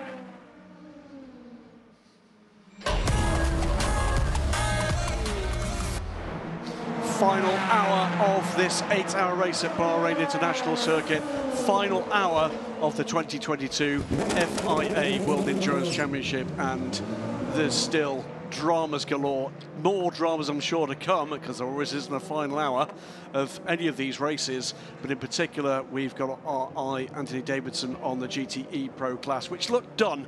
It looked done and dusted, and then all of a sudden, as is so often the case, we get a fleeting shot of a car going slightly slower than we thought it should be. It all exploded, didn't it, when we heard the radio message from James Collado saying that 4th gear's gone. It's just revving into neutral every time it's in 4th gear. It gave instant hope for the car you're looking at on the screen now, car 91, with Jimmy Bruni, who was at the wheel at the time. Now hands over to his teammate. Ricard Leitz at the wheel of the number 91 car, and all of a sudden this is the car in contention for the title against the much hobbled 51 car, the 51 Ferrari. Which I think is just coming into view now on the right-hand side, top right-hand side of your screen. That's the 21. Oh, no, sorry, yeah. But the 91 car, and it's Jimmy Bruni alone that would be the driver's champion if this went there. But 51, sorry, Richard Leitz, who's aboard the car, missed that race because of the a bout of COVID at Monza, I think, where we had Fred Makiewicz. And Louise just reminded me, in Richard's championship year, which was not a World Championship at that point, I think it was the year before they awarded the FIA World Championship, that he was himself alone as the WC Drivers' Champion in GTE Pro. It's all it takes, you know, miss one race. Absolutely. When you're a group of teammates and they carry on, and or in his case, they don't. You carry on and you score those extra points. But make no mistake, he's going to be massively motivated to earn that World Championship for his team, because this is also a battle for the Manufacturers' Championship, and that's what Porsche want more than anything. Well, on top of what happened here last year, there's definitely no love lost, where they had that epic fight here at this circuit on the last couple of laps of the race, wasn't it? Yep. That handed Ferrari the World Championship. All sorts of shenanigans. Misread, it has to be said, by a fair number of casual observers. It was high drama on track, on pit lane, in race control, and frankly in the paddock afterwards. And that needle has continued throughout this season, including massive drama where it all went a bit over the line at Monza. Was it Monza? I think it was. With Kevin Estre, wasn't it? And was it Pierre Guidi? But yeah, it's been no love lost between those two manufacturers.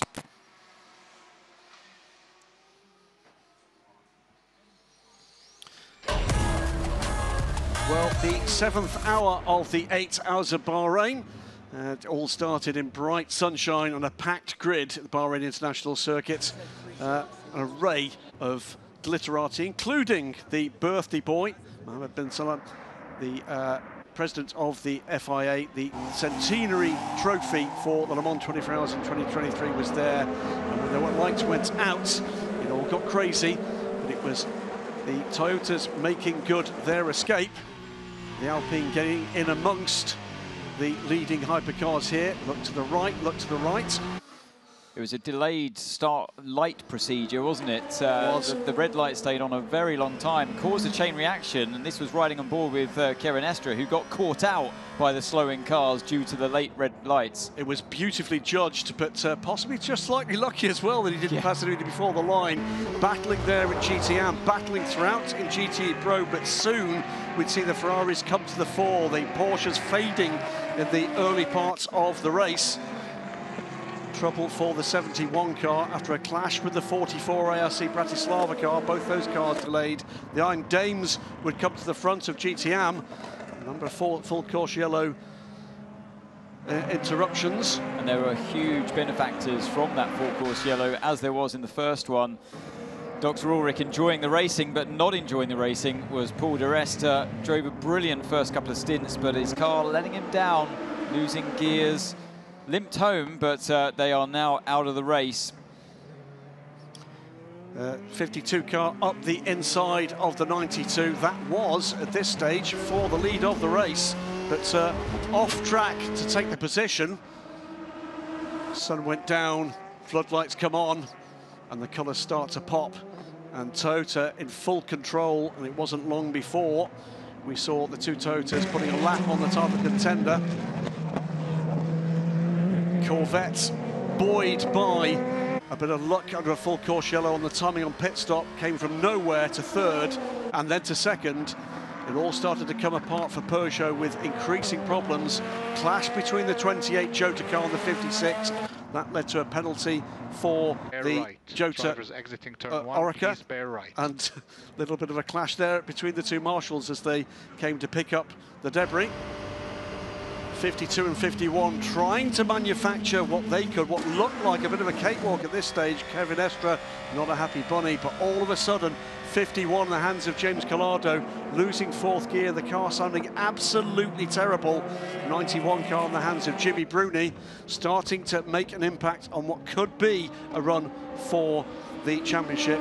Matteo Caroli going to the lead in GTM from the Iron Dames as we entered the final hour. Toyota, though, on the way to a World Championship. Yeah, Toyota Gazoo Racing, a 1-2 we've seen so frequently over the last couple of years, and certainly since the beginning of Hypercar, they've been the dominant force, and it is the number 7 car that looks likely to be the winner here. The number 8 car, though, will have done enough to win the title if it finishes. If it does not, then the driver's title will go to the crew of the 36 Alpine in their final race with that car. GTE Pro, anybody's guess what's going to happen there. GTE AM title looks likely to go to the crew of the 33 TF Sport Aston, but who can tell? And some very tense faces at AF Corsa, the Ferrari team, and Porsche GT in the GT Pro battle. In LMP2, well, WRT managed to escape contact with another car that caused them to spin around, and somehow the car that got hit picked up the penalty. WRT lead in LMP2 from Prema and United Autosports 3rd and 4th, Real Team in 5th, Jota 6th and 7th. The Jota car needs to be 6th or better, and it is currently the 38 car to win the title, but who wins the race in LMP2 is still very much open for debate. Between the number 7 and number 8, Anthony Davidson, the two cars looked fairly even in the first couple of hours. Number 8 seemed to have the pace advantage. I mean, nothing like the lap that Brendan Hartley produced in qualifying advantage, but enough to be in front. And then it wasn't. And then the number 7 car was all over them, and now they've gone. Well, no, what happens was Buemi had a stellar first couple of stints alongside Jose Maria Lopez. They're back out there again now, and he pulled about 4 seconds gap on Jose, so not much in that first stint. And then they had a driver change to Hartley and Mike Conway. Mike Conway had the speed on Hartley, Hartley was asked to let Mike by, which he did, and Mike pulled the gap to around 10 seconds, I think it was. So it was a significant gap, but it's still relatively close. And then Hirakawa got in the car with Kobayashi, and Kobayashi just absolutely destroyed him by 45 seconds. And now Buemi's back in the car with Jose Maria Lopez, and the gap is maintaining around 38 seconds. So that's the story of the Toyota fight today. A very significant moment indeed in GTE Pro, and it's quite a quiet one. We've just seen the final stops of this race for Corvette Racing and the chasing number 91 car. It's 92 and the number 1 Orica get very close together.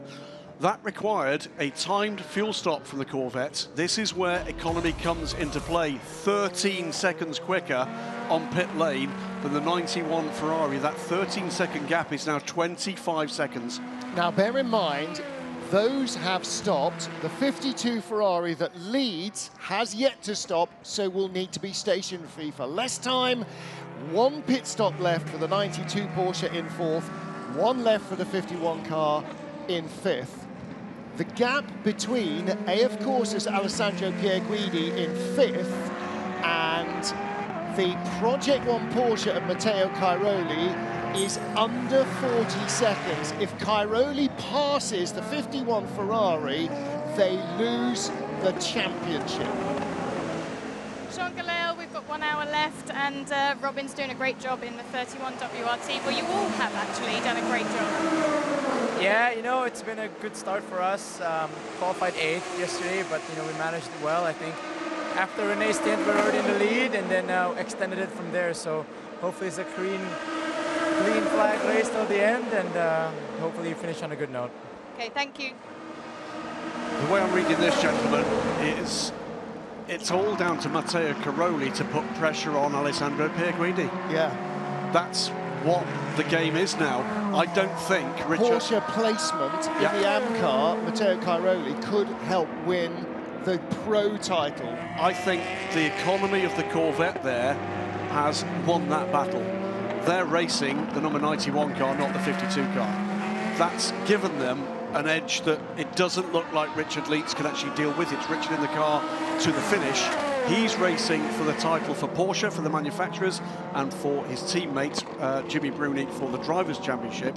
And other than trying to attack Nick Tandy, there's nothing else he can do. And whilst he's taking some time out, it's not enough time out. It is all about now how much time can Matteo Cairoli take out of Alessandro Pierguidi. And the time is about 5 seconds a lap. Yeah. Yeah, 5 seconds a lap. That is enough. He's 2 laps behind. And there are 48 minutes, 50 seconds remaining. I don't think it's enough. I don't think it's enough. As long as the Ferrari doesn't get catching him enough. Don't forget, the Ferrari has got to make a pit stop yet as well. We don't know what it's made one with this dodgy gearbox. Yes. Should be okay. And got away with it. First and second, third gear, it's all fine at the moment. Yeah. Everything's fine at the moment, except the contents of fourth gear, its bits and all its, teeth are rattling around in the box somewhere. You know, it may still be on the driven shaft, but that is splines and teeth, and the teeth are no longer on the gear ring itself, so they're somewhere in the gearbox as well. Final pit stops completed for the number 8 car and underway for the number 7. Conway stays in. This is a run to the World Championship for Toyota. Conway gets in, rather, the number 7. Yeah, Conway gets in the number 7. Drivers again, haven't they? So Jose Miguel Lopez out and Sebastian Buemi out, and then you got now the same duo before, Conway and Hartley. This is the battle for the final podium position at the moment, 41 and 22, and that was a touch.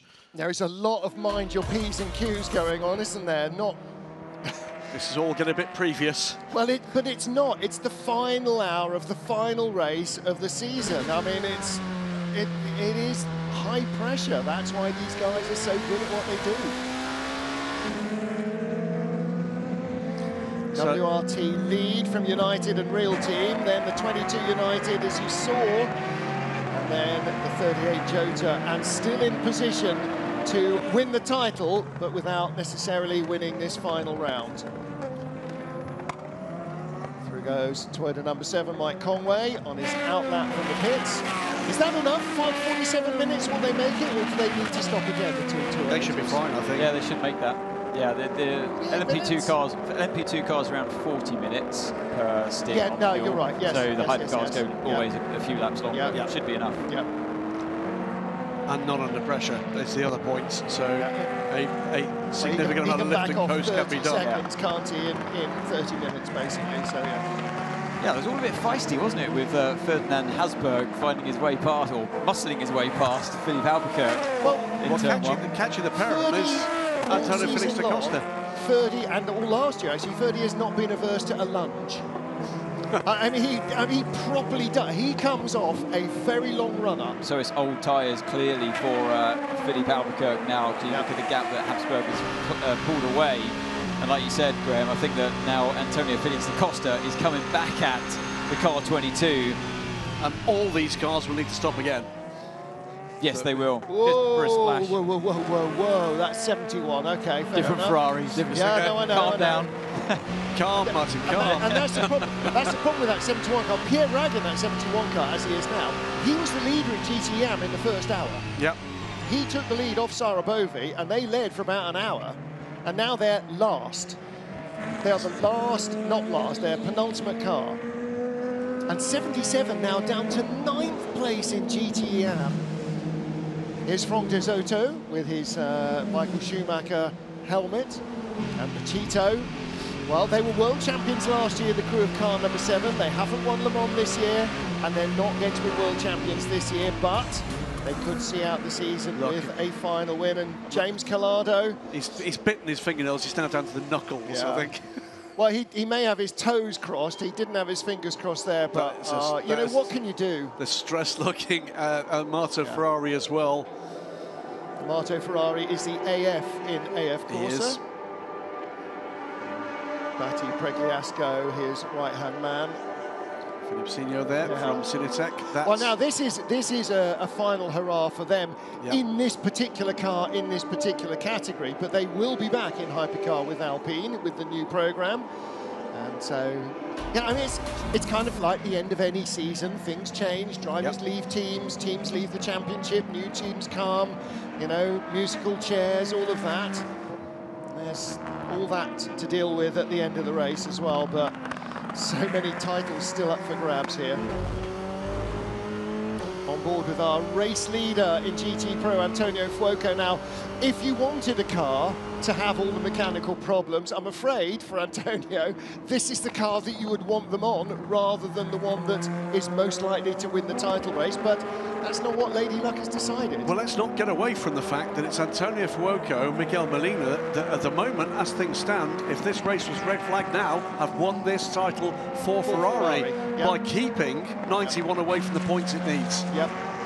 And also, actually, we're not for Corvette working hard on that car and making it more raceable than it was at the start of the race. Here's 51. That's a 71. 71, okay, sorry, there you go. Oh yes, there it is, there's Franco Soto. Look at that. Fresh tyres, shiny from the release agent that they come out of the mould with. Well, we saw Jose Maria Lopez in the pit lane watching the action as Mike Conway finishes the race for the number 7 crew. Let's hear from Pachito. He is with our Louise Beckett. Jose Maria Lopez, 43 minutes remaining of our final race of the season, and the 7 is leading. Yeah, it's always tough, 8 hours. Still a long way to go, but yeah, so far so good. The best result we can hope for the team, for Car 8 to achieve the championship, for us to try to win the last race of the year and to get the Manufacturers Championship. So yeah, happy with the job, and yeah, we'll see. Still 42 minutes, you know. We learned, like, you know, it's not finished until it's finished. Absolutely, but we did hear Mike on the radio calling in halfway through that race saying that you guys were the stronger team, and there's a big difference between the 7 and the 8. Well, you know, this is much harder from inside. Cars are changing the balance through the race, and sometimes, you know, you can feel not very comfortable, sometimes you feel better. So the car today, it feels very good. I think Car 8 is struggling a little bit more around the steering, so yeah, we have a little bit of more pace than them. But also they know that finishing on that position, they're champions, so, you know, that's a different mindset as well. So we're happy to be where we are anyway. Okay, well, hopefully I'll speak to you in about 42 minutes. I hope so, thank you.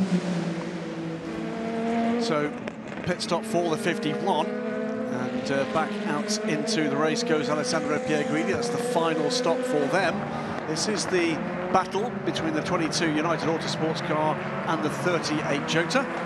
I admire the 38 Jota car crew, the fact that they're still fighting and want to overtake the likes of car 22, because they absolutely don't need to. And is going to do so. They really don't need to be doing this. Got the 2 Portuguese drivers. I was going to say, I thought he was letting him through. It is again. It's unnecessary. It's really unnecessary. It is again the Portuguese thing, isn't it? Dear, oh dear, oh dear. And they play it down, and Antonio particularly plays it down, but there is something in that. I mean, look, it's great entertainment. I'm glad they're doing it. Yes. But there's no way I would have done that. Just finish where you are and wrap the championship up. But no. Amazing. What?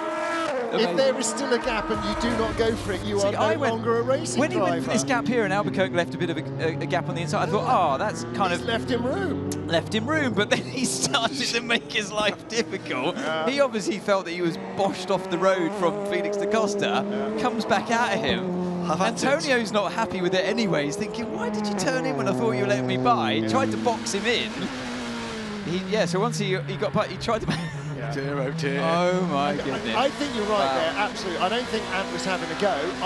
Definitely, he tried to box him in. It did look like Philippe was leaving the door open for him, because it's not his battle. 40 minutes to go. The 46 car pits from the lead in GTE AM. For the moment, the Iron Dames go back ahead. Well, now that's critical because it extends the gap. 51 Ferrari has pitted already. It extends that gap, and the Iron Dames owe us a stop as well. So they're going to stop, and and then that battle. The longer the Iron Dames and that pink Ferrari stay out, the closer the two are going to be. Correct. I mean, of all the things I would be really happy to see happen, the Iron Dames winning this race in GTE is right at the very top of that list. I think that programme would just benefit so much from that result. Here's our overall race leader. Again, somehow, not quite sure how they've managed to get away with a couple of the incidents that they've been involved in. But there we go, that's the way it is. They lead from United's 23 car. GR Racing, Ben Barker up to 3rd before pitting there. The 33 car has dropped back, but is still ahead of the Northwest AMR car, which is a critical point here. That's for the championship. Trouble at 54.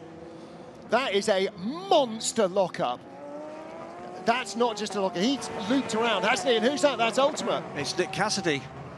There's been a clash, hasn't there, between that those is two? the ultimate car of who's in that? Jean-Baptiste Lahaye. Here we go. So what's happened here? He's been running to the back. Yeah, 54 has just had a. Oh, he just hit the rear. Him. Yeah. That's going to be a penalty though, because he hit him. It'll be penalty for the ultimate car, obviously, but into the pit lane come the Iron Dame. You'd be in the way of a spinning car. Rahel Frey. It's all right, I know what the stewards look like. I know how to avoid them. Unfortunately, they will know what I look like as well. In come the Iron Dames from the lead. Mikkel Pedersen is in Team Project One. He is out of the pits in second. Ben Barnicoat, 56 Project One car, remains in third at the moment, and a driver change. And that was... That must be Michelle. Michelle Gatting has to get back in. She has to get back in. It was Michelle. She does have to get back in. Because it's not Sarah. Sarah's got red and blue. It's a tiny amount of time that she needs, but she does need to get back in. Which is fine. Absolutely. Which is fine. 37.5 minutes remain. 46 take the lead. Out lap for Mikkel Pedersen. There was a driver change there as well, wasn't there, in that Porsche? And there is the driver change at Iron Dames. And tyres taken for that car, so they're going to be on the attack here. Well, they're not rolling over to have their tummy tickled here at any stage, are they? This is absolutely full send. Away they go, and that pit stop was 6 seconds quicker than the Team Project One car. There you go. So by staying out longer, even with tyres, they have gained 6 seconds. They're in second place. They got 37 minutes to win a World Endurance Championship race for the very first time. 46 car, by the way, as they came into turn 1 with turn 4. There is the 54 car for that monster lockup. Yeah, and that is under investigation, by the way.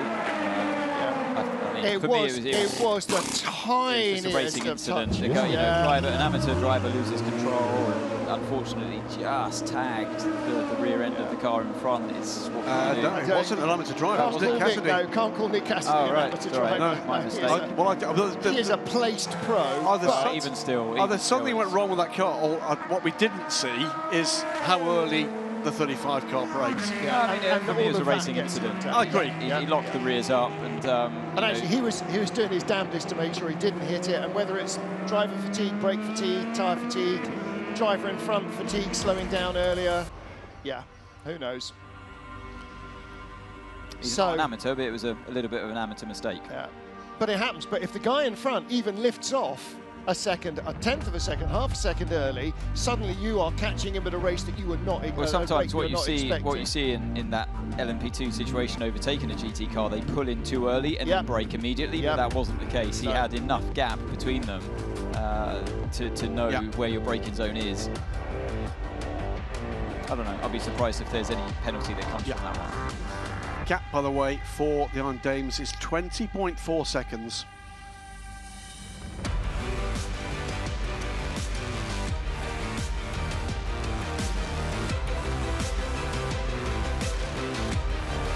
As the Dames, we're just seeing these slow-mos of the pit stops and the teams, you know. All those guys in the garage, they're not the tip of the iceberg. They're not the visible part. They're not the names that get on the podium. They get above the door of the car.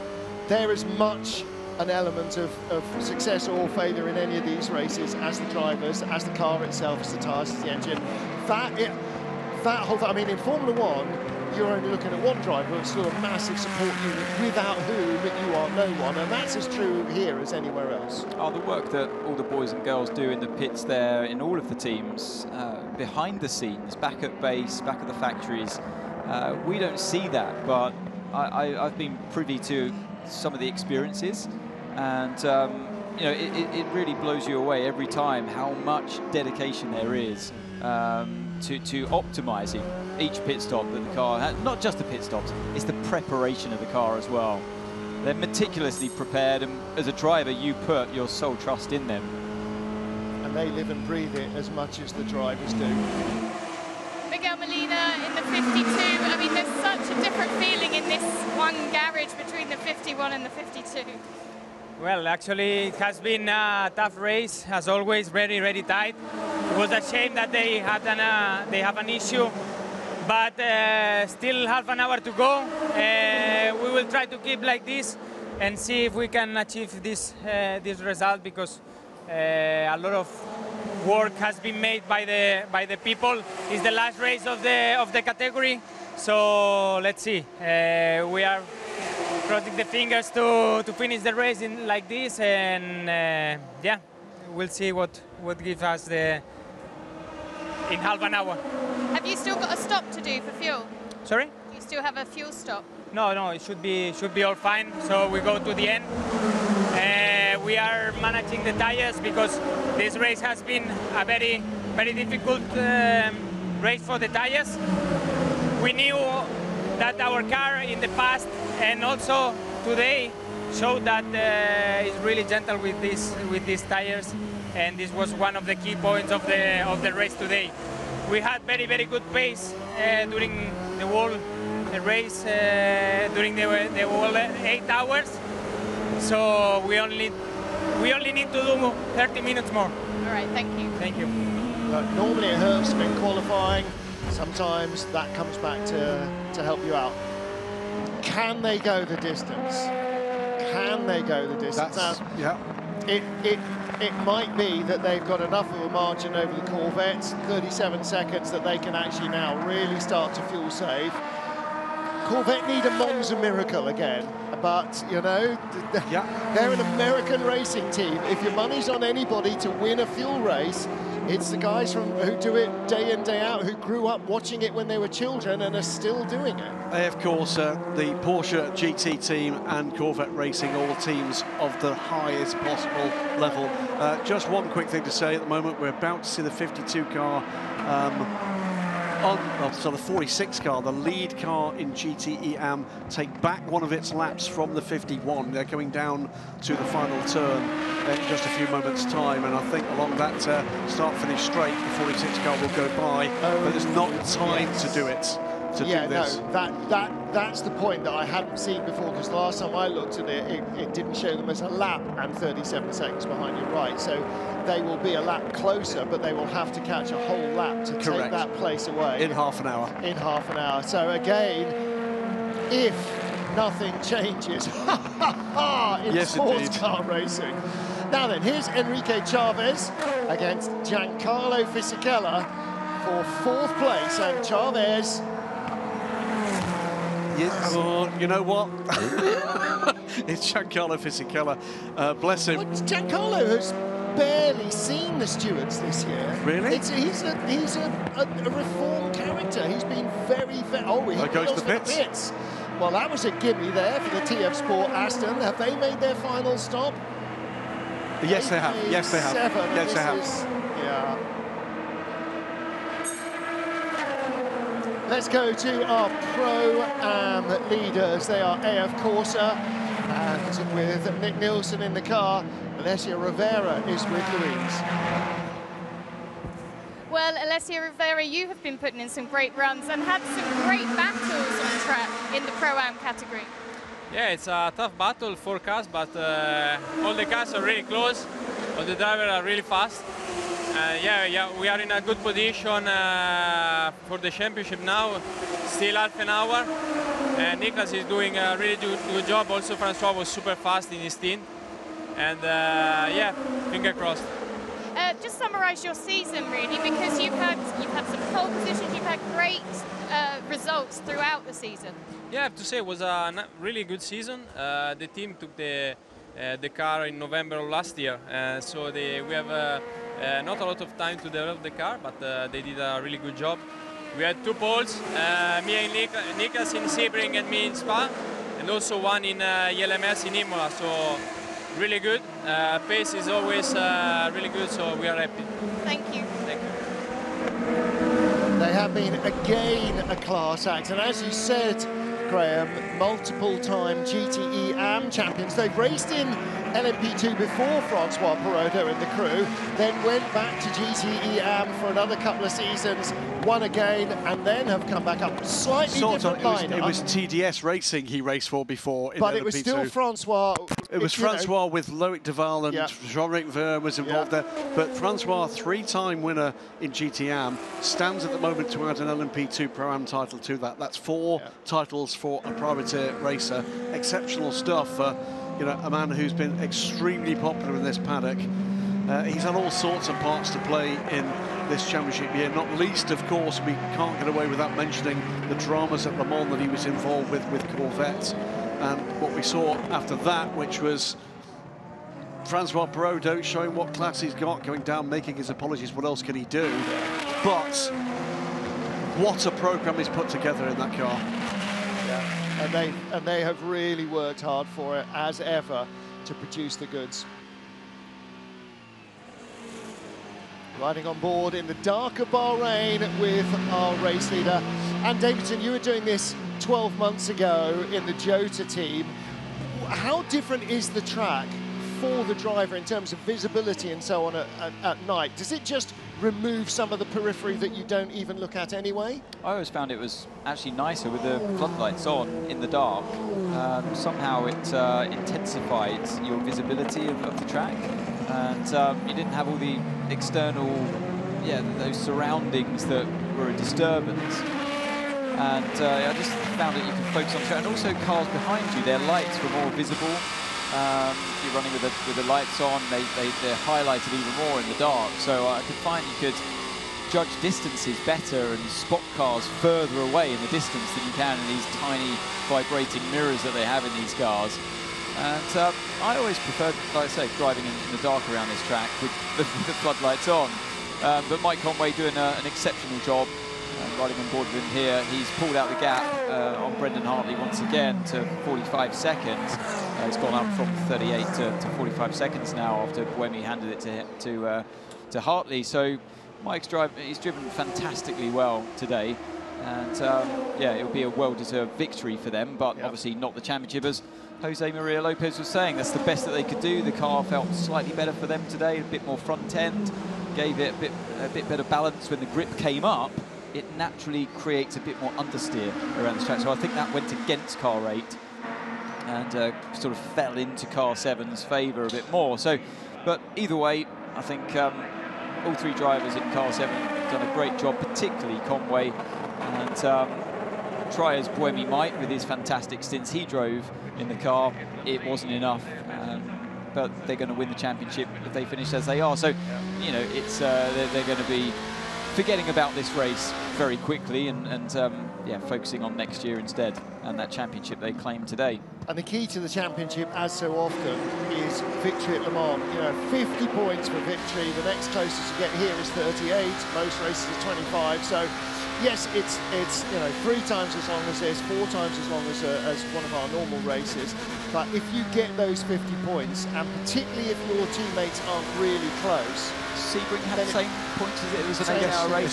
Same as this one. So that would have given them when Jose Maria Lopez shunted in Sebring, that hurt them as well. So it wasn't like for like when car 8 failed. In Sebring than the number 8 car lost in Spa by stopping, and then of course number 8 won at Le Mans. And so suddenly there's that. You know, it's like any professional sport. You give your rival one step, and it's the devil's own job to catch them. From then on, you have to be better at everything all the time, and it's really tough. And again, you know, last year number 7 car won Le Mans, won the title. This year number 8 won Le Mans. Looks like they're going to win the title. Keeping an eye on GTE Pro, that's where the potential dramas really lie here. 91 car is catching Nick Tandy again, but at what cost to his tyres? They're both on older tyres. Remember, fuel only stops for both these cars. Just how much rubber wear is left in the sets of Michelins they've got on both that Corvette and the Porsche. Incident involving 22 and 38. That was the side-by-side Portuguese two-step we saw a little earlier. It's just come out. There's no. It's just got a warning come up on our screen here saying that it's not even saying that they're investigating. It's just there's incident involving cars. I think the word it doesn't say anything else. It's implied. That's implied, isn't it? Really. So 15 seconds is the gap between Nick Tandy in the Corvette and Ricard Leitz in the chasing 91 car. It is no further action in that incident you, I think, correctly called out as a racing incident between the 35 Ultimate Oreca and the 54 AF Corsa Ferrari of Nick Cassidy. That spin and recovery at turn 1. 24 minutes to go. Look at the gap at the moment in the championship. It will be a Ferrari driver 1-2. Unbelievable. At the moment. And that's the significance of allowing 52 when it was quicker at the time to go by 51. You know what? Totally correct. Blunt them. You never know you never know. You know, never never willingly or knowingly slow down any of your cars for any reason. Because in that situation, you can always change it back if you have to, if you're in the position to do so. Whereas in this case, this will have won. As things stand now, if the flag dropped now, that drive from 52 will have won the Drivers' Championship for the 51 and the Manufacturers' Championship. And put them in second place. Correct. And Porsche Best will be third, and it won't be the 92 car either. No. It'll be Jimmy Bruni by 1 point. Yes. At the I mean, as of now. However, if 52 has to peel into the pits for a splash at the end, they don't think they do. No. And they probably don't. So my 50 cents on Corvette has been badly spent. I think if they do, they would still come out ahead of Richard Leeds. Yes. WRT lead from United Autosports by 40 seconds. That's a big old margin this stage in the race. And in third, the 38 Jota, another 48 seconds back. Team Project One lead from the Iron Dames. Watch the gap there. No, it's going up. It's going up. 21 seconds now, so that gap grows. Yeah, Mikkel Pedersen has done good work since he got into that car. Michel Gatting has not really had an answer to that pace. Good news for Team Project One, though. 56 car, Ben Barnicoat. That car in third place. I think that car is going to be knocking on the door for second place by the end of this race. Ben Barnicoat is closing in on Michel Gatting and closing in pretty quickly. That will be some welcome to the World Endurance Championship for his two teammates. Wasn't it just? Yes. Gunnar Jeanette and PJ Hyatt. Yeah, first time in the World Endurance Championship for both of them. And I think it's I think they're looking at it as definitely as a toe in the water. Here's the car that qualified in third place, the 77 car, Harry Tincknell, battling with GR Racing's Ben Barker. The other Ben, but the taller of the two in the GT category. It's been a topsy-turvy race for the 77, hasn't it? Dempsey Proton Racing. This is the second place car in LMP2. Late stop, 21 minutes to go. That's Oliver Jarvis just leaving the pits now. That puts the 38 car up into second place. Second. Well, remember, they're probably still paying the price, that 23 car, of not stopping under the full course yellow and stopping under a racing speed. And they were completely, at that point then, out of sync with everybody else that did stop under the full course yellow. They and the 22 both had just stopped before that full course yellow, but most of the rest of the field That's dropped them down to fifth position in the LMP2 order. It's now a matter of who else, if anybody, needs a splash. And here's the first answer. 38. It's the 38 car from second place. It's the 28 This car. is 28. I could never tell the difference, even with the book. See, again, because there's red on the bodywork, it's hard to tell whether it's red on the bodywork or red on the mirrors. And say, oh yeah, it's on the back. Can't see that when it's coming towards you. Can't see the wheel nuts. Can't see that very clear, distinct Union bit Jack on the top of the fin. Yeah, Union Jack opposed to a Mexican Union flag. Yeah, very clearly. I love it. I love the bants. I wonder who is going to be their LMP2 sponsor next year. But they're just running the one car next year in the one LMP2, one in LMP2, one in Hypercar. That's a shame. But if they're both the same colour, how will we know which is which? Hopefully they will be the same colour, so the joke can roll on into next year. Well, we'll have to find another one to. It's the Hertz backing, so it's going to be a Porsche 963 or similar.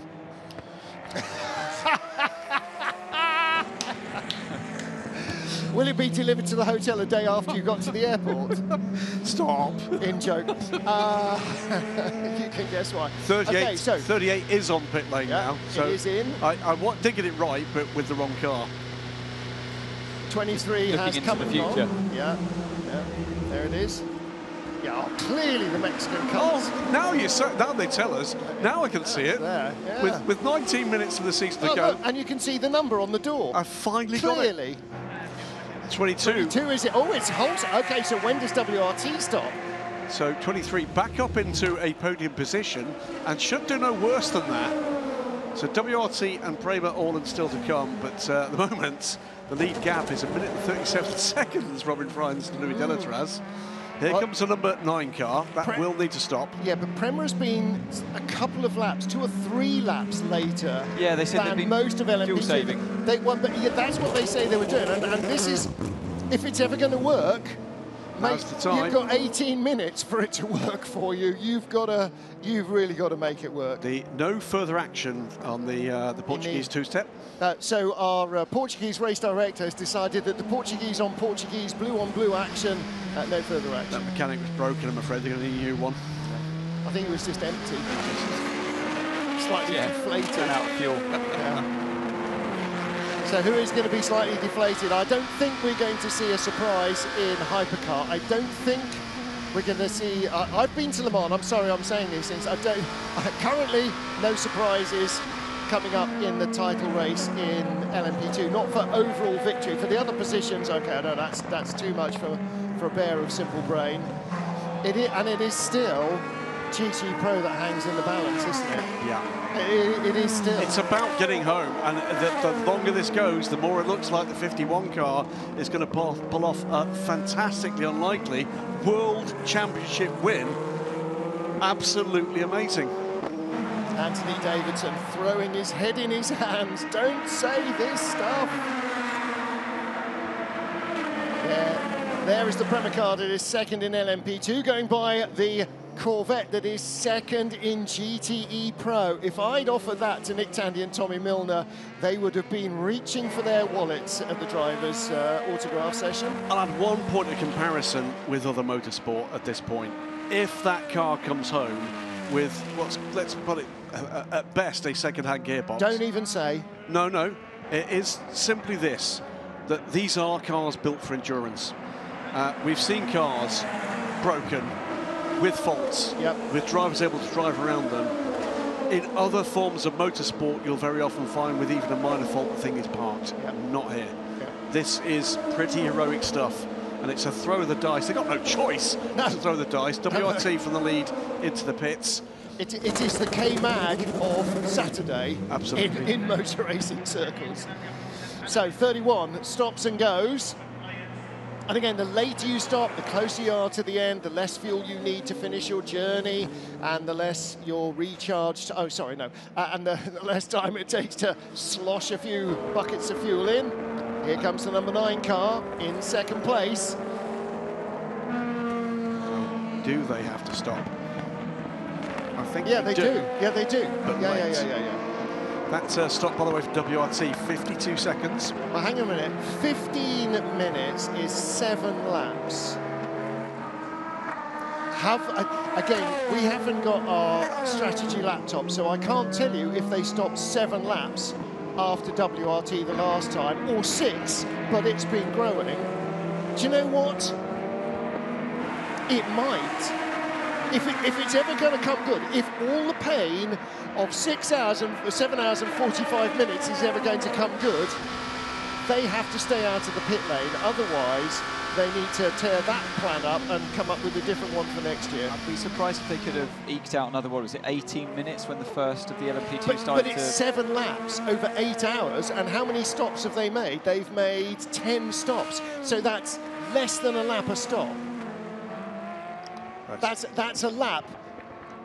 I think every 2 out of 3 stops. I think they've just had less of a splash. That's doable. So what can change in terms of pace in the remaining 15 minutes of this race? Nothing's going to change on pace in Hypercar. In terms of the LMP2 battle, Ollie Jarvis is with Louis Delatraz. It's a matter of whether or not Delatraz has to stop here. So Ollie Jarvis is 1.4 seconds back for second place. Prema Orland in the hands of Louis Delatraz, United Autosports 23 with Oliver Jarvis. Well, it doesn't matter if Louis Delatraz does have to stop or doesn't. If he does, then it's an open door. But it's about whether or not Ollie Jarvis can get by Louis Delatraz, because that is the battle for second. Let's assume that Prema are right on their numbers and they don't have to stop. Then Jarvis has to catch not that car, but the one just turning in front. No, the 2 things to say here is, one is Delatraz is currently quicker than Ollie Jarvis. So one of two things: either he knows he's got to stop, or he's so comfortable he knows he can push. Or he has to push, and it's, you know, what's it or bust. That's the 35. Ultimate is it. Now, this is, they are from third now in Pro-Am, so Algarve Pro back up to and will finish third in Pro-Am. In GTE Am, the gap we're looking for here is Michel Gatting ahead of Ben Barnicoat, under 2 seconds now. 1.7.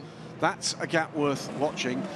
Nick Tandy is fending off Richard Leitz. It's 15 seconds, so he's pulled back a lot of time. Yellow Ferrari there, Iron Lynx. That's the 60. I was saying that Giancarlo Fisichella had barely been to stewards at all, but he's just been given a final warning not to go to stewards, but for track limits. So he may incur the wrath or a slight penalty in the last 12 minutes, but I don't think he needs to. I think he's got enough leeway behind to Charlie Ragg in a D-station Aston that he can actually keep the car on the grey stuff. Also in GTM, TF Sports with Enrique Chavez is still ahead and well ahead of Nicky Team in the Northwest AMR squad. That's 12 minutes for, if it stays that way, it's the championship goes to the 33 crew. Slight disappointment in that all-Aston battle is at no stage have I seen Nicky Team and Marco Sorensen, former teammates and world champions together, on track racing against each other in the Astons that they each crew at one stage. By the way, watch later this week for some exciting news about Danes and GT cars. Excellent. Is there a Danish manufacturer coming into GT racing? And not unless it's Lego, no. World's biggest tyre manufacturer. It's Lego, absolutely. By volume, yeah, not the biggest tyres, biggest volume tyre producer on the planet. Absolutely, Lego. Fantastic stuff. Danes famous for endurance racing drivers like machine gun, Google Maps and Bluetooth. Bacon and Lurpak. Lego. And the fantastic beer brewed on behalf of Tom Christensen. Thank you very much, Jens Jensen. I had it last week, it's delicious. Is that somewhere between 1 Borg and 3 Borg? WRT, 45 seconds to good. Ollie Jarvis is holding that gap. In fact, just pulled a couple of tenths back this time around. Richard Leitz is doing the same to Nick Tandy, but not quickly enough with the clock ticking down. Alpine on pit lane for their final stop and the final pit stop from the LMP1 car in the World Endurance Championship. That's another spin in turn 1 for the 54. This time, did he hit the 77? I don't think he quite did. It's very susceptible to rear locking, doesn't it, that car? Nick Cassidy, something very wrong with that car. Maybe it wasn't him after all, with that error beforehand. Maybe there is just, you know, they're having to run way too much rear brake bias. They've not put the gearbox of the 51 in it, have they? Maybe. I mean, it is such a heavy braking circuit. You know, it's a high demand on the brakes around here, so perhaps they've just had to shift that brake bias rear if the front brakes are having a hard time of it, and then suddenly the car's pretty out of control and hard to manage. This is the battle for second place in GTM. Ben Barnicoat up the inside, and he's going to take that position. That was full send, wasn't it? That was arrive. That was arrive and lunge. That was, using the momentum. Nicely done there. Team Project One is 1-2. That is a fantastic result for the crew. Well, it will be potentially still an overall podium for the Iron Dames. This will be their first WC podium. I think they've had podium before. I'll double check, but I'm pretty certain. You double check. I'm double checking as well. Is it Monza? Yeah, third in Monza, second in Monza. Second, yeah. Second in Monza. Second in Monza, second in Fuji. Yeah, the Monza one stood out because I remember that was pretty close with the Harry Tincknell car at the end. Yeah, so they're on 2 straight silver medals in World Endurance and a gold last time out in the European Le Mans Series. Yeah. Yeah, Harry Tincknell actually, I remember he caught up with him after Monza. He said, "You totally wanted the Iron Dames to win," because he won that race. Yeah. I said, sorry, mate, of course we did. Harry, you've won plenty, and when exactly, don't be so greedy. You've won plenty, and when you're the underdog again, we'll root for you. Harry Tincknell, dragged up. Go on, Age. Glory days to come for Mr. Tincknell, I'm sure. What can you do with a Devonian? That's what I do. Well, yeah, I mean, for Team Project One, this is a very, very impressive result because they weren't on the money in qualifying, Nope. neither car, Nope. but they have been really on the money in the race. And it comes down again, doesn't it, to just how good the non-professional drivers are. Yep. Nicky Lertweiler has seemed so much more the full package here than we've seen in a couple of races this season. Seemed very comfortable with the car, as I said, setting fastest time in the class in FP3. In the 56 car, it's, I'm not going to say a cobbled together crew, it's a late replacement for Brendan Arib and Ollie Milroy here by PJ Hyatt and Gunnar Jeanette. Gunnar, we know, is a driver of quality. Yep. PJ impressed me in the preparation for the Michelin Le Mans Cup outing, and they've just delivered the goods. Yeah, very impressive indeed for a first time together team at a track they don't know. Lots of gum chip. There's a lot of ferocious mastication going on in those garages right now. Yeah, it is 8 minutes to go and no sign of the Prema Roland team coming down the pit lane. WRT still leading. 2 minutes stop and go penalty for car 34. That is the Inter-Europol team, and that's ruined their day. Information to the pit lane, information to the pit lane. Stewards decision number 32 gives a 2-minute stop and go penalty to car 34 for a pit stop infringement. Car 34 has a 2-minute stop and go penalty for a pit lane infringement. Whatever that was, it's a very serious one indeed. It is going to drop them from 13th to 14th in class, probably behind, maybe not behind the delayed ALC Bratislava car. It won't. No, it won't. No, but they've got 7 minutes to take a 2-minute hold in the pit lane. Or take a post-race penalty or be disqualified. 5 or 10 minutes or something. Yeah, there's more than 3 laps left, so they will have to serve it. If they're sensible, they'll come and do it now and rejoin the race. Yeah, well, that's the only ever. It's only the ever way to take a penalty is to do it immediately. Pit stop for the number 83 car from the lead of LMP2 Pro-Am with 7 minutes to go. Now, what's the gap here? You know what? This could be critical. They looked a bit flustered, actually, didn't they? Vector have already gone by. The passenger door was open. No, in comes Algarve Pro as well. Right, okay, so this is first and second. Oh, yeah, it was just Pro-Am. It was a splash, and Algarve Pro needed one as well. So the difference in this championship run for this race was down to a stop-go penalty for the 45 car. For getting turned around by somebody else? No, that was a different issue. They had a split, didn't they? There was a different issue. Yeah, you're right. Oh, and a driver change as well. Did they need more minutes in the car? It might be the case. I hope there's enough. Yeah. Well, they will have made sure there's enough. Okay. 6 minutes to go. Toyota Gazoo Racing 1-2. This is the number 7 car. The leader goes by the Iron Dames. Michel Gatting third in GTE Am, the car that started on pole position. Close battle between them, or between Sarah Bovey, in fact, and Ben Keating in the TF Sports. Here comes the 9. Here comes the 9. So United Autosports can immediately go through into second place. 5 minutes shy of making it work. 5 minutes, that's 2 laps, 3 at most, over 8 hours of Here's fuel the saving. 38 car is on the start-finish straight. It's going to be tight with a splash of fuel, but the 38, I think, is going to get there. It is.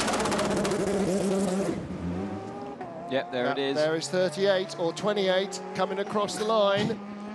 The 38 car goes through into third position, and the number 9, it didn't quite pay off.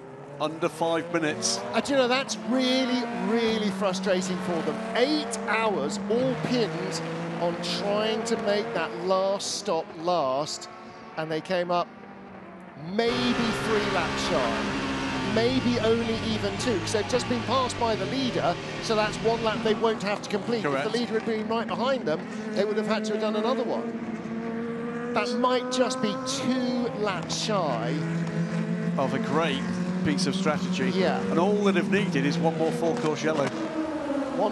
Maybe even 1 more lap of full course yellow. 1 more lap of that first lap safety car. So WRT looking comfortable. United Autosports 23 will, by the look of things, complete this season with another second place, another podium for them. And WRT, United Autosports and Jota, the three dominant teams in LMP2 in recent years, look like completing this podium. All cool and calm for car 52 there, with the yellow stripe at the bottom. Well, what they're going to do now is they can, should they choose to do so, just looking at the gap, they can run a formation finish here. They can do a photo finish for the World Championship. James Collado can. I don't think he's breathed since about last Wednesday. So you can read the stress. Just can't. He's been to Le Mans, you've been to Le Mans, I've been to Le Mans, we've all been to Le Mans. We all know. Look, he's absolutely uncontrollably emotional. Not even I would go into that garage to take the mickey out of James Collado. Well, he won't be in the garage. He won't be in the garage. This is an amazing run of survival with a badly wounded Ferrari. I don't think they're going to mess around with any photo finishes, Graham. It is way beyond badly wounded. Yeah. That thing has been dragging a broken leg behind it for the last 2.5 hours. By the way, Chris here, amongst other things, as well as being one of the race mechanics for AF Corse, is also the man responsible for the vast majority of the tear-offs for the whole grid. Right, wow. That's his business, okay? That's his business. By the way, last time United Autosports 22 finished a season without a single podium, because that's what's going to happen. Wow. Without a podium. I mean, 34, by the way, is taking its 2-minute stop and go as we talk. It is just around 2 minutes to go, so we should see the 34 car back out to complete this race.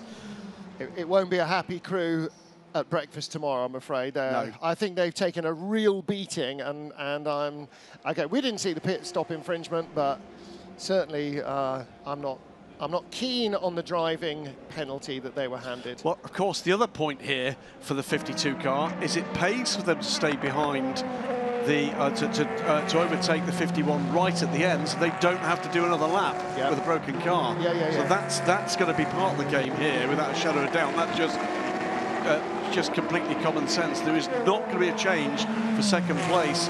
So with the pace of the 52 car going to the front, with Nick Tandy and Tommy Milner bringing the Corvette racing car, taking the best of the chances that were doled out to them, and then fending off both Porsches.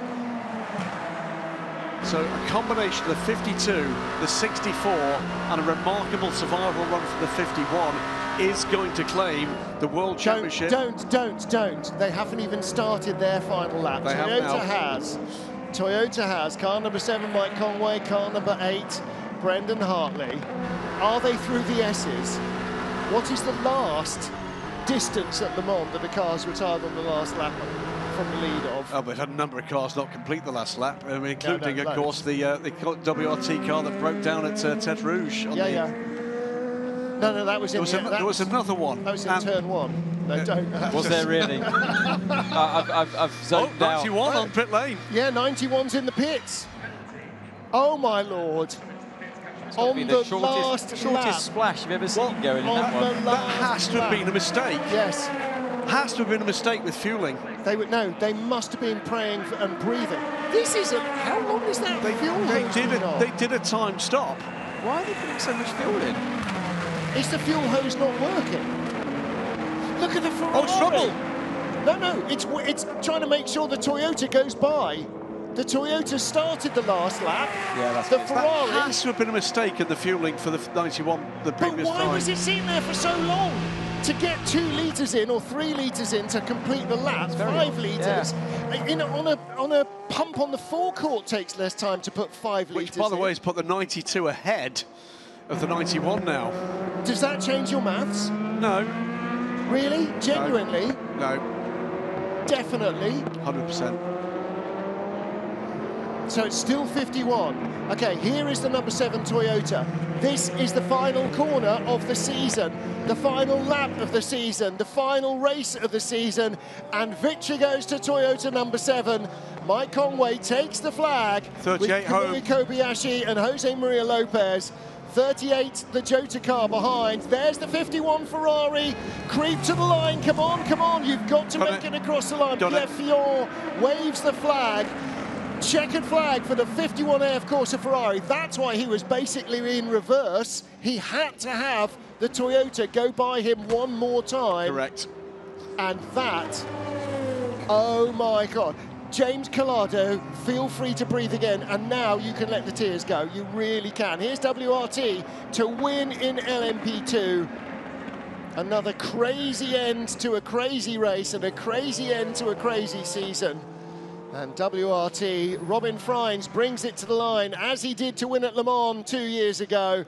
Sean Gallal and René Rast, his teammates, will celebrate with the WRT crew. But the 38 Jota cars come through to win the championship. Third place tonight across the line. The 8 car is home. The 83 car is home to take the championship in LMP2 Pro-Am. And the Ultimate car, by the way, will come home second. Beats the Algarve Pro car home. Corvette will not win if the 52 Ferrari completes this lap. So if this car makes it to the line, my 50 cents is gone. Victors in LMGTE, Antonio Fuoco and Miguel Molina, the 52 AF Corsa Ferrari.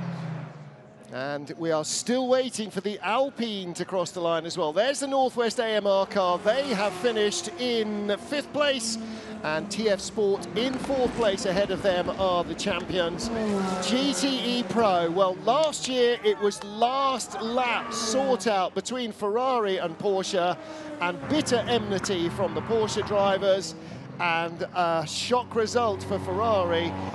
This year, the agony was drawn out not one corner, but nearly 2.5 hours.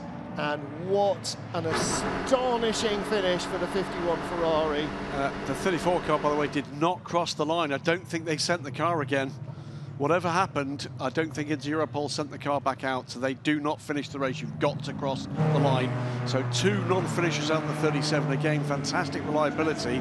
But champions, Brendan Hartley with Ryo Hirakawa and Kamui Kobayashi. Won it all this year, didn't they? Car number 8, Le Mans, the big one. And it's really hard not to win the championship if you've got a car good enough to win Le Mans. I mean, it really is.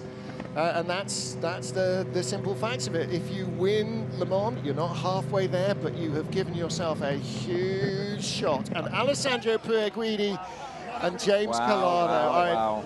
There are a crew of people in the early stages of a very heavy hangover. I have to correct myself. I said Kamui Kobayashi. Of course, it's Seb Buemi. Yeah, calm Seb. He corrected himself in the end. But, I mean, in Sebring, Spa, Le Mans, I wouldn't have imagined that Ferrari would have won the World Championship this year. They didn't have the speed to start this season with, and then to top it all off with almost not. How did that gearbox last 2 hours with no 4th gear? No, stuff like that doesn't happen except in real life. Look what it means to James Collado and Alessandro Pierguidi, world champions for the final time in GTE Pro for the 2nd consecutive year, and Ferrari take the manufacturer's crown as well. It is a 3rd world championship for that pairing. Yes. I reckon when they take the gearbox out their car, it's going to end up on a museum. Yeah. Amazing run. Well, they both need to get a ring made up that is an exact replica of that 4th gear dog, because whatever it was, somehow, you know, again, you cannot account for fate. God knows Toyota, and you know all about that, Anthony Davidson. Peugeot know all about it, WRT know all about it, so many people know all about it. You just can't account for fate, and sometimes it's bitterly cruel, and sometimes it's unbelievably just ridiculous. And you know, that was for the 51 car, that was ridiculous. There's no way that was going to happen, and somehow it did. Yeah, Matteo Caroni there, delighted with the effort that Team Project won to a fantastically unlikely 1-2. Jan Dames completing the podium. These, though, are overall world champions, the Hypercar world champions for 2022. No, Toyota are, but not car 7. No, this is the number 17. Toyota. Yeah. Well, Yeah, one of these is the boss of the team that wins the title. He'll take the credit. Look, message from the boss here. Right, that's okay. You've earned your bonus, son. Yes, you did, yeah. Well done, Mike. Yeah. You got a job next year. Yeah. Yeah, as long as we check the lap times, you didn't drop below or whatever. Didn't beat me, yeah. Fantastic stuff. Yeah. Lest we forget, it's always an effort to get back to the finish in an endurance race. 8 hours is disproportionately tougher than 6, and particularly in the heat here in Bahrain. But well, in fairness, only one car suffered enough mechanical frailty not to make it through to the end. Not quite sure how Inter Europol didn't end up. Pit lane's not red at the end. No, I think they pulled the car. I don't think the car came back out again. No, it didn't, which is why they didn't complete the last lap, so they've been disqualified.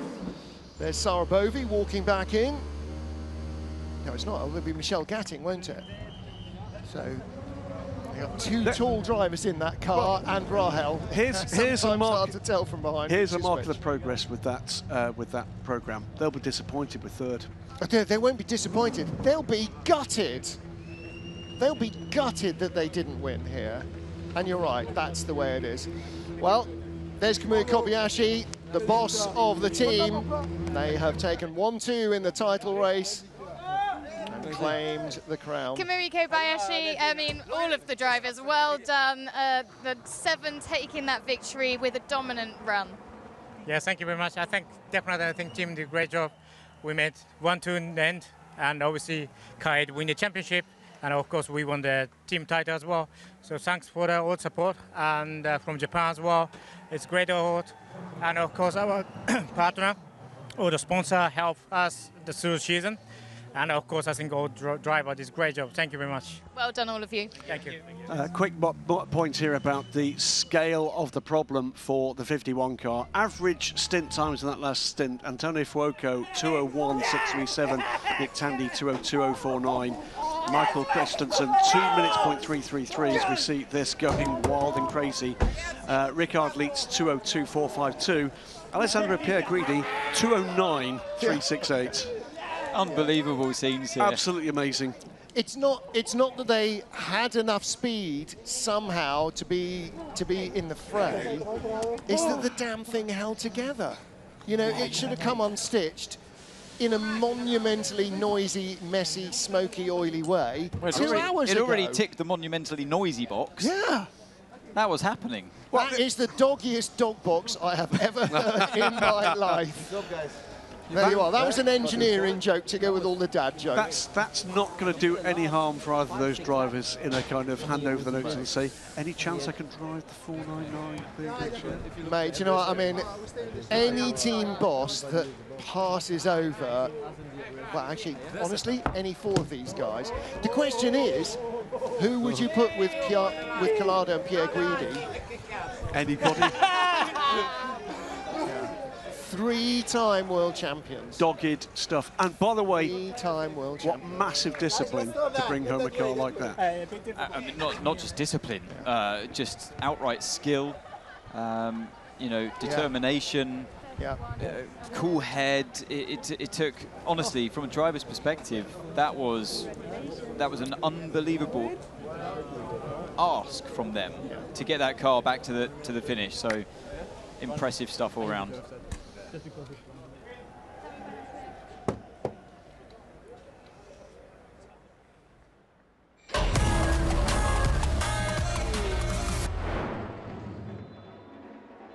Sunny Bahrain ready for round 6, the season finale for season 10 of the FIA World Endurance Championship, and with the president of the FIA on his birthday here on hand. Plenty to contemplate for the future with the centenary trophy from Le Mans here as a nice little warmer-up for the end of this year. With Toyota and Peugeot battling for supremacy at the front of the Hypercar field in qualifying, that continued immediately the race got underway, with Sebastian Buemi just getting his nose in front and creeping away. And LMP2, few cars out of position, having a frantic start as the lights went red right at the last moment. causing a few cars to back up a bit, and that was almost drama for our GTE Pro runners. Porsche dominated the early running in the first hour, but Porsche suddenly found themselves on the back foot as Ferrari came back into it. Full course yellow changed the profile of the GTE Pro battle, putting the 51 Ferrari out front and shuffled the order in LMP2 as well. But WRT moving up the order. 93 having trouble, the first of the Peugeots to suffer gearbox problems as rookie test Jan Erlacher looked on, rookie test driver. The 94 Peugeot would also suffer problems as Porsche came back into the hunt in the GTE Pro battle, but Ferrari always seemed to have just enough in hand in terms of pace and tyres. Number 7 Toyota was waved in front of the number 8 as we hit darkness. It had more pace as the track conditions changed and continued to pull away. The first full course yellow put Corvette right back into the GTE Pro hunt from Nowheresville in qualifying, and they capitalised on that. There was contact between a GTE and Porsche, and one of the Jota cars that caused our second full course yellow, and that too would affect the nature of the race. The 51 Ferrari stayed out front. Kevin Escher and Michael Christensen saw their championship hopes disappear early in the race. Porsche did not have the pace, but it was then a race of attrition as the 51 Ferrari struck problems. In GTE AM, the pole-sitting Iron Lynx Ferrari was passed by the 46 car from Team Project One. That had more pace. 52 Ferrari led in GTE Pro. Our LMP2 Pro-Am winners, AF Corsa. Outright winners in LMP2 WRT. And victory overall went to the number 7 Toyota team. Their teammates at number 8 claiming the championship. LMP2 title going to Jota, GTE Pro to the 51 Ferrari team, and the AM title to the 33 TF Sport Aston. And here on the rug are the top 2 teams in the race, the top 2 hypercar cars, number 7 and number 8 Toyota Gazoo Racing crews. Number 7 with victory here, and as Anthony explained, as the nature of the track changed, then what was a great setup in the heat for the number 8 car went away with too much understeer. Number 7 never looked back from the moment they were waved by. And Graham Goodwin, a race of some opportunities missed. Peugeot still with work to do on the reliability of that car, though they set the fastest race lap with the car, in fact, that didn't finish. So it's clearly got pace and potential. It just needs a little bit more injection of reliability. It's reliability, but I mean, it was a remarkable event once again, and a remarkable event of reliability as well, including, of course, that completely remarkable result for the 51 car. But what it leaves us with is, in the overall championship, the number 8 Toyota. It's a record 4th consecutive title for Toyota, and both Brendan Hartley and Seb Buemi win their 3rd world titles. Brendan Hartley becomes the first driver to win a championship with 2 different marks in the top class. Indeed. And Ryo Hirakawa, of course, takes the world championship in his debut season. That's excellent stuff. In fact, Brendan Hartley wins the World Championship with 2 different brands in 2 different top classes. Indeed he does. One in LMP1, one in Hypercar. He does indeed. And that is the championship positions. It is a 5-point gap eventually, and just a 5-point gap ahead of the Alpine trio. And they fought bravely, but they did not have the pace today to have an answer to the Toyotas. But one problem for number 8 car had dropped them behind the Alpine. Alpine would have won the driver's title. Absolutely right. That is a remarkable achievement for a car that had no business being as competitive as it was against the current generation of hypercars. That is the manufacturer's points total. It is a 42-point gap between the 2-car effort from Toyota and the single-car effort from Alpine, with Glickenhaus and Peugeot 70 and 42 points apiece. It's not going to be this easy moving forward from here, and that's something that Toyota Gazoo Racing will be welcoming. Alpine, welcome home. Let's say it one more time. The final time we'll see a car designed as an LMP1 in the World Endurance Championship.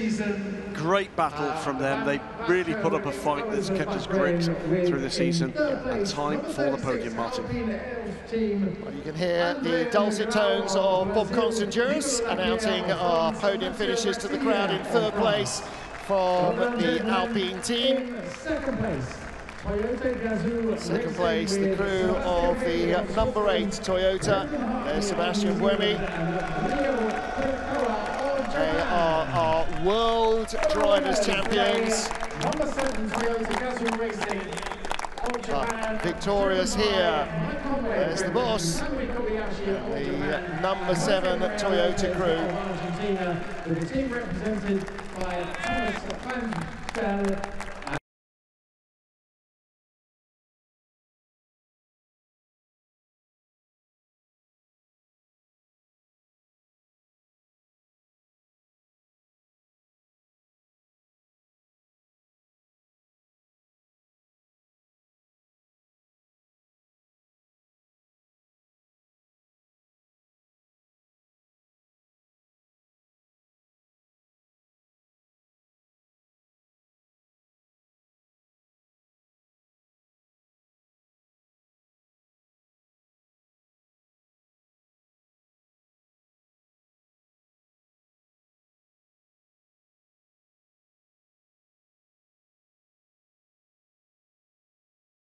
Our podium finishers in the hypercar class.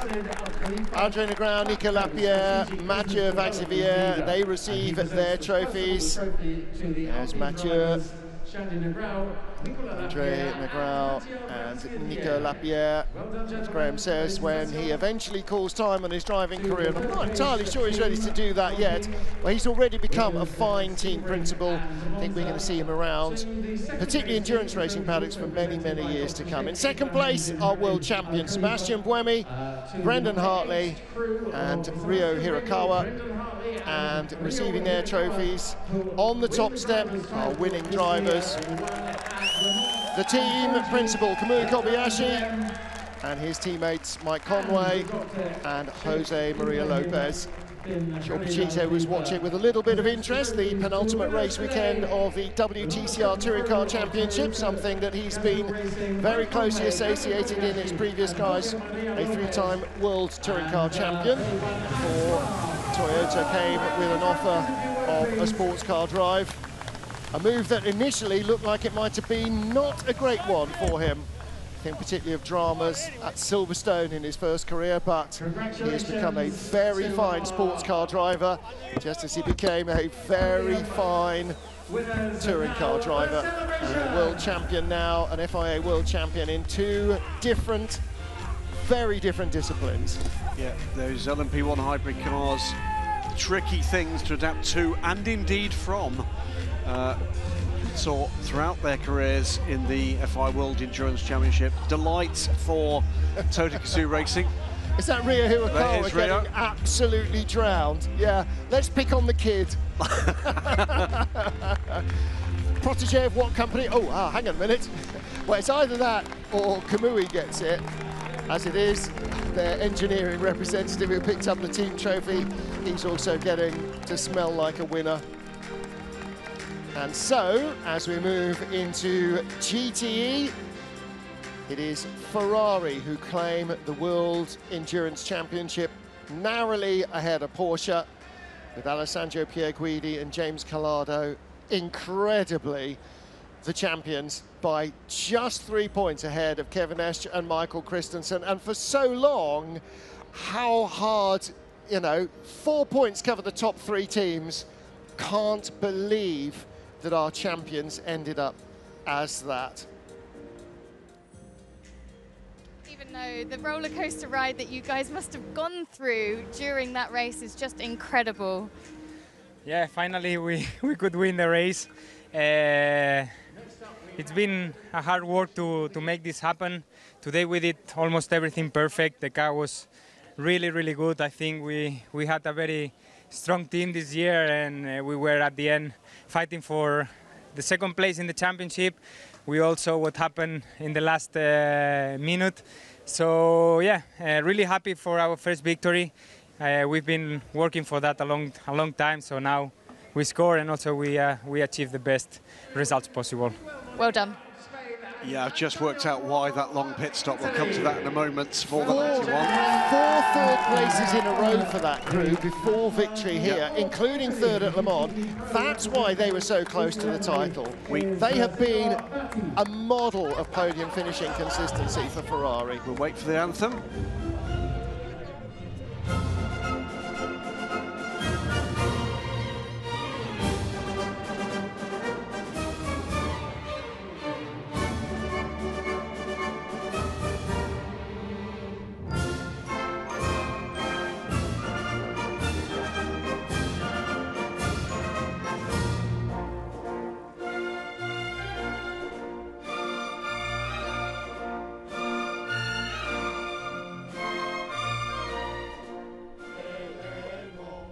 Well done, gentlemen. Well, not on this podium, but does mean that James Calado and Alessandro Pierguidi become the first 3-time GTE Pro champions.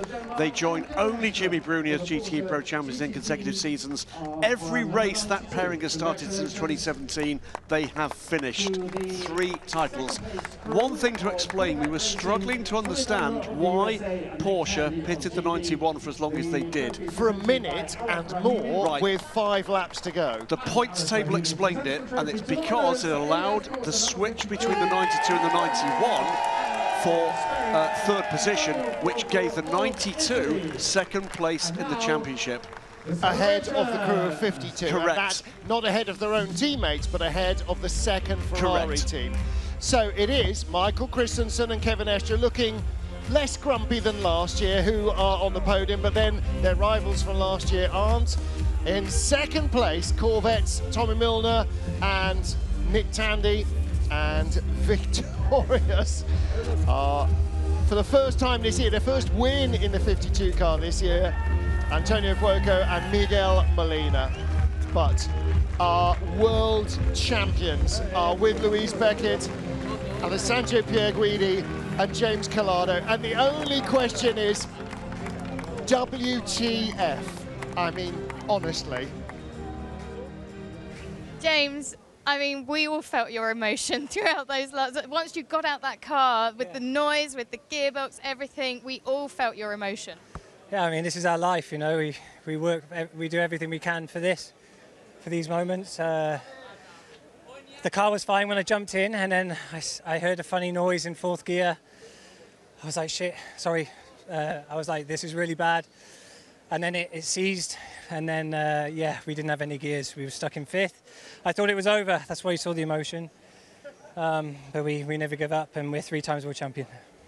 The final GT Pro champions as well. What an achievement. It's been a big part of my career, our career. On to bigger things. Well done. Well, on to bigger things. It somewhat implies he knows what's coming. It's not been an announcement yet. Here, by the way, is the results in LMP2 WRT with another race win from United Autosports and the championship-winning Jota 38 car. Another great race there, but some big gaps at the end in what was a race that again was characterised by some teams managing, well, actually falling to the Slings Hours outrageous fortune of the full course yellow. Actually, I think more than any other category, LMP2 was really jumbled up by the 2 full course yellows. The way they fell just caught out some of our expected front runners. 22 United would be a classic example there. And yeah, a couple of other teams with some, slightly questionable decisions coming down from the stewardship. However, champions in the 38 car, we'll come to them in just a moment. The 23 crew, valiant fight for the 23 United Autosports crew, but it's going to be the win for the number 31 WRT Oregon Martin. Yes, René Rast leads out Sean Galel and Robin Frines. They are our winners for WRT. As we said, in second place, the 23 United Autosports car. That has been the car that has been the pick of the bunch for United all year. Alex Lynn, Ollie Jarvis and Josh Pearson. And in third place, our world champions, Roberto Gonzalez, Antonio Felix da Costa, Will Stevens.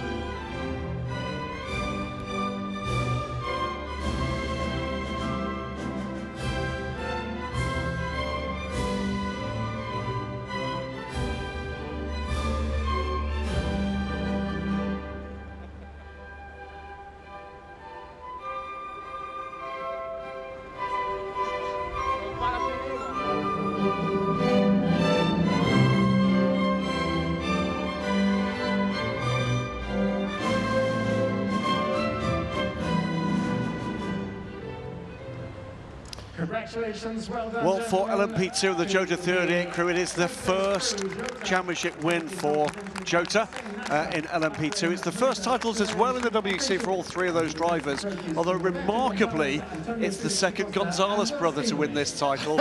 It is the fourth British champion in LMP2 with Will Stevens. He joins Sam Bird, Martin Plowman and Phil Hansen. It would be 5 with Ryan Diel for 2012, but there was no Drivers' Championship that year. And it's the second Portuguese champion, the other one being, of course, his mate, who gave me a bit of a love tap quite late in the race.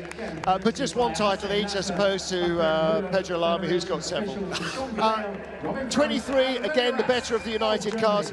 United's number 22 car has not been on the podium this year. Never mind winning a race. Remarkable. I mean, talk about the unlucky dog. They have just had an absolute shocker. And they were another car that really suffered with a full course yellow. Both times. Both times they just fell out the window.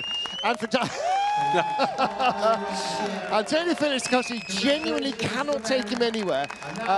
Robin Frying's one of his arch rivals in Formula E, of course. They're getting a little bit of a love tap. Well, here's the question. Now, we know that Antonio is a Porsche Formula E driver now. He's part of the Porsche family. Don't suppose he'll be in a Jota LMP2 car next year. Well, there's the question. 9 drivers on that podium. How many of those are going to be in a hypercar in 2023 or 2024? Well, and the answer is I would say the majority. Yeah, I would say probably half a dozen of them. I think Roberto would probably take himself out of that frame. Josh Pearson might be considered a little young and inexperienced. Alex Lynn, yeah, he can do it all day long. Alex is Ollie already Jarvis, he can do it all day long. Antonio, Robin Fries, I mean, so many of them easily can. Well, let's catch up with our LMP2 race winners. Sean Galel, Robin Fries, Rene Rast. Robin Fries, you've got to be happy with yourself and the team for that final race win of the season. Yeah, very happy. I thought coming here back, thought it would be more difficult than last year. It was at the beginning though, but I think the team did a mega job. Sean did a good start. Rene had an amazing second and third stint. So at the end it was quite easy for us, but so very happy to be back. Well done. Again, Robin Fries, man of many trades, extremely competitive in Formula E, extremely competitive in LMP2. Don't expect him to be anything than extremely competitive in a hypercar either. And an awful lot of these drivers, I think, may well find themselves earning a living on both sides of the Atlantic. I think there's going to be quite a lot of that going on. 100%. Jota, the champions from WRT and the 23 United car. And sort of forget now at this stage of the season that earlier in the year, Team Penske were here. Well, don't mourn their departure from LMP2 because they're back next year and they bring Porsche with them. And that is going to be a very, very special thing because for the captain, for Roger Penske, winning Le Mans is possibly the only goal he has left in motorsport that has yet eluded him, and that is absolutely what the whole program is all about. Great stuff. LMP2 continues to pour out some great results. Has it just got one more season in the FIA World Endurance Championship? I think so. No announcement yet, no confirmation yet. Next up is going to be GTE AM, and there are the champions, the 33 TF Sport crew of Marco Sorensen and Ben Keating. It will not be Enrique Chavez because we had a different driver for the opening race of the season. It is going to be the first title for, this is the race classification, a 1-2 for Team Project One, but TF Sport, the first title for Tom Ferrier's team after consecutive P2 championship finishes. Ben Keating will become the third WC champion from the United States of America and the second in GTM after Patrick Lindsay. Marco Sorensen, by the way, becomes the only driver in WC history thus far, well, in fact, it will be now, to win GTE Pro and GTE AM titles. Third, the Iron Dames, what a result for them. Absolutely, what a result for them. And again, come on, Iron Dames, we need to get the merch out. There is a massive demand for it. They take third place, but remarkably, Team Project One, first and second. And the crew of the car in second place have never raced together before as a trio.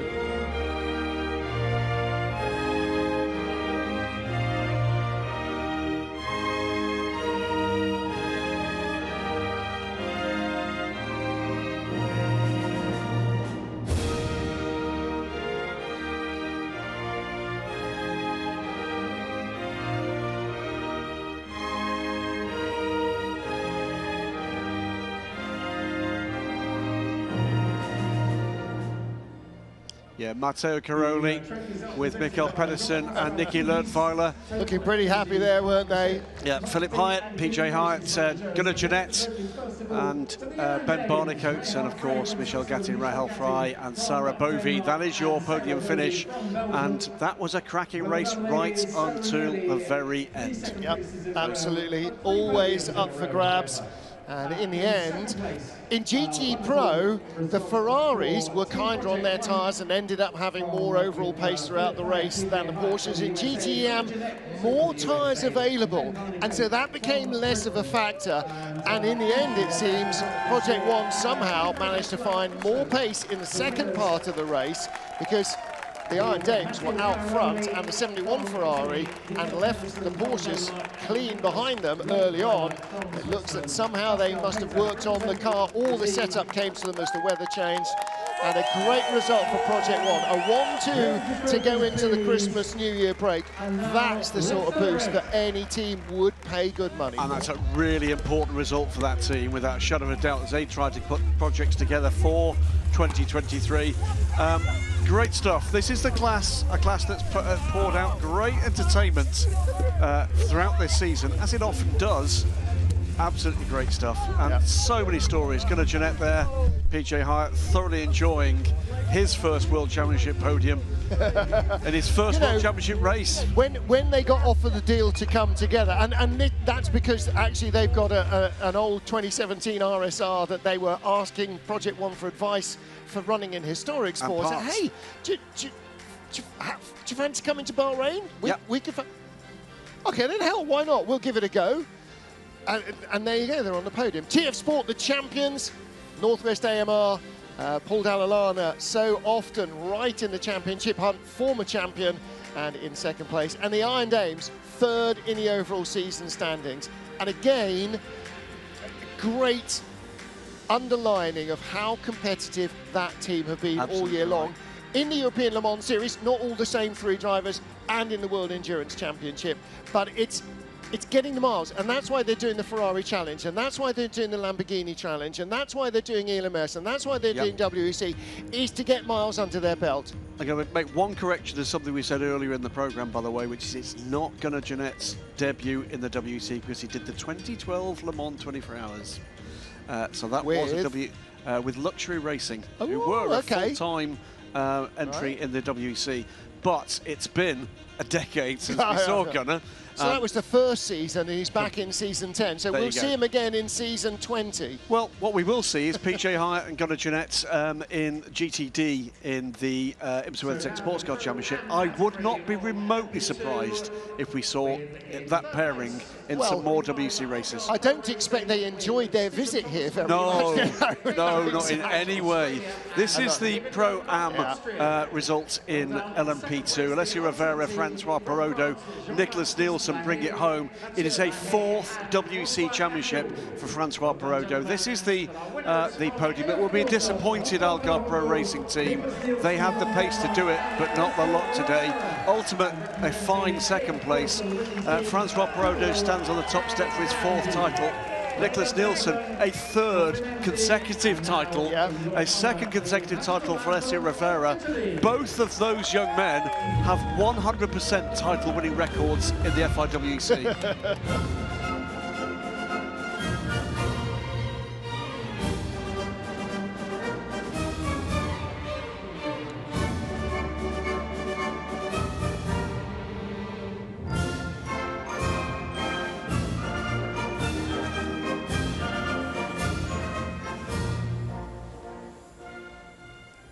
Mathieu Lahey there on in second place.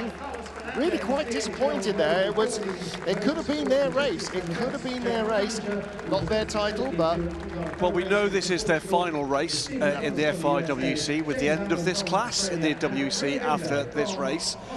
Francois Perrodo heading off to the IMSA WeatherTech Sports Car Championship with TDS Racing. We don't yet know what the Hayes brothers' plans are. There are a couple of rumours about where we might see them racing, but it will be an emotional day. It's been really is. I mean, look at Mathieu there. Very, very emotional. Jean-Baptiste a little less so, but... Yeah, this has been a long journey for them through LMP3, Michelin Le Mans Cup, ELMS, and here onto a podium in a World Championship race. And yeah. And don't forget the guys on the top step with Francois Perrodo. What he was telling Louise halfway through the race, they're not guys he's found. They're not his guys. They're not Perrodo guys. They're Ferrari guys. They're Hypercar guys next season. Yeah. No doubt whatsoever about it. Yeah.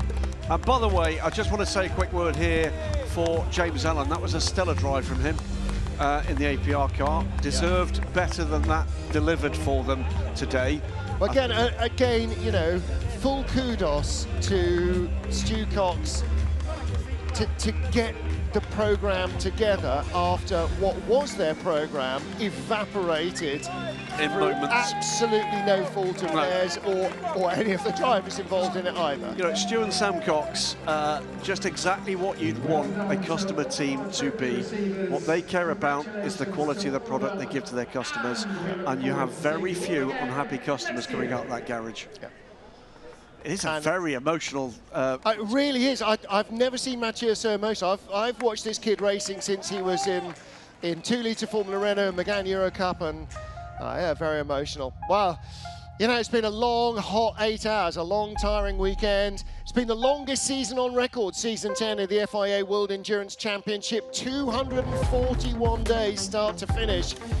And the gap between now and Sebring next year is considerably shorter, but it will give us plenty of time to whet our appetites for what is to come. On behalf of the entire WEC TV team, for Louise Beckett, for Graham Goodwin, for Anthony Davidson, I'm Martin Haven saying thank you for joining us. If you have in any way enjoyed any element of the entire season, it's all there for you to watch again on YouTube. But for now, until we meet again in Sebring, thank you for joining us. Goodbye from Bahrain. And oh my goodness, get ready for 2023, the Centenary Le Mans, and the birth of the greatest age of sports car racing.